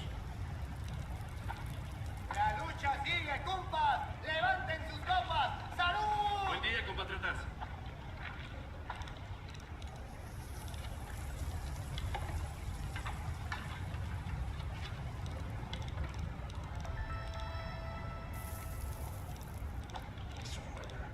¿Cuándo cambias el cacharro? ¡Hola, compañero! ¡Viva la revolución! A cantar y a celebrar, que nadie nos vencerá. ¡Salud! ¡Salud, camaradas! ¡Viva la rebelión! Boliviano, pues. What's the challenges? The Yeti. I had to DM somebody real quick. I can't repeat shit on the stream that I want to say, so we're gonna kill the Yeti, and then we have to do El Sueño's convoy, which is easy. That just shoot those 3 fucking trucks, and then the La Carza del Pueblo, which is an easy one too. So super easy today. And then you can use a crossbow to kill bosses. That's only 4, so that's easy too. So this one you want to start out over here, right? And Inca Camina Charlie, and then you're gonna go over here is where the Yeti's at.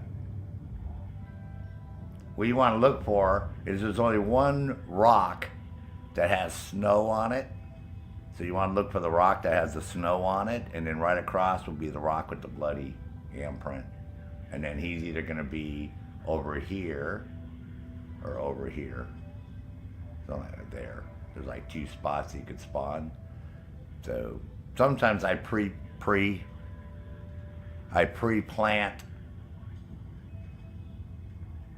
a C4 mine, a C4, and then I can blow them up with the C4. So,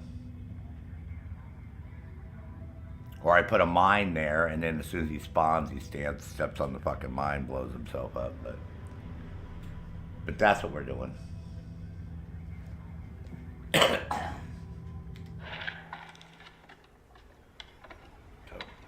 And when you spawn a helicopter, it'll show up like down the fucking road. It shows up down the road down there for this one.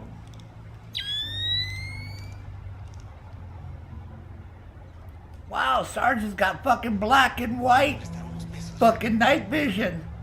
Oh yeah. Didn't know that, huh? Didn't know you could have black and white night vision in this game, did you? We make this look like an old school video game, black and white.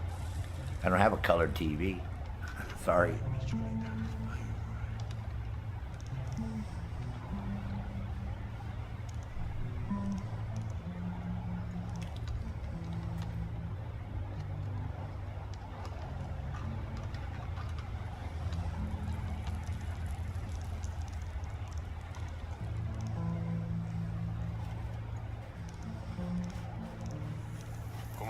Estar arreglando los cacharros.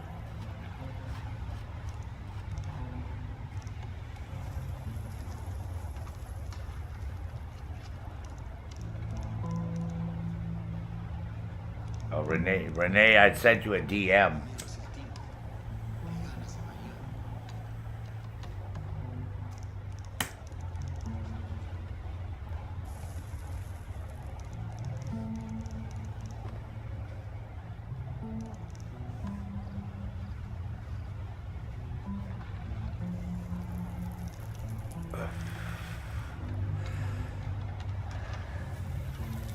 So we'll see if I can not get killed and get in the helicopter and fly up behind him. Because half the time he fucking caps me before I get back in the helicopter to fly away to get him.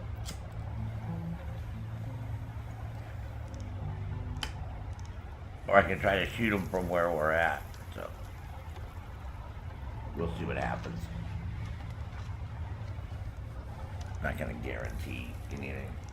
Wow, we had all those people watching the fucking fire, and then when I started playing this, they all left.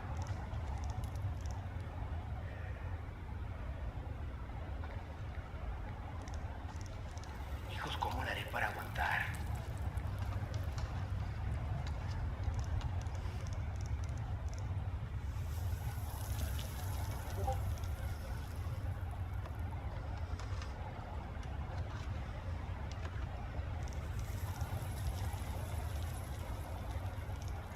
Mira mi chulita, caray.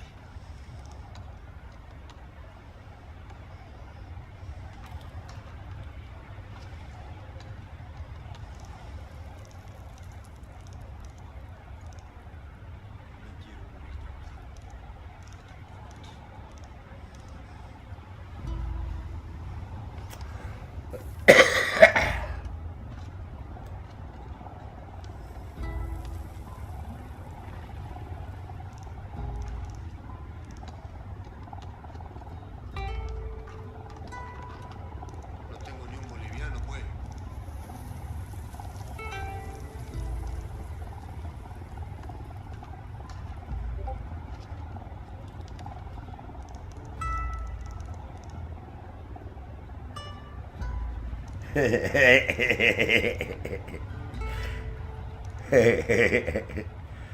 Well, ¿Quién me prestará unos pesos ya?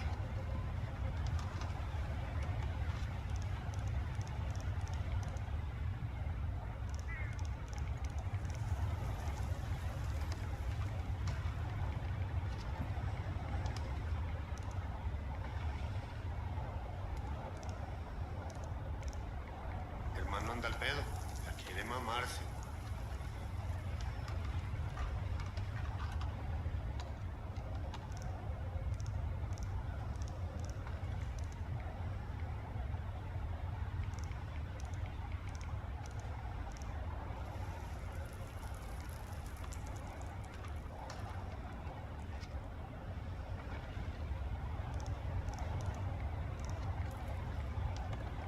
Lucha de extranjeros, sangre de mi tierra. Aquí estos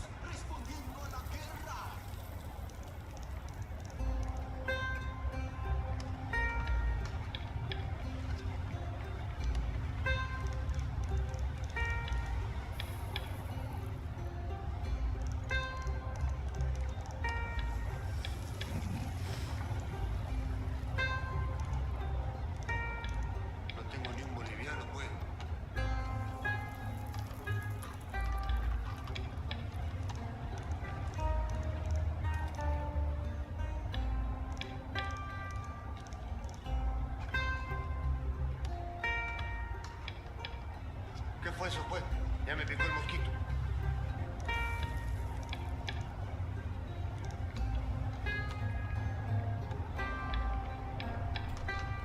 No tengo ni un boliviano, pues.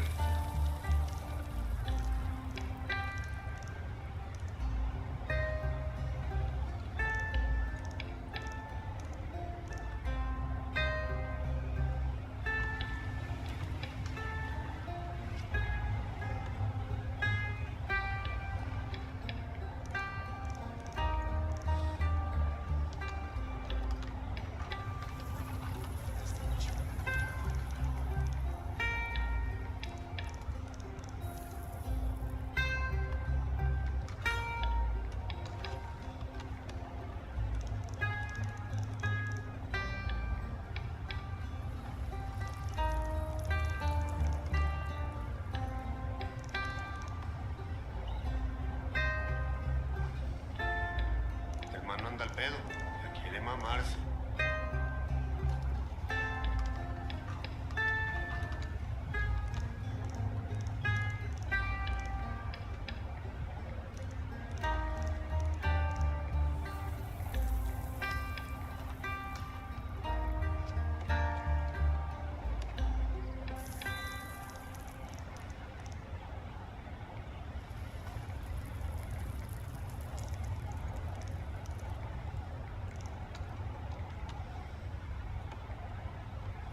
Cómo me gustaba estar arreglando los cacharros.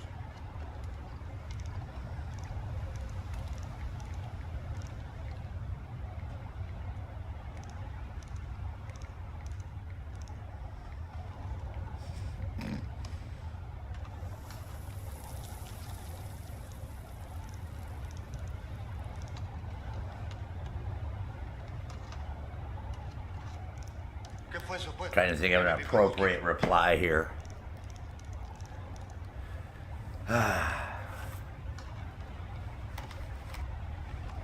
Yeah, it was like changed my whole outlook on things. It opened my eyes to, which is pretty funny considering I thought I was a pretty, well-rounded dude, in my life. But shit like that never crossed my mind, like ever.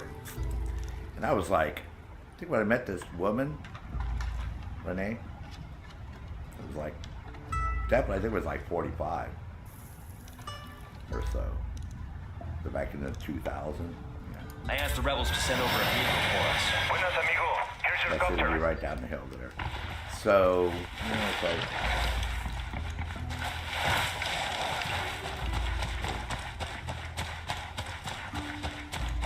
really sweet lady though. You know what I mean? Like really nice lady. So.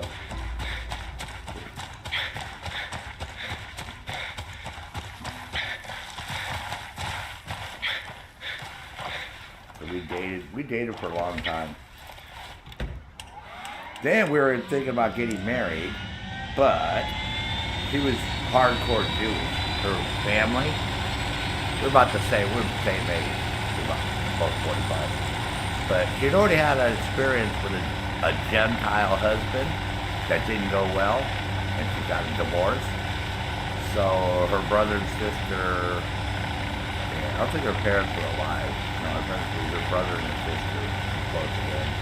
So they wanted her to, she got married again, they wanted her to marry somebody Jewish. I said, man, I'll convert. But we dated for a long time. And then she got stage 4 cancer and passed away. Or I would have married her. And then I ended up meeting the one that I ended up coming here with, having all the problems. But that lady I would have married. We had so much in common. I'll show you a picture sometime of her. We clicked it off right off the bat. So, another friend of mine, another Jewish lady, introduced us. Because I'm a Jewish friend of mine. Because I don't know, because you're pretty wild. Because I don't know if she can handle you. I'm like, oh, respect.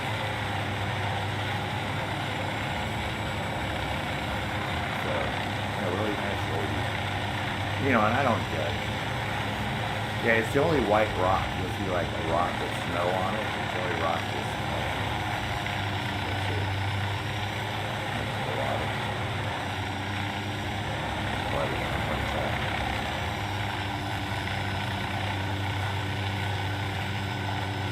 And you don't have to be two places. You either going to be right here for you. Right? So if you want, you can put a C4 charge here. It'll still go off. Put a C4, and then you can lay down over there. Normally you can set it off. The other one's a little farther away. The other place is on the most far for it right here. These are two places. I've never done this on myself before. This is the other spot right here. This spot. So you can either try to get under cover and shoot them, get back in your helicopter, put some C4 and try to blow them up. But the only place, you notice there's only one rock next to the water that has snow. See? This rock right here. The other one has snow, right? Those rocks right there. And there's the bloody handprint. See, right across from them, right there. This is how you can find it every time. People say, it's so hard to find. I'm like, it actually points at it.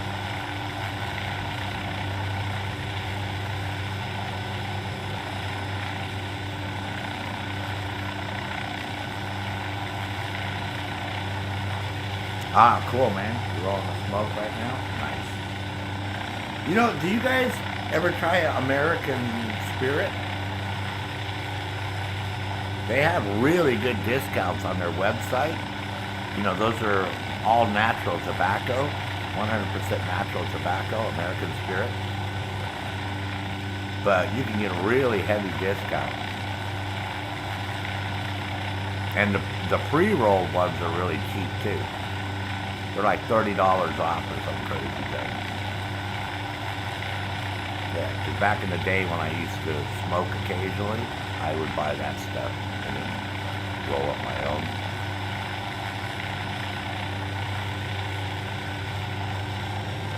So anyways, this is the only rock that has snow on it. If you notice, going that way, all the rocks don't have snow. And if you go back this way, there's no rock with snow. If you're like, I can't find the bloody handprint. I'm like, this is for the rock. You don't have the snow, bro. I mean, it has the snow. Now, what you got to do is, you got to be careful because you can sort of land your helicopter, interact, and get back in your helicopter and fly up around behind them and shoot them. Or use your drone and blow them up or whatever you want to do. But it's a little hard to fucking do because it's really good to shoot them.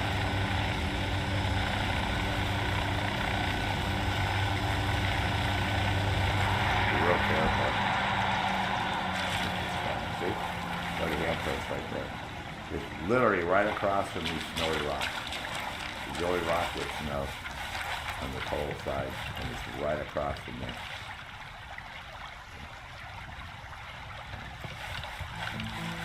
So we'll see what happens. Ready? See if I can get it back inside the fire rate before he shoots me.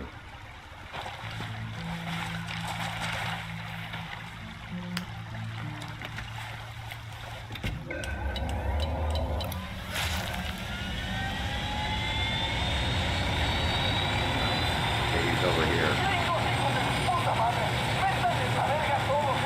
And then you gotta worry because Santa fucking Blanca shows up now too for some crazy reason, remember? You may get that too.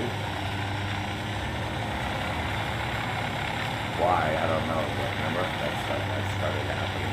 Crazy shit. It could be right there.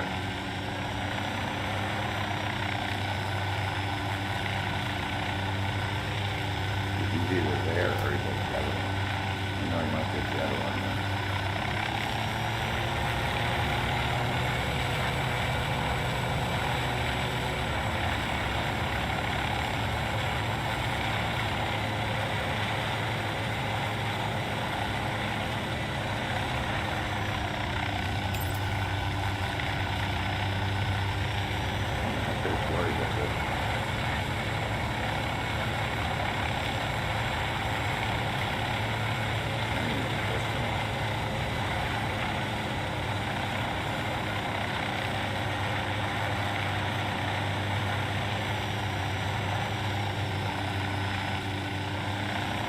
Yeah.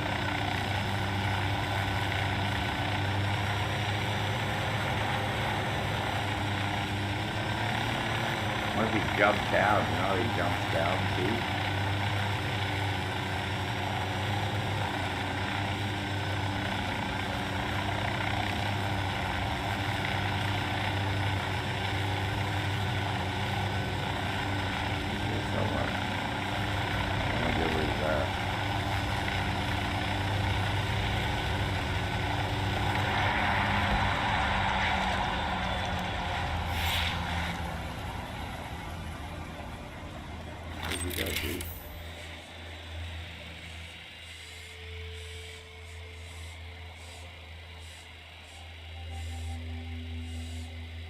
Where the fuck's he at?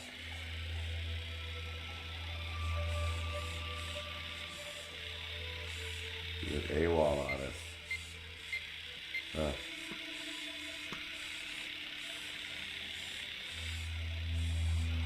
I went the wrong way.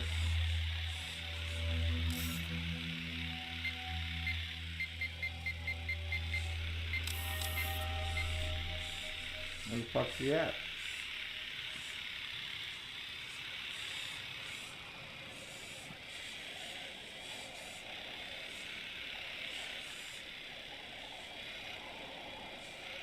He definitely shot at me. I saw him shoot at me.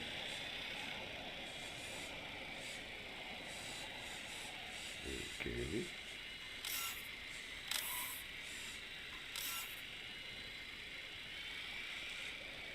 You gotta be over here then, huh?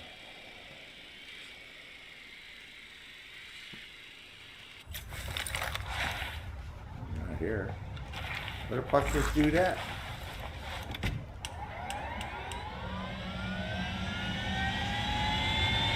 Oh yeah, I've done it so many ways. I've driven them over with a vehicle. You gotta run them over with a vehicle. You can't run them over with a bike. I had that video. That was a challenge to kill the Yeti with a vehicle. So where the fuck's he at?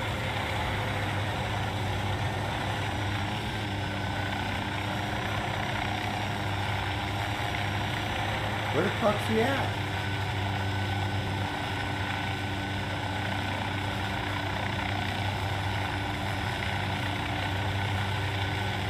I saw him shoot at us. He definitely shot at us.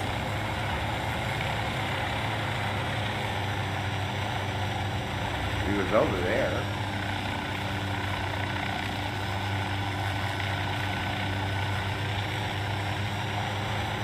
Too far, huh? Now it's to leave and come back again. Just like fly away a little ways. Yeah, he definitely was there. I saw a round come at us. Of course, we didn't get the Santa Blanca helicopter either. That is weird, man. We got that once before.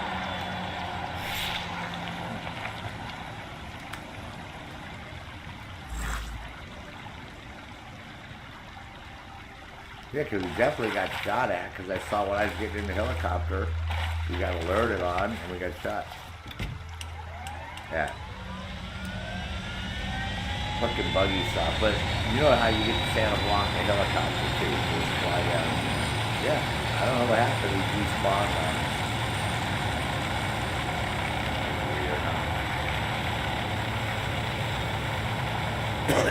We'll go down here and come back.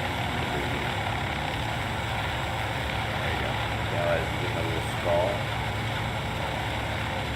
Come back. It's only happened a couple times. For some crazy reason, he's there and he's not there.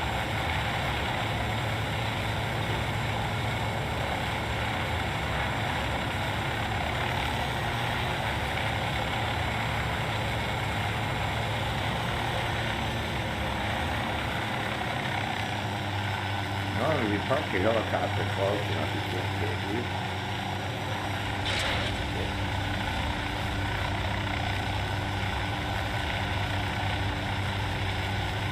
That's totally weird.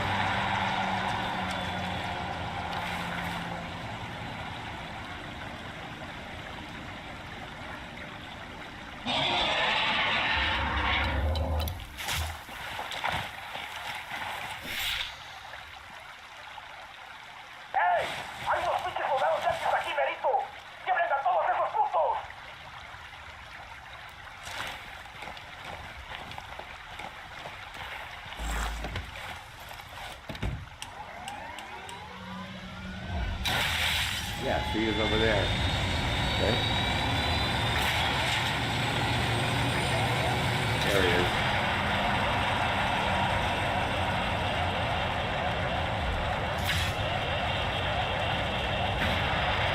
Oh shit, balls. Get out. God damn it. I couldn't jump out. I was trying to jump out before I fucking died.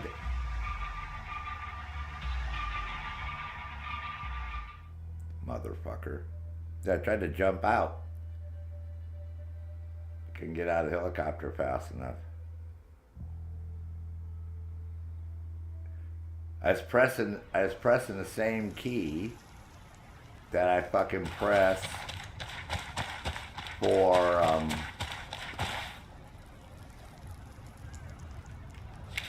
in GTA. I was pressing the wrong key. I was like, oh fuck's sake, I'm pressing the fucking key in GTA, man. I should have just shot him. I had the helicopter in the next thing. I'll make it to the keys. Fuck this shit. Okay.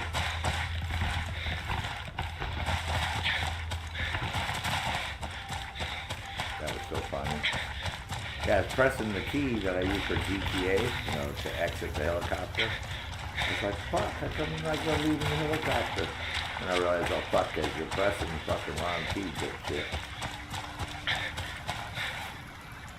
That's why. Sorry.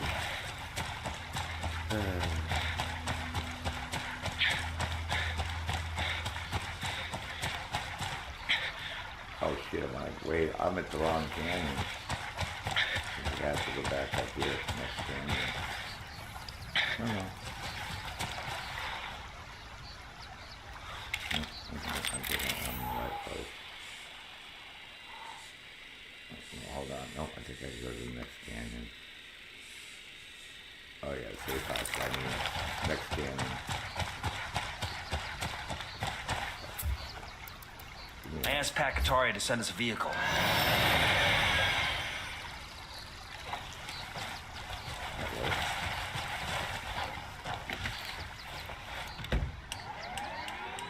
So funny.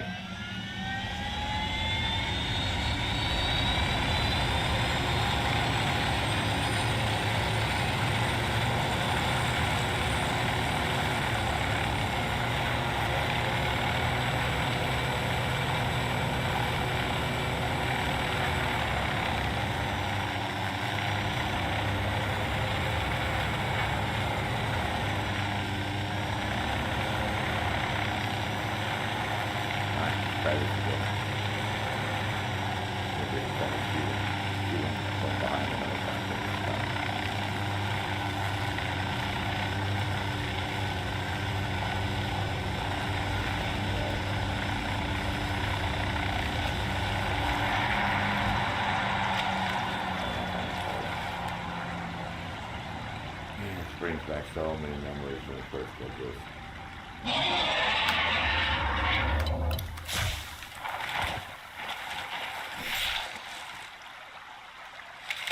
¡Mierda, chingada madre! ¡Hay un putero de soldados gringos acá! ¡Mátenlo! Right there.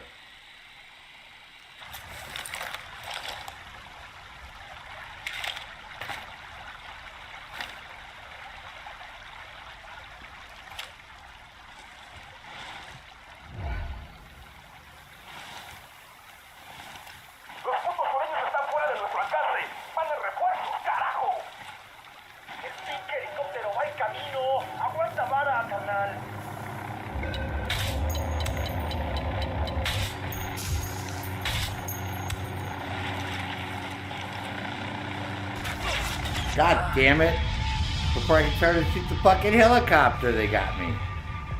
Motherfucker, man. Guys, up there ready to turn to shoot the fucking helicopter. Fucking stupid fucking motherfucker. Fine, I'll wait and shoot the helicopter first, and then I'll shoot him next. You know, they never had the fucking helicopter at first. That was... Oh, they put us right at the fucking handprint this time, too. Check that out. Nice, huh? They didn't have to even fucking move. Let's see if I can get down and not get fucking killed.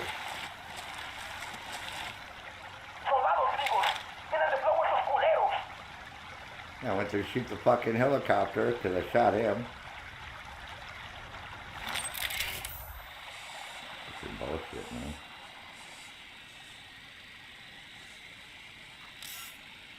Where's he at? Oh, he must be there. Oh, there he is. Same place.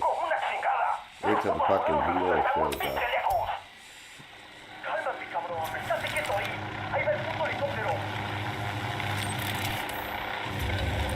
God damn it.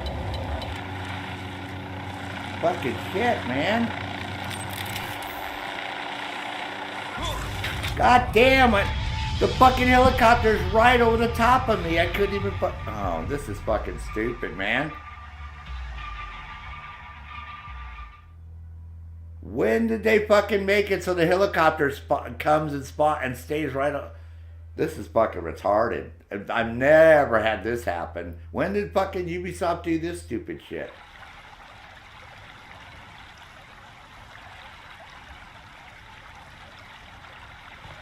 Yeah, why can't I shoot the fucking helicopter? I can't, like, aim straight up in the fucking air and hit the helicopter. What the fucking shit, man? I don't even see the helicopter coming in. The next thing you know, there's a fucking helicopter there shooting me. I literally don't even see the fucking helicopter coming.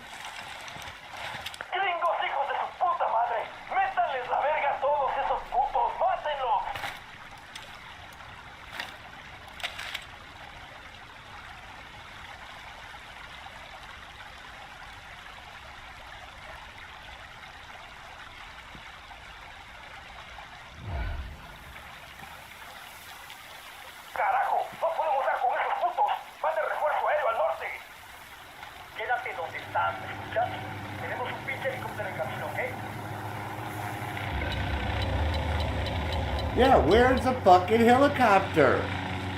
See it? It's right. Oh my god. It's right above you. The fucking helicopter spawns right. Oh, you know what? Fuck this fucking game, man. Why did they start doing that? And when did they? Because I've never done the Yeti forever. So when did they decide to have a fucking helicopter spawn right over the fucking top of you?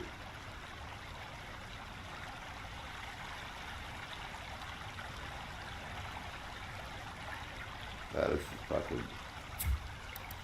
I asked the rebels to send over a vehicle for us.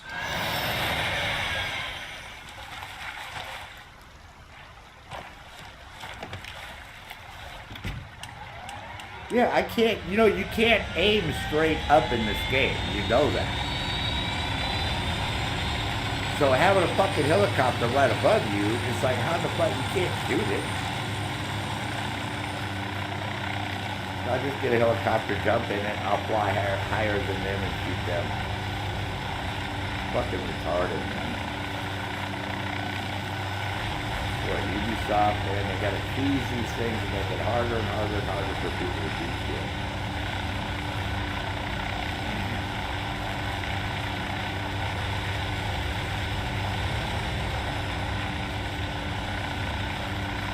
Yeah, I was wondering where the fucking helicopter was. I keep looking around for it, and all I can barely see is part of the tail when I look up. And you can't see it through your rifle scope at all. So that's useless. It's like, oh my god. I thought I was imagining that. I was like, why the fuck? Yeah, it was literally right above my head. And I'm like, why? So they had to make it that hard? Yes, you can't shoot up, straight up in the air. You can't shoot up in this game. You can only shoot on an angle. So by having that helicopter above you, you're never going to fucking hit that motherfucker. Ever.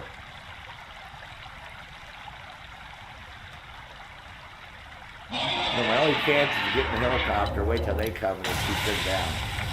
Oh my God, he already shot my helicopter already. ¡Mierda! ¡Chingada madre! ¡Hay un putero de soldados gringos acá! ¡Mátenlo!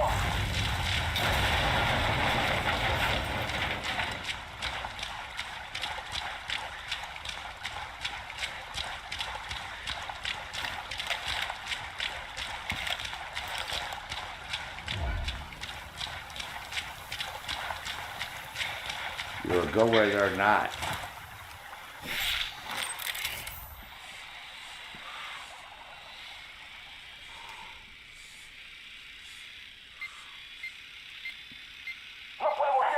Where are they at? ¡Manden el pinche apoyo aéreo al oeste! ¡El pinche helicóptero va en camino! ¡Aguanta vara, carnal! There they are.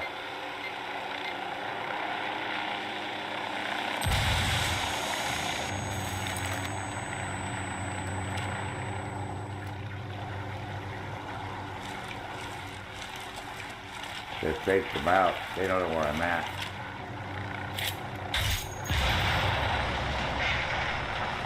Motherfuckers.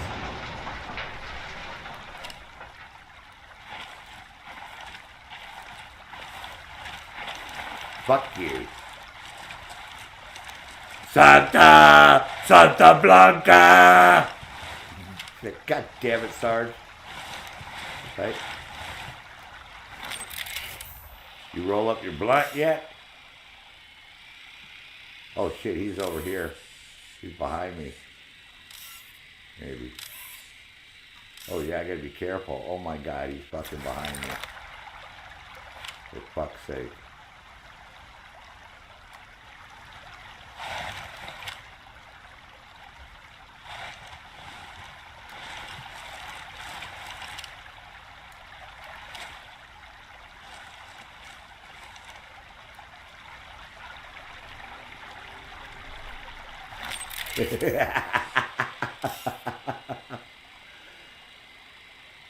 What, Renee?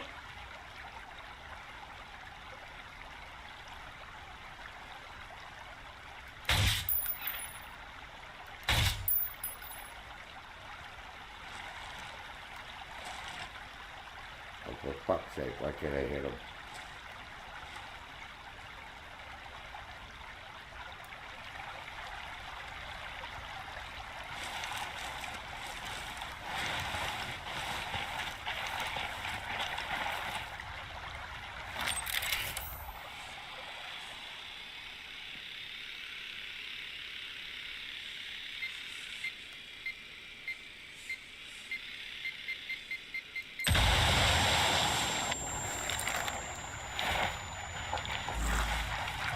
That's right. Take that, motherfucker. I asked Pacatari to send us a vehicle.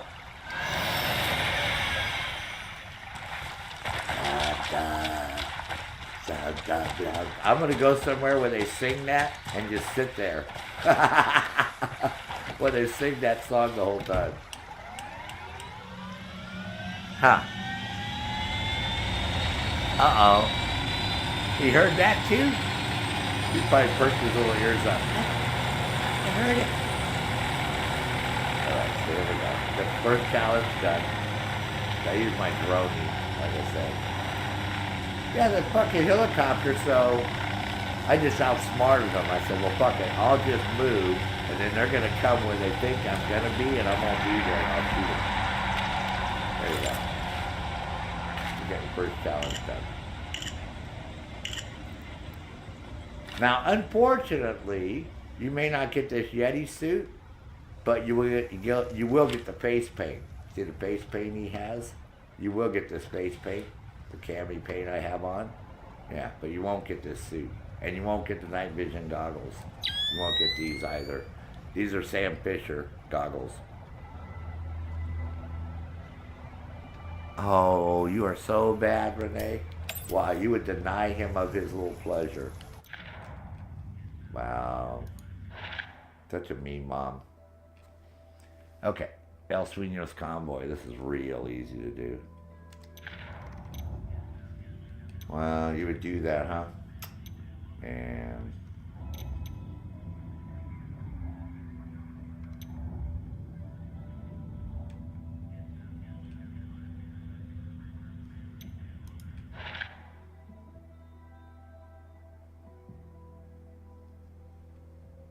so mean, Mom.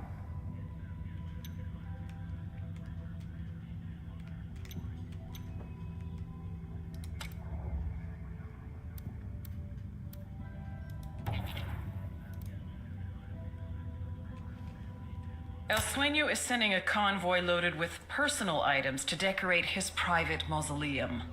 Yeah, you heard that right. Intercept and destroy those trucks. Fine. Be that way. See if I care. Not gonna complain at all. Nope.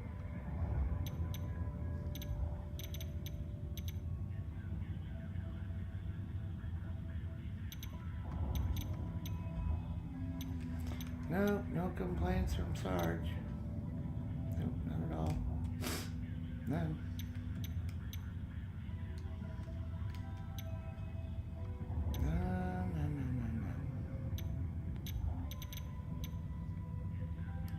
None.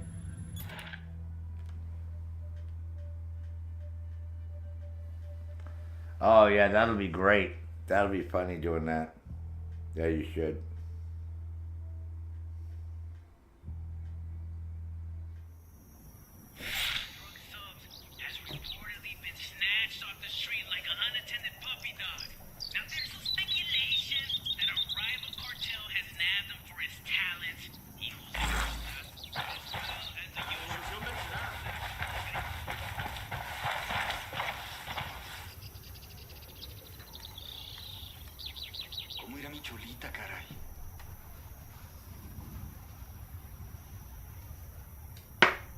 Yeah, this is a super easy one. Just all you got to worry about is if we don't have to be detected, there might be a patrol, like a Unidaddy patrol up in that one canyon. And other than that, you just fly up there and land there and shoot us 3 fucking trucks, and this one's over. Oh, oops, excuse me.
Esta noche me toque cama, carajo.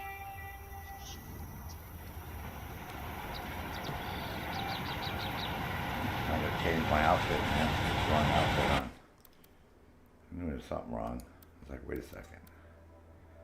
Not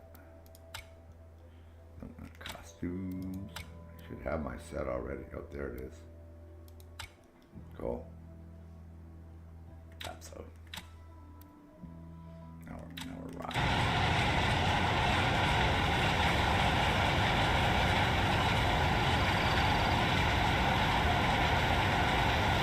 Santa Blanca.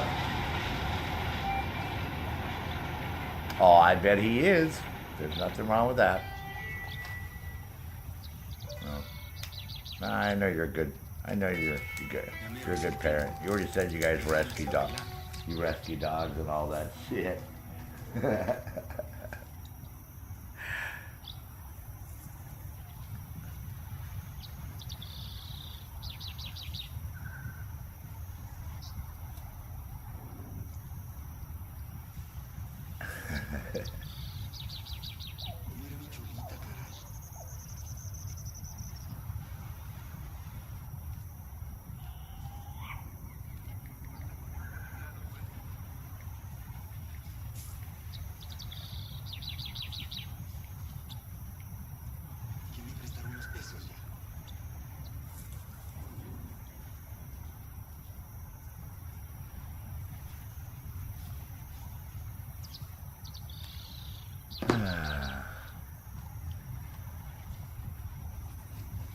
I'm being stupid tonight.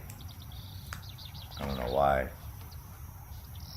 I'm in a stupid mood, man, or a weird mood, or whatever. Yeah, I'm telling you, man. I feel so bad for those people out there, but I could figure we had to game or something, you know what I mean? It's like getting a little depressing. So. And there's nothing like having Renee's baby get all up in her shit, man. I know, I love to tease her since I know he gets all riled up when I say Santa Blanca, in case you're wondering what the fuck's going on. Yeah, this is not like a private joke or anything between us. She has mentioned that several times. Yeah. So, figures I might as well. I can't fuck around with DQ because she's not here to tease. So Renee's a good sport, though, man. I can see this. She's got a good sense of humor. So, keeps the conversation going, which is good. Not that we get lacking, but yeah, I couldn't believe we had that many people. We had a shitload of people watching, you know, the fire. So, but I thought, yeah, but you know what? The fire's not going anywhere. If anything, it's just going to get worse. We all know this already, right? We don't need fucking reporters standing there telling us. I think we're all can see the writing on the wall by tomorrow morning. It's going to be just like Lahaina. This is the same thing that happened to OC Bodybuilder when he was in Lahaina. The winds picked up, and that's what burned the whole goddamn fucking town to the ground. And it was a big tragedy, and everybody was all worried about it. But when's the last time you ever saw a news story on Lahaina? Right? Like 2 years later, right? Or 1 year later, or whatever, right? The recovery or shit. This is the part that pisses me off. You know,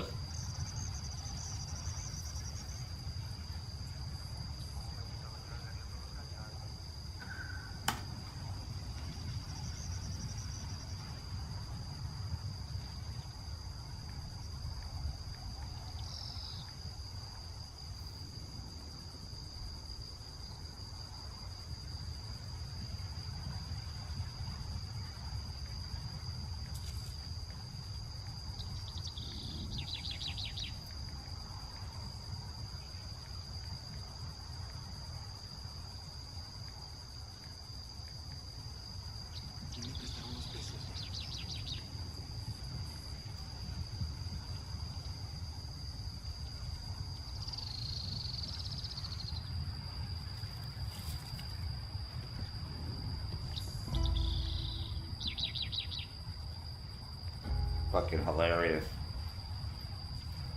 That's all I can say. You're gonna have me cracking up here in a second.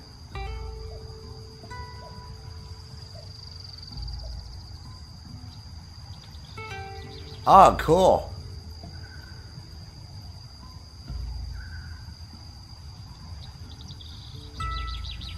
Santa Blanca. Get her. Get your mommy. Santa Blanca.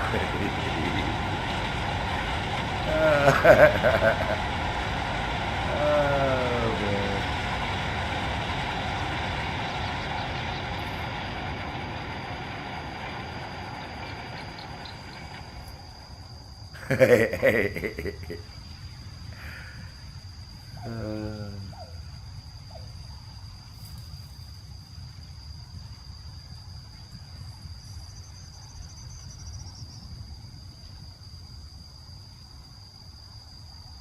Well, you're probably going to pass me up because I'm going to smoke right now. Because this one's really fast too, and the last one's real quick, so.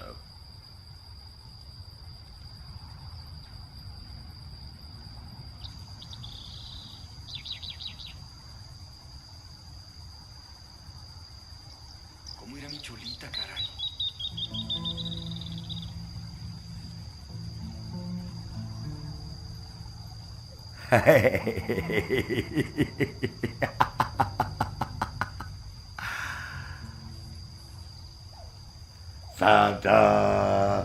Santa Blanca.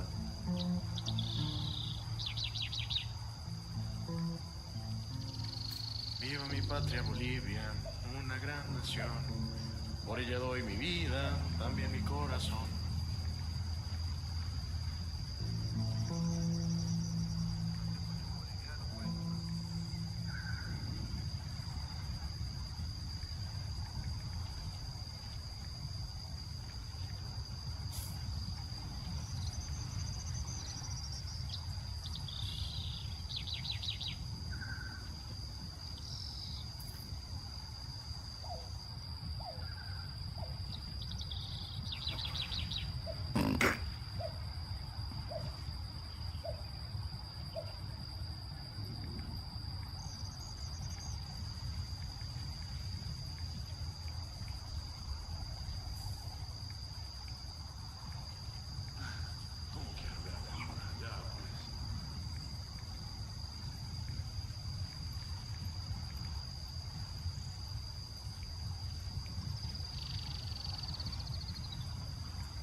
Es el tinco.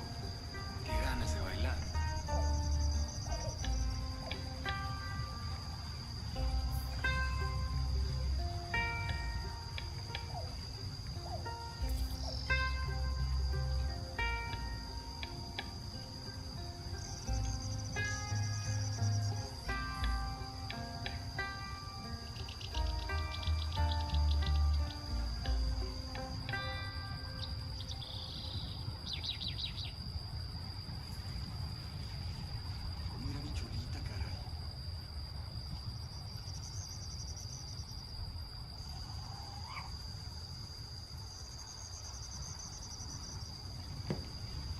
Hopefully I don't choke here on this bowl.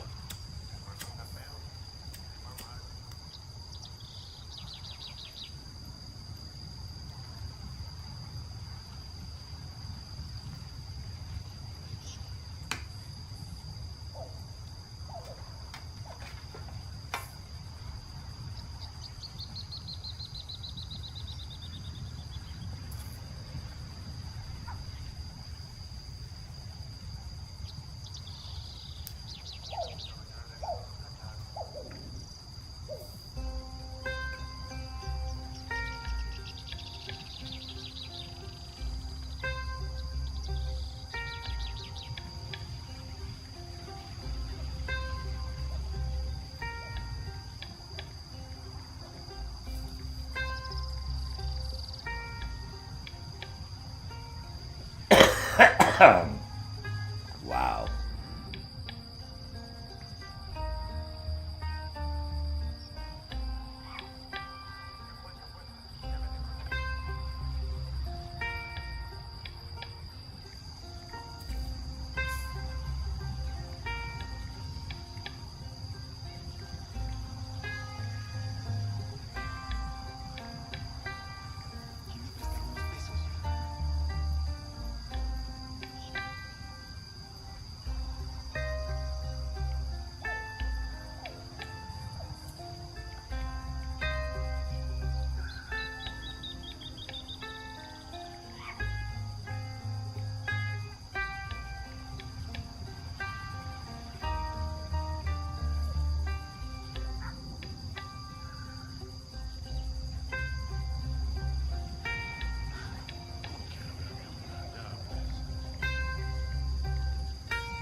smoking under bowl.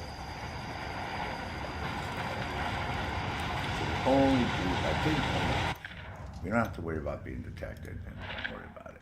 Seems to clothing without being okay. So the whole trick to this oh, no, I don't want to matchmake. God damn it. Stop fucking matchmaking. Fucking, god damn it. Fucking, yeah. The whole trick to this is, god damn it, stop fucking searching for fucking matchmaking, man. What the fuck is it doing? Why is it doing that?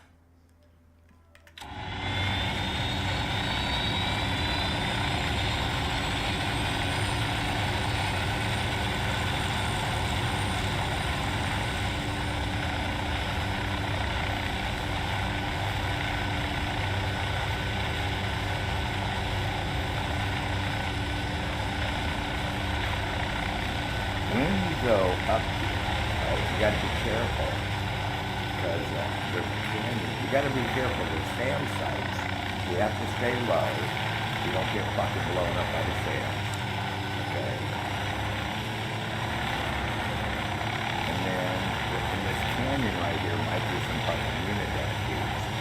You got to be careful. Yeah, see, there's unit activities right there.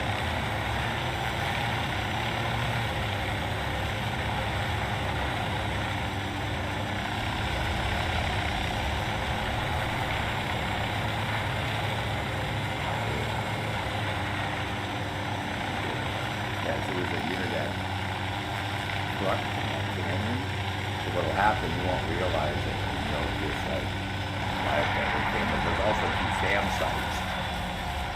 So if you just like try to fly up too quick, you're gonna hit the SAM sites and you fly.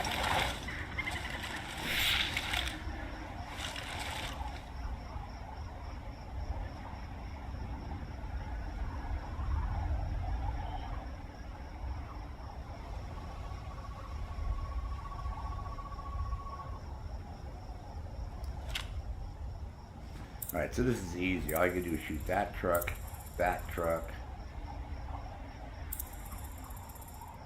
and I need that truck over there. Maybe 3 trucks there.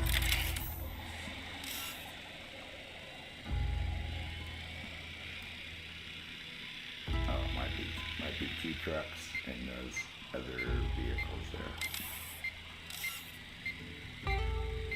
Which are those 2 trucks?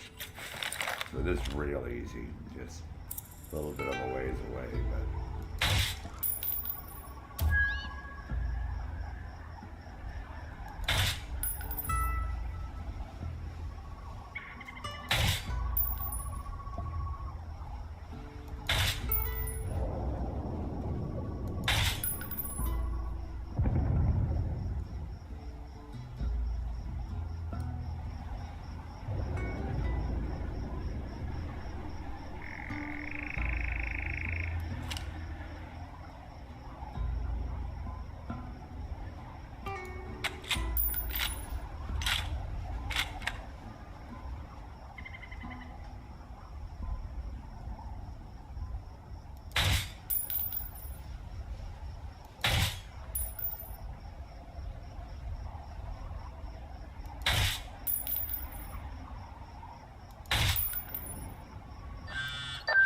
Rico and the cartel are pretending that nothing happened, but that rebel broadcast did a lot to inspire the locals.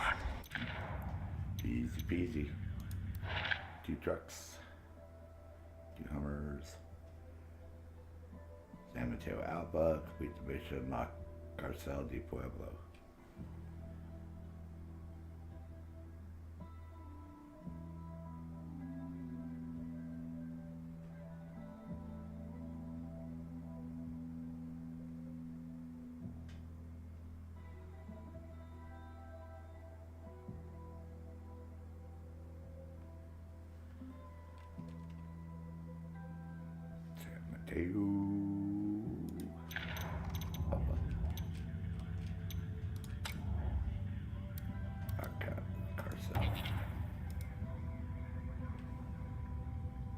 The word from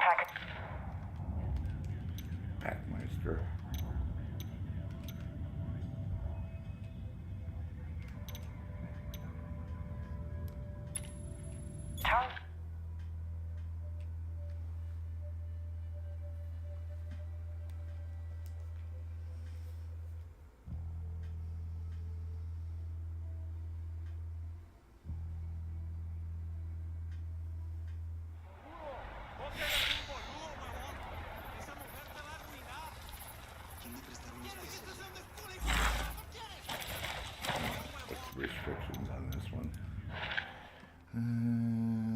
Only assault rifles. Go.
Yeah, these are so easy, Renee.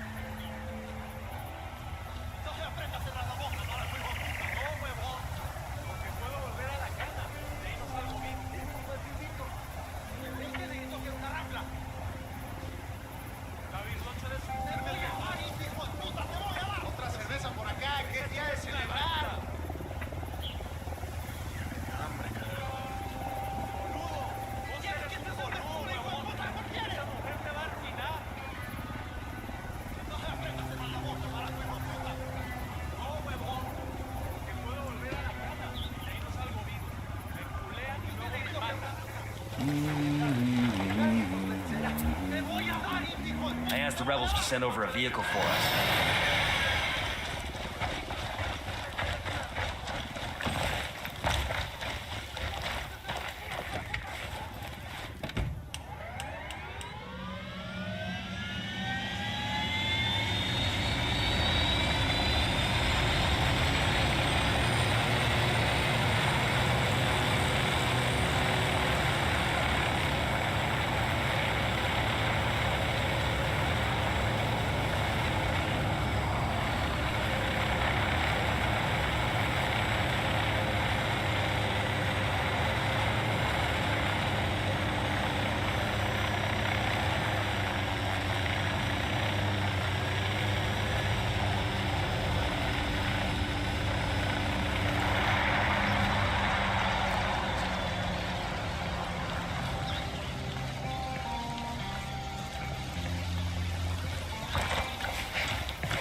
They got alarms rigged up.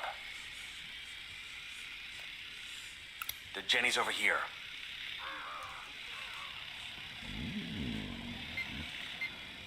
Jenny, those cell doors must be unlocked. Let's talk to one of these prisoners. See what we can find out about the disappearances. Acaba de tronar algo. Abusados todos, cúbranse.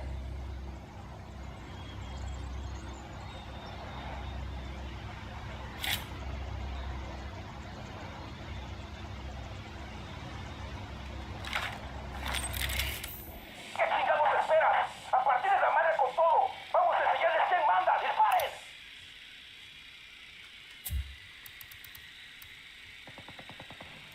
I copy, amigo. A fire team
Paprika. Paprika.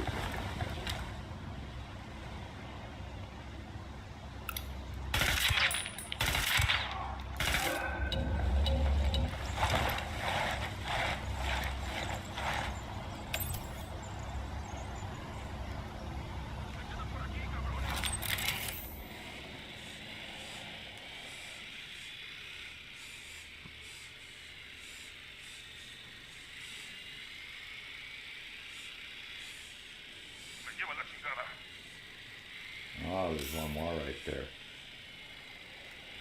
I don't know who the fuck is that.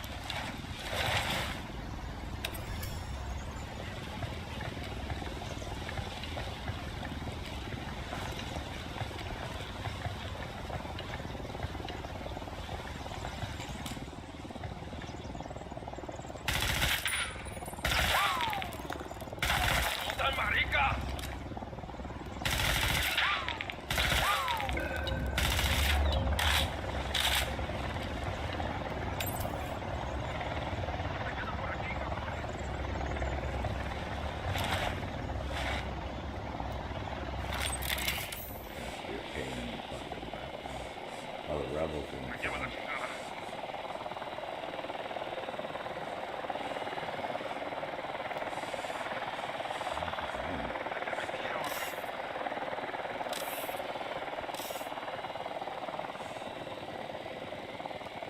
A todas las unidades, comiencen el ataque. No, no fucking commence a fucking attack it. Se quedan por aquí, cabrones.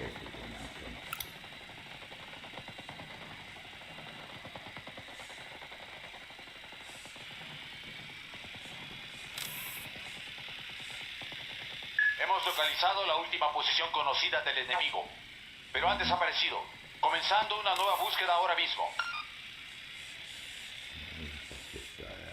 ¡No se escondan, marica!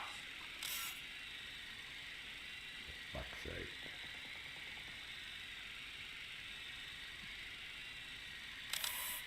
It has to be one. ¿Listos o no?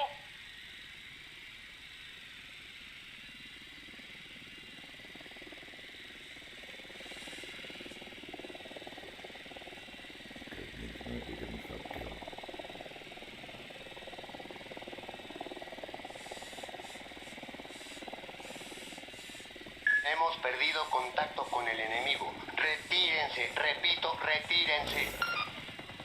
There you go. Nice house. Cool.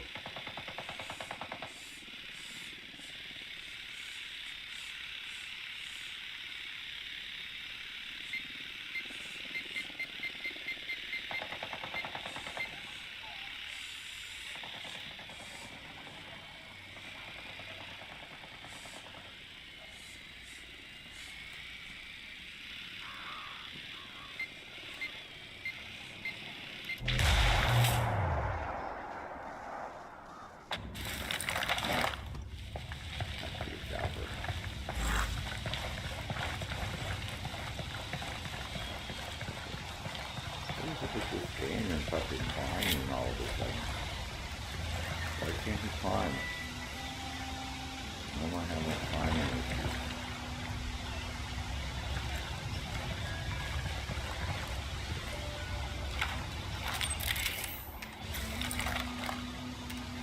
Now, why is he having a climbing issue climbing up here all of a sudden? God damn it, I'm fucking stuck. Why am I having this weird issue in this fucking game of time, you know? That I never had before. For fuck's sake, man.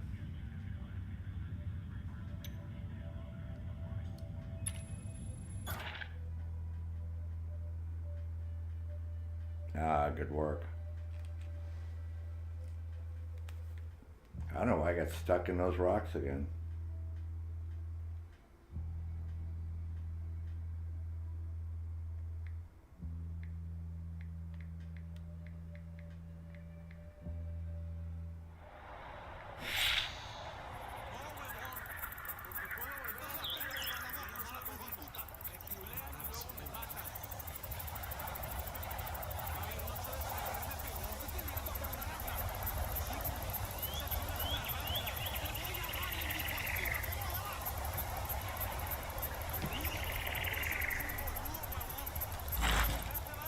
shit, man.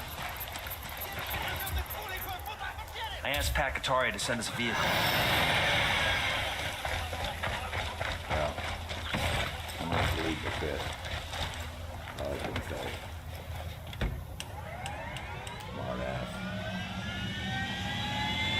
Wait till I get you in Discord.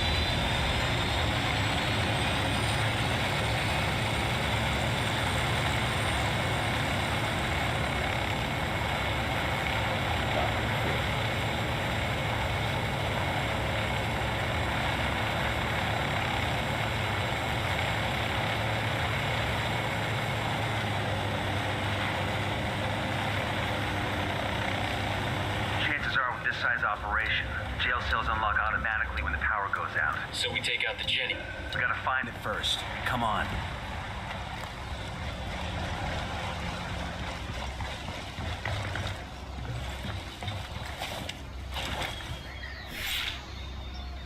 Well, it shouldn't have reset.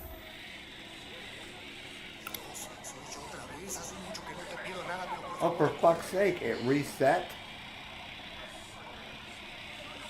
Holy shit balls. I got eyes on a generator. Yeah, it reset. You know why? Because I flew, I should have, well. Damn, those cell doors must be unlocked. Let's talk to one of these prisoners. See what we can find out about the disappearances. I just have to stay here undercover and they won't know I'm here. Pensé que no eres balas, carajo.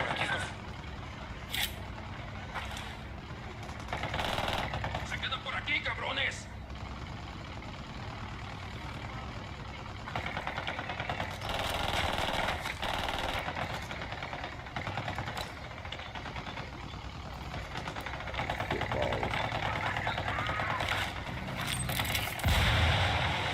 No, that's no biggie.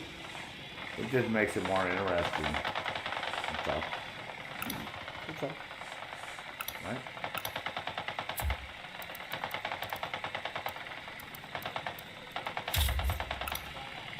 On diversion, and I can knock out the cameras too. They're still active. I don't think they are. Nope, they're all out in the energy.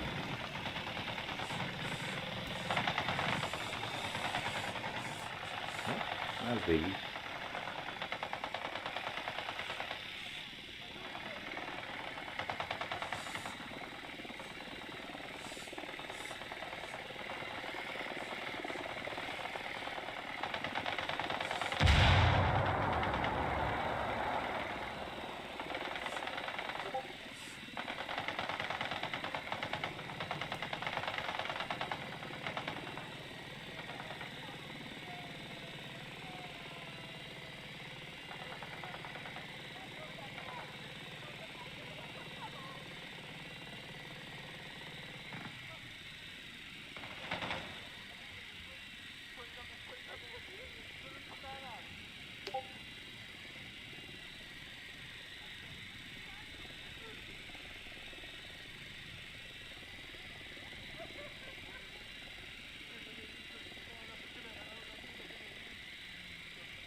All right.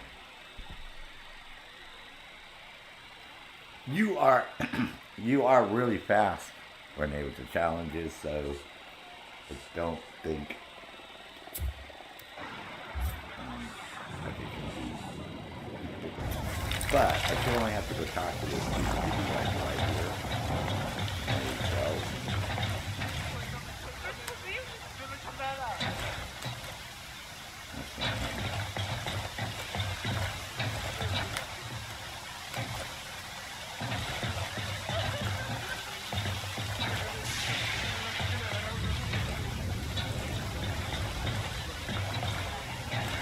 Should be right here.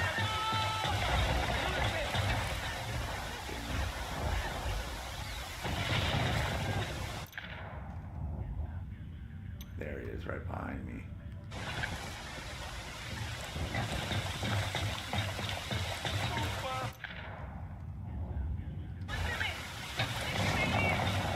I really love it.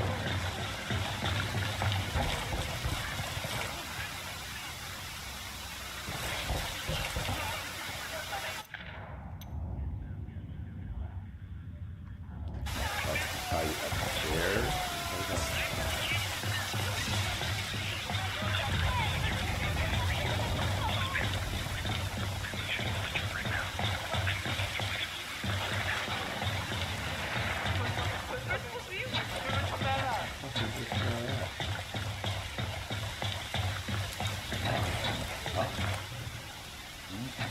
He's right here.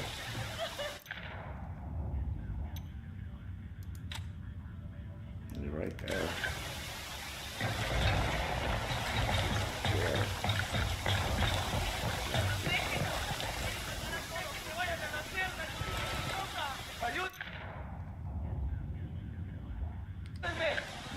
He's over here.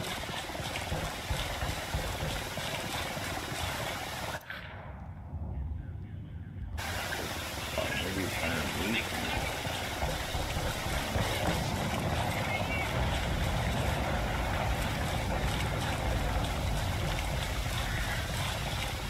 As we went downstairs.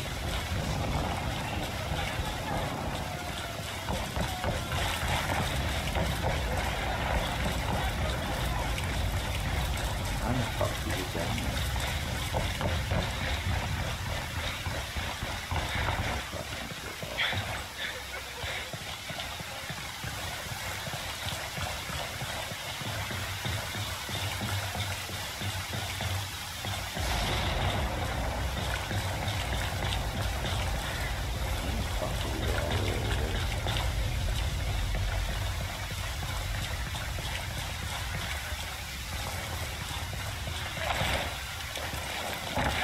Yeah, you can't climb over that little fucking rock, but you can jump all the way fucking down there.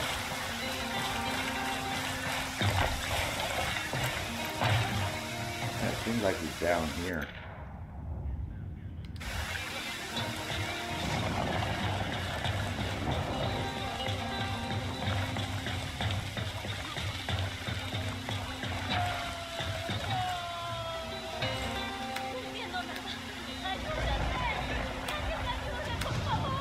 Hey, I need your help with something. There you We've go. been trying to figure out Found what him. happens to the people who disappear in San Mateo.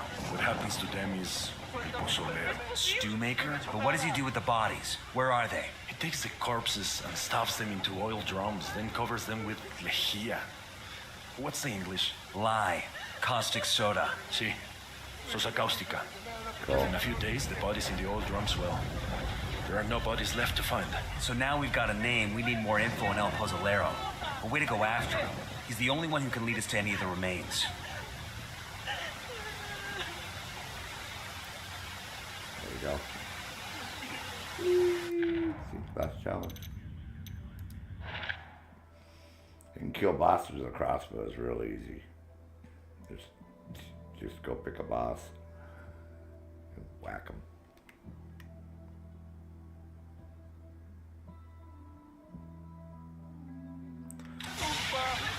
Well, he's normally up above in the other one, but I guess he could be in this one. I forgot. He could be in this one. So, I know he's always in cell. I think it's the one that has this one because it has this on it. So I remember it. He's the only one that has the skull on the outside of the cell. I just on the wrong. I was in the wrong area.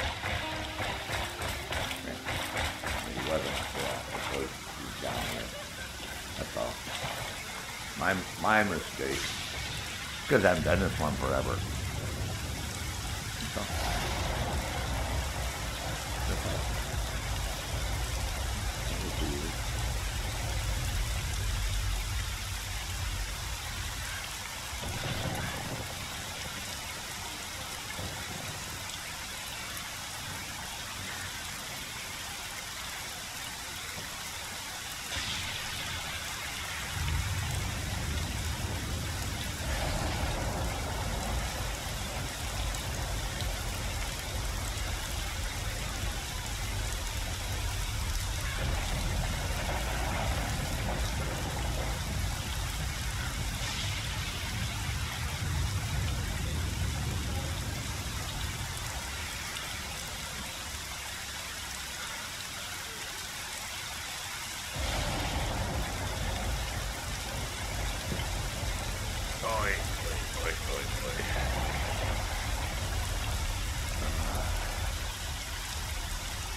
Now what I'm going to do is get all this shit done.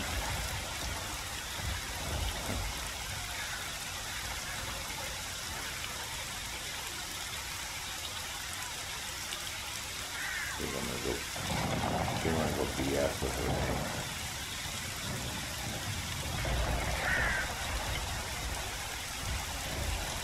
I can only bullshit so much on the stream. YouTube getting upset. So, Pop-O-Matic. OC Bodybuilder, we'll see you in the morning, bro. Do a fire update, man. See if it's burned down to Orange fucking County yet. Hopefully it hasn't. Insomniac's already in bed already.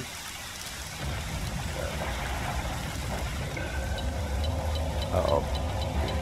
I'm getting shot at by somebody. Yep. Okay. Motherfuckers.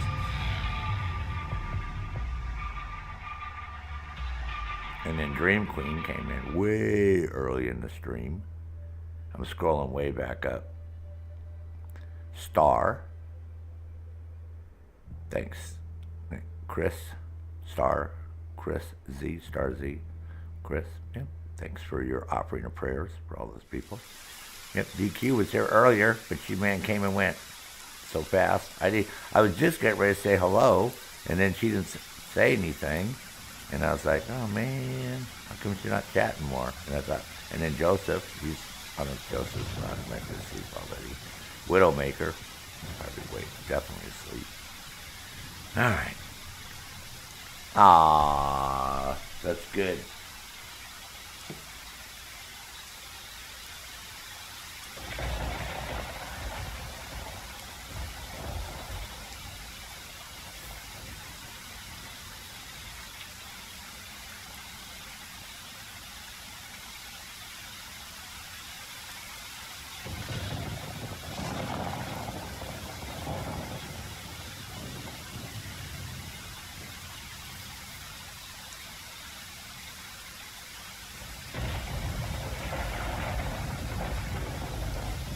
Yeah, I forgot you need your sleep too, man. You've probably been up all day.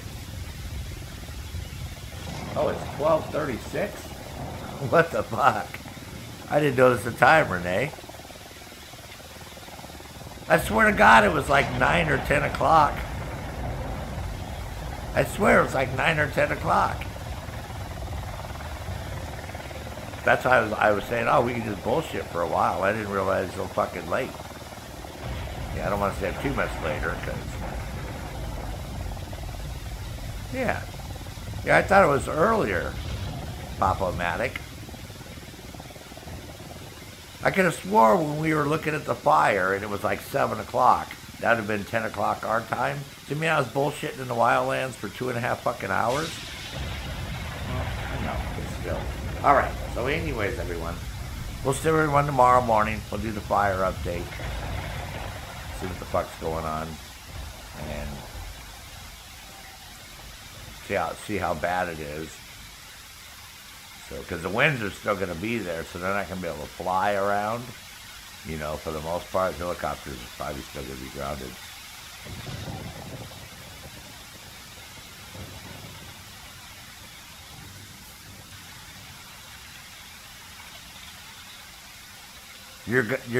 Your goddaughter thought it was like 8 o'clock too? Yeah, I'm just tripping, man. Probably because we didn't do anything. We just watched that, you know, just chilled and watched the fucking fire shit. And then we were looking at the LA time, right? Because the time on the screen said 7 o'clock. And that's, I thought, oh, maybe I'll do the challenges because I've already been streaming, you know, for 7.5 hours. Well, it was 7:30 by then because I started like 10 minutes right after they started streaming. Yeah, so no biggie, folks. All right, cool, man. So, everybody watching this after the fact, hope you enjoyed us doing the challenges. And come around tomorrow. We'll watch the fire. We'll do the challenges. Challenges roll over at 6 a.m. So, you know, depending on what's going on with the fire, we'll do the challenges in the morning, right? Because this morning we did the GTA 5 online, the black box, which is real easy to do. I mean, you can do it solo. It's like super easy to do. And I already did it on my other account, so I did it on Miss Bossy Pants this morning.